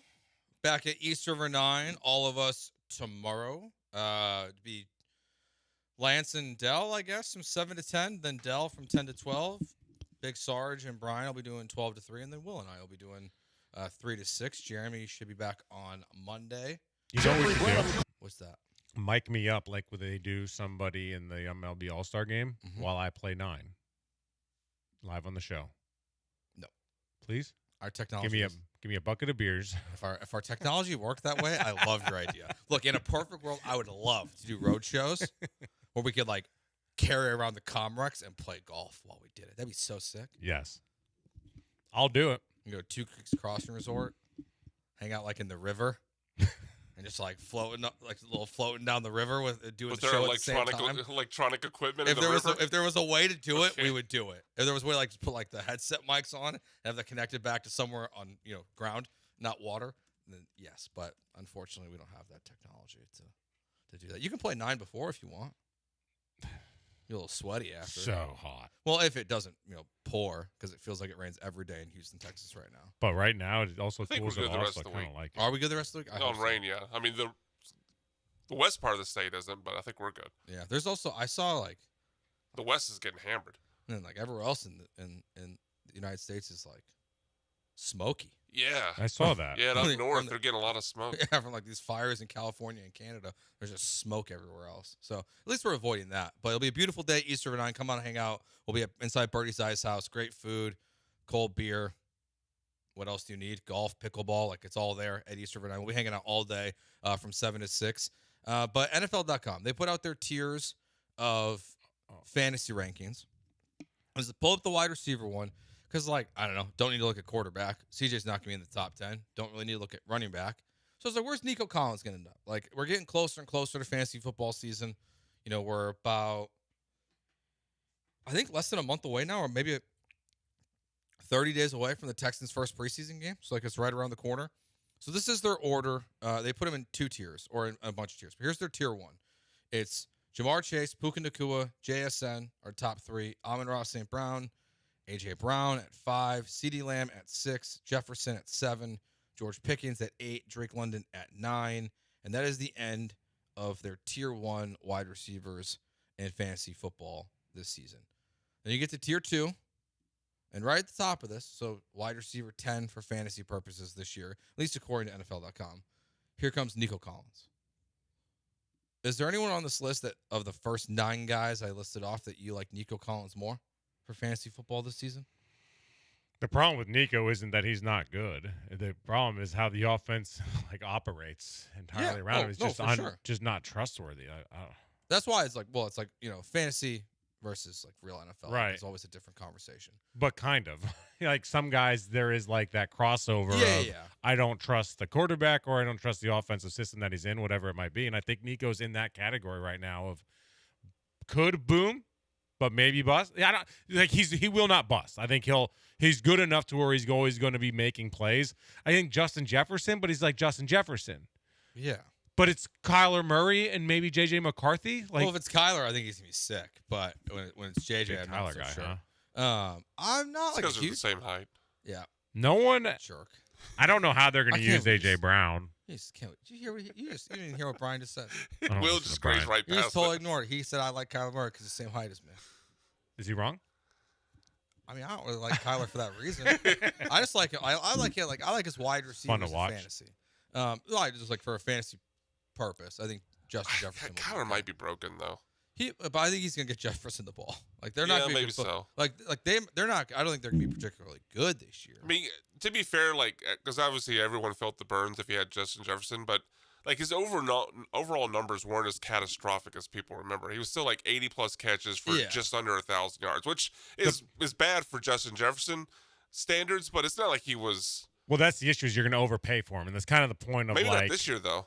Yeah, maybe not. Maybe his ADP is actually kind of reasonable. I mean, he's top 2 wide receivers in the NFL, but he's number 7 because of the offense. Yeah, so, that's just from a Nico in fantasy. I think you can get Nico at a kind of a steal because people are so out on CJ. Yeah, I would probably put him in front of AJ Brown still. Personally, I'm not a big AJ Brown guy, I think he's way too high in this list. I think he's good, but like he never really like puts up like big fantasy numbers. It feels like I've had him on one of my teams forever. I'm just like, I mean, he has. It's just not last year. And look, he has a better quarterback now. I think in terms of throwing the football, at least, like I think Jalen Hurts is probably still overall a better quarterback than Drake May. But like in terms of throwing the football, Drake May is significantly better. Sorry, Jalen. No, I think that's accurate. But I'm like I wouldn't put him up there. I'm also a little like Drake London's I think fascinating this year. That was one, or like I think Nico is pretty equal on talent, but I could see Nico surpassing Drake just because anything we might say about the Texans offense, we could also say about Tua. Yes. And Michael Penix. And Nico's gonna miss 2-3 games. Yeah, for sure. That is you can't dismiss that because he's literally missed a couple games every year. Dare I say he's perfectly rated?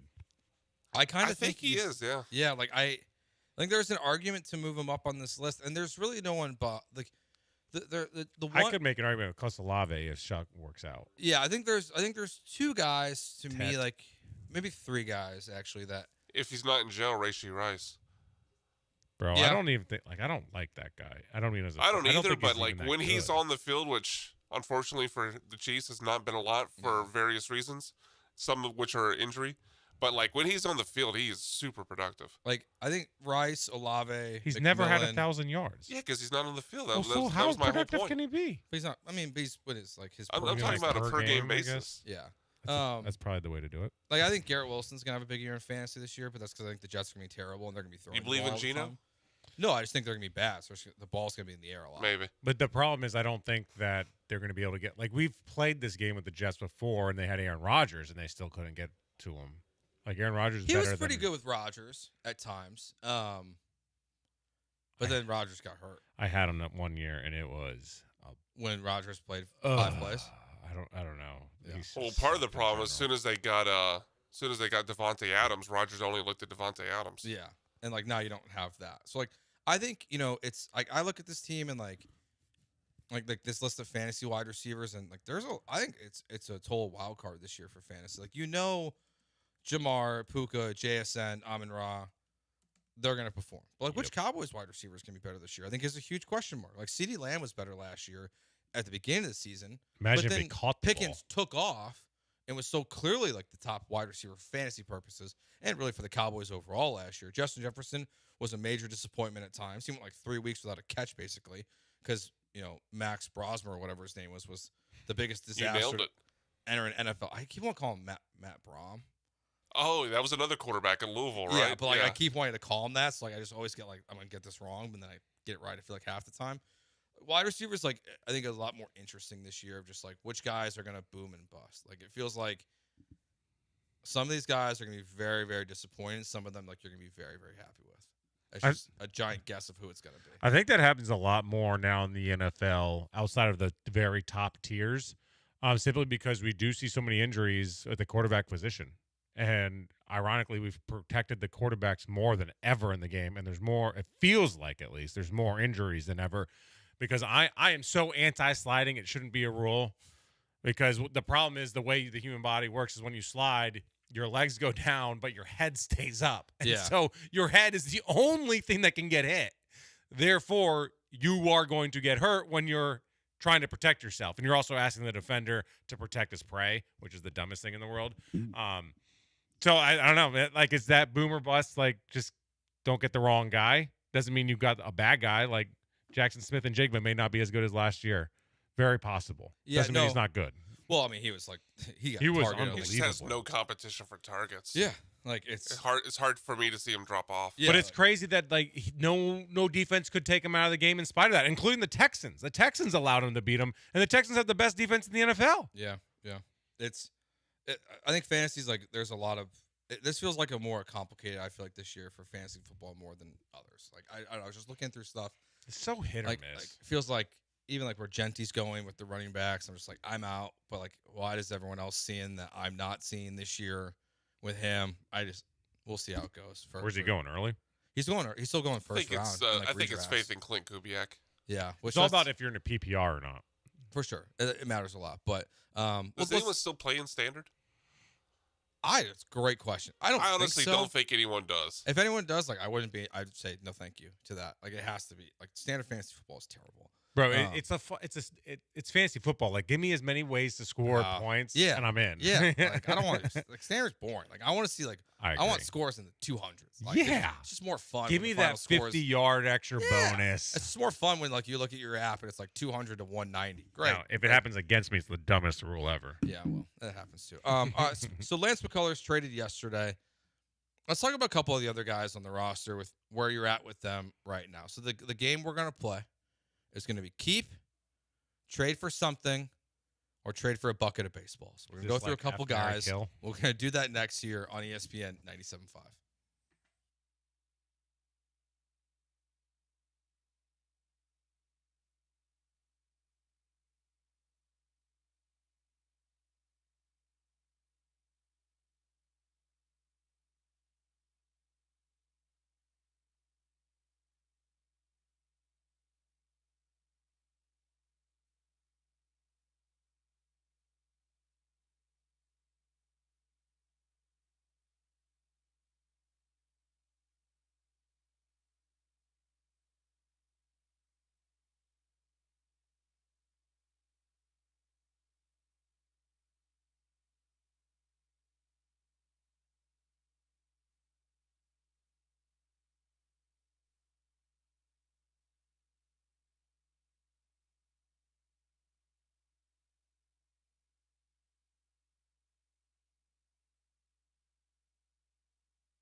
It's Jeremy and Joe. On ESPN 97.5 and the ESPN Houston app. Broadcasting live from the Huntington Bank Studios. Here's Jeremy Branham and Joe George.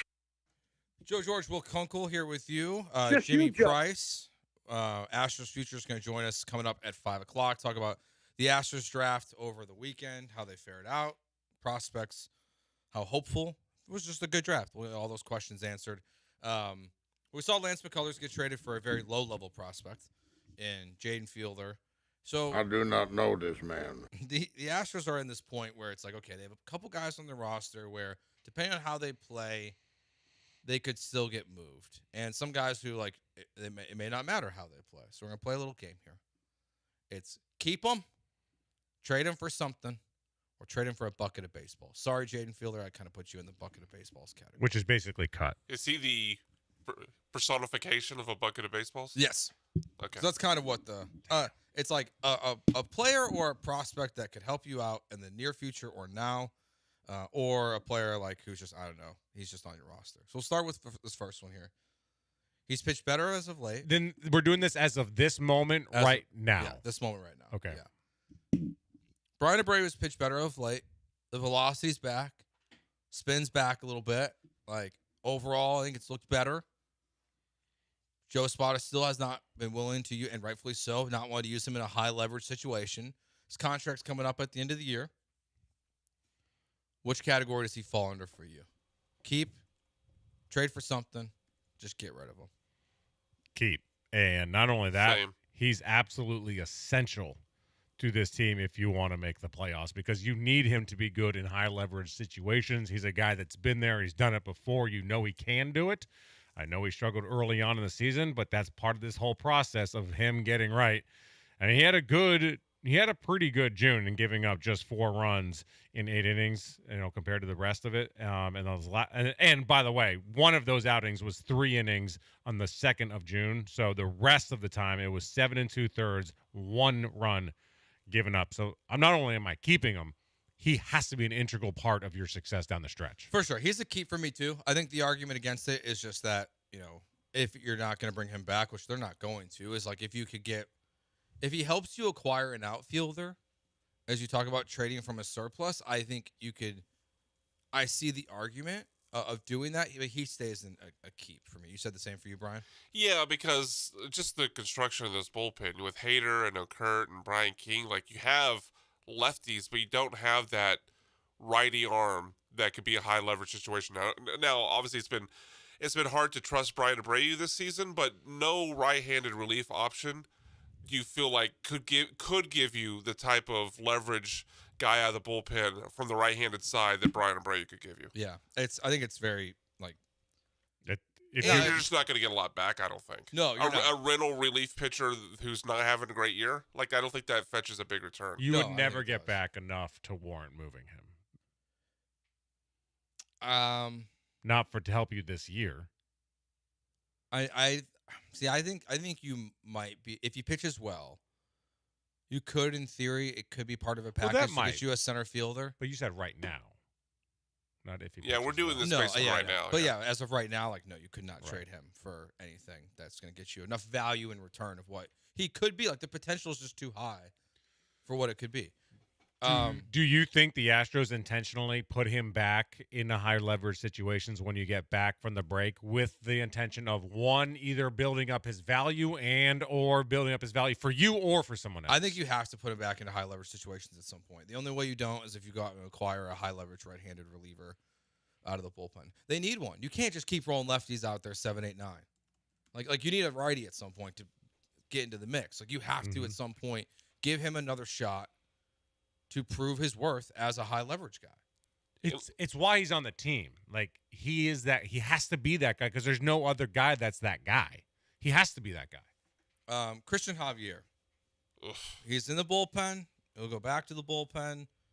Clearly with the Lance McCullers trade, like he's, Blanco's coming back. Wisniewski's not far away. Like he's not going to be part of the rotation. I think this one's very easy as well. You trade this guy for a bucket of baseball, you save some money, right? I DFA him. I don't even care. Yeah, what I'm doing is I'm putting him on the sidewalk and I'm putting a tip jar outside next to it. I'm like, hey, take it. If you want to put $1 in there, I'd appreciate a tip for him. But he's right next to that pea stain couch that you're throwing away. Yeah, it's exactly what it is. It's the couch that's got too many different colors on it. It's on the sidewalk, and I'm like, hey, if you're cool, give me $20 for it. Cool. If not, you don't have to. His luxury tax hit next year is $12.8 million. His actual payroll is $21 million. How much of that 12.8 on the luxury tax would you be willing to eat just to get rid of him? Out of 12? Yeah, like 80%. 8. I think I'd eat 8, 9. Like because if you ate 8, that's weird phrasing. If you ate 8. That 4 could get you a relief pitcher. Yeah, like $4.8 million. It's like that's a good chunk of change. You could get a relief especially pitcher for a reliever. Like in spots like this team would need. So like If you could trade him and like just eat the contract and find some team that's like desperate for pitching and is just willing to take a flyer on him and they don't have to pay him very much, like one of the bad teams in baseball, like or maybe the Brewers. Maybe the Brewers just take Christian Javier too. It's the Astros pitcher graveyard. Like it's there, Chicago basically. It's where Astros pitchers go. It feels like at this point, but yeah, I would just find I would eat the contract. I would eat all of this year remaining, and then a large portion of next season just to get rid of him. At this point, yeah, bye, just Felicia. to save yourself $5 million, whatever it could be. Bye, Felicia. Jake Myers.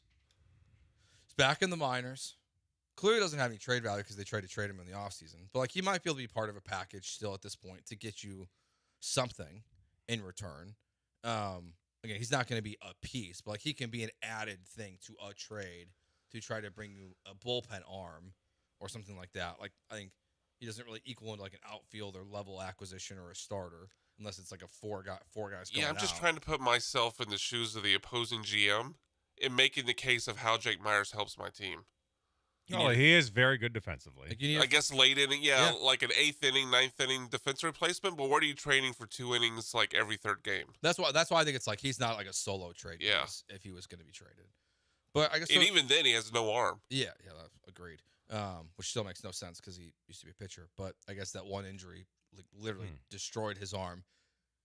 But would you rather keep Jake in the system, basically, and hope for the best, or like because like I'm just trying to like. If someone's willing to let him be part of a package deal, I'm trading him. Like, so I don't like. I would want him to be like. I guess just don't think that's there because they would have already done it. So I'm kind of just a keep because it's kind of similar to Javier, where like what you get in return is not worth the limited thing he could do for you, which is if there's an injury, he could be your defense replacement guy. Yeah, I like especially if one of these future names that we're about to talk about gets moved. Yeah, no, I totally agree. Text line says if Miles Straw had trade value and still on that Major League Baseball team, then Jake 100% has some value. It's not. Jake Marisnick had trade value. It's not good value. Like we're not talking about like trading for like a great player. Like it's honestly like Jake Myers is probably like not even a leverage reliever that like you're getting back in return. He's not the centerpiece of a trade. He's more than a throw-in. He has value maybe within your system, but like if the situation happens where someone gets hurt or Bryce Matthews learns he can't hit anywhere, like whatever, I'm good with like calling around. If you can get something for him, make the trade. If you can't, he does add a little something maybe to you on the expanded roster in a defensive situation. Yeah, like it's not. He can steal bags too, by the way. Yeah. Yeah. He can no. I mean, he can, but not like I'm saying he's to where like I care enough. Like he's not like, I mean, like he can be like a late inning sub on like on. That's what he's. Whatever he is, he's a very situational late inning replacement guy that's going to provide a service for you. And that's why, like with an injury, I could see another team just being like, "Dude, we need a fourth outfielder," and like Jake Myers can be that guy. Like it's not of like. I think he's better on a team like that. That's a more serious contender. They just need a fourth outfielder at this point. So with that, let's go Bryce Matthews. Keeper, like, he's not a bucket of baseballs guy, but like, is he a keep guy or a trade guy for you at the deadline? The problem is, as it sits right now, he's a keep guy until you can get. If you get Jake McCarthy or Mickey Moniak or whoever, then you can get rid of him. You don't need him around. But would you rather have him than Jake Myers? Like. One of them's keep Jake Myers or Bryce Matthews. One of those guys is keep. One of them you can make part of a package for somebody else. So it's one or the other, especially if you bring in another piece, because neither one of them are your everyday outfielder, and that's the biggest problem is that you're taking up 4 roster spots for one position, and you're trying to mitigate that problem. Yeah, with Bryce, I think it's more of just like. I mean, I think a lot of this year they've handled him wrong until now, where I think he should have, for a large portion of the season, been in the minors. Developing still. Now maybe he's maxed out his development in the Astros' eyes, and that's why he's up with the big league club. Frankly, like he's an easy keep for me. Like I have no consideration trading Bryce Matthews right now. I think like at worst case scenario, he's your fourth outfielder. He's a pinch run situation. He can hit on the road. I have no interest in trading Bryce Matthews. I don't think he's ever an everyday player though. If you can figure out not this on a home good thing. Team. Well, that's like if you can, and he's just not. Yeah, I just think the numbers are so extreme, it just doesn't make sense to me. It makes zero sense to me. It's also why I think he could have some value. Like, people could look at that and be like, hey, look, he hits everywhere besides Houston. And if we trade for him, he doesn't have to play in Houston. He plays for Houston. Yes. The problem is that's where he plays right now. But a trade means that's no longer a problem. This one can't be as right now because neither of these guys are getting traded. So this is more the Astros kind of going a little bit of skid. So let's say they're 5 games back of the division, maybe 6 games back of the division, and they're like 3.5 back of the wild card. Christian Walker. Bro, like trade so big, so fast. Just get rid of him. If you're in any sort of sell mode, Christian Walker has to be one of the first guys that you're looking to trade because he has extreme value, and you can do something with that for your future. Like, it has to be. And it's not like he's got 5 years left in his body in order to play for your squad that's already getting older. You move Christian Walker so damn fast if you're in sell mode. Yeah, I think you just get rid of him to get rid of him. And that's like a compliment to him. It's not a rip. It's because he's got value. I think he has some value, but I think you have to eat a lot of his contract still. Yeah, it might be kind of like when the Astros traded for Trey Mancini. It's kind of that situation. I would definitely trade him, but not for nothing. It's really just where I think the answer is not really even about Walker. It's just where the team is. If they're trying to win, you keep them. If they can't compete, then there's no reason to keep a 36-year-old first baseman with only 1 year left after this. Is there any scenario in which, for our last one here, where Isaac Paredes gets put into the trade category? I don't see it. He's too valuable. Like, if they're out of it, he's probably one of your better. Maybe in the offseason? No, if they're like 6 or 7 games back at the deadline on August 3rd. If they go on a free fall here a little bit. I think it's one of those things. You make calls. Like, no one's untouchable. You make calls, see what you can get. And I think Isak's one of those guys where if you get the right package, sure, trade him. But I would like to hold on to him because I think that's the prospect game is great. hard. The prospect game is hard. No, it is. Like, I'm pretty firmly in the keep Isak camp no matter what. Like, Jeremy and I have talked about this. Like, I would rather just the Astros extend him at some point. Same. Make him your everyday first baseman going forward. Like, get rid of Christian Walker, whether it's now or in the offseason, whatever. Correa's at third, Pena's at short, Altuve's at second, Isak's at first. Like, I think, like, whether now if they go through a total rebuild, it's a different conversation. But like, as they're trying to be constructed right now, which is a competitive baseball team, I'd rather have Isaac Paredes at first base going forward and just lock him up there. Like, he's a good player and he fits well. He fits so well here in Houston. At this ballpark, like, oh yeah, his value here is higher than it is anywhere else other than Boston because of that left field. Yeah, like people want to crap on Yankee Stadium's right field. Like, left field here is. Oh yeah, I mean, it's a joke. Yeah, I mean, it's like, it's. I don't know, Crawford boxes are great, but it's perfect for Isaac Paredes. Yeah, I don't have a problem with it. It's just funny to hear like Astro fans hate on the sharp porch and right. It's like, well, I mean, you guys have seen left field, right? Yeah, but we're all gonna hate on the Yankees because the Yankees are annoying. I just like I struggle to see any scenario like unless you'd have to get the prospect infielder in return for me to trade Isaac Paredes. Like, you'd have to get your replacement at first base. Like, you'd have to find a team that's desperate to acquire him, I think, at this point, for me to even consider trading him. And I wonder what the market would be because from all reports they tried to trade him in the offseason and they didn't like the return. Who's that? Isaac. Oh. Because there was forever the rumors with the Red Sox with Duran. But I heard I talked to a source that was never really on the that was never really a thing. Like, and a very, very good source. Not really ever aggressive. But I think you mentioned this. Like, even if that were true, that might have been the reason the market might have been soft before the season was because the concerns about his hamstring. A wrecked hamstring. Yeah. Well, we didn't believe he was going to play this year, at least at the start of the season. Maybe the market is way more than what it was in March, but yeah, I struggle to think that like we're going to see a big. Like, I think he is like very specific to each ballpark, but he would have value. Yeah, there's no doubt there's value there. If you do get into sell mode, if you could sell one piece and get a decent return on it, or like the return that you would like to get, who are you trading? Hater. One guy. Hater. You think that's like who's going to get your biggest return that you're willing to give up? He's probably of the people you're willing to trade. He's the best at his position, I think and Pena. A closer's kind of meaningless if you're selling. I think it's Pena. I think it's pretty close, to be honest. Because I think Pena's a cornerstone guy versus Hader's. If they were to get back, which none of us think they're going to be in this position to like fully fire sale on August 3rd. But if they, for some reason, they were, I don't think it's like I think it's a pretty similar market. Like I think Hader's contract provides some issue. I think the fact that Pena is a Gold Glove shortstop who hits well is like a lot more valuable than a closer. I think the reason why, part of the reason why I think Hader's values can be more is because what we're going to see Mason Miller go for again. Like he's gonna cost so much. Like if you can get the next best closer, it would bring that guy is so different on the market. Like everyone thought Chapman was going to get traded. Now that's off the table.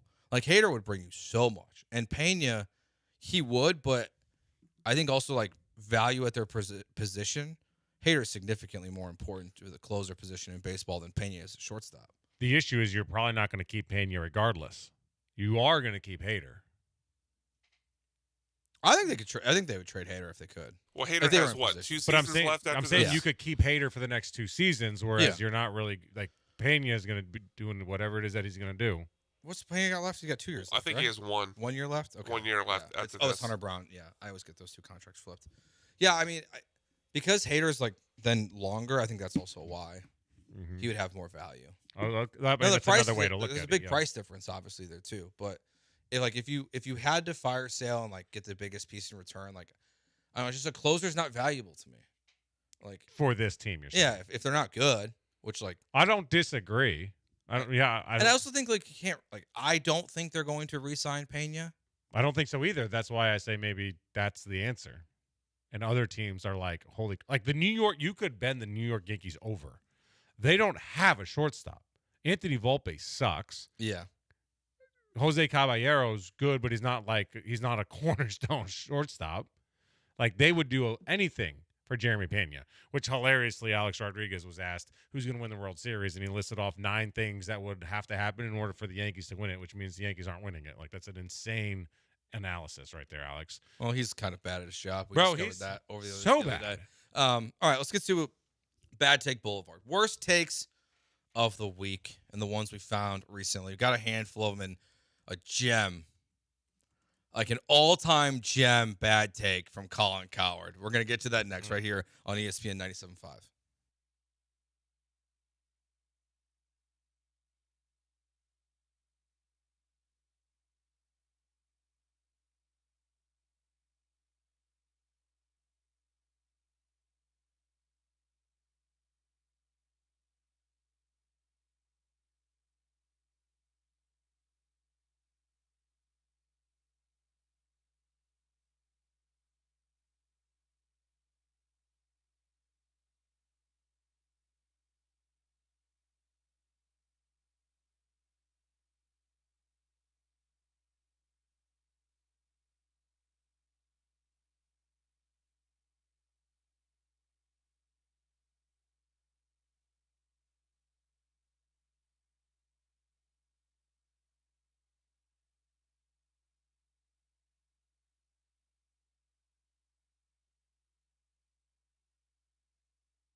All right, worst takes of the week. Bad Take Boulevard. Joe George, Will Kunkel, Brian McDonald.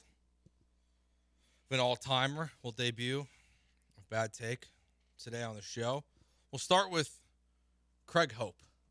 We're going to put him on Bad Take Boulevard. Who the is that guy? Never heard of him either. He's a writer. Craig Hope? Yep, he's a writer for a newspaper in England. And he said, the headline of his story, Leave Jude at Home. Jude Bellingham scored a brace in England's, not their last game, the one before. He said they should leave him at home. What does that mean? Shouldn't have put him on the World Cup team. This was his take Like before the prior to the World Cup? Prior to the World Cup. Oh, what an idiot. Okay, because apparently, like, he's kind of a diva. I was reading a little bit of the article. This Bellingham guy is, like, not a team guy. And that's what England's manager was talking so much about. Then he had a brace at Azteca Stadium. Yeah, tough. That's a tough look. Yeah, tough look. Bad take. Can't say leave a guy at home. He gets a brace in Mexico. You just made the list. Arno Abbott. He's a betting guy. I do not know this man. I didn't know him either. But this was his tweet from Saturday. 0 chance Conor loses tonight. Bet your house. Bet your mom's house. Holy Bet crap. your life on Conor McGregor. Man is fully roided up, has that titanium leg, and it hasn't had to go through a horrible weight cut. Max will be lucky to get out of that octagon in one piece. Titanium leg boast is a little unfortunate. Yeah. That's oops. Conor lost and he got hurt. You just made the list. Lamine Lamel. Who are these people? I think he's one of the best soccer players in the world. Come on, you're a soccer guy now. Yeah, I'm Mexican soccer He told DAZN before the World Cup, he said, facing Leo Messi in a World Cup final would be fantastic. I hope so, or before the game. Chris Felica, the Fox Sports college football analyst, the Bear, as we all know him, he said, he quote tweeted that tweet. He said, what about in a third place match? They're playing in the championship match. Yeah, especially considering, you know how many goals Spain has conceded this entire World Cup? One. Yeah. And that was to Belgium. Yeah. That's it. Belgium's one goal. Really good. Yeah, one goal. They're the favorite. They should be. Yeah, they should be because they've been pretty good.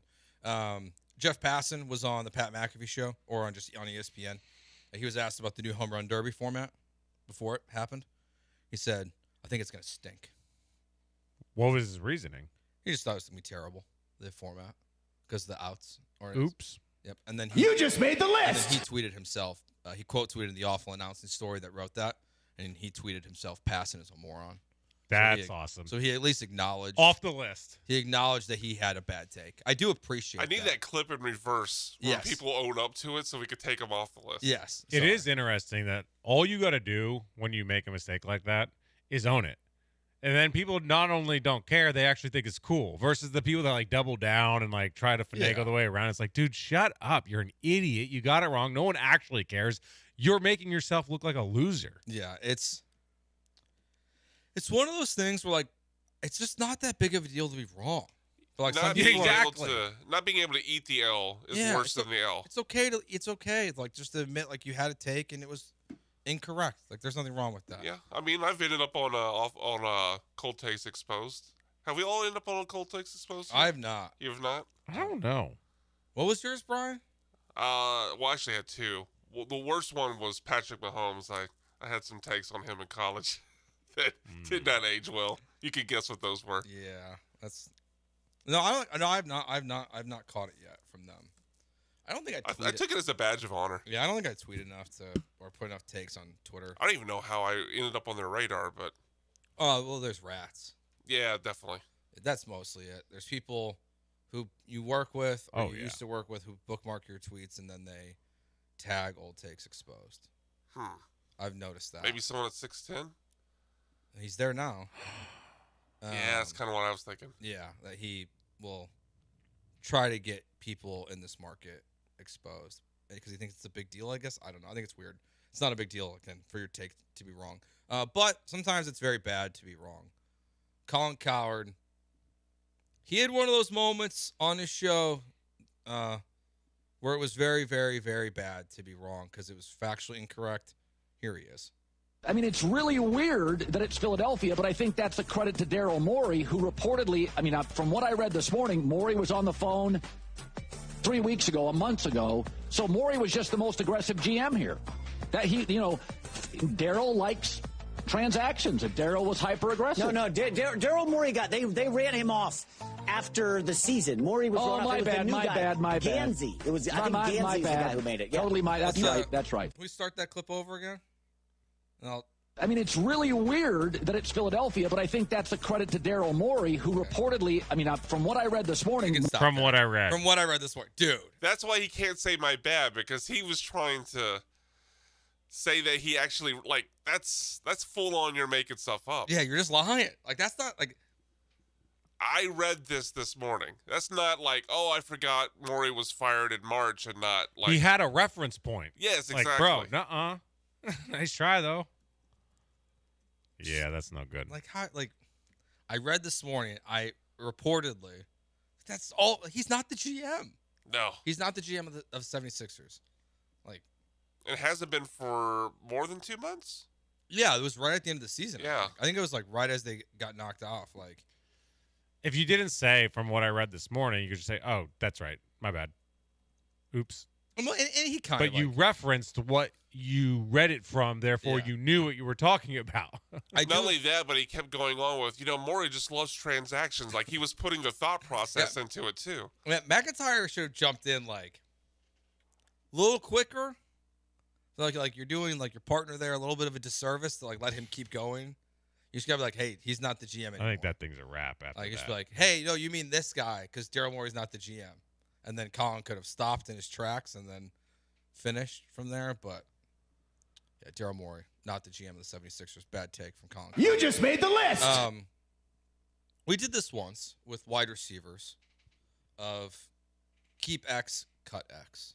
A little TikTok trend. You see it all over social media. We're just throw this crap out there to get clicks. We're gonna bring it. We're gonna bring it to the show. It's gonna keep 4, cut 6 sporting events. You and Brian are gonna have to make an agreement here on what's getting kept, what's getting cut. Are you giving us the total list? Okay. Yeah, I'm giving you guys the list one by one, blind reveal. Oh, it's one of those. Yeah, it's one of those things. And then Jimmy Price, Astros Future, joins us coming up at 5 o'clock. That's next year on ESPN 97.5.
Now back to the Huntington Bank Studios with Jeremy Branham and Joe George. On ESPN 97.5 and the ESPN Houston app. Back here on ESPN 97.5, Joe George Wilkunkel, Jimmy Price of Astros Future is going to join us coming up here in this next segment. Give us a little insight on the Astros' recent draft class, what's good, what's bad, how Dana Brown is doing. Because as we discuss his future, like there is going to be an argument from some about players that he's drafted and what he's developing in the farm system and why he should stay as the GM. So we'll get Jimmy's thoughts on all of that. But we're gonna play a little game here. Keep 4. Cut 6, blind rankings. You guys have to agree on what you're keeping, what you're cutting. These are sporting events. Okay, usually it's the biggest ones. So you're going to give us 10, and we got to keep 40% of it. We have to agree on it. You have to agree. And we're going to drop 60%. Yeah, but you have to do it blind, so one by one. All right, gotcha. I'll close my eyes. The World Cup Will's final. very literal. World Cup final match. Good cut. I'm good on cutting it. Yeah, considering I think that's the game here. We got 10. We should cut it. Cut it. Okay. I think he's going to lead strong, trying to get us to take. You don't trust in the way he's going about this. Why? I just don't trust I you. think I'm picking him. No, I'm picking him in a random Yeah, you're order. going to come in last with like your favorite. Well, possibly. Damn. You never know. That's the game. Number 10 is going to be the Super Bowl, so we can't take it. The Masters. Keep. 1,000% keep for me. I would cut it, but I'll be a good teammate. Okay. I'll say keep. Oh. Okay. Stanley Cup Game 7. I'm a cut. It's a 100. I would keep it forever and always, not even a doubt, but I can't do that with all of them, so I will relinquish my love for the game. If Houston had a team, I might be more willing to say keep. I'll give it to you, but I just want the world to know. I do like hockey. That's it's like, just that's like there's no rooting interest. One of my biggest. NBA Finals Game 7. Cut.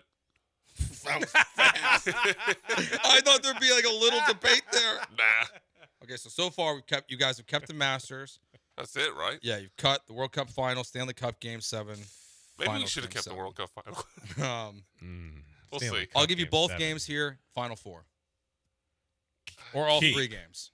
Keep. Yeah. Keep. Yeah. All right, so we're keeping the Final 4. Kentucky Derby. Cut. Okay.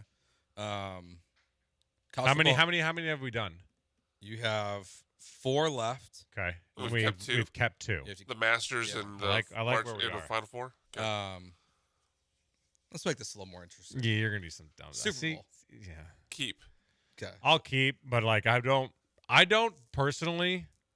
It's not that I don't care about the Super Bowl. It's just such my team. I don't have a team. Like I love watching the Texans. Obviously, I've adopted the Texans, and otherwise, it's just like such a social event. Yeah, like the football is usually better in the divisional round and the conference championship round. Like the playoffs, I'm in on. The Super Bowl is like, all right, like these two teams, I'm gonna watch for sure, but I'm not like so invested in the Seahawks and the Patriots. No, it's like you watch it, but like it's also like a lot of times. So you go to a Super Bowl party and usually I feel like on average like 30% of the people there don't care about the game. So I'm kind of out on Super Bowl parties. Yeah, I don't. Definitely. Yeah, Or I'm kind of even in on it more just to like make it a little bit more fun. Like I rather watch intently the Final 4 than the Super Bowl. And it's really not even close because I just think the drama is so much better. Like Super Bowl parties with like the right mix of people are awesome. Yeah, definitely. Like when you get like a majority of the people like there like are going to be locked in, like it's good. But like if you go to one you've been invited to and like it's a bad crowd, it kind of just like ruins the whole Super Bowl. Definitely honestly. Yeah, if the crowd is more interested in the commercials. The people the people who like talk during the game and then tell everyone to be quiet during the commercials. I have the those worst people on planet I have Earth. those people in my family. That's tough. That's tough.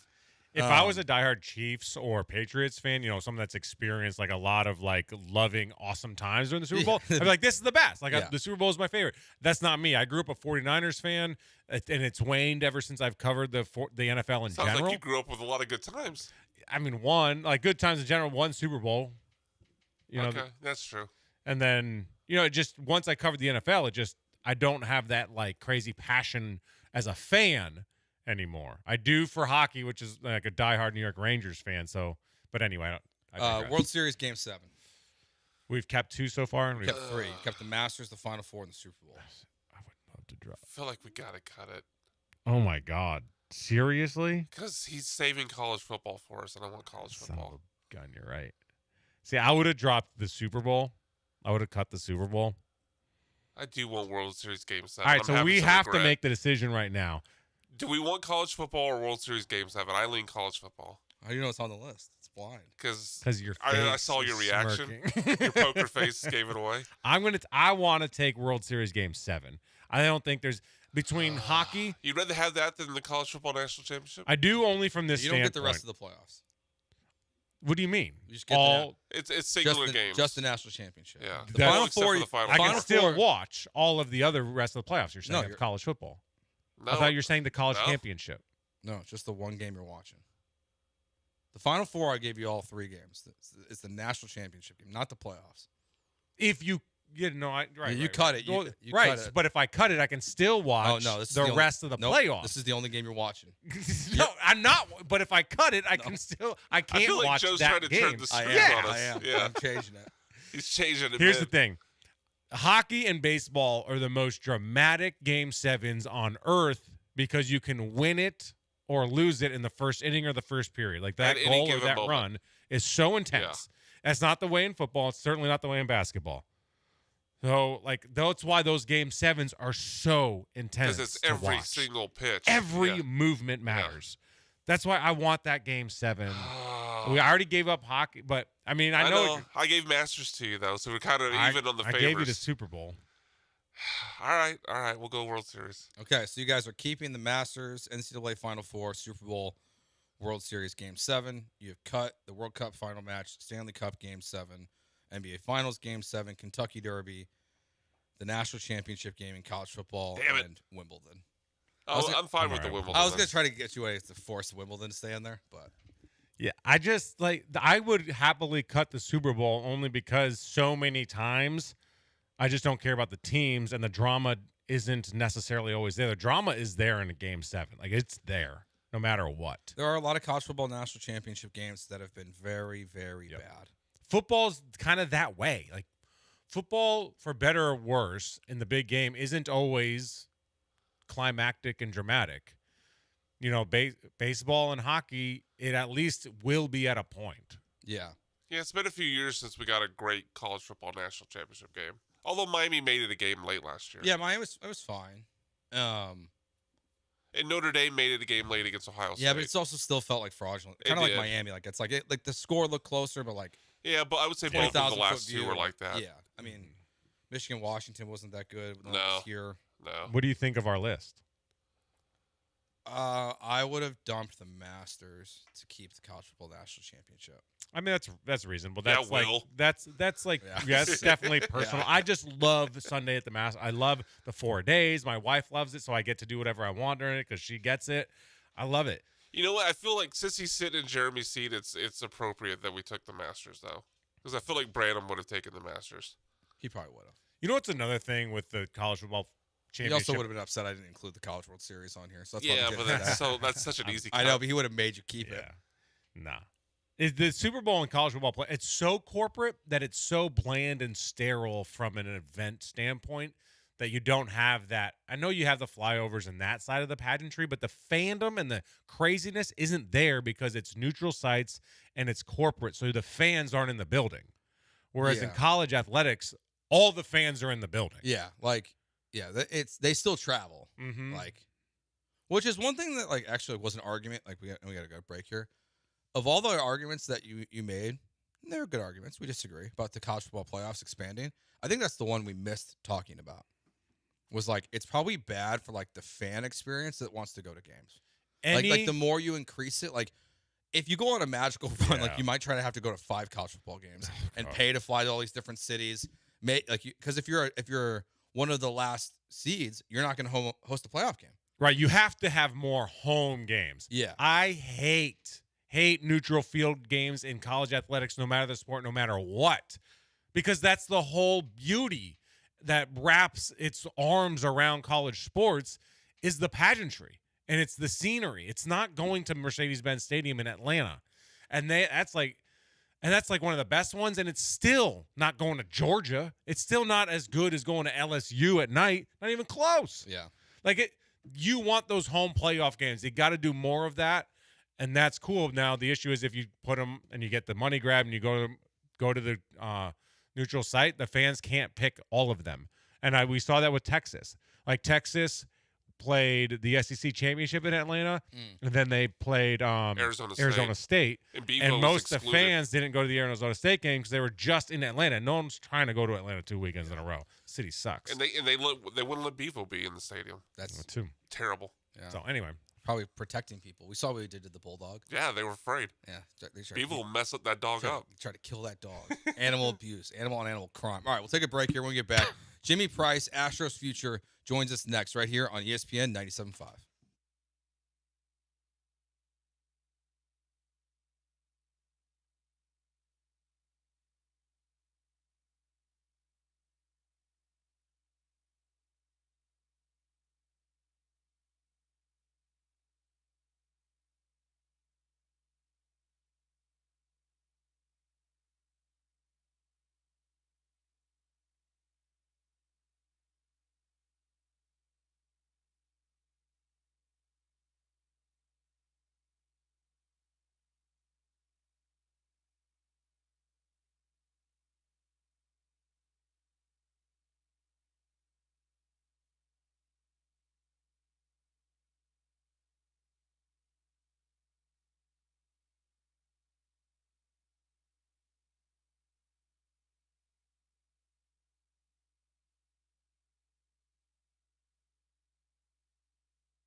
All right, now here on ESPN 97.5, Joe George, Will Kunkel. We head out to the HRMP guest line. We bring in Jimmy Price. You find him on Twitter at Astros Future. Awesome coverage over this last weekend as the MLB draft was going on. Also has a story up on AstrosFuture.com about Jaden Fielder, the prospect that the Astros got in return for Lance McCullers. I think we just start there. Like it was, we talked about doing the interview. And it was like, all right, there's a draft, and all of a sudden, there's an Astros trade. It's Lance McCullers going to Milwaukee, along with Colton Gordon. What do you know? What can you tell people? Because I think people, they hear Prince Fielder's son and they get excited. Is this anything worth being excited about, or is this just the guy who you got back in a salary dump? Yeah, I mean, I think he's a guy you got back in a salary dump to an extent. I mean, I don't think he's necessarily a throwaway prospect. 813 OPS this year in Single A, and got off to a little bit of a rough start, but the last 32 games, OPS around 960, draws a lot of walks, doesn't strike out a ton, hasn't really provided like the power from the normal fielder family that you would see from Prince and Cecil, but he's 21 years old in Single A. I definitely don't think he's a throwaway. But interesting prospect to watch, and with a salary dump to be able to get anybody back, probably a good deal. Jimmy, Will Kunkel here. First of all, thanks for coming on, dude. Love your stuff on X, man. You do great work. You know the farm system as well as anybody. There's always that conception or perception that the farm system sucks. What's your take on the farm system where it sits now? So I think obviously they haven't had second-round picks the last couple of years. They lost the picks in the cheating scandal in 2020, 2021, and that had an effect. And then you're picking at the back end of the first round when you're going into ALCS and World Series all the time. So they didn't have the high-quality prospects. I think the depth is there. Last year, I think Dana Brown did a good job bringing in some good talent with Xavier Nyans, Ethan Fry. This year, I think he brought in, which I know we'll get into a little bit at the draft, but a little bit different philosophy, but brought in some good prospects. It's going to be ranked towards the bottom of the systems, I guess, just because it doesn't probably have the top 10, top 20 prospect in it. But I do think there's depth, and I do think there's a few guys that I really hope they don't trade this trade deadline, because I think those are the guys we're hoping to be the future of the team. Who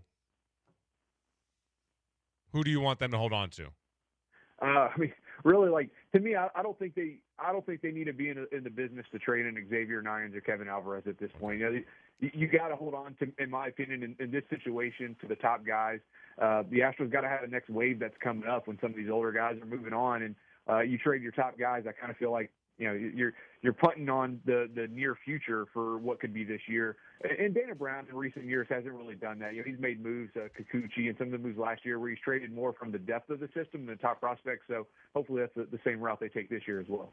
I guess we'll just start big picture here with the draft. There's a ton of picks to go through, but just overall, how would you grade out what Dana Brown did over the weekend, and who's the pick that whether it's the first round pick, Logan Hughes, or who stood out as your favorite pick of the Astros draft?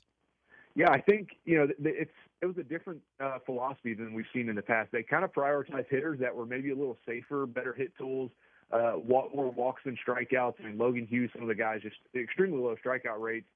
They probably went a little safe with Hughes at 17, but that's not a knock on Hughes at all. I think he's just a safe prospect with what he's going to be able to do with the bat. But kind of looking at who I was really excited about Bo Peterson, who they got at the comp pick for Framber Valdez. Really good third baseman, won the high school home run derby in 2025, and really only fell a little bit because he didn't hit for as much power in the games this spring. But I think he's got a really good hit tool, and I think he's probably going to rank up there in the top 10 in the system. And I can't wait to see him get going. But yeah, I think they went kind of safe with some picks, but then they also took 4 high schoolers. I expect them to probably sign 3 of them, and I think those 3 right there have a really high ceiling. So I like what they did with the draft. So in the outside world, Dana Brown's future is very much up in the air right now. Certain fans think he should absolutely be canned. Some fans think otherwise. When you look at what he's done, you have to look at the farm system and what he's doing to build the future. You touched on it a little bit. How do you think Dana Brown has done for the entirety of what his job is? Not just making the Astros a winner and whether he's succeeded there. I want you to touch on that too, but also his moves in the farm system, being a general manager for the entire organization. I think you start with the 2023 draft and getting Bryce Matthews. And I know Bryce Matthews hasn't taken that role as a full-time player, but really getting a draftee to make it to the big leagues is already an accomplishment. I think you can look at that draft. He's got a few other top guys in there. 2024, Walker Yanick's been a little bit of a disappointment, been injured this year. Hopefully comes back, obviously, really good defensively. And then, like I said, I think 2025. So looking at the drafts, I think he's acquired some good talent with the lack of high picks, the lack of second-round picks. Obviously, he's had some misses kind of with Imai, with Burrows. But overall, I think he was in a tough spot. He didn't come into the system where he had a super deep farm system. He didn't have a ton of guys. They're not in a rebuild situation like when Jeff Luhnow took over, so he wasn't able to rebuild the system that way and have all these chips to trade out. So I don't think he's done a bad job. It's just he kind of came into an aging roster with a system that wasn't ranked towards the top, and it kind of puts you right in the middle, which is where they're at right now. And I do think he's been able to acquire some sneaky good talent, but still waiting for that big time hit. Xavier Nines is already a top 100 prospect drafted last year. That could be his first one that he really hits on and hopefully ends up making a big impact. When you look at Logan Hughes and going back to him here for a second, you got a gut feeling on like what his projection of getting to the bigs looks like? Like, is this a guy who's going to spend a little bit of time in the minor leagues, or is this maybe someone who it might just take a little bit for the Astros to actually see him up in Houston and performing as long as he stays in the system?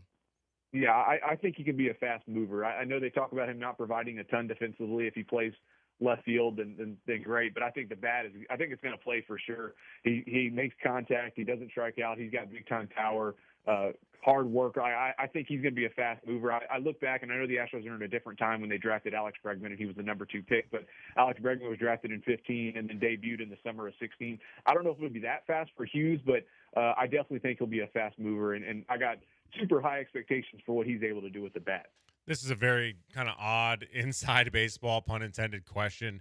But in recent years, Major League Baseball and owners have shrunk the minor leagues considerably with the amount of teams there are. That's likely going to happen again with these negotiations that are going on. In the last shrinkings, have you noticed any difference in the way prospects are handled? Have you noticed that with the Astros at all? And if you don't have an answer, don't feel like you need to create one because it's a very weird question, but I'm just curious because you know so much about the system and how it works, if you've noticed any difference and what maybe you're fearful of going forward. Yeah, I would say if there's a trend that I've noticed, and I don't know if it's all around baseball, but for sure with the Astros, I think they're a little more aggressive with moving players. I feel like Dana Brown, I don't know if that's his philosophy or if that's just kind of all around baseball, but I mean, Xavier Nines, I keep bringing him up, but he spent 68 games in Single A, and he just got promoted to High A. You know, back in the good heyday of the system, Kyle Tucker spent a full season pretty much in Single A. Carlos Correa spent a full season in Single A, and Xavier Nines is in High after 68 games. Bryce Matthews was in Triple A the year after he got drafted. It's just, I think they've been a lot more aggressive, and maybe that's because of the lack of players. They kind of need to know quicker than before that this guy's either going to stick or not.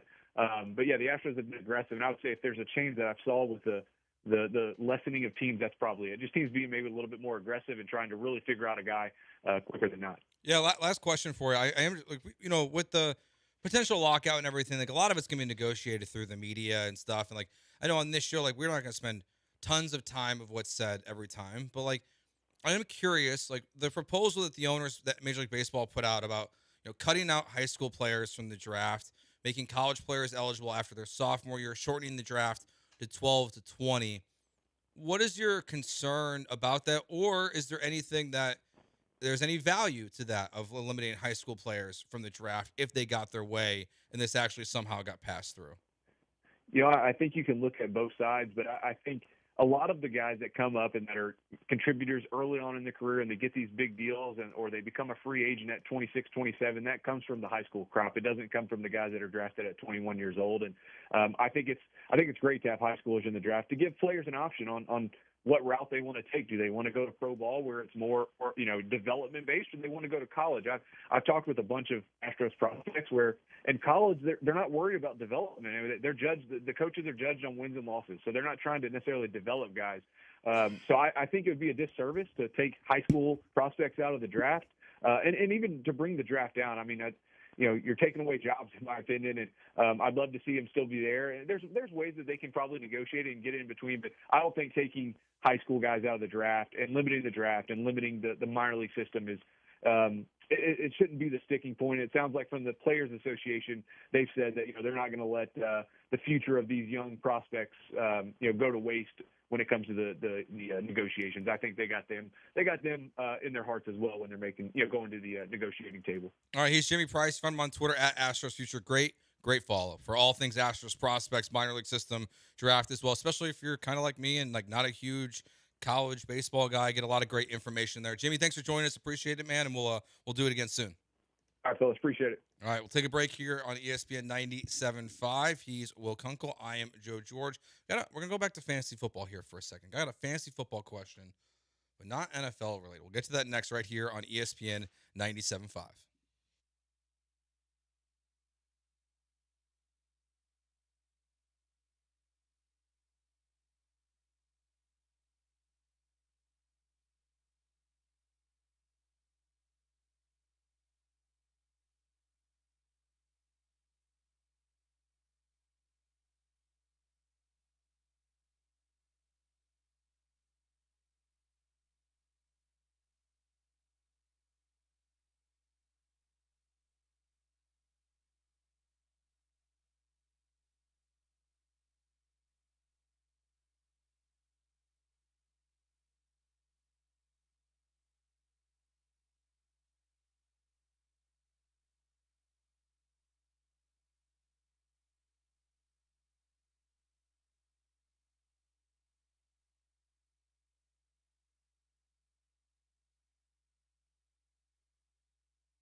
Listen up, Houston. Rambler is hitting gold cans inside cartons of original and lemon lime at participating retailers across Houston and across America. Why? Because drinking mineral-rich sparkling water is rewarding. Finding gold should be too. Find a gold can, and you can win great prizes. Plus, every gold can winner is automatically entered to win an all-expense-paid trip for two to ACL Fest in Austin. So stock up on Rambler Sparkling Water, America's tastiest sparkling mineral water. You might strike gold. For participating retailers, visit the link in Rambler's Instagram bio. All right, Will. BMAC.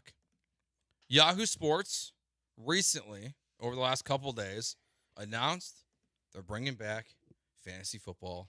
Fantasy football is my religion. Power 4 schools and Notre Dame are the players you can choose from. So it's not like you have this vast college football. I'm already disappointed. So that's why I think it's interesting. It's like, first of all, I'm out. I have zero interest. I have enough fantasy football in my life. I'm totally in. I can't do it. I can't.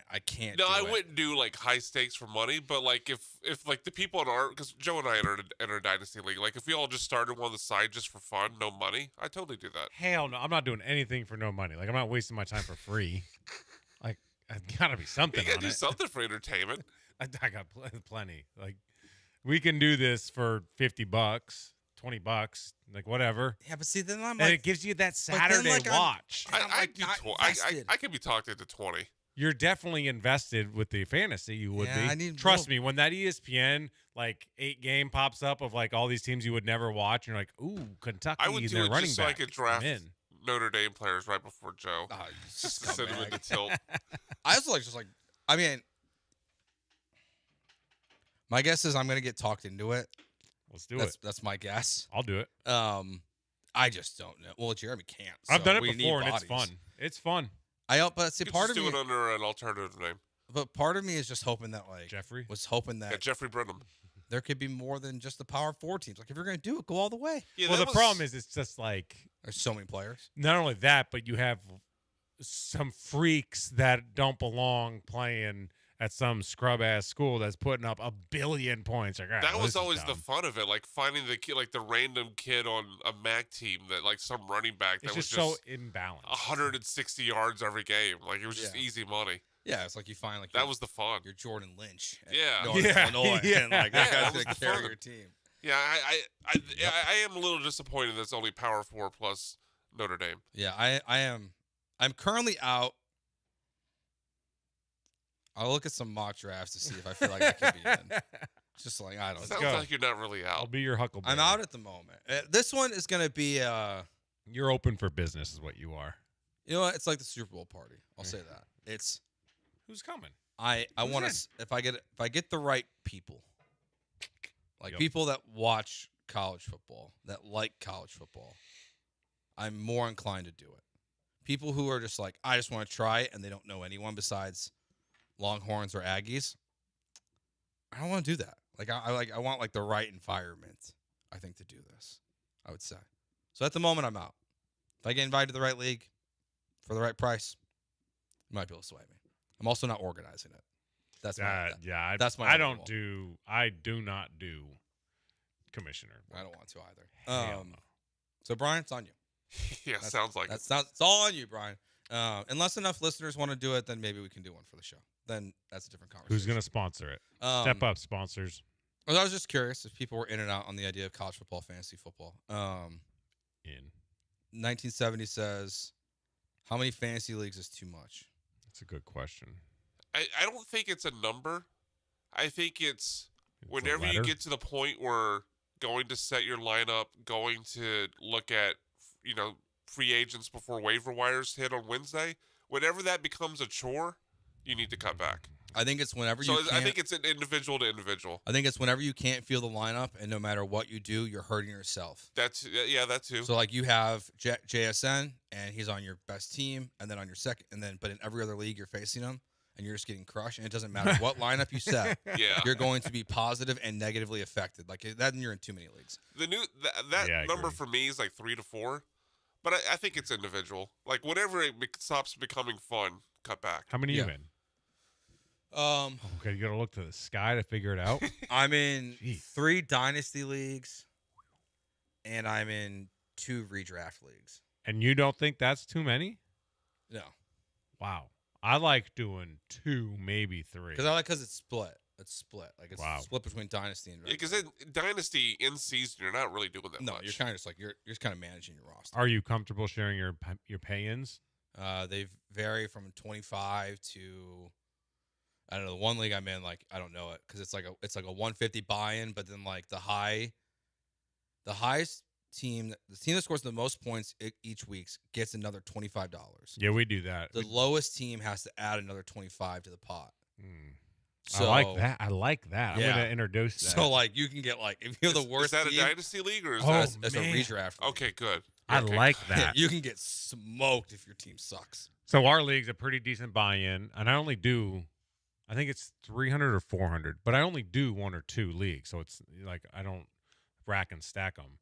But then we do $100 each week to the highest score, and I love the idea of lowest score chips in a chunk. Yeah. So like, and it can balance. What do you do out. with that? It just goes to the. It just like gets allocated each week. So each week that gets allocated, doesn't get added to the overall pot. We pay at the end. No, we pay at the end, and it just gets like mathed out. Because like you might be the best team, and you might have the best score for 2 weeks, but then you might have guys get hurt. You might have the worst score for 2 weeks. It keeps people interested. So then it just kind of balances out throughout the year. So it's just that commissioner has to do all the math and stuff at the end of the season. Maybe that's how the NBA can avoid tanking. Like the worst teams each week or month the players have to chip in. Jeremy had this idea when we talked about tanking was you just get $1 million for each win, each team. That's it. Boom. So like, you win 65 games in a season. That team gets $65 million. You get one for each win. You're the Hornets, and you only win 17 games in a season. Your owner only makes $17 million. Solves tanking. Every team's gonna want to win. Done. It would never happen. It would never happen. But it was like the one thing I was like, Jeremy, that's a great idea. And I hate when he's right. And if you have got fewer than X amount of wins, you have to pay in. Yeah, I'm fine with that. Yeah. Relegation is what needs to happen in America. Yeah, but there's not enough teams. I mean, 1 fewer is all right, or 2 fewer is okay. Like 32 teams in the NBA here soon. Like no one's gonna willingly be in the bottom. Oh, league. I agree. So it's like you're kind of stuck. It would be fun as hell. Oh yeah, I had still to hope go to one the day we G get it in League. college football. Like if the G League had the Hornets in it. But they would like run the table every year. But like I would love for college. Like I think it could work in college football relegation. Like you can have a partnership between the MAC and the Big Ten, and say the winner of the MAC plays the loser of the Big Ten. If they win that game, they advance to the Big Ten, And the loser drops down and the to the loser MAC. goes down to the MAC. It wouldn't work from the standpoint of with the transfer portal now. Everyone would just transfer out of that Big Ten Well, school. yes, you'd have to. All right, see ya. Yeah, they wouldn't have a roster. Like that's like you would not have a roster the following year. Everyone would just be like, okay, like now that team's Vanderbilt's going to be in the American forever because no one's ever going to go there again. So like it wouldn't really work because of the transfer portal. If guys were like locked in for 3 to 4 years, it could. But they also would probably just run the league the next year and then be playing that same team again, and it might just be 2 teams switching back and forth every single year. So like it's like very possible. Like it's just a completely awful experiment. We're gonna take a break here. When we get back, an interesting tweet, and then a response from said player's mother. What happened? We'll discuss. And she keeps replying. It's a little strange. We'll talk about it next year because Tari Eason seems unhappy about something. We'll get to that next, right here on ESPN 97.5.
This is Jeremy and Joe. On ESPN 97.5 and the ESPN Houston app. Live from the Huntington Bank Studios, here's Jeremy Branham and Joe George.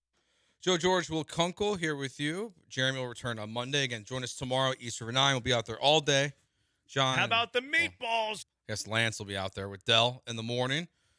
Brian will be doing 12 to 3 with Big Sarge. And then Will and I will be doing 3 to 6 before full station should return here on Monday coming up. But we're hanging out all day at East River 9 inside Birdie's Ice House. Great food, cold beer. That's all that matters. And golf and pickleball if you so choose to partake. Maybe we'll golf with you. I would love to You can go to the range first, maybe, at least? Yeah, I'm in. Whatever it takes to mic me up and so I can go golfing. I mean, you can hit the range before the show. Yeah, that's a lot of sweat. Yeah, you'll be all right. Just bring a change of clothes. Nope. Why not? Maybe. You get what you want. Stay fresh. Best of both worlds. So Tari Eason. It's been an interesting little timeline for Tari Eason here. So Tari Eason back on July 9th. He was signed.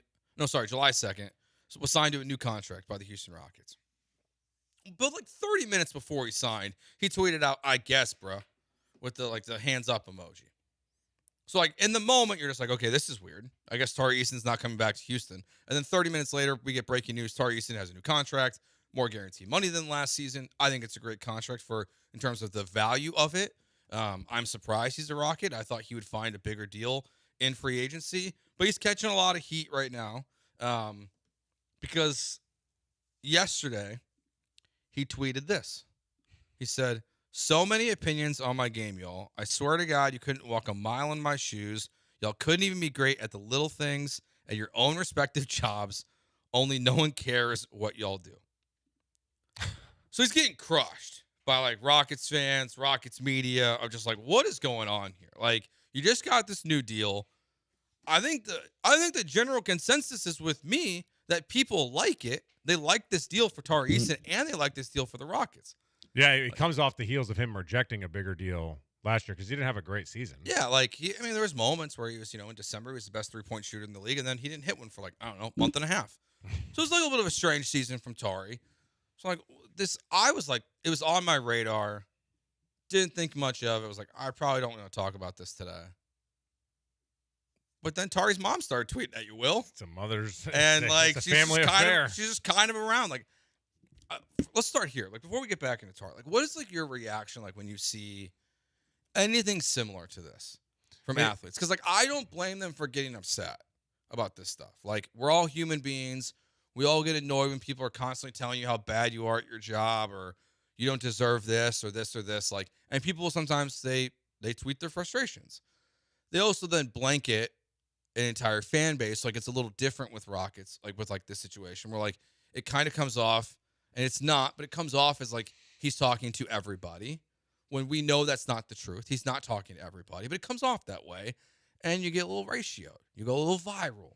So when you see athletes tweeting like this, is it catch your radar at all normally? Is there just he's upset about something? It's a little bit of both. The problem is you do yourself a disservice because you're being really short-sighted in a tweet that's so vague and broad brushing that you're not actually highlighting the problem. You're now just being a weirdo chiming in and yelling at the clouds because you're not pointing at anybody and you're broad brushing all the fans. And that's where if someone told you, so what happened was, to go a little deeper, is I quote tweeted it just saying, "Interesting approach by Eason to go after fans." And then his mom replied to me saying, "You think people who tell you to kill yourself and tell your brother to kill himself and your mother that they're going to kill her and that you're intellectually disabled and your fans? Copy that, news guy." Making fragile news guy. I think that's the funniest. Can I refer to you as news guy? I think this is the funniest part. Making fragile men malfunction on Twitter has been my pastime for 20 years. Which no, it hasn't. It's just a weird hobby for 20 years. It hasn't been around for 20 years. If that's what's happened to Tari, which I have no doubt it is because it happens to far too many athletes far too often, then call those people out or reference it so people know what you're talking about versus just being a cry ass on X and not saying anything but saying everything about everyone. You're just doing yourself a disservice. That's why you need someone like a PR team or a mother that can hold you in check that says like, she holds everyone else in check. Right. Like, if you want to do it, make sure you have the high ground and you're making your case heard properly. Because if Tari Eason called out, and if he didn't want to call out the individuals from a standpoint like putting their names out there just for whatever reason, because he didn't, so maybe that's why, then like black out their name, but say, hey, these are some of the 9 messages I've gotten. This is insane. This is crazy, and then put your post on it. Like, cool, I'm game with that. Call out the crazy kooks out there that are saying the nuttiest things of all time. I'm good with that. But like, have the self-awareness and the social awareness and the social media awareness to know how your tweet is going to be perceived. And don't blame it on others because you put it out there lazily and emotionally. Put it out there properly, back it up, and that's that. Like, that's what we need to do in the media is like, I can't go out there and say so-and-so sucks, like this guy's trash. If I think someone's not good, I'll go out there and say like, this guy's got to be better, and here's why. These numbers say this, X, Y, and Z. That's what you need to do. And if you don't want to do it, then fine, don't do it. But don't then expect everyone else to understand what the hell you're talking about. Yeah, there's just no win in vague booking. Yeah, like don't be There's vague. No win. Like even if it wasn't vague, like I hear what you're saying, Will. Like, who has ever won in the court of public perception by going after the court of public perception? Well, because like, if you bring the receipts, people can. So I think you have the ability to humanize yourself in those situations. Maybe. Like Lance McCullers, when he received the threats, allegedly, which I don't know that we ever saw them. I can't remember. It doesn't matter. But the point is, like, he said what had happened, and people were like, oh, damn, that's crazy. We don't want that in this city. We don't want that in our fan base. So he has the opportunity not to even play victim because that can be annoying, but to humanize himself and draw awareness to, like, some of the crap that professional athletes have to deal with. Because they do have to deal with some crazy things and some wildly insensitive things that it's easy to say, get over it, don't see it, ignore it. When in reality, that's really hard. It's harder said than done. But you should be trying a little bit more if you want to be engaged with your fans. I just don't think you can win a fight against the internet. Yeah, I don't think you have to. You're not going to win it, but I think you can put yourself in position to at least be respected with what you're trying to say and like feel good about it. I mean, your approach is better than what he did. I still think it's not a win, though. No, I have no problem saying what he said. Like, I just think he should screenshot the people saying that stuff and not blur out their names. I agree. I'm just saying, man.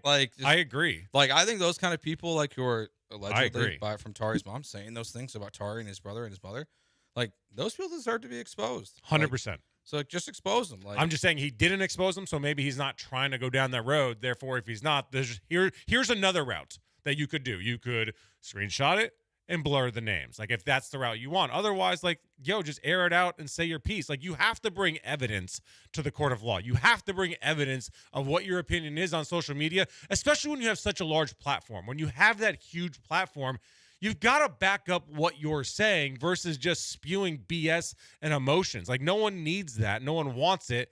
And when you are who you are, people are going to read into it, and you're going to be held to a higher standard. Versus, like, if I said something, like, people are going to be like, all right, why do you say that? What the hell is your problem? You can't just say something like that without evidence.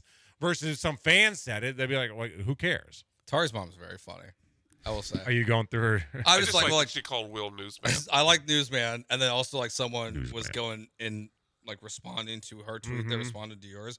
And then her response was, shut up, doofus. Like, I just like it. Like, I like she hits it right. Where, she gets it. Like, she gets, like, I'm not going to, like, overly name call, but I'm going to call this guy Newsman and then call someone else doofus. I have no problem with her replies.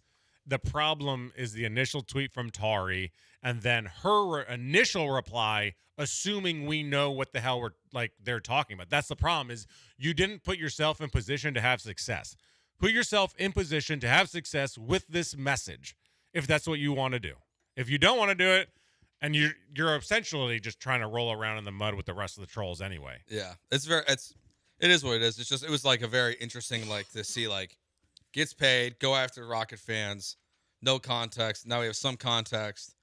It's one of those where it's just like that's why I don't vent my frustrations to social media Ever. I don't want to do it. Again, there's no win. Yeah, I don't want the business. I don't want to yell at people.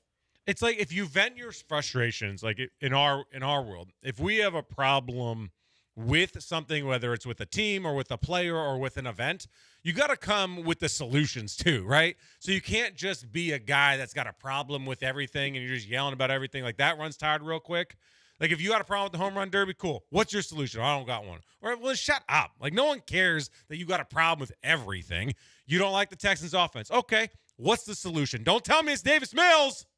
That's not the answer. So, let's have a serious conversation if you want to chime in about the Texans offense. Same thing with all this stuff. If you got a problem, something's going on, cool. Air it out, but, let people know what the hell you're even talking about. Yeah. It is. It's just very strange. Does it feel like he wants to be here? Hell no. No, I don't think he wants to be. I think he'll go anywhere for as much money as possible, and he wanted more. He's only here because this was his best offer. Yeah, I still think the tar the I guess tweet was really strange. Or just that kind of feels like, well, I guess I have no other choice. And I go back to last year when he was publicly I want to be a starter. You're not gonna be a starter here, dude. It's something to keep an eye on. I think for this upcoming season of Tari's general happiness with coming off the bench. And speaking of, during the playoffs, he didn't play much. Yeah. And when there were timeouts, I watched him specifically. He wouldn't even get up off the bench to welcome the guys back to the bench and be involved. He just was tapped out. And there were several times on the court where he just gets tapped out as well. Yeah. It's just and look again, maybe it meant nothing. Maybe he just tweeted it out. Maybe it's about something else. But again, why? We don't know. So it's but I agree with you, Brian. That goes back to the vague booking. There's just no win. You just look whiny. It seems odd, the whole thing. So it's again, I think it's something to keep an eye on. I'm just is he actually going to be happy here with the Houston Rockets, or is this a lot of something that actually is truthfully nothing? Well, only time will tell ultimately what that's going to be. All right, take our final break here. When we get back, Junkie of the Day. We'll get to that next right here. Joe George, Will Kunkel, Brian McDonald on ESPN 97.5.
All right, junkie of the day. We'll be at East River 9 tomorrow, all of us, from 7 a.m. to 6 p.m. We'll be hanging out at Birdie's Ice House, getting some good food, beer, all the fun stuff. Watching some golf, the Open. Forgot it was on. Without Jeremy here, forgot there was a big golf tournament. You didn't watch? I was watching it all morning. Nope. Oh, man. I'll watch on Sunday. Dialed in at 7 a.m. Probably should have been. Would have been a great time with the All-Star break.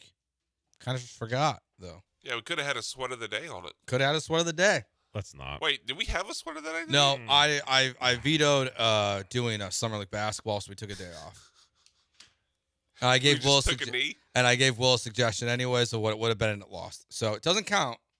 But I took it what private. It was the under in a summer league game. No, you said over. Oh, it's the over. Gee whiz. It was the over. Didn't you learn your lesson from the last one? It lost by a point. That's why I didn't bet it. Wow. That's why I didn't do it. And I'm pretty sure. At least you showed restraint. I can't. It's summer league basketball. Some of us did. I can't. We'll have a baseball game tomorrow. So you bet it, Will? Yeah. He lost. Sorry, Will. My condolences, newsman. I'm gonna go. I'll go first actually, and I'll have Brian and then Will today. I'm gonna nominate Conor McGregor. So he had this, poly market thing he was doing. They were showing a bunch of ads where he was fat, and then he took off his fat suit. Actually, kind of a funny commercial. He put on Instagram that he wants not just his fight voided, but he thinks all bets should be voided for his fight. I make you the junkie of the day, Conor McGregor, because the only way any of that's valid is if you were actually hurt before the fight, which we all think you were, but he's not admitting to being hurt before the fight started. Like, you got to kind of pick a lane here of admitting, yes, I got hurt in training. I was not healthy enough to go in that octagon. I went in anyways. And that's why all the bets should be voided. But you never should have been out there in the first place. So I nominate Conor McGregor. Brian? So worthy nomination. I'll nominate Newsman for getting for having NBA players' moms going after him. I'll nominate Mike Tyson, which I didn't watch the ESPYs last night, but I saw this clip pop up on social media. I think it was Mike Tyson, Jake Paul, and I forget who the third person won, but they were giving away an award that was won by Shohei Ohtani, and a hot mic at the end of it caught a very surprised Mike Tyson saying, "Shohei's a guy?" So nominate Mike Tyson for not knowing Shohei Ohtani is in fact a man. And then last nomination, I saw this headline just a few minutes ago, and it's just the headline alone that I'm nominating. But the world's current most prolific serial killer is an elephant in Nepal named Durbe? I don't know, Dhurbe, who has accounted for 25 death stalks in 14 years. I didn't know elephants were out there murdering things. Question. Okay. Why haven't they killed the elephant yet? I don't know. Maybe it was. Maybe it's illegal. Were they justified? Like maybe the things they killed. Maybe they tried to kill him, so the elephant fought back. Yeah. Mother Nature taking its course. Hey. I mean, if that's the case, then this is a bad nomination. Like if he's killed 25 poachers, more power. Sure. To him. But if it's just like 25 rando people, like just hanging out in the safari, like that bison in Yellowstone that was flipping Grandpa up in the air. They said that guy's they're keeping the bison alive. Good. As they should. They should. They should have never killed Harambe either. You're right. Harambe should have lived forever. Respect. Harambe forever. Well, so anyway, those we'll are my go nominations. to the Eason family. Yeah, fair. And then LeBron James. News guy. This guy's such a clown. God, he's annoying. He was on some sort of panel with somebody, I don't know, and the first question obviously was like, do you want to reveal where you're going? And he's like, we talked about this in the back, that I wouldn't be revealing it. And then he's like, I'm not ready to reveal my next team, but it will be fun wherever I go. I'm going to do my thing. So, dude, okay, shut up. This guy loves himself so much. It's insane. Yeah, it's so obnoxious.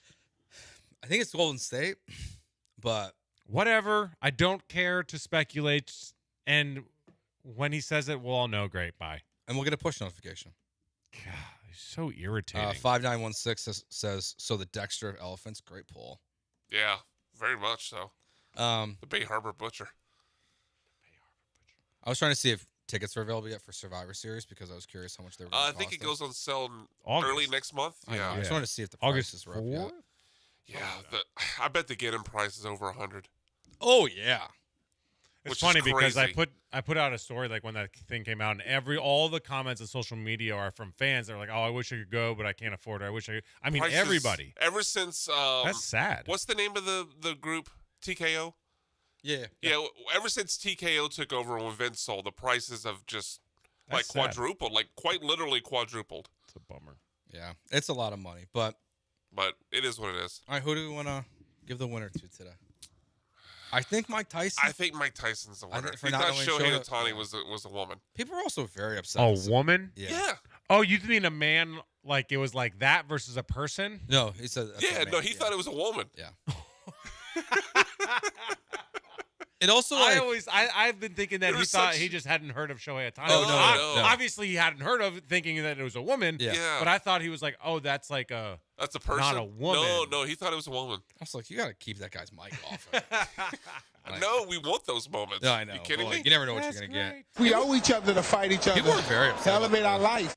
Savannah Bananas performing yesterday. Oh, I heard it was horrible. Probably was, but who cares? Well, because it's so bad that it's like, why are performed you at the wasting ESPYs? up my time? Yeah, they did What, on stage? Yeah, because one of their guys now is like a Broadway singer, so they did a full thing. How was the host? I didn't. Marcelo? I've seen clips. I haven't seen anything. Seems like he was very funny. I watched it for about 5 minutes. I like him on SNL. I didn't see much of his. I didn't his work. I've never once watched the ESPYs. So I watched more with Shane Gillis because Shane was. I just watched the clips. It's best. it's one of those things where it's all the good stuff's gonna be on Twitter within 5 minutes. Why do I need to watch this? It's just any roast. I don't watch a roast. His So I'm just gonna the clips will be out there after. Shane Gillis's hosting last year was the most viewed one within a day of all time. Yeah, because he had one of the best jokes of all time. Yeah. Which one do you think was the best? WNBA? The WNBA one was It was great. the funniest thing I've ever seen. Where this entire he got this entire group of people to clap for his friend's wife. Yeah, it's so well executed. He called his shot and he nailed it. It was so funny. And in that room with those people too. Yeah. It was a very Norm Macdonald-esque joke. Yes, it was. The setup of how he paid it off was great. All right.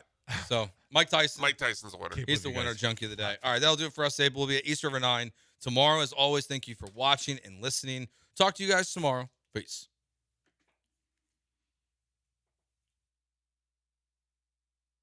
Do you have the ESPN Houston app? Download it now in your app store.